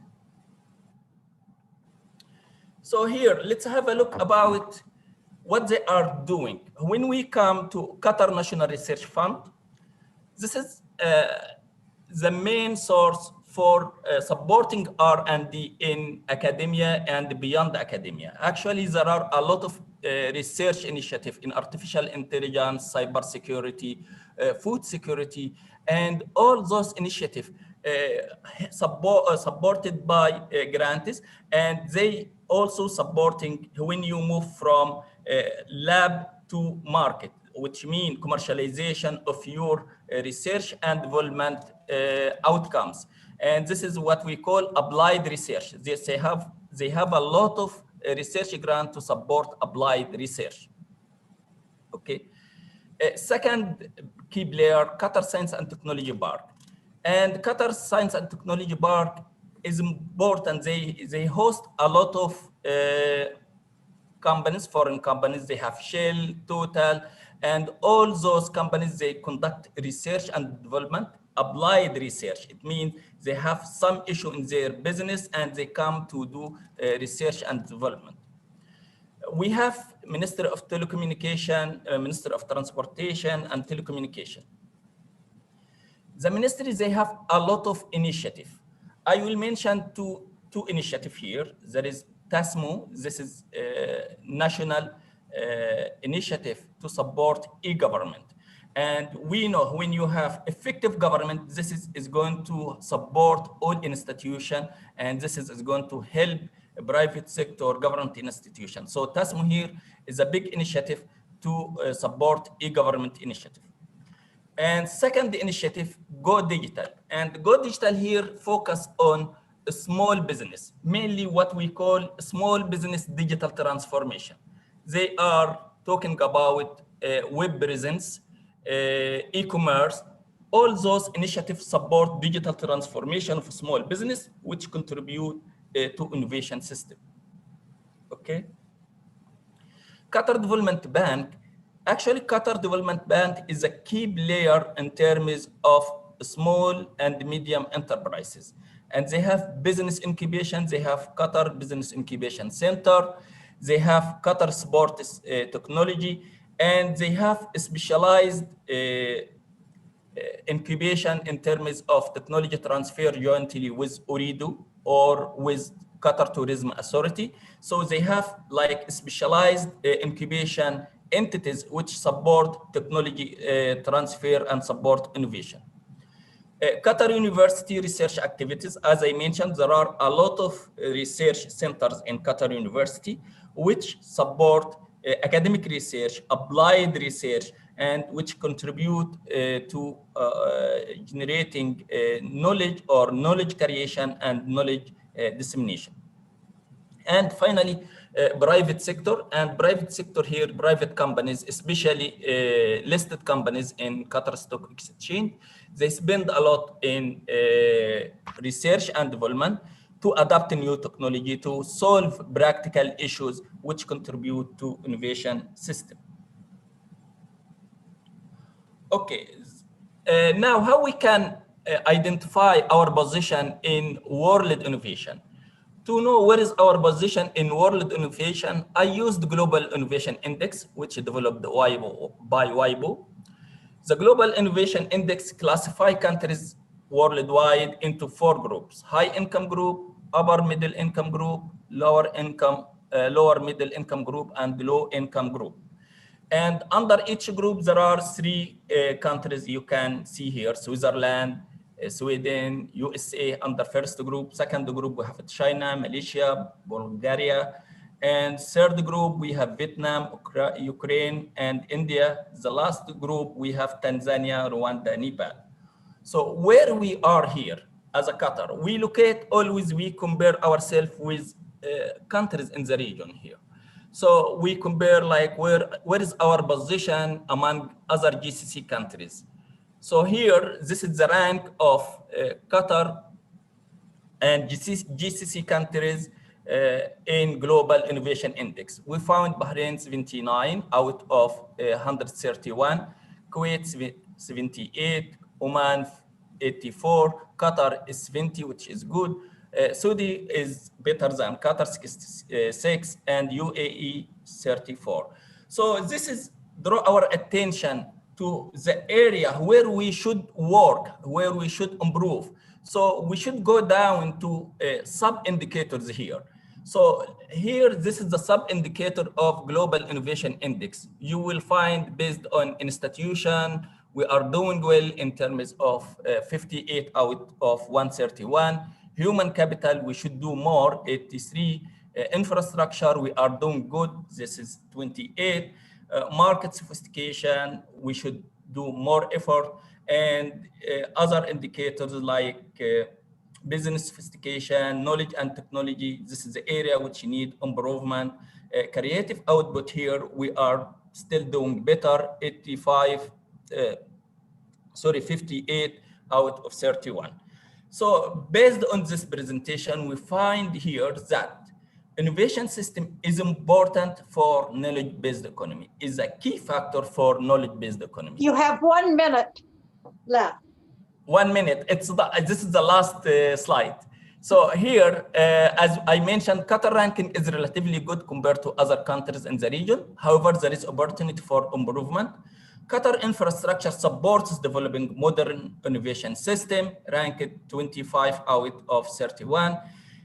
The last it's important to pay more attention to a number of sub-indicators, as I mentioned, that including innovation systems such as human resources and market sophistication. Okay, this is the end of my presentation. Thank you for your attention. And I think, do I have time for something or that's it? You have 15 seconds. Oh, okay, thank you for your attention and thank you for giving me opportunity. Have a good night. Thank you. Okay, thank you very much. Very interesting presentation. Before we go to the next one, I would just like to know, there is the timer. What is the population size of Qatar? I'm curious. 2.8 million. Okay, that I was just curious. Yeah. Okay, and Krishnan, you have been waiting very, very patiently. I have seen you in earlier sessions. You have been around. You've been listening to everyone else. That's is really wonderful. And Krishna, and I'm not sure how to pronounce your last name, Naganathan? Naganathan. You can call me Naganathan. Okay, I was close. And where in India are you located? You're the founder and CEO of Think Horizon Consultants.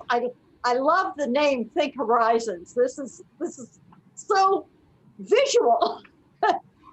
Yes. Where are you located? I live in Chennai, south of India. Yes. I have taught frequently at the University of Mumbai, so I'm familiar with Chennai. Okay, and we're looking forward to your presentation. You've been so patient. Let's see, you can turn it over to you. Thank you, and good morning, good afternoon, good evening to people. And that's the sort of world that we live in. We live in a world where it is possible for people living in such widely varying time zones to come on a virtual conference and share our insights on innovation. And that's the brilliant world that we live in today. And my topic is basically around that. And so let me share the presentation that I have. I want to begin by saying that innovation today is not the same that was some 3-4 decades ago. We are living in very, very different times. In 3 to 4 decades before, innovation would have meant that you had developed a new product and launched a new product. Today, innovation is very different. So many of the innovators have never developed a product on their own. They are just using technologies of various people, building ideas and solving problems that others couldn't solve. And that's the topic that I'm going to talk about. I'm going to talk about today helping people actually solve problems and innovate in a new world. I do consulting for a living. I work with organizations on helping them grow and grow the business using innovation as a predominant tool. The topic that I'm going to talk about today is actually something called crowdsourcing of ideas. If you look at the single difference between companies 3 decades ago and today, you will notice is the way they approach innovation. No longer are organizations focused on developing everything in a closed environment, a closed R&D environment in utter secrecy. Today, it is about collaborating with people, collaborating with your suppliers, collaborating with your competitors even, and collaborating with your customers in creating new ideas and creating innovation. And this is what we call as open innovation. Central to this idea is the capability of organizations to solve problems. I call them, this is about learning and insight. An organization which is innovative actually has tremendous capability to learn new things. And that comes from doing problem solving, doing experimentation. They find solutions to problems which nobody else is doing. This entire thing is what we call as ideation and is central to innovation. However, ideation on its own never drives or never results in innovation. For an organization to succeed and create innovation, they require two other things. They require direction. They need to provide answers for why should you do something, what should you be doing and how you do. Combine it with learning and insights, with experimentation, and combine it with execution, you probably have a very good chance of innovating. You still are not sure that you're going to be innovative. You have a very good chance of innovating if you can combine all of these elements about setting direction, about learning, and about executing. And that is the key to innovation. And how could we enable this process is the thing that I would like to spend the next 10 minutes about. You know, in most organizations, the way people go about innovation is somebody in the organization says, my idea is the best. And if the guy is right at the top of the organization, is a powerful person, you execute it, you launch the idea, and then pray for the best. You know, you might succeed or you might not succeed. You might not have innovation. Big organizations have made a virtue of a process. What they have done is they have created a funnel, a tyranny of process, I call them. And that tyranny comes from the financial world, truly. They want certainty about doing things. So you have lots of ideas, and then there is a tyrant who sits there and then says, oh, these ideas can't go forward because it doesn't make sense to me. And you are talking from a current sense, evaluating ideas which are very futuristic. You can't use the current knowledge to actually decide if ideas are good enough or not. And so what you have is an inefficient process of idea generation and innovation. The current thinking says that you need a non-linear process. What you don't need is reduction in number of ideas. Actually, you need more ideas. You need to keep on expanding and creating more and more ideas. You need to cluster them. You need to test ideas. You need to carry out lots of experiments. And maybe out of these experiments, you will find some brilliant solutions, brilliant concepts, which can then become innovation. So what I personally preach to my clients is that if you want innovation, you need a process. You need a process of discovery. You need a process of generating plenty of ideas. You need a process for selecting the best ideas. You need a process for developing the right concept. And you need a process for commercialization. I've been lucky to work with a brilliant organization called Innovation 360, who have developed a solution called Ideation 360, which helps part of this process. And that's what I'm going to share with the audience today about how we enable organizations to successfully ideate and result in innovation. This is a SaaS platform where thousands of people can ideate on same challenge simultaneously. We have run this with very large set of audience, engaged thousands of people in doing online ideation. People can use a web app or an app on a mobile phone to generate ideas, contribute ideas whenever they want. They don't need to be in the office or they don't need to be in a workshop to do that. You can keep the ideation open for any number of time. Every idea is visible to all contributors. They can all like, comment, and build on existing submissions. We use artificial intelligence to cluster ideas and generate and define the unexpected things. The system also provides feedback, so everyone knows what is happening to their ideas. The system also engages with people so that we generate more and more ideas. Finally, we have facilitators who are the experts who generate hypotheses, run experiments, and evaluate every idea. Every idea is evaluated. No idea is rejected.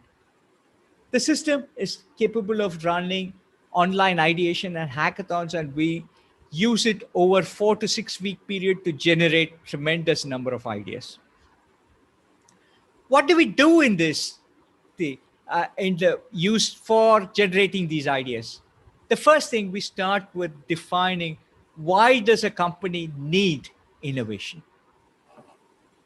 It always starts by, if people don't know why they should be doing something, you will never make progress. So you need to identify why you need innovation, what are the strategic needs, and then identify key problems that the organization can solve for their customers. These are then broken down further into questions that employees can answer. We call them the how can we questions. We break it down into saying, how can we do something? That is the challenge people can address. That is the one for which we ask people to generate ideas on. Once you have done that, we create a web landing page. We circulate it to lots of people. You can send it to people outside the company. You can send it to your customers. You can send it to universities. You can send it to your suppliers, for everyone to contribute ideas. And here's what it gets interesting. Now, once you open it up, it's visible to everyone. Once an idea comes in, others can see it. They can build on that idea, find a new idea, build around it. They can actually refine that idea. They can provide feedback to the person, and so he can refine it further. And so this way, you can actually explode. So you start with 3-4 ideas, and in no time, it explodes into a massive library of ideas, because everyone is actually inspired by the others, and they are building on, they are contributing ideas, interacting with others, and actually refining the ideas. No one is shooting others' ideas down. This way you have collaboration. This way you have far better ideas. The next step, what we do is cluster these ideas. Many of the ideas tend to be similar, but by clustering, you can actually generate new thoughts, and you can come up with new insights. You then use experts and develop hypotheses. Hypothesis is one of the most powerful way of actually progressing. Every innovation comes out of a hypothesis, because somebody says, okay, this is going to make a sense to some customer to buy our product. It's going to make somebody's life simple. It's going to make somebody's life very efficient, and so on. So you test those hypotheses. You design experiments to test those hypotheses. Great companies carry out enormous number of experiments. Those experiments generate enormous amount of knowledge. It creates insights for the organization to build on. And from these insights, you have advantage, because there could be something that's big today. It could be something that is big tomorrow, and it could be something that is very, very big for the future. So you actually don't just work for today, but actually work for the future. You generate ideas which impact multiple horizons. Now, you said that you're interested by the name Think Horizon, and this is the reason for that. Because you need to be thinking in different horizons. You can't just be thinking about today. You need to be working on your today, you need to be working on your tomorrow, and you need to be working on your future all at the same time. What the system does by generating so much of experiments and knowledge is find ideas that will address your today's needs, it'll address tomorrow's needs, and it will address the future needs. So you actually have a portfolio of projects from this sort of an approach. We find this enormously successful for organization, because what you do in a very short period by engaging people, not just from your organization, by engaging people from a wide field, by engaging university, by engaging suppliers, by engaging your customers, get ideas that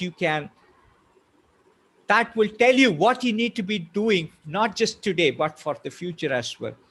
And so this is something that we have used very successfully with organizations, and I believe is very central to the way organizations need to do for the future. You have 2 minutes. Yep. So that's the last slide actually, and it's the important message here is that your today's requirements, what is important today might not be important for you for your future. What is important for your future is probably not relevant for you today. However, you can't lose sight of that. You need to be planning for all of them. And an open ideation system is something which will help you identify ideas that work across the horizon. This is what I had to share. It was a very specific area that I wanted to share with people. And so if there are questions, I'm happy to take them. Okay, thank you so very much.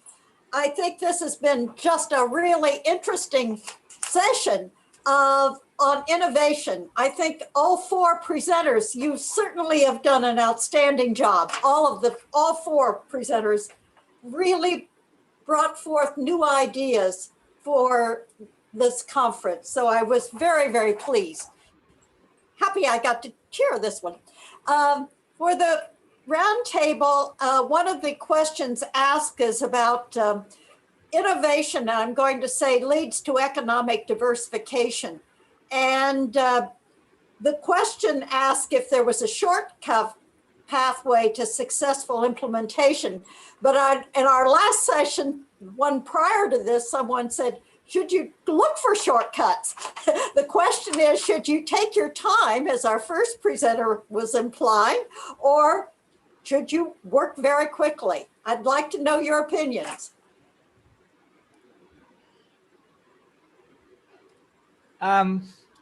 Personally, I think that there are multiple challenges here.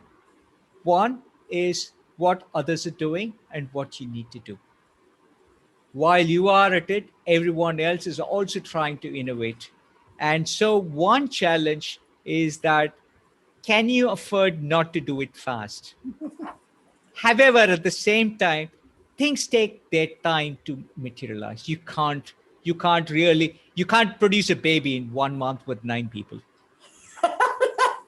Very okay, good. It takes the time. So there is the challenge of actually doing things the proper way. And so it's not an easy answer. So you need to work hard. You need to have processes that are aligned with your ambition. So you need capabilities that are aligned with your ambition for you to succeed.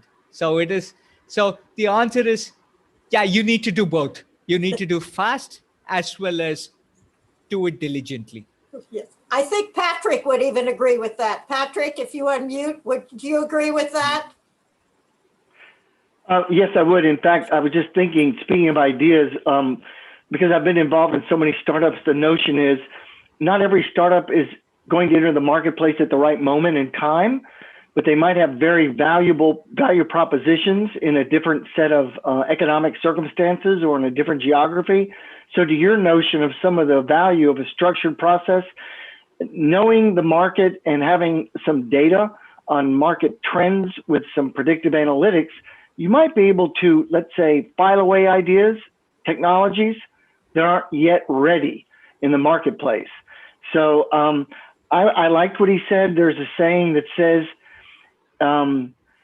it basically says, if you want to go fast, you need to go slow. A different way of saying what he said. Well, I thank you all. We are now out of time. And I want to thank Hanani for putting this conference together, for inviting all of you wonderful speakers. This has just been an excellent session. And thank you very, very much. Hanani, I'm turning it over to you. Where are you, Hanani? Come on. She should be here because we're out of time. Hanani.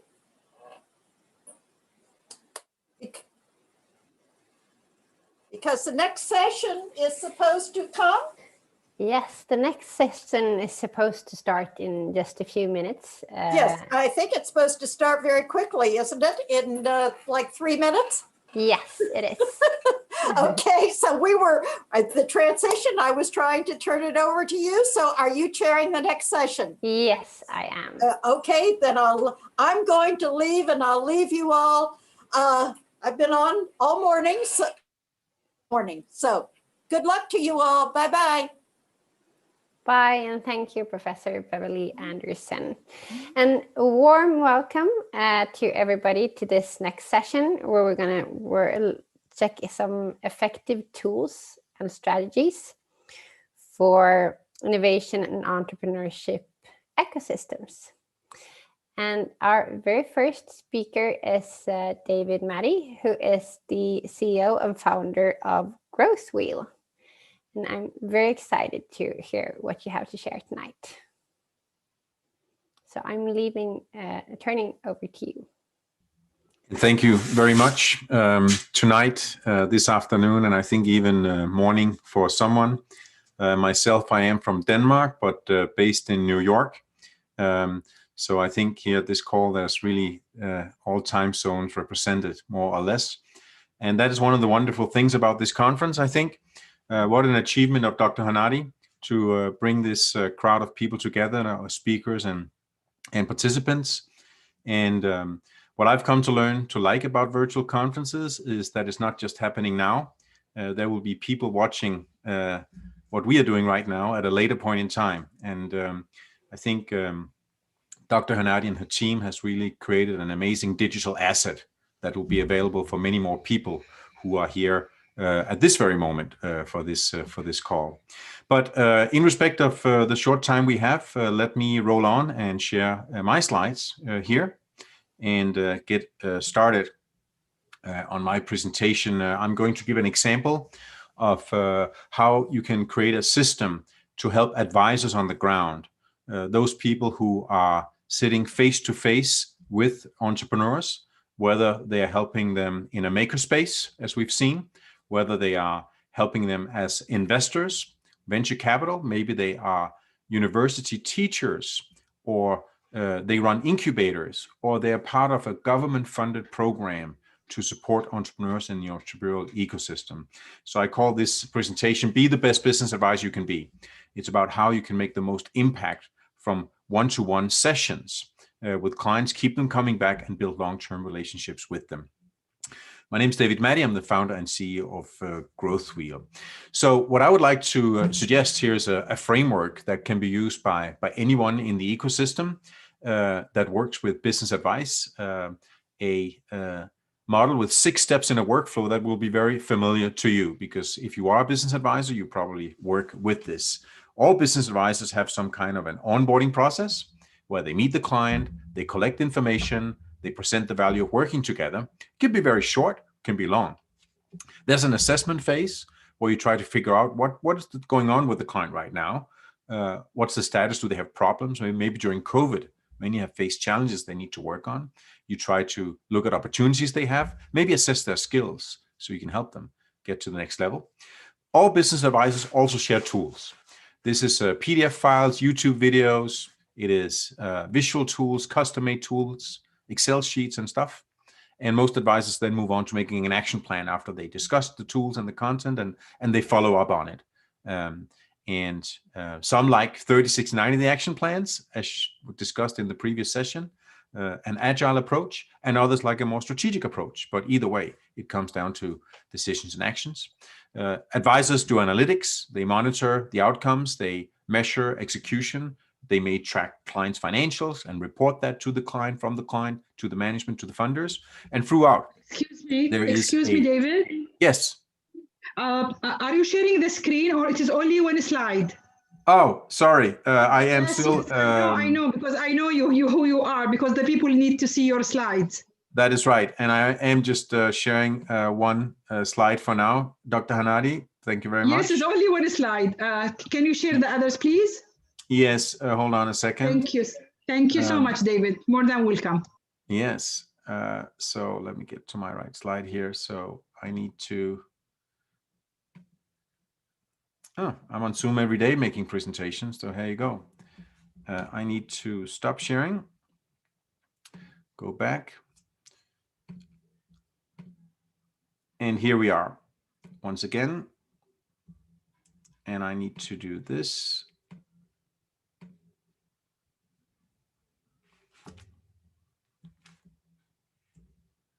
Here we go. So I only showed one slide with my name, and then I was showing this framework that you already have seen that I was in the process of sharing. And the last part of the workflow that all business advisors have is that they manage the relationship. They make notes, they call the client, they have meetings, they write, they chat, and things like that. And if you're interested in this infographic as a framework for innovation of an entrepreneurship center, just write me at david@growthwheel.com. Also, I'll show you how GrowthWheel, we built a remote counseling platform around these steps, but you can really make your own in using Excel and other software. I'm going to give you a demo today about this. Few words about us. We are based in New York, Toronto, Copenhagen, Oslo, and Johannesburg, where we have staff. And when we say we are working to help everybody be the best business advisor they can be, we do 3 things in our company. We have a training program live online. So it's on Zoom, and we have people become GrowthWheel certified business advisors. And a shout out to Dr. Hanadi, who's actually a GrowthWheel certified business advisor and the first person in Kuwait to get this certification back in 2012. And we've been working together ever since. We also offer a business tool stack, simple visual tools for helping businesses grow. Sorry, David, to correct you, I'm first in the Middle East. That is correct, Dr. Hanadi, and that is a very important distinction. Thank you. The first in the entire Middle East. Today, we are fortunate to have also certified advisors in many other countries. But also, lastly, here we offer an online platform that supports this workflow that I'm going to talk about. It's 3,400 since 2008, 25 every month for 12 years that have taken our training, and those are incubators, business advisors, investors, professional business advisors, and others. It started back in Denmark, where I'm from, where GrowthWheel was purchased and licensed by the Danish government. And it is today used across the entire Danish ecosystem. New employees in the government-funded systems go through our training. And around the world, we are counting advisors in 63 countries. Several countries in the Middle East, Egypt, Jordan. We have in Lebanon, Saudi Arabia, and I may be forgetting just a few. It's translated into 11 languages, including Arabic. So the entire software and the tools are available also in Arabic. So with that, what is GrowthWheel really? We designed a simple visual framework that is not really new to anyone in the industry. It's just a way of looking at how it is that we help a business as it's growing. All businesses need to have an attractive business concept, something somebody wants to buy. They need to have an organization behind it with partners and owners and vendors and suppliers and so on. They need to build lasting customer relations so they get new clients, keep them and grow them, and they need to make money by having profitable operation and using technology, managing cash flows and things like that. That's just one way of looking at it. GrowthWheel is a framework that breaks down these 4 challenges into 20 focus areas so you get a 360 view on things. And this framework is also available. You can get it and you can use it. It's really just a checklist in a circle with colors on it. And it shows some of the areas that a business advisor needs to help a client and how a client needs to make decisions and take action to grow. So we built this into a software platform. So for every one of these steps, we have software that supports the process. And I'm going to give you a little view on some of this software here today, starting with how you do an onboarding process. And, when you think about onboarding, sometimes it's just someone comes into the office and that's it. But we thought that all business advisors work with many companies and they need a technology to track all the information about these businesses. So we created some software to generate a business profile based on data that is inputted. So as you see here on the platform, you can enter data, and it starts with the address, but it also goes on with business descriptions, products, customer references, team members, partners, legal documents, and much more. And everything is data records. We're basically replacing a narrative Word document with data records, which you can manage, edit, count, and collect big data from. And all this information then is turned into a business profile with a cover page, business descriptions, markets, customer, top 5 customers, product and service descriptions, competitors, customer references, team members, board members, and your partners in a really simple way. It even generates automatically a one-page summary, because this is data. So they can automatically be displayed in many different ways. That's the first step when you are collecting information from someone. And whether you're using Growthwheel or any other system, I think to be excellent at the process of onboarding, you need to figure out what is the best system that you have to keep track on all the information you have about the companies over time, so you don't keep it in a notebook. All right. On our platform, clients can even create these business profiles themselves, and they like that they can make use of the information they provide, because this is a shared platform. So instead of someone filling out a form where they provide facts about their business, we actually create a product that the client can use. Clients like that the advisor can remember everything, because all the data about the business is tracked in one place, and you can make a business profile in 60 minutes, because this is not a business plan. There's nothing here about plans for the future. We have other tools for that. It's just collecting the facts in one place. Think about it like a fact book. You can create your own, or you can take a look at our software. For the advisors using it, they always have the information in the same format. They can easily transfer data to another colleague, and they have a product. The first thing you can deliver to a client is this business profile or this fact book. All right. Moving on to assessment. Now that you know about the client, the facts, the question is, how can you help them? And there are many ways to make a 5-star assessment of a client that makes the client go, you have really understood my business.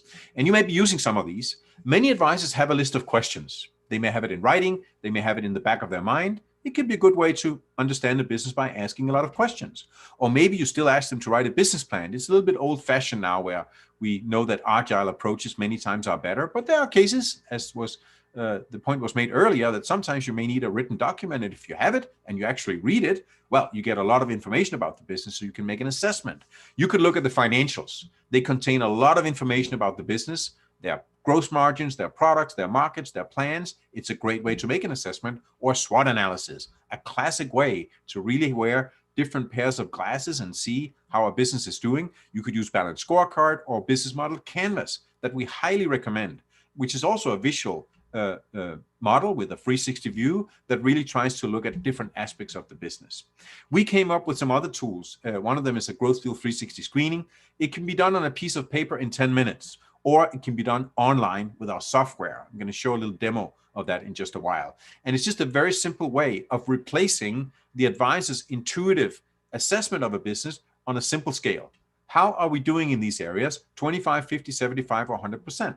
So for those who are not using Growthwheel, you could do the same in an Excel sheet. Find out what are those key areas that you want to assess, and just use a very simple scale. If it's a scale of 10, it's too complicated. If there's too many questions, it's too complicated. It needs to be simple so it can be done in 10 minutes. Otherwise, you wouldn't do it every month. You do it once and never again. We need something that is short and precise enough to work, and that is an intuitive screening will be doing just that. So you end up with a list of areas that some are more important, and you can actually mark out what are the focus right now and forget about the rest. Move forward in an agile fashion by completing decisions and actions, go back to the backlog, and then pull in new work to be completed. Here's a live demo so you can get a feel for how these things look in the software platform that we built.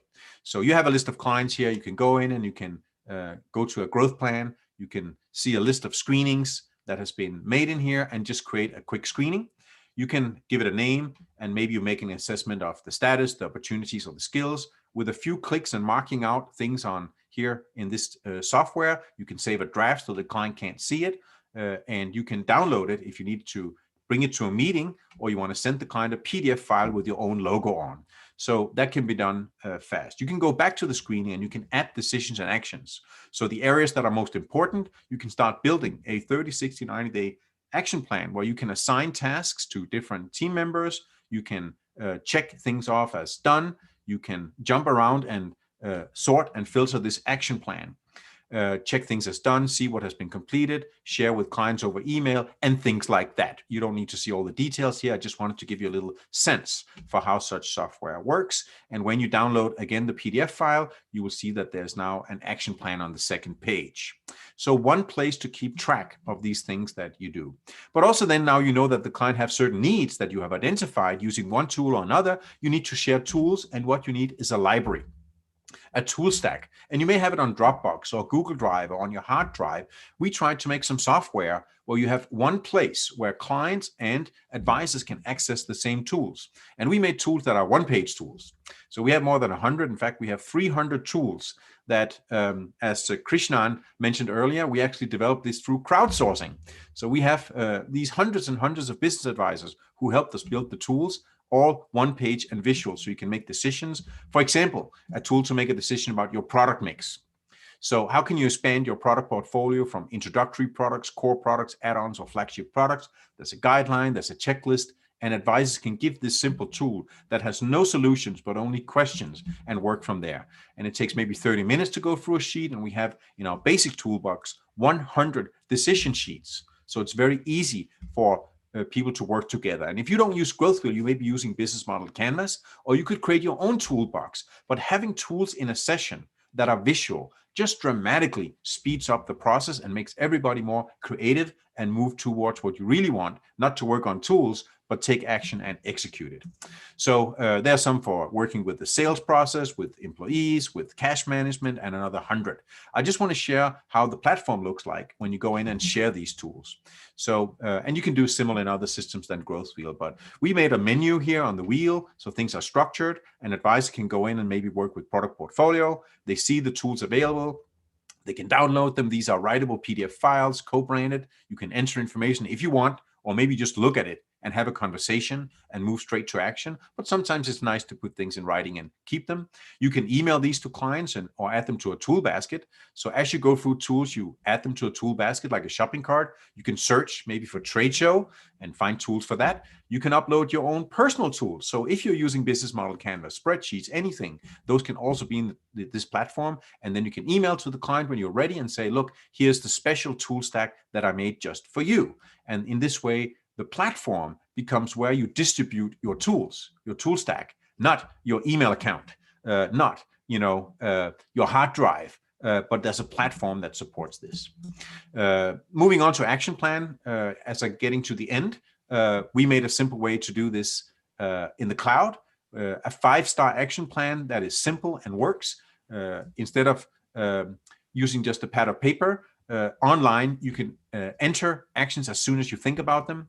You can put them on a 36, 90-day timeline. You can assign them, you can share them, you can hide them, and do all the things that enables you to actually follow up. So you don't have to browse through emails to find out what did we agree at the previous meetings. And both client and advisor can go in and update the system or print a good-looking PDF file that is co-branded. So you can bring it to a meeting and have that discussion, whether that's on Zoom or whether we get back to real life.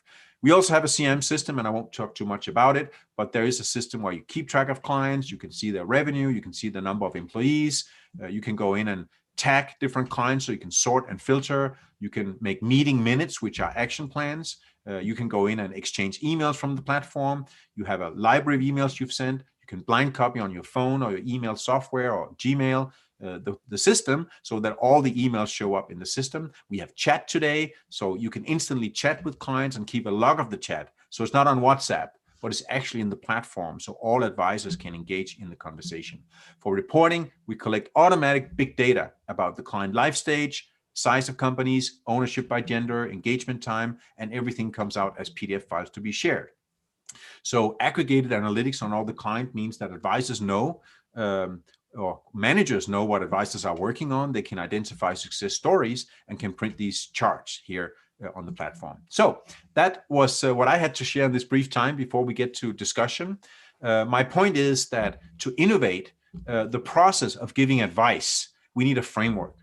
And here's at least one suggestion to start with. Would love to hear anybody's contribution, but we need to be better at onboarding the client so we get the right information, assess how we can help them, share the right kind of tools that works, build action plans that we can follow up on, create reporting, and manage the relationship. We just have one software for this. There are others out there, but I'm very curious and interested in a discussion about how can we innovate the core practice of giving business advice so everyone can be the best business advisor they can be. And with that, I'm going to say thanks for now and open up for questions or the next speaker maybe. Thank you, David. Very interesting, not least for me, who is in the same line of business as you are. Do we have Anmesh Sheth here?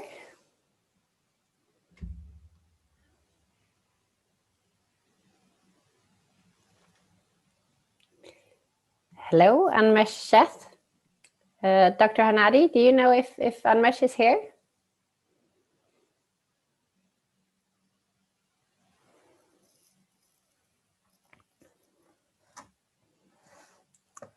It does not seem like Anmesh is here. So, Dr. Hanadi, do you hear us? Meanwhile, I'm happy to take any questions or go into details with anything as we are waiting. Excellent. Is there anybody else of the panelists who have a question? Otherwise, I would certainly like to pose a question to everybody in the audience, and that would be if anybody feel like sharing any best practice you have. So in that interaction with client companies, whether they're early startups or scale-ups, whether they're seeking investments or had it already, can you point to any best practice that you have that you would like to share? Maybe looking at this framework and see, is there any of these things that you do particularly well? Or if you don't have a practice to share, maybe there's one area you can point out where you say that's where you see room for improvement, and we could dive a little bit more into that area. So feel free. We have some comments in the chat maybe. Well, that's from the previous session, so not yet, but feel free to share in the chat, of course, if you wish. I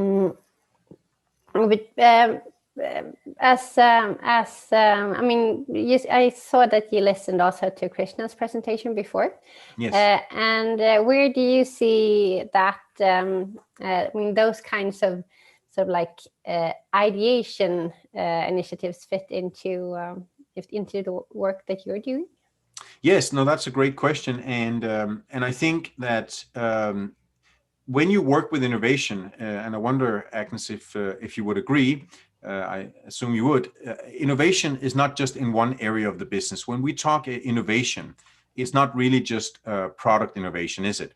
And if you look at our framework, again, this is just a checklist of things that are already out there. We didn't really invent the wheel, we just redesigned it in a way. So as you think about innovation, instead of just looking at product innovation or the product portfolio in the yellow area, that's certainly an area where you can innovate, but businesses can also innovate their revenue model. And many have done it during COVID-19 because their revenue model ran out. So they found out they could charge for new services, digital services. You can innovate your customer portfolio. More and more companies are born global. Look at the global market. They don't see themselves confined to a local market. So there's a lot of innovation that can happen there. If you look at your market position, innovation can sometimes start with the simple exercise of going on Google and checking out what are the others doing out there. So that could be innovation. You can have a very innovative approach to setting up a board. Instead of just having an accountant and a lawyer and the family on the board, you could have artists, you could have media people, you could have designers, you could have, many different profiles. You could be innovative in the way you put together your team, hopefully with a lot of diversity. And as you grow around this wheel, this checklist of things, you will realize that innovation really is a discipline that goes across the board. All functional departments, anywhere you can have innovation. So we made some tools for innovation as well. And one of the first things we would do is to say, well, what are the areas that we want to focus our innovation on? If you look at this checklist, are there some areas that are more important than others? And right after, what are the relationships? Because if you innovate your product, maybe you also need to innovate your sales, or maybe you need to innovate your IT systems, or innovate the way your facilities, your manufacturing units, your front office or anything is designed. So in this way, you create innovation with a 360 perspective. And that's exactly the name of your company, isn't it, Agnes? So I think there is exactly something to be said, that innovation needs to go beyond product innovation. It's really an exercise that requires the big picture of the entire operation. Thank you very much, David. And do we have Dr. Martin Andreessen here yet? Yes. Excellent. Right on time, I think. Yes, I am. Yes, you are even ahead of time. So I was wondering if you wanted to go ahead and start a little bit early. That's not a problem. So then the one who's going before me is not there? No, we have not found Anmesh Sheth here. Okay. Well, no problem. Let me take it. Yes, wonderful. It's okay. And Martin, you're the founder and CEO of Entrepreneur Scan or eScan, and I'm super excited to hear about your tools and strategies. Perfect. So everyone can see the screen? Yes, we see the presenter view now, so you can probably swap displays. Perfect. Yeah, thank you. Hold on a second, Martin. You should just swap displays on top of your screen. Swap displays? Yes, to the left, a little bit more left. Like this? Yes. Okay, perfect. Thank you. So thank you very much. Thank you for having me. And I'm not sure if Dr. Hanadi is there, but I really want to thank her for inviting me to talk about actually the eScan, which is a product tool, but I just want to make it a little bit broader and talk about the entrepreneurial learning and entrepreneurial development. I want to take you in this 15-minute session into a journey on the entrepreneurial mindset. Because if we talk about the entrepreneur, everyone has this image in their mind instantly. Yet the question is every entrepreneur or business owner entrepreneurial? Probably not entrepreneurial equally, and maybe not so equally entrepreneurial as they should be. So I just want to dive in, because especially now in COVID, we see that, well, some are very entrepreneurial and find new ways. We talk about innovation, we talk about disruption, we talk about new business models and things like that. And that is actually what triggered me about 25 years ago, is if you look at the survival rates, talking about entrepreneurial, you see actually that in 5 years, it's about 50%, give or take. So 50%, give or take, that actually survive the business. And it has been for decades, actually. So something, one person in two entrepreneurs actually fails the business, or it's not going well, or they have to stop, or even worse, they get bankrupt.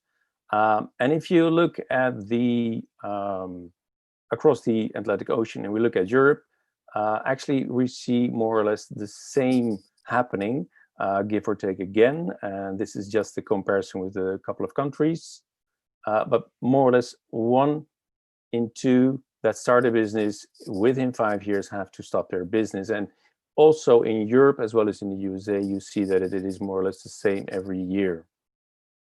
So that is actually quite interesting, because of course there are different economies, different cultures, but there's one thing that's actually the same, and that is the entrepreneur. So what about the entrepreneur? How can you see whether someone is entrepreneurial? How do you assess someone being entrepreneurial, yes or no? I would like you to show you a drawing by Peter van Straten.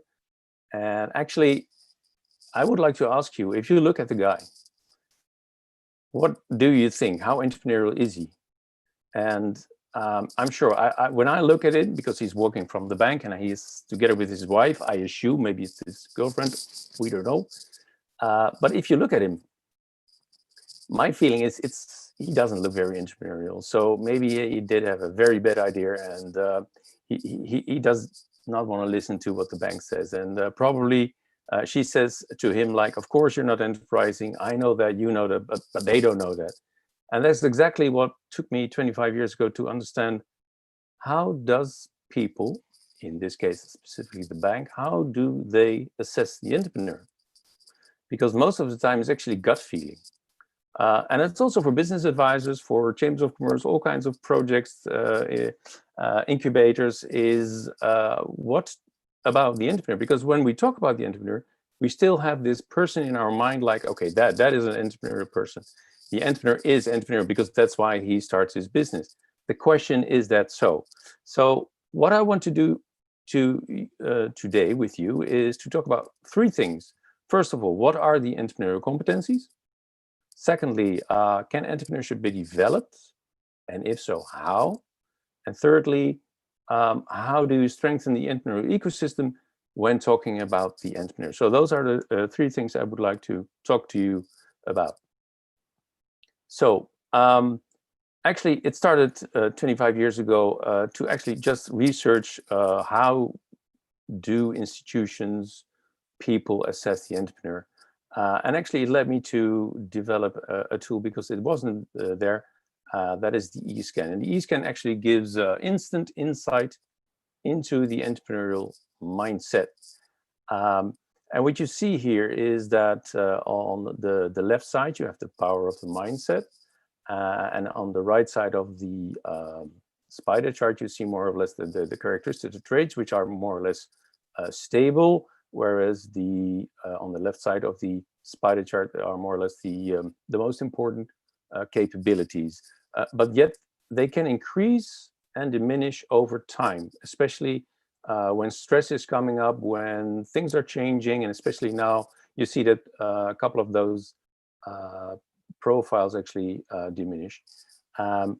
And this is just one example. If we look at the right, you see the type of mindset, and together they actually form and show you instantly, directly, this is the entrepreneurial mindset of a person. So this is just one example of the million plus people that have done the eScan so far, which has been a part of my PhD thesis. I'm an entrepreneur first and foremost, but besides that, I'm also a scientist. And if you look at this profile, you see actually that it's a pioneer together with a manager, which is quite rare actually. It's not happening that often. And a pioneer is, of course, those who are very focused on innovation, on generating ideas, on solving the problems of tomorrow. But yet again, just thinking of the idea, like the one we saw by Peter Verstraeten, the sad-looking person, he could very well be very entrepreneurial. But maybe much more of an ideas person, but not in execution. But maybe his wife or whatever she was could form a great team. So you cannot judge a book by the cover. And for that, we created something to have not only looking at the business, but also looking at the business person, the person behind the business. And here you see actually it's a pioneer combined with a manager. The question is whether it's much more an intrapreneur because he's scoring low, need for achievement, need for autonomy, self-belief, and risk-taking. So maybe not so entrepreneurial after all, and maybe much more the innovator within a company. Yet this is something that we help business coaches to learn how to use this tool actually. So the question still is, how come 1 in 2 persons have to stop their business? How come not every entrepreneur is being or becoming successful? So some are really struggling, as we know. And one of the reasons is actually self-awareness. In our software, we ask people to rate themselves, to estimate how entrepreneurial they think they are on a scale from 0 to 100. It's just intuitively, because we want to make sure that they start listening, because people think they have or are entrepreneurial, but they're not so entrepreneurial. And when you look at what really is going on, so this is the average, instead of 67.2, they actually score 49.7. So there's a gap.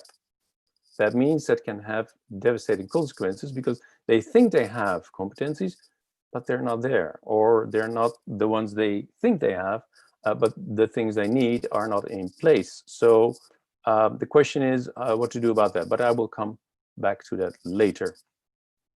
So when we take a little bit a step back and look at the entrepreneur within the ecosystem, in this case, an alternative model by Rauch and Fraser on the entrepreneurial success, is what you see here is, of course, the human capital of knowledge, skills, and ability. And I think passion should be a part of that. But nevertheless, also the broad personality traits, which are mostly used in research, are just the broad personality. And if you talk about the entrepreneur, it's much more focused, and therefore the Big Five or the MBTI or the DISC, which are known assessment instruments, are not as business focused as the E-scan. So there's a distinct between the E-scan and other things, and that is what is actually really measuring how well the innate achievement, the risk taking, and innovativeness is within the person.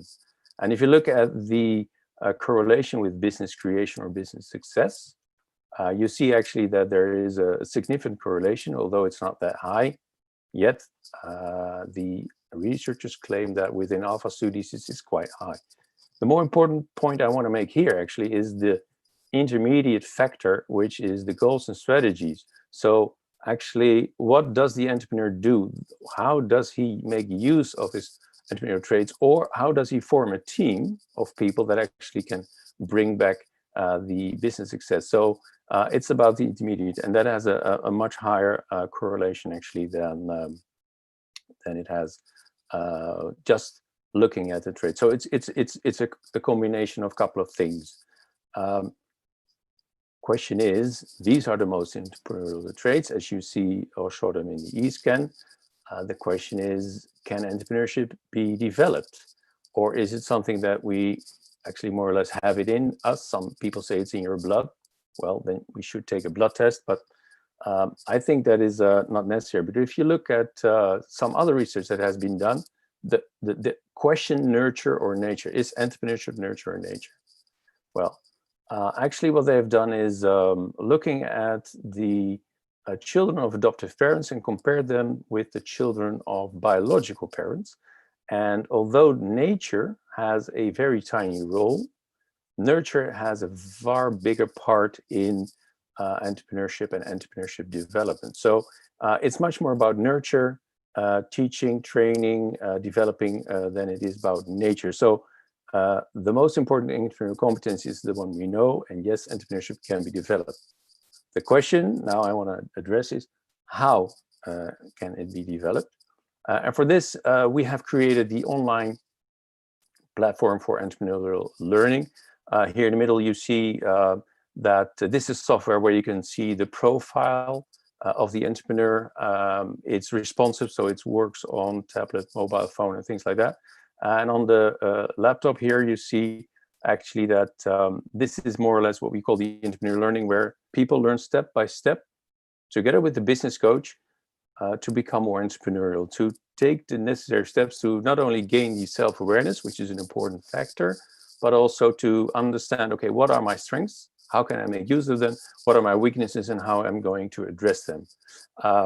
So what I can do here now is just to take quite a step back. Let me see. I just want to share another screen with you. So here, as you can see, is we're now logged into the software. And this is someone who did the E-scan. And of course, if there are more entrepreneurs, we can create a team analysis, which is different from the team analysis or the team sessions that you have with people working within a company. So this is about people who own a company working together. And here you can see the 360 feedback, where you actually can see that several people took the E-scan about the entrepreneur. So you have a different perspective. And here you can see all the feedback, which is actually telling you, okay, how well do I score on the one hand about the mindset, on the other hand about the entrepreneur profile, and also an algorithm that tells you how well the self-awareness is. All actually instruments to talk about the person behind the business. So if I take you back to the presentation. So this is the software. It's just a way to show you. I think it's too much to show you in more detail because the question is, how well does entrepreneur coaching work based on our tools? And as I said, it is a tool. And with every tool, it is about how it is used by, in this case, entrepreneur coaches. And it works well online as offline. So, and it goes also very well with other business tools like Growth Wheel, Business Model Canvas, Confrontation Tool, the Smart Goals Wizard. So these are all things that actually are into play when talking with the entrepreneur, but this is all about the entrepreneur in or herself. So to conclude, how successful is the impact of such coaching? What we have done, we have several studies done together with the Chambers of Commerce and other universities. And this is just a aggregation of all the stuff that we've done. And here you see actually in a year program where the blue line, which is the second measure after a year, surpasses the red line. So actually you see that every competency is grown through coaching with our tools. And on the other hand, you see that it has been significant through the program. Those are in orange. So it's not only that people learn to understand what kind of entrepreneur they are, but also how can they become more successful. Yet not everyone has the goal to be successful or to grow their company. So that's an important remark here. And also it really helps to more inclusive entrepreneurship as reported by the OECD. So if we look 5 years back from now, so what they've done is doing a study to check whether those who started this program, whether they were alive after 5 years. As we have seen within the European Union or within USA, about 50%, give or take, are alive after 5 years, sorry. And with the program, it is 89% after 5 years. So only 11% had to stop. And yet again, what we need to make sure, because this is a binary, you either survive or not. Those who wanted to grow their business did grow their business, but not everyone wants to grow because some people want to stay self-employed. The question is, how can you use the self-employed to work for those who want to grow? So that's part of the ecosystem that really could help to make sure that every person is being helped in the way they are best helped. So what do we have with all of this if we talk about the entrepreneur ecosystem? A couple of things that I think are very important when you talk about the entrepreneur ecosystem is the focus on entrepreneurship development. And I think you should start with the entrepreneur first.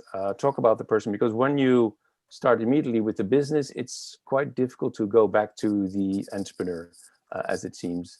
And of course, using a pre and post measurement to show growth and impact, as we have seen, of course, but also to give back to those who have participated in programs or in coaching sessions with the entrepreneur coach. I think that we have seen today and yesterday a lot of about entrepreneurship education, and I think you should start with entrepreneur and entrepreneurship development as soon as possible, as early as possible. How can you be the entrepreneurial leader of tomorrow?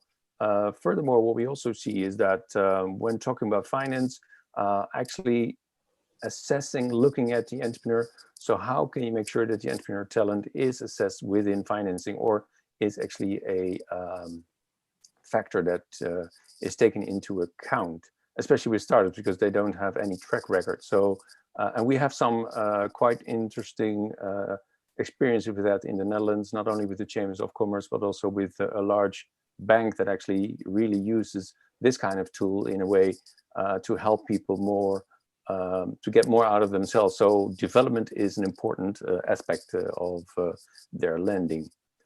Professor Stam has done great work. We've seen a lot of sessions today as well about formal institution networks for entrepreneurs, so part of the ecosystem, the entrepreneur ecosystem. And what is also very interesting is that most entrepreneurs are actually looking for the same people they are themselves, while actually they should look for diverse talent and diverse knowledge. So how can this help to make sure you have this complete team? But most, and actually the most important thing is that the the entrepreneur coach is the spider in the web, because they know the ecosystem, they know the organization, institutions, the way it goes. And most entrepreneurs actually, even those who are established, often have trouble finding the tree within the forest. So entrepreneur coaches not only help in developing the entrepreneur, but also in making sure that the ecosystem is working for them as well. And well, with this, I would like to say thank you very much for listening. And if you have questions or you want to visit and take the test yourself, then that is possible on our website. But feel free to mail me, and let's see how I can help you take that. Excellent. Thank you so much, Anmesh. No, I'm sorry, Martin. So we have now we have Anmesh here, and from SOPACT, and we are running a little bit late, but please go ahead and give a short version of your beautiful platform, SOPACT, to. Thank you. Thank you, Dr. Hanadi, for inviting our journey. For those of you just start out, before we talk about the tool, again, my name is Anmesh. I'm a founder and CEO of SOPACT. I've been here in the Silicon Valley for the last 33 years. And just before even we start, essentially, I would like to talk about some of the major things that is changing around us, essentially, and I'm sure we all are very quite intently aware of that. So, as you may know, the current COVID-19 has really forced every businesses, every impact investors, and every philanthropy to rethink what is their sustainability footprint, what is their impact, social impact or environmental impact. And everybody's redesigning and going back on the drawing board and really trying to clarify what the impact is. And many of them who have been in past been what people used to call really saying, hey, this is what our impact is. And that was called SDG impact, greenwashing. Sometimes people use the word, or sometimes people use the word SDG washing, impact washing. The time for doing those impact washing or greenwashing is over. I think many of these companies who were really been doing that, putting SDG logo on their annual report, they're going to be called out. Essentially, it's really, we are entering the new age where everybody's pressured to understand what their impact is. And to understand what the impact is, real evidence of the impact is really critical, whether you are a business, whether you are impact investors or the philanthropy altogether.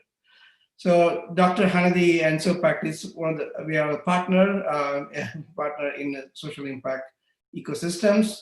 Our passion is to really accelerate the growth of or help world transition from sustainable and by becoming more equitable. So I'll talk about SOPACT in general, but I really want to start by really giving a little bit of background of what is the social impact is. So social impact is really about in organizations, which may be anything. It can be very large capacity building organizations or a social impact accelerator.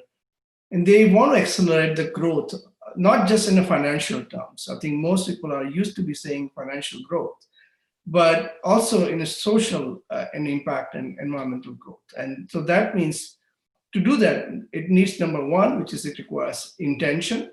Intention, if you don't have intention and if you want to continue with the business as usual, business at any cost or profit at any cost, this is not the right approach for us. I mean, where we work with it is to organizations who truly want to transform into social and environmental alignment altogether. So that's really the main key process altogether is. So how do we go about doing that? And I'll very briefly talk about, show you the platform as well, what this thing is all about. But more than platform, it's important to understand what is it that we are trying to solve here. So large businesses or membership organizations, many of them are now really pressured to understand what is the social return and financial return both? The time to just say, yeah, financial return is just over. And so fundamentally, we try to go and understand what are their actual impact goals are. And it really always starts with what is it that they want to learn? Because the way we are trying to help working is to, impact is all about learning and growing. It's not a one-time process, it's a lifetime process. And so you change your enterprise to design around the improvement on the impact over the period of time. Obviously, their next step is to bridge a gap. And bridging a gap involves learning the stakeholders. So if I'm working in a developing country context, it's very important for me to understand if I'm working on mother and child mortality issues, what are the key factors are needed to really improve the data collection process from the health worker. Or if you are working in a developed country context, and I'm working on a mechanical engineer association, and I want to understand some of the programs I'm doing for the education, very important to understand the students, their outcome. What was their feeling before the program started? What was the outcome was created after the program was started altogether? And so it's important to clearly identify and learn and listen to the stakeholder. And that's where you can start telling the story. That's where you can start connecting data to the impact altogether. And there are many things that's happening in the space that allows you to connect your the data that you collect from the stakeholder with what we call is impact evidence altogether. And really, it comes down to understanding. And this is a little bit difficult for people who are coming from the business world, because many people who really come from business world, they have seen the business canvas and they have seen the 7 different quadrants of things about what is unique value proposition, who's the partners. So that's great. It's needed. I mean, and if I'm starting my business that's socially aligned, and typically the word is called social enterprise, the key thing is that do what we say is build theory of change. And theory of change is a very much of a foundation of understanding what the impact is. And so theory change starts with what we call is what is the input? What is like a funding, or what is the volunteer time, or what are the input to the program? What is the input to the investment?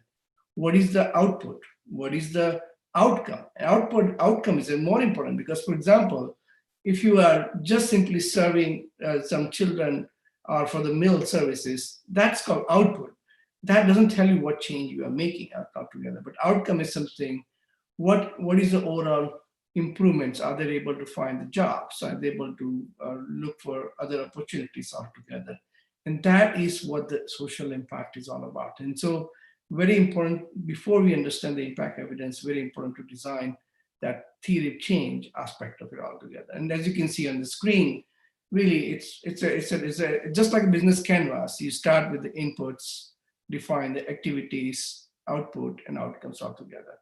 Now, this is quite advanced and mature state. This may be a little bit new for the people coming from the business background, but people who are coming from impact investments and philanthropy, this is new. Although businesses are also starting to get to know about that, because many of the businesses we are starting to talk, very large businesses, they have to redesign the strategy around the social impact as well. And so it's very important to start with what we call is the impact framework. An impact framework is basically, it's a theory change that aligns with what we call is a standard-based metrics. So there are hundreds and thousands of metrics that's available in our platform. Many of them coming from sustainability backgrounds, many of them coming from the charity background, many of them coming from impact investment background, or international development background. So you choose the right metrics that can be more actionable to prove that you are really truly doing the impact altogether. And the third component is to really ultimately align every goal around sustainable development goal, because ultimately, and those who are coming here today in a session from OECD will understand there are 17 goals of sustainable development goal. And within each of the goals, there are a series of targets that every nation has to be adhering to. And fundamentally, it's about aligning those indicators with those SDG goal and target altogether. And that is what we call is an impact knowledge or impact strategy that you build as a step number 1. Once you design that, it's very important to, as I mentioned earlier, is to really start listening to the stakeholders, whether you are working in developed countries or in developing countries. It's very important to design and collect the data in a pre, midline, and post data. So essentially, you can prove the impact, the change that you're making over the period of time. Now, this is quite complex because depending on the context, if you're working in a developing country context, you may be working with the stakeholder which are in rural area. So how do you collect the data where internet can be quite spotty versus more developed area like US or Netherlands or any other part there, you can collect data using SMS or text messaging or the email messages. So you have to have different ways, or what we call the Swiss Army knife of data collection process, so that you can collect the data regardless of where they are, and then start applying the learning aspect of it. Now, learning is extremely important. Impact is not about reporting. Impact is about learning and improving. What I mean by that is that it's very important. It's not like unlike in a financial world, you have a standard metrics like PE ratio or PEG ratio, or that's not how things really can be benchmarked. Partly because impact is very complex. Since it is complex, you need to understand from several dimensions. And the key dimensions that are what we call who are we serving? So let's say you want to fund a business, which is a gym. One business is going to focus on more wealthy neighborhood.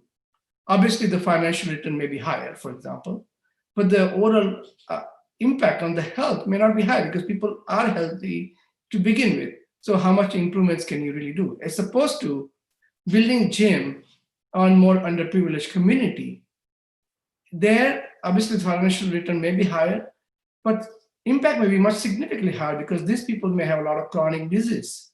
And so how do you really, in those cases, they can significantly improve their health outcome, which may have a much better return in terms of outcomes. So it's very important to understand who are you serving, who are you working with it, what is the outcome, what is the change you are creating in terms of a health outcome here in this case of the gym, what is the depth and scale of the impact, what is the contribution of my investments or my entrepreneurs' investments towards the program, and ultimately what is the risk if I don't really fund this program.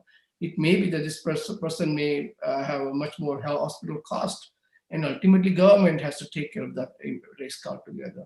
So that is what we call this a 5 dimensions. So impact is a multi-dimensional issue that is important to understand. And ultimately, as you can see on the left side of the screen here, you are running out of time, Anmesh, so you need to wrap up in a minute or so. Okay, I will do that. And so fundamentally, you explain these results through what we call as outcome, which shows the change you are making over the period of time. And as I've been saying all along, it's really about learn, improve, and repeat. Make sure you keep listening. Who are the best organizations to start on this journey? Organizations who are doing collective impact, so social impact accelerators would be one of them, capacity builders, and international development organizations. And the key thing is that it's very important to make informed decision, to amplify impact and manage the reputation risk. If you don't do that, in a new post-COVID world, you're going to be called out. For more information, you're welcome to come to our website, sopac.com, or if this presentation is distributed, we have all the guides, that is, you can download it and you can use it. Again, please feel free to download all the resources. I'll be happy to talk offline. You can reach out to me through the website. Thank you. Thank you so much. And Judy Meehan, who is the founder and CEO of Angel Gen Partners. Good morning. Hi, Agnes. Good morning. So I'm going to share my screen, and my presentation, let's see, share the screen now.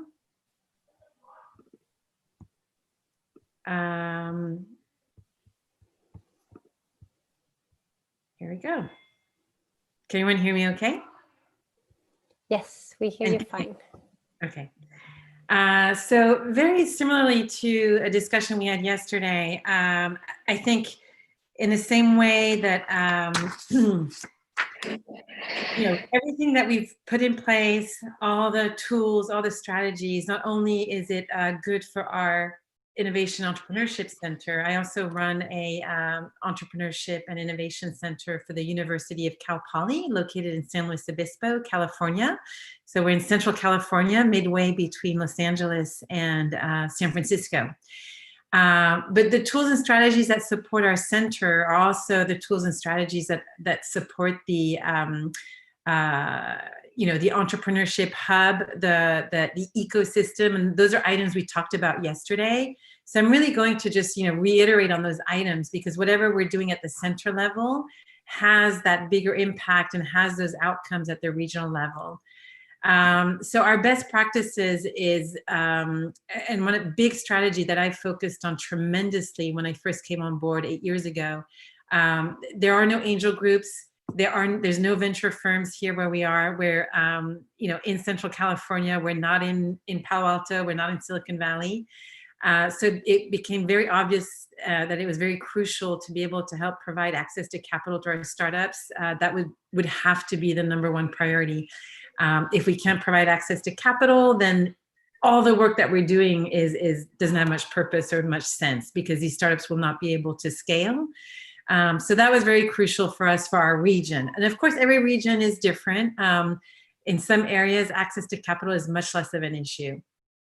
#2 is you want to make sure that your teams are strong, that your teams are going to thrive, your startup teams, to be able to thrive. Often they're very young, they're very green, they don't have a lot of experience, so they need a lot of coaching, a lot of mentoring. So I'll explain the different strategies that we've put in place to support that. You want to create a hub, the hosting, the space. So right now everything is virtual, but when you have a hub in place, that's when the magic happens. That's when people meet each other, they connect. We've had startups merge together. We've had co-founders find their missing co-founder that they needed, the tech guy that they needed on the team, just because we're able to create this hub where people meet, congregate, share resources and ideas. Of course, tools, lots and lots of training. And to support that training, we have a lot of software that we use, that we implement, and I will touch on that. Ties with higher education. So we are part of a university, but our incubator is open to startups from anywhere. But having that connection with the university, and we all know that, I think a lot of us are very connected with our local universities when we set up these incubators. But there's so many resources there, not only just talent, but also access to labs, access to support for grant funding, all these other opportunities are there. And networking, lots and lots of networking. That's how we make things happen. So moving right along, access to capital, the one thing that we did that was a little different, I talked about this quite a bit yesterday, but we do an angel conference every year. So that's one of our key strategies, very, very important for us, is we train investors every year. We train a group of 25 to 30 investors who have never invested in startups before, who are interested. We train them and we teach them how to invest in startups. So we go through very detailed content. We introduce them to angel partners who come in as keynote speakers to talk about their successes and the companies that they've invested in and why they, successes, failures. We talk about deal terms, about due diligence, about how to pick the right startup to invest in, how to analyze financials, how to look at metrics. So we do all that training, and then we do one investment as a group into one startup, a real investment into a real startup, as an example of part of this training. So this is a very important program for us. We have some seasoned investors that are part of the group too, but they love it because they keep learning and it helps them better define their strategy on how they want to invest in startups. So that's the key strategy for us. The more educated our investors are, the more understanding they have on how to make the right selections. It helps everyone. If we can weed out the startups that aren't going to go anywhere early on, and these investors can help select the winning, the startups that have a better likelihood of winning, of scaling and growing, the better off we all are. Other resources that we provide, these are tools in a way, is other pathways for access to capital, supporting our startups for crowdfunding campaigns. I mentioned grant fundings, strong relationships with banks, other opportunities there. The coaching and the mentoring. So one thing that we impose on our startups on day one is you have to set up an advisory board. Again, these founders are often young, they lack experience, they lack expertise. So yes, they have the drive, they execute, they have the passion, but that's not enough. Like you need that brain power to help them build the right strategies to move forward with their startups. And that happens with the advisory board.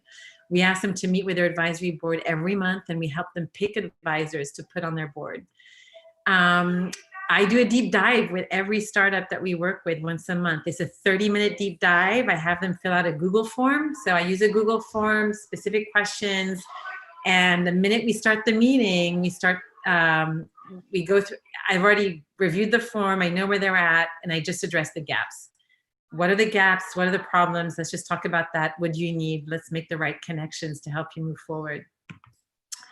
Open office hours, lots and lots of experts come and host office hours. They're just donating their time. They're complete experts in their field, and our startups can book time with them to get some expert advice on a very, very specific issue.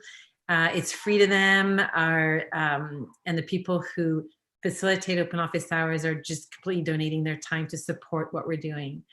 And we have a business development center that through which we have another 35 expert consultants that will meet with our startups one-on-one to help them navigate issues as well, be it digital marketing strategy, building your sales pipeline. It could be electrical engineering issue, prototyping, mechanical engineering. Like we have experts in every single field.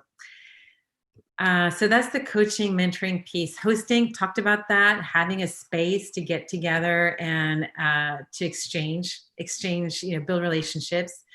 We do have exchange programs with with various incubators throughout Europe. We've signed memorandums of understanding with incubators overseas so that we are prepared to host one of their startups. They can come stay with us for 3 months and vice versa. So that's been a good strategy for us to help expose our startups to European markets for those that need it. Training, lots and lots and lots and lots of training. We do events all year round. When the startups are in our program for 2 years, it's super intense. But by the time they're done with those 2 years, I would say 8 out of 10, they're sustainable. They've gotten funded. They're starting to hire. They've launched their product or service. They're generating revenue. I see those 2 years as, that's the make or break time, super sensitive time in the life of a startup. Most fail during that time. If we've picked the right ones up front and we give them this acceleration of support and resources during those 2 years, they're in a pretty solid space when they graduate. So again, examples of workshops, digital marketing, and basic things like QuickBooks. Have you set up your QuickBooks? What does it look like? Most times it's a complete mess, but let's clean that up. And very practical things like how do you use Google AdWords? Does it make sense? How do you track results? So we do a lot of workshops and training on that. Business planning. So here's some tools that we use. We use LivePlan. It's a great software for business planning. It's based on the cloud, so any consultant can jump in, look at the plan, see where the company is at, and then debrief with the company.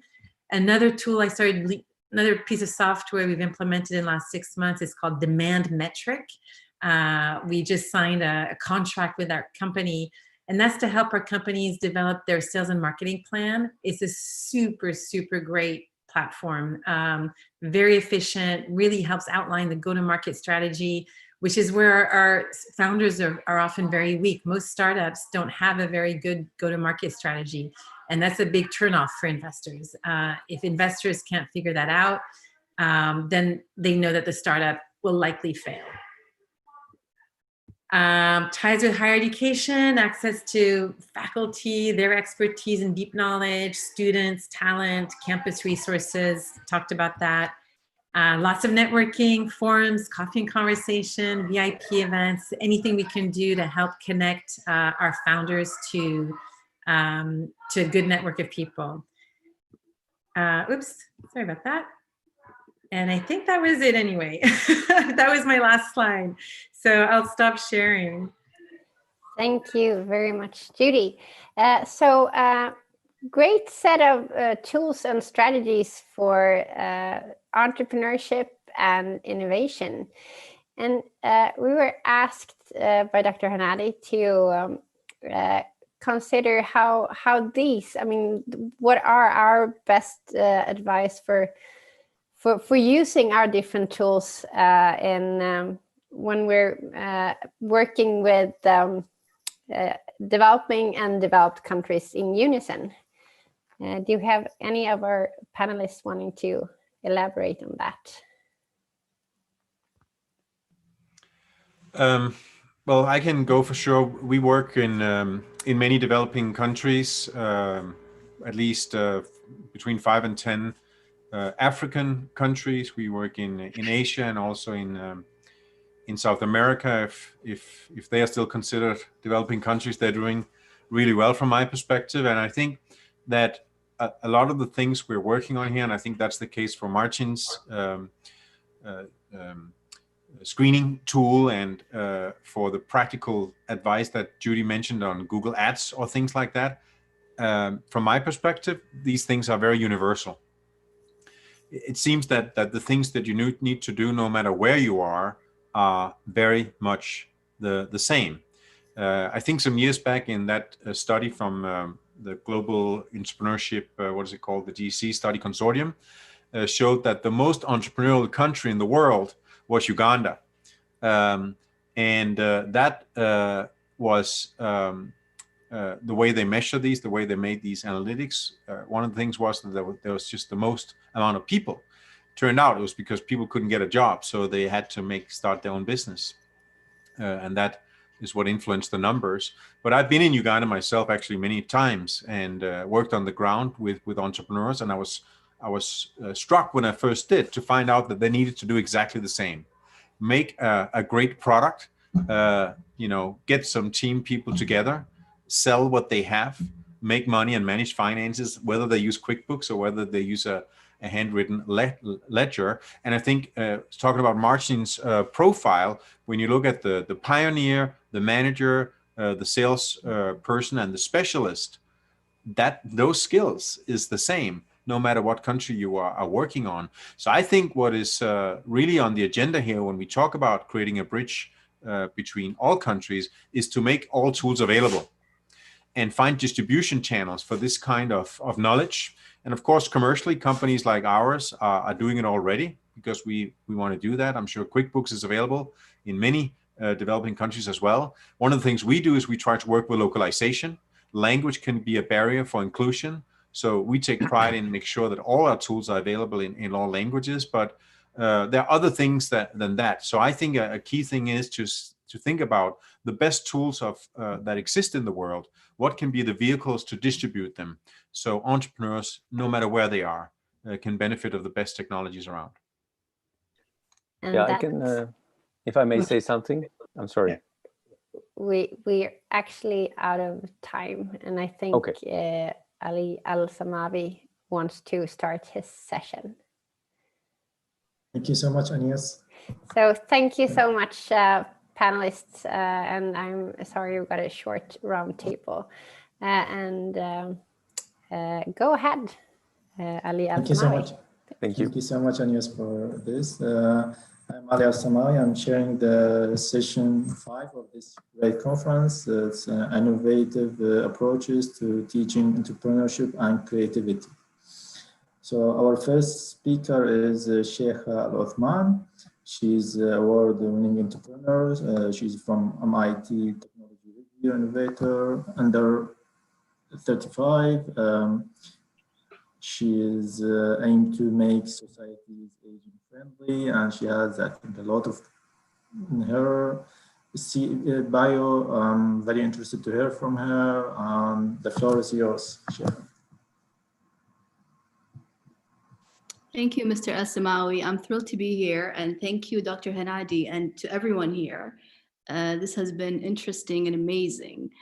I apologize. I'm trying to share my screen here. I don't think you guys are seeing what I'm trying to share. يا هلا شيخة. يا هلا دكتورة هنادي. هلا فيك، شلونك؟ اخبارك؟ لا مشكورة على نفتخر فيك كمخترعة من الكويت وتكونين معنا في اللاست سيشن. I'm honored. I'm truly honored. شكرا حبيبة قلبي. بس إذا تقدرين تسوين شير سكرين وإذا في شيء عشان نكلم أحمد يساعدك technical support. I think it would be better if Ahmed could launch probably. I think there's a share screen in the bottom, the green. Right. في شير سكرين عندك تحت تشوفينها بالبار. Yes, I'm trying to. If you can, yeah. I think you need to make her as a host in order to share the screen.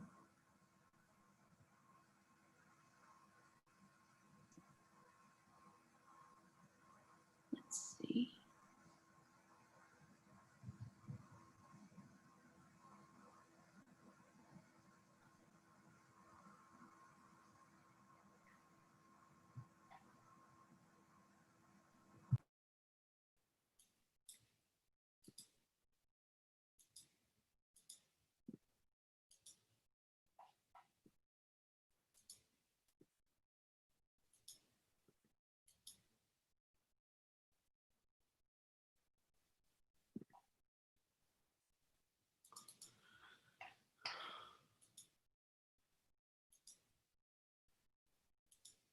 Dr. Hanadi, is Ahmed able to launch my the slideshow? Okay, he will be in contact with you soon. Great. شيخ أنت بأمريكا ولا بالكويت؟ أنا بالكويت. إيه حبيبة قلبي، لأن حطت لي في الMIT فحسبتك معاهم هناك. إيه لا إن شاء الله أرجع سون بس حاليا. إن شاء الله. إن شاء الله حبيبتي.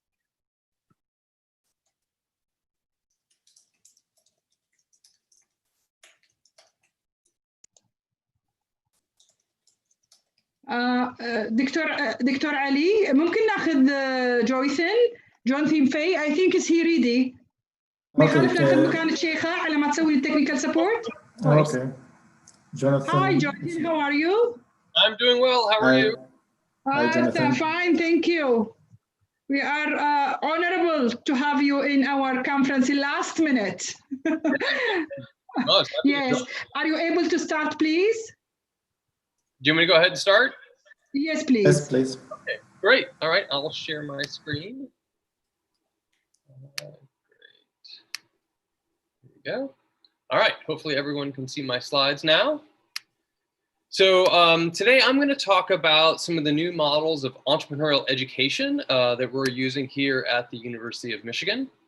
In particular, I really want to focus on, what our goal was. And our goal was not necessarily to launch new businesses. Our goal was to launch really great careers for our students, and in the process, create a better world for us. So let me go forward. And I really want to distinguish between these two things. One is entrepreneurship, which is the founding of new businesses to create new ideas and new ventures, versus the entrepreneurial mindset. And in my center within the College of Engineering, we have chosen to really focus on the entrepreneurial mindset that then creates the opportunity for entrepreneurship. So today, the program I'm going to talk about is really about instilling that entrepreneurial mindset in our students, and then also providing an on-ramp for them into really innovative companies. Because what we find is our students, they know how to find the General Motors, they know how to find Google, they know how to find Facebook. They do not know how to find that really amazing Series B or Series C company that's doing amazing work in a field that they care about. And so how can we help them do that? Right, so this is how we think about the entrepreneurial mindset. It's this very broad bucket of professional skills and mindset that allows someone to identify and tackle and address problems and make an impact. And what we have found through our research and our literature is that here are the 6 behaviors that really, in our mind, we're trying to instill in our students: the ability to identify opportunities, leverage new technologies and new capabilities, the ability and willingness to experiment, get things wrong, try them again, get things wrong again, try it again, build relationships, because as a solo person, you can do very little, manage risk and think through that, and also perseverance. I think anyone who's actually worked with entrepreneurs realizes how important perseverance is when you care about something and want to see it through. Okay, so why do we need the entrepreneurial mindset? Why are these programs important? Well, as a globe, we have some serious challenges facing us in the next 10 years, right? Mobility. Mobility is going to be dramatically changed with both robotics and autonomous technologies becoming widely available and deployed. The climate, I think I don't need to spend much time on that. We all are going to have climate challenges. Health, aging populations, we need to provide quality, accessible, and affordable care, right? I think in particularly the US, we cannot continue on the trajectory we are in terms of how much we spend per capita on healthcare. And then security. You know, as these technologies become more ubiquitous and the computing power continues to go up, you know, how do we keep the world safe? You know, these bad actors can get access to this technology as easily as we can. So how do we keep ourselves safe in these new environments? Because, you know, and all 4 of these really have massive implications for society and the common good. And that's really the mission of our College of Engineering. Okay, I do want to make the point that as we were thinking about building these new educational experiences for students, we ran across 2 things. You know, I sit within the College of Engineering, but I realized 2 things. One, startups by themselves will not be able to tackle these problems, right? These problems are too complicated. There are too many stakeholders for a small startup on its own to really take on some of these issues. The second thing is it won't be solved by technology alone. So we're trying to develop not only a transdisciplinary approach, right? We're trying to bring together technology, policy, society, economics, and the environment. We're also trying to bring in a trans-organizational approach, right? Where it's going to be startups as well as government players. Universities have their role as well, and also the government in terms of setting policies. So how do we bring all those things together? Okay. So to do that, we launched 2 different what we're calling tech labs. One is what we call Tech Lab at M-City, and that's really focused on the mobility space. And we now have a sister program in climate change called Tech Lab Climate Change. And I'm going to talk a lot about the climate change one, but essentially it is a company in residence program. We're really trying to bring these, actually they're usually later stage startups, under the university's wing, so that we can provide facilities, research, you know, student teams is the one I'm going to talk about today, but also they get to access M-City in one case. In climate change, we have several labs that can help there, and really let them use the university's resources. In addition, use the university's network. We have large consortia of companies that work with us on a daily basis. You know, how can we make connections between these startups and other large players that are interested in what they're doing? So really try to be a good facilitator. Okay, so let's just break it down in terms of 2 of the players. What do the students do? Well, the students have 2 sequenced 3 credit hour courses that really present the technological landscape, the policy landscape, and what different companies are doing in this space. There's direct mentorship from these leading edge startups, and really they're getting their hands dirty on a real project that the companies care about. What do the startups get? They get access to test facilities in the U of M Research Committee. They get a 4 to 6 student team for a year. And by the way, we custom build the team depending on the project. So if the project requires business skills, chemical engineering, maybe some economics, a policy person. We actually try to pull those students from all over campus together to work on the project. And of course, as I mentioned, they get access to our larger industrial partners through our U of M consortia. So in the climate change space, we're actually partnering with the U of M Global CO2 Initiative.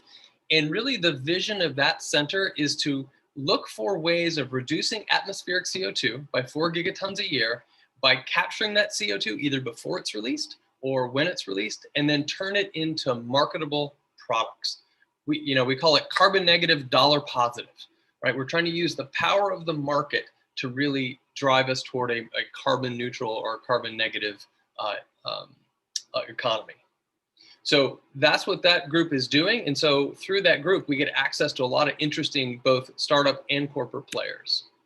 The pilot, which we're just finishing up this year, involved 2 companies, LanzaTech, which some of you may be familiar. They actually do have some plants in Europe. And basically they take either flue gas or solid municipal waste to create hydrogen, CO, and CO2. And then through their biological process, they can turn it into ethanol or other fuels or other chemicals. So that's one company. And then the other company was very different. It's called Skybaron. This is basically a consumer platform that is trying to get CO2-based products, consumer products, out in the market. And so they have things like a watch and a pen. And our students were really trying to figure out what is the next product that they should launch. And our students did a bunch of different analysis, and they're going to try to, they're continuing to explore what a CO2-based phone case actually might look like. There are several different colleges involved, lots of undergraduates and graduates. And then for this upcoming year, starting in the winter, oh, by the way, when I said it's a 2-semester sequence, what we do is we actually recruit students in the fall, right? Because they're on campus. Well, usually they're on campus. And then we can, select them. They start their first class in the winter. Then we let them do a summer experience wherever they want to go. And oftentimes it's internship at the startup companies. And then they come back for a fall experience to continue and finish up their learning and finish their projects. Now, this year, upcoming starting in this winter, we're going to have 5 companies. LanzaTech and Skybaron are going to continue, which is great. When a company comes back, you must have done something right. And then we're going to add 3 other companies. Grudential, Savante, and Carbon Free Chemicals are going to be our new companies this year. Just 2 minutes left. Okay, great. Well, this is my last slide, so we're there. Okay. Great. And so the other thing we've noticed is that it does shade toward older students. Originally, we had freshmen through PhD all in one group. It's really hard for students in that freshman, sophomore to really contribute to the projects. So we're really focusing on juniors to master's level students in the program now. The engineers come from a variety of disciplines that read on the project. And we typically also have a lot of economics, business, even art and design students on the project. So it's a very multidisciplinary, transdisciplinary group that participates in our courses.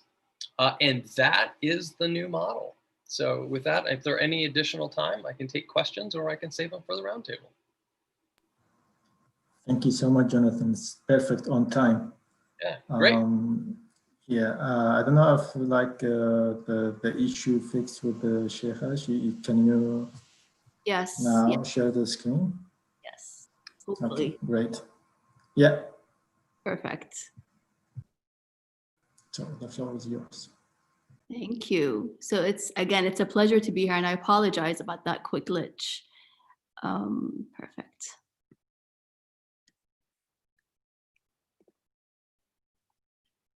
All right. So just a quick intro. I am Sheikha. I'm originally from Kuwait, but I call myself a global citizen. I travel the world looking for health problems and health solutions. And since 2 years ago, I started my newest venture in healthcare, and I worked in healthcare for 10 years. And that is a solution for what we call the aging population problem.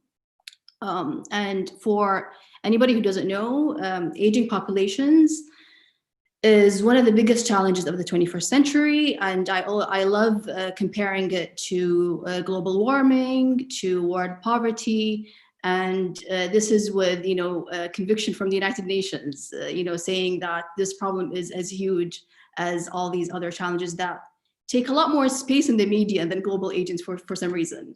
So I always love to talk about like this problem and just bring it, make a point that this is next to these big issues as well in the 21st century.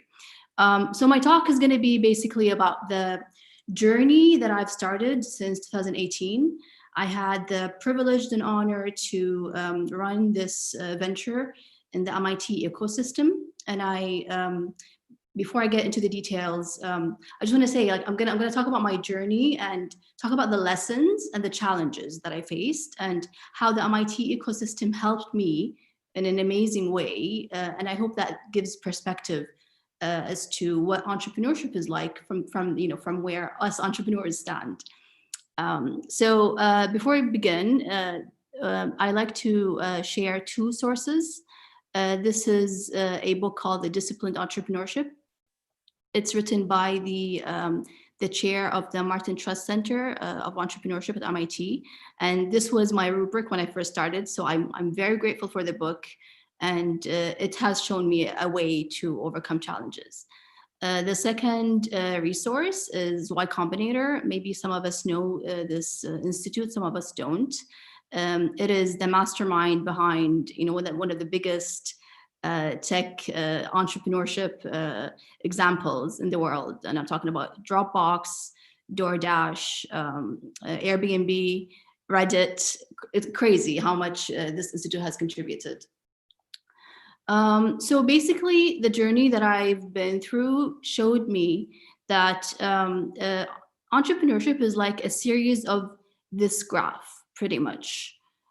You go in, with uninformed optimism, you're naive and you're full of energy, and then you learn that these problems are bigger than you thought at first, and then you take a dip, and I think this is where the ecosystem plays the biggest role, preventing you from crashing and burning.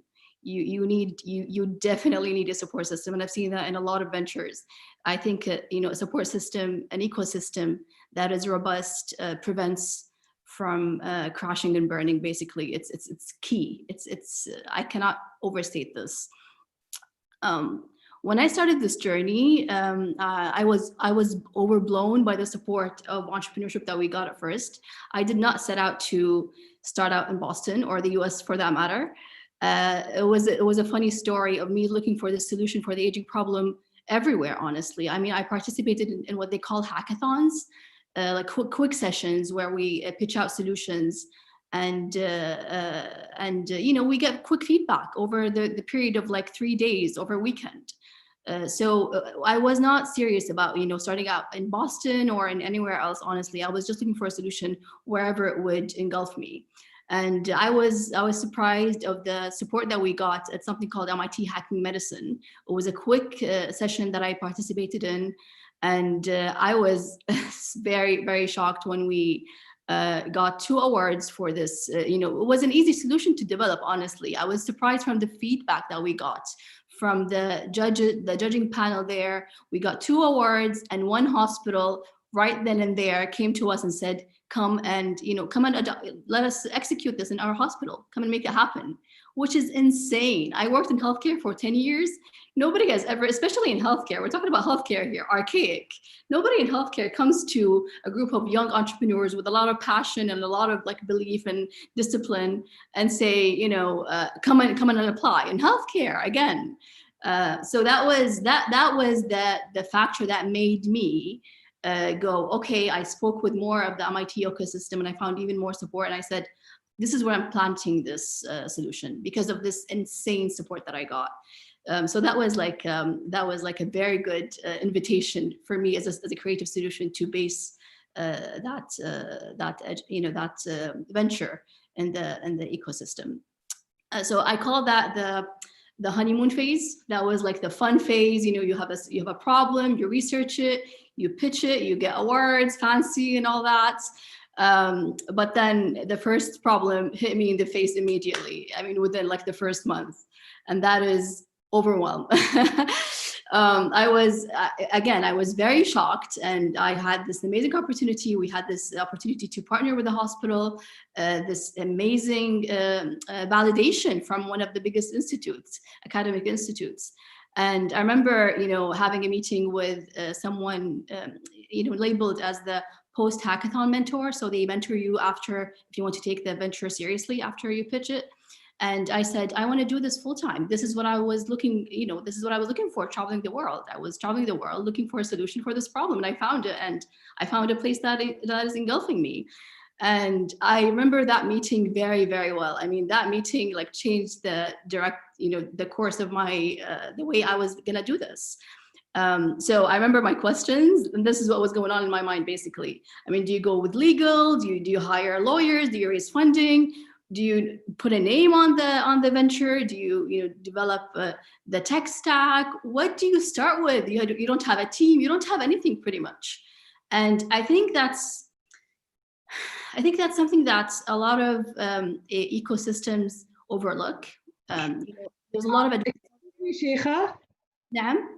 Enlarge the screen. Can you enlarge the screen? Of course. Yes, they asked me, please. Is that better?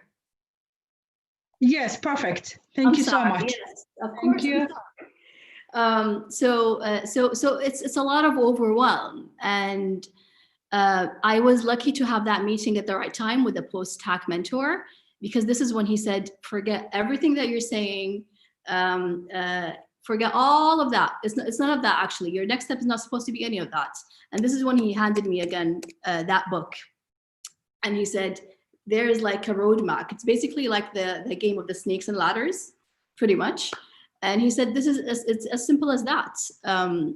And he said, the first thing you should do is forget all of that and just talk to users. And I've never heard that advice before anywhere. I mean, I've been doing entrepreneurship a lot, and I've been doing a lot of healthcare, and we did innovate, and we did a lot of things in healthcare before this. But for some reason, nobody tells you that. So what he said was basically, it doesn't matter what your advisors think. It doesn't matter what even you think. What matters is what your users think. And that's what you should pay attention to. Again, I never heard that advice before, but it was golden. And I said, what does that mean? What does that mean? What do I do? Do you develop things? Do you talk to people? And he said, no, you don't develop anything. All you do is interviews. That's your job. I was like, really? That's it? And so he said, yes. So he gave me a quota, and he said, here, you have something like, 50 interviews per week. Just go and find them and talk to them. And, and that was a very good seed, because then I went, to bed that night, and I was developing the list of questions that I was going to ask. And that changes the way you look at the product. That changes the way you approach even people. What I discovered later was that I'm going to share about the challenges. I hope we have time. But the challenges actually told me not only how to talk to users, but also it tells you about the channels that you're going to use to eventually advertise and acquire them later on. So it was a very informative, it was a basic step, but it was with a lot of hidden benefits. That was the first challenge. The second challenge is, what I like to call the silly fails. Here I had these awards, I had this recognition, and I've never worked in the US before. And I was new to the culture. I was new to the way things were done. I didn't know that you couldn't just call hospitals and say, "Hi, do you have patients to recommend that I talk to?" To my disappointment, I was rejected. It didn't matter that I had a credibility, or like I was like a hackathon winner. What does that mean? It didn't matter that you had that. It didn't matter that you were honest and you really wanted to contribute to the cause. It didn't matter. And so I had to spend the first 3 painful months of my venture being rejected by support group leaders, by hospitals. It was a very painful experience, honestly. It taught me a lot, but it was a silly fail. It took a long time. I felt useless. All my experience in healthcare, and I thought I was smart enough. I'm supposed to be able to do this. I couldn't even get people to talk to for 3 months. And I love this photo. I was so desperate. I actually walked around Boston and Cambridge putting out, these posters saying, hi, are you, do you have a home care problem? Do you deal with dementia and Alzheimer's? Come on, talk to me. And even that wasn't really, it didn't give me a lot of feedback. It didn't give me a lot of good results. So that was like a very good lesson. But again, remember that graph of like being optimistic and then being pessimistic and going like about to crash and burn? This is where the ecosystem comes in. Because if I was not in a good ecosystem, I think I would have quit and I would have thought something is wrong here. Maybe I'm not working on the right thing. Maybe I'm not the right person for it. And again, once again, the ecosystem engulfed me. I was able to apply to another program at MIT with the National Science Foundation. And when that started, wow, I mean, the answer that I was looking for 3 months was just right there. And I took it and I ran with it. And lo and behold, 2 years later, here we are, we're alive. And we got over that, the first bump. And so again, silly fails, I think are okay. And I needed someone to tell me that. Maybe if I was in a different ecosystem, in a different environment, maybe an advisor would have told me, you're not doing the right thing, or like you're not the right person for it. Change your project, or change what you're doing, or and I think that's like it was golden to me. It was very, very important. Again, that curve. All right.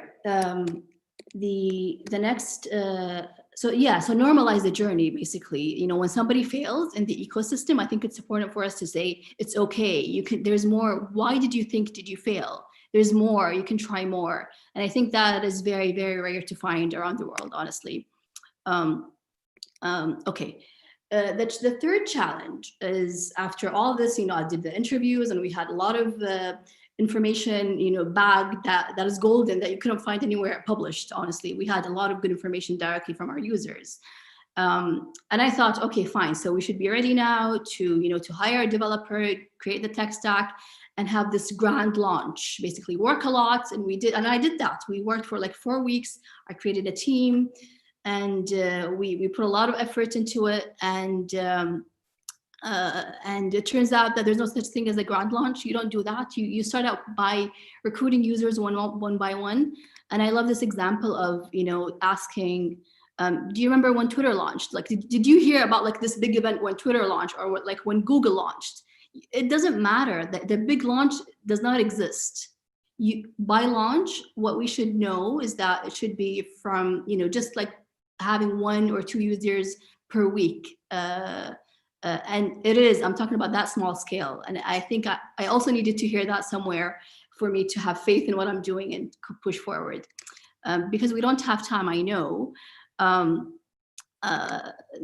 Just very quickly, I just want to say, entrepreneurship is a lonely journey. It doesn't matter if you have a co-founder. Sure. It's my final point. So it is a lonely journey, and I think being able to talk to advisors, friends, family, even people who might not know much about what you're doing. I think just the talking therapy is important to get your thoughts cleared. And I used that technique when I was getting I was a finalist in one of the awards that I was applying to. And they asked me, what are you doing? What is aging populations? And what are you, they didn't understand. And my heart sunk at the time, because I knew I wasn't the problem. And I didn't know that the United Nations and the WHO actually talked about aging populations at the time. I just lived in the problem. I didn't know that it was recognized. And so I had a conversation of like 2 weeks long. And that conversation was when I realized, hey, aging populations is as big as global warming and as big as world poverty. That was just a small example of how talking through with parents, with friends, with family helped out. Yeah, thank you. Thank you so much, Sheikha. Very interesting, very interesting. But it's just like a personal question. Is like aging. Is it an issue in Kuwait or in the GCC countries? Because I know that it's very issue like in Japan, Korea, the aging issue. But I don't know if you went to Japan. I did interview with some people there, because I think it's really an issue for them, and there are a lot of studies in the literature about this. Yes, it is a problem in the first world countries right now. It's gonna come to Kuwait. It's gonna come to the Middle East in 20 years' time, in 20, 30 years, like 2050, which is soon. Yeah, So it is a global problem. yeah, that's true. Now I think our third speaker is North, Dr. North. She's here.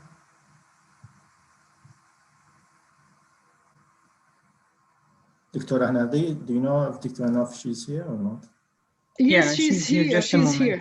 Yeah. Okay. Just a moment. So Dr. North, she is an assistant professor in College of Science and Technology at Kuwait University.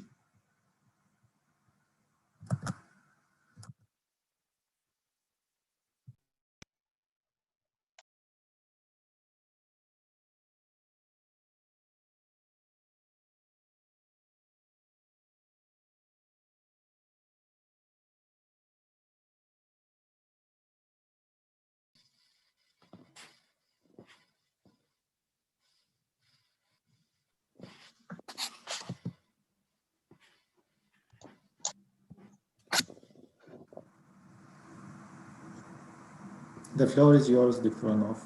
You can share your screen. Thank you very much. Good evening, everybody. Just a small correction. I'm working with the Kuwait College of Science and Technology, which is a private institution. It's not part of Kuwait University. Just of course.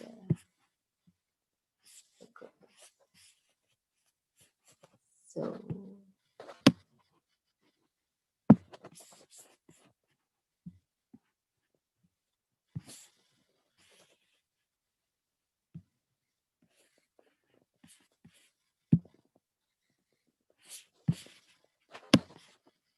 Okay, good evening, everybody. I'm going to present the evolution of the student knowledge in teaching entrepreneurship, and I'm going to share our experience in Kuwait College of Science and Technology teaching innovation and entrepreneurship course, which I designed it personally with Dr. Abrar Nalizi, and we are sharing this course in KCST.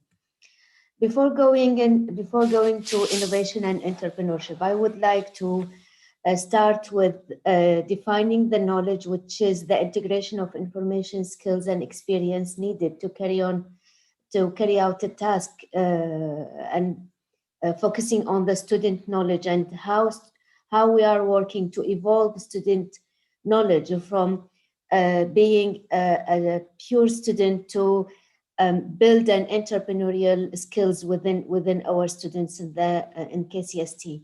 So developing individual knowledge important to generate innovation via knowledge management, and also investigating knowledge, individual ideation, performance, and knowledge exchange between individual, increase also in innovation, and individual and group knowledge is critical for innovation via continuing learning and development of knowledge to enhance performance and monitor the performance of the student, and after graduating being an employee or an entrepreneur. So the importance of knowledge is necessary to complete the task, regardless the task complexity. Any task we need to perform within each of our roles, we need the knowledge, and the knowledge is like building blocks to develop our experience. And it is essential for individual and the student, of course, to complete their activities, whether study activities or entrepreneurial activities, which we are focusing in our course. And it is managed and enhance the level of implementing the task and activities. So we are in KCST mainly focusing or using this knowledge evolution model in building our innovation and entrepreneurship course. And the model consists of 3 stages. Stage 1 is the current situation, which we assessed our student current situation from the first 2 classes, because we have 50% or 60% from fresh graduates and 40 to 50% depend from mature students who are mixed between employee and entrepreneurs who decide to go back to complete their bachelor degree. So by assessing this, the level of the group in the classes, then we develop the target situation, which is basically developed by the course outcomes and objectives. And the main or the large goal of the course is to develop and build the entrepreneurship skills within our students, and to motivate them, encourage them to commercialize their technical ideas, which they are working on during their degree. The middle stage, or this, the middle of this model, is the evaluation of the student knowledge, which start with a descriptive knowledge, which basically the theoretical part of innovation and entrepreneurship course, teaching theories, concept, sharing the slides, discussing the concept and explaining this to the students. It's part of the declarative. And then going to the procedural knowledge, which is the deployment of the theoretical part of the knowledge into a realistic situation.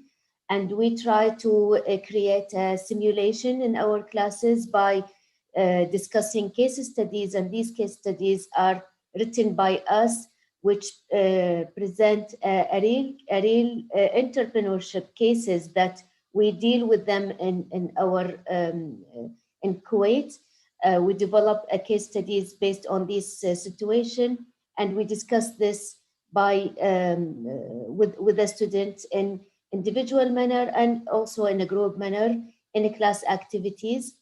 Also, we provide them a small situation which may face, or challenges which may face entrepreneur in their real life, and try to develop a solution based on the theoretical framework that they studied in their syllabus and chapters.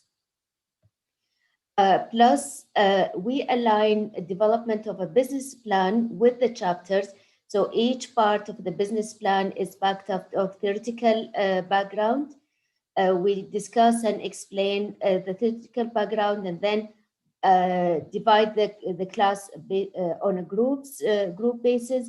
Each group will select a business idea and start from the second week to develop the business plan aligned with the chapters. So we study the chapter, discuss a case study and real case or real problem solving and brainstorming during the class, and then allowing them in the class to work out their business plan part by group.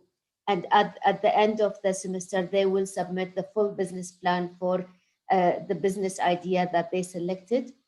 And mainly the business ideas that we allow them to work on is the technical ideas, because in KCST, we are the main program or the faculty of engineering. So we are teaching entrepreneurship and innovation for engineers. That's why the business ideas should be from their discipline. And most of them, they choose their final year project to commercialize it with us in our course, which is the business business courses, which is innovation and entrepreneurship. So going back to our knowledge evolution model, which consists of 3 types of knowledge: descriptive knowledge, which is the theoretical part of the course; procedural knowledge, which is developing business plan and discussing case studies and problem solving from real entrepreneurs in Kuwait; and by going backward and forward between descriptive and procedural, building the exponential knowledge within our students.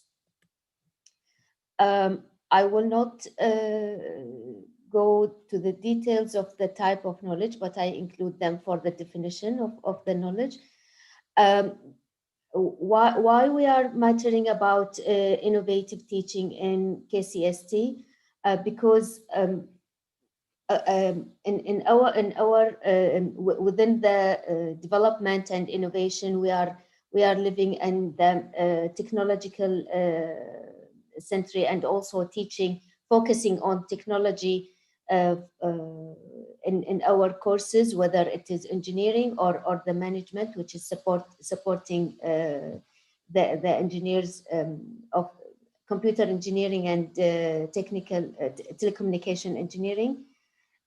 Innovation is teaching and learning, developing, deployment of the knowledge to create a long life learner, or the concept of long life learners within our students, and also bridge the gap between the academia and the reality, or the real working environment. And last thing I want to conclude, that also we encourage our students to engage them within an activities related to entrepreneurship and innovation. And a last activity that they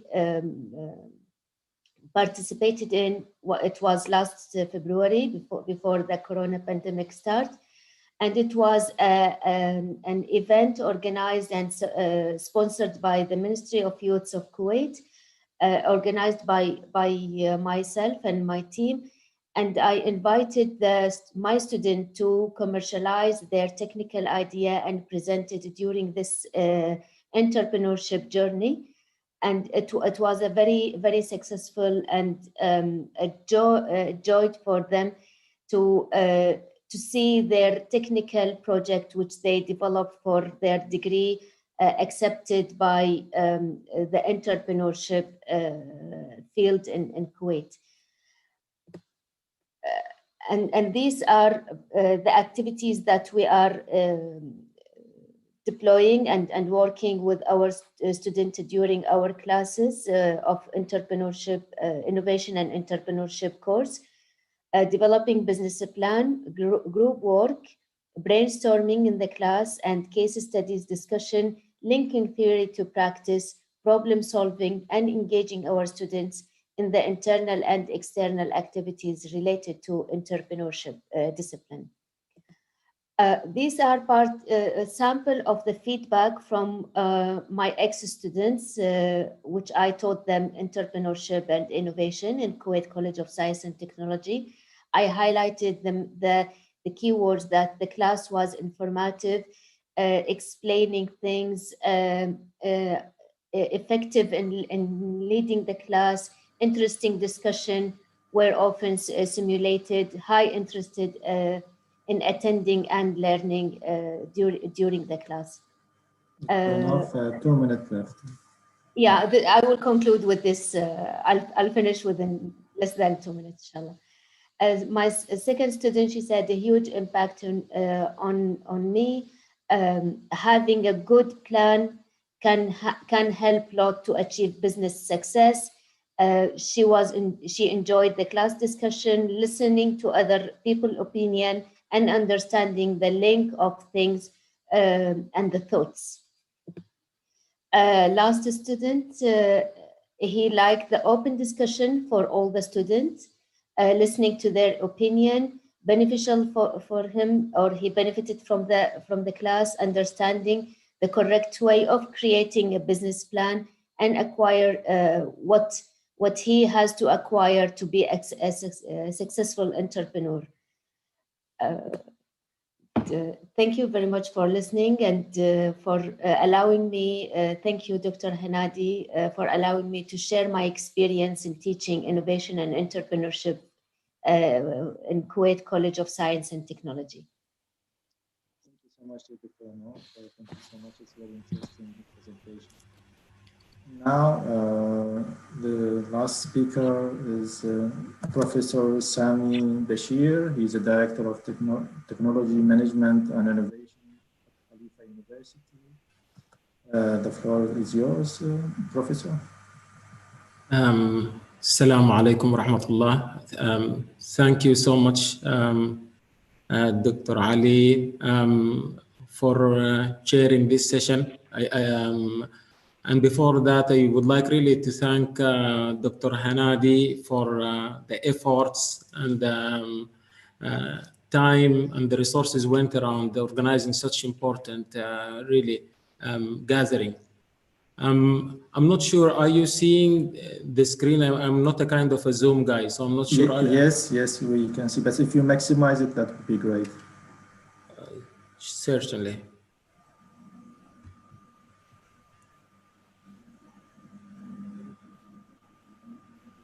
You maximize it from the presentation side, yeah? Yes, there's like an icon, the button close to the minus. Close to the... it's if you like on the bottom. Yes. Okay. Okay. I know. I think.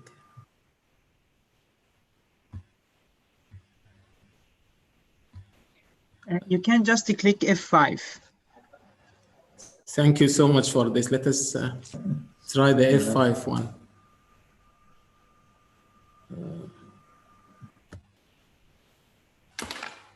Is it fine now or? No, it's still not working. Okay, do you have like function button? Click it with F5. Present online, connect. No, it's not coming. Okay, across. if you go down next to Zoom, there is like, yeah, if you go down. Let me try to expand my screen here. So in the Zoom screen itself, yeah. You're let me just try.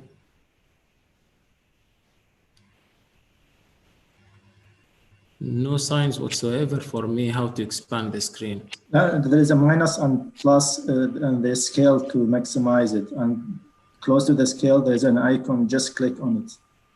On the right. Yeah. Otherwise, you can go up. There's a slideshow. Tab up. Yeah, perfect. Oh. No, this is easy. I didn't know it's so you use the same PowerPoint. You know, Ali, you can take this out of my time. I don't worry about that side. Anyhow, again, thank you so much. Apologies for this initial inconvenience, technical inconvenience. Without going into details, very difficult topic, talking about teaching and how to think of bringing innovation and entrepreneurship, and a very complex matter. This is why I'd like really to just take it from the perspective of the university. Some of the colleagues here before me just mentioned about the university, and I would like later as well to dig deeper in a way of that, how we feel about it in Khalifa University. Because obviously every university has its own ecosystem. So just one slide about the university. The university itself, I think, it's in its genetic structure, the part of the innovation and entrepreneurship. The leaders have been thinking of having a university where they can build the capabilities and the capacities of the human capital, really, especially the youth, and bringing this kind of intellectual capabilities into practice in a way of that to create a knowledge-based economy, diversifying away, making a public benefit and a social benefit for the country and the region as well. And I assume this is the same within, especially the countries here in the Gulf, when we talk about some of the visions, strategic visions, really, these countries here were going through. So As I said, it's a bit difficult. I will just give a background on the perspective we are talking about it in terms of how we approach, I wouldn't say teaching really, but I would say more experiencing the side of entrepreneurship and the side of innovation, because at some point I really want to make a clear distinction between these two concepts. People would argue in that area if innovation and entrepreneurship the same or some different, and if it's different, what are they really the differences that we need to think of, and how the universities can teach them or at least make the students experience them, not to make startups only, but eventually to make them a very good and successful employees and build a very successful careers as well. The ecosystem, very critical. I don't assume that if you were a student and in Khalifa University, you will experience the same as a neighboring United Arab Emirates university, or even in the region, the Kuwait University, or in the developed world. Human capital and skills needed. It's an ecosystem, and part of the teaching of as a lady entrepreneur from Kuwait, I think she had a very, very interesting talk. She experienced something different. I think if she's in MIT, it will be different. If she's in Kuwait, it will be different if she comes and visits us here in UAE, because really is part of the learning is the people around you and the network and how they approach things. Based on this, really, we can look at the teaching of innovation, entrepreneurship, what need to be considered, what we need to be learning, what we need to mentor, what we need to train on, and put this in kind of compartments to make it clearer and hopefully a kind of dynamic in a way of maximizing value. I'll touch base on the Khalifa University model, and I can summarize it really. The Khalifa University model is the same, like what I heard earlier. We talk primarily about theoretical aspects, some of the stuff going on the research aspects, and some of the stuff going on the training and the experience aspect. I head the Technology Management and Innovation Office, but also I have a hat where I lead the Khalifa Innovation Center, which is an incubator. And these two kind of, if you think about it, a class and the lab of that class, it gives a different experience for whoever wants to go further into testing the entrepreneurial and the innovation capabilities. Just to set the ground, really, when we talk about entrepreneurship and innovation, primarily we talk about, we are primarily as a scientific university, really. I'm glad at least next year we will be participating in having our first business innovation and entrepreneurship school giving master's degree.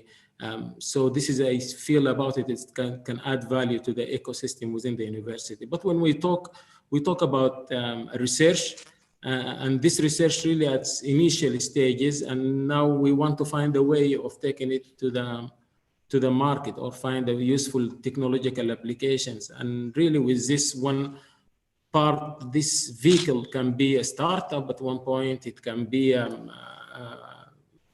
code development, it can be outright application by industry. So we are open at that, yet the components in between, this is where really the details where we want our students to be exposed to. Inventors, inventions, research, science, how they can bring new ideas, novel ideas that they can have influence. The science side, I would like it really because this gives a better understanding of the insight. The legal aspect, we're talking about intellectual property, agreements, how you deal with customers, how you deal with those things. And the business side, which is really, we're talking about the entrepreneurial side. Now, very difficult, obviously, as you can see, everyone will be experiencing this, and this is where the ecosystem really is coming critical. The idea really is to maximize the students' capabilities and interest in each of those categories, if this makes sense. If you are a good scientist, this is very good with the ecosystem, because we can build some skills around that part and take you towards, I would say, the innovation side, how to become a successful innovator. And if you are kind of more towards interested in the business and you have passion about starting business, this has become more kind of the entrepreneurial directions. And obviously at some point, these things can be a kind of interlinked in a way, very difficult sometimes to isolate them. Yet it's kind of it's important at least to have the overall view of how things will look like. And to be honest with you, just for the sake of argument, some of those aspects, I think most of the countries here, I know very well about the UAE, they need to be taken at earlier stage, I would say, from the school level. And there are lots of programs now, innovative enough, I think, to tackle those and create that kind of skill set. And I would call them, soft skills and to some extent core skills as well, like encouraging students to work as a team, understanding the interest that and the passion and the mindset can play a great factor in potentially a successful future. Impact, this is really, we're talking now here about the ecosystem. It's not necessarily really to have a startup as a startup in a way of that, oh, let me make a startup and this is something going on. Really, the mindset has to be more about bigger things. I think it's about creating public benefit, having a different learning, making impact. And I think these things sometimes can help in understanding how to put the pieces together. So industry partners, startups is one component, incubators can be another component, innovators, the people who are coming with the stuff, entrepreneurs, and obviously this can be mixed as well and changed. The ability of linking those together, I think it's critical, because in themselves, each has a different way of bringing the concepts and teaching these concepts. And I will bring the message more clearer later when I try to tell you how in Khalifa University we address that part. Because in the research and education part, one of the most important things, as the speaker before me, this is becoming kind of a credit hours part of the teaching of programs, whatever program you're in. They teach you entrepreneurship, they teach you innovation, theoretical stuff. Well, sometimes the students might relate to, might not relate to, but here where it comes another aspects where, as I said, you go to the lab where we have that compartment on the mentorship, on the experiencing technology, proof of concepts, these kind of things. Gradually, the issues of startups and entrepreneurial factors, they become part of our impact as in ranking and of universities. So quite often we start getting some people coming, especially international ranking entities, they're asking us, oh, how many startups you have, how many IPs you have, how many patents you have, did you have some funds against development of technologies? So these becoming gradually are metrics. Professor, 2 minutes left. Just for no, thank you so much. Thank you. I will finish very quickly. When we talk about the human capital and skills, we are talking about research, inventors, and innovators. I try to put them into from scientific perspective as one component.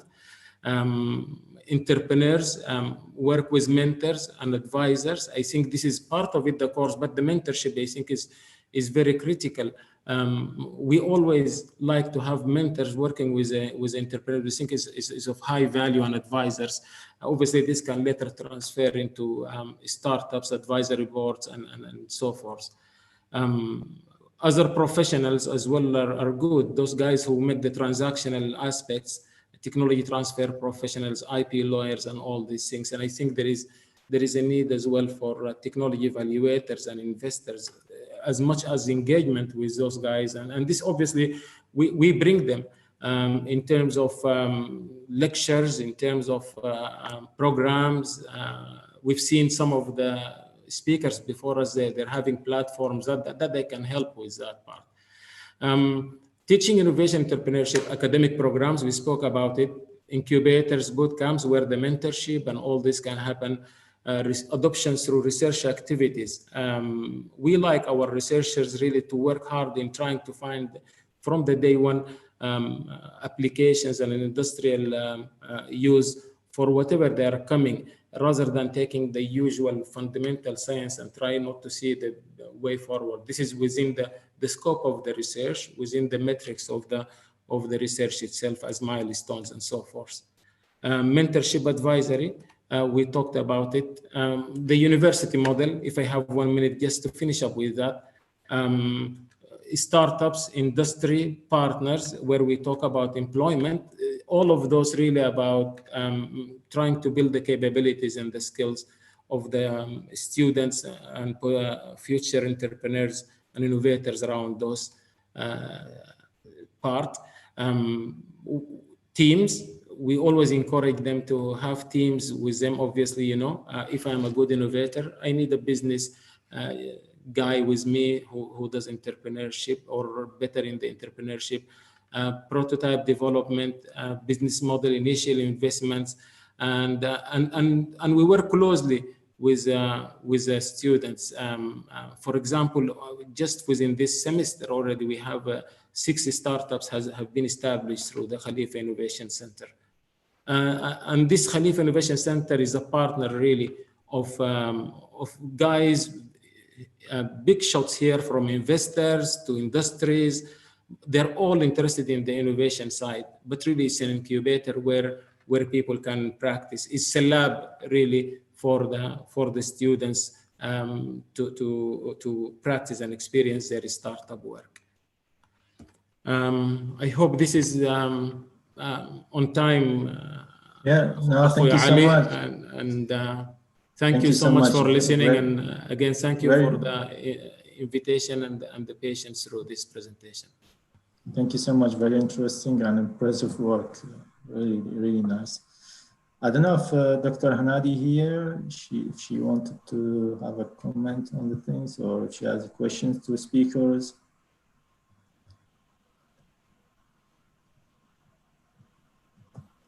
And that, I think that probably I can ask, what would be the best approaches to teaching entrepreneurship in GCC countries? So this is a question to Jonathan first.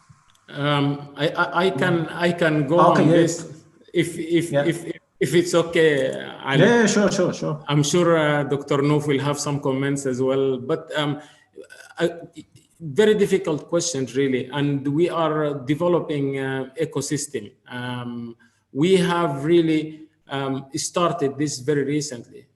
Jonathan might have already existing platform there to work on. We are just navigating our way through. We are always being criticized by that. Okay, where is your success stories, guys? If you have a startup, how much are you in cycle 1, round 2 of investment? Is it IPO and all these things?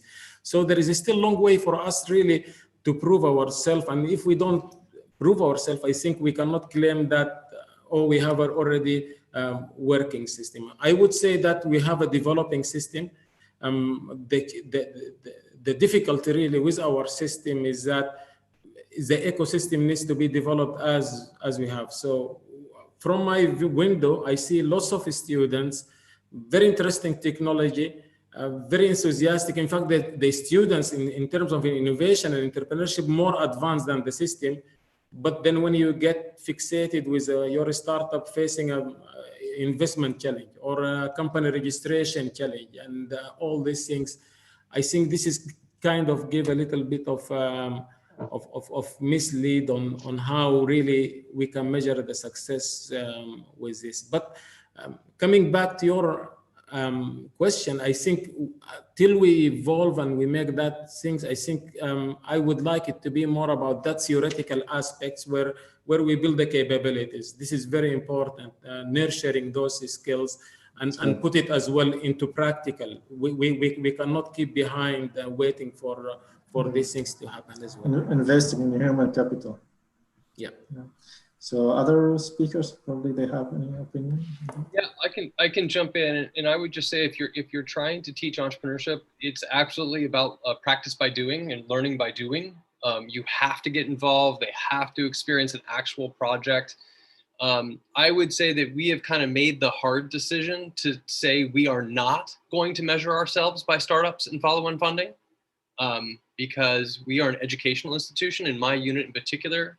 So, if I focus on just a few startups, that means I helped 6 students.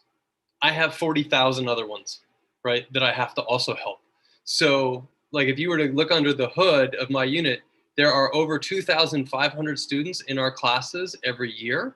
And that's a big number, right? We teach more student credit hours than several of the engineering departments because we're so interested in what we're doing. So, and the other thing I would say is just keep it basic. I mean, most of these students, they're really just doing it to round out their technical education and get that first job. And I just would love for that first job to be in a position where they get to contribute to a team that's doing something amazing. If that's in a big company, so be it. If that's in an emerging startup company, great. I just want them to find something that they're passionate about and give them a little bit of extra knowledge and skills so they can have an impactful career. Exactly. Thank you so much. Dr. Nauf or Sheikha, you want to add something?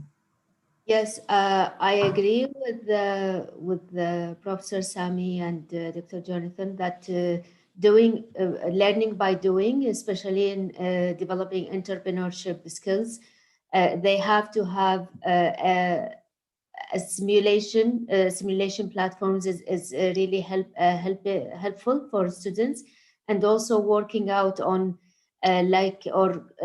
engaging and contributing into a real project, commercializing the technical ideas or the ideas that they already study in their discipline, turning this idea into, even though if it is on a paper, developing a business plan, this will create a sense of entrepreneurship role within the students, which will help them to decide whether they like this track and they want to follow this track, or they will be a normal employee in the public or private sector. At least create the awareness of the entrepreneurships. Great, thank you so much. Sheikha, do you want to add something? Yeah, actually, I just wanted to echo Dr. Faye's comment about, just providing tools for entrepreneurs to just use them rather than restricting. So I think like in academia, traditionally there's a tendency to have like a structure-based path. And I think entrepreneurship is different in that I think the power isn't given liberty to the entrepreneurs to do whatever they see fit, but as long as you provide that space, you provide the tools to allow them to organically, understand and learn which ones and how to use them and how to move forward.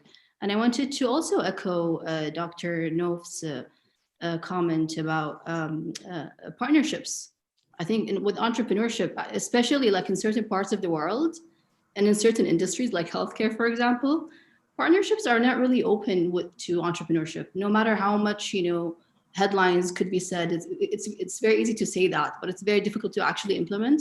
I think partnerships are key, honestly. It creates a very robust ecosystem when you have professors or, entrepreneur center chairmen believe in the innovations and connect. And partnership is one of the SDG goals. So I think this is very important. It is. Yeah. I don't know if Dr. Hanadi here. Yes, thank you so much, Ali, for chairing the sessions, and for thanks, a lot of thanks for the presenter. I don't know if you discussed the roundtable point, and just I need if the presenter having did you discuss the 2 points, Ali? I asked them about like the best practice and best approaches to teaching entrepreneurship in GCC countries, and we were discussing this for 10 minutes. But if you have another question for them, of course, like feel free. No, we don't have any question. Just we need to know their opinion about the best practices for the practitioners to fostering integration between integration process between the countries.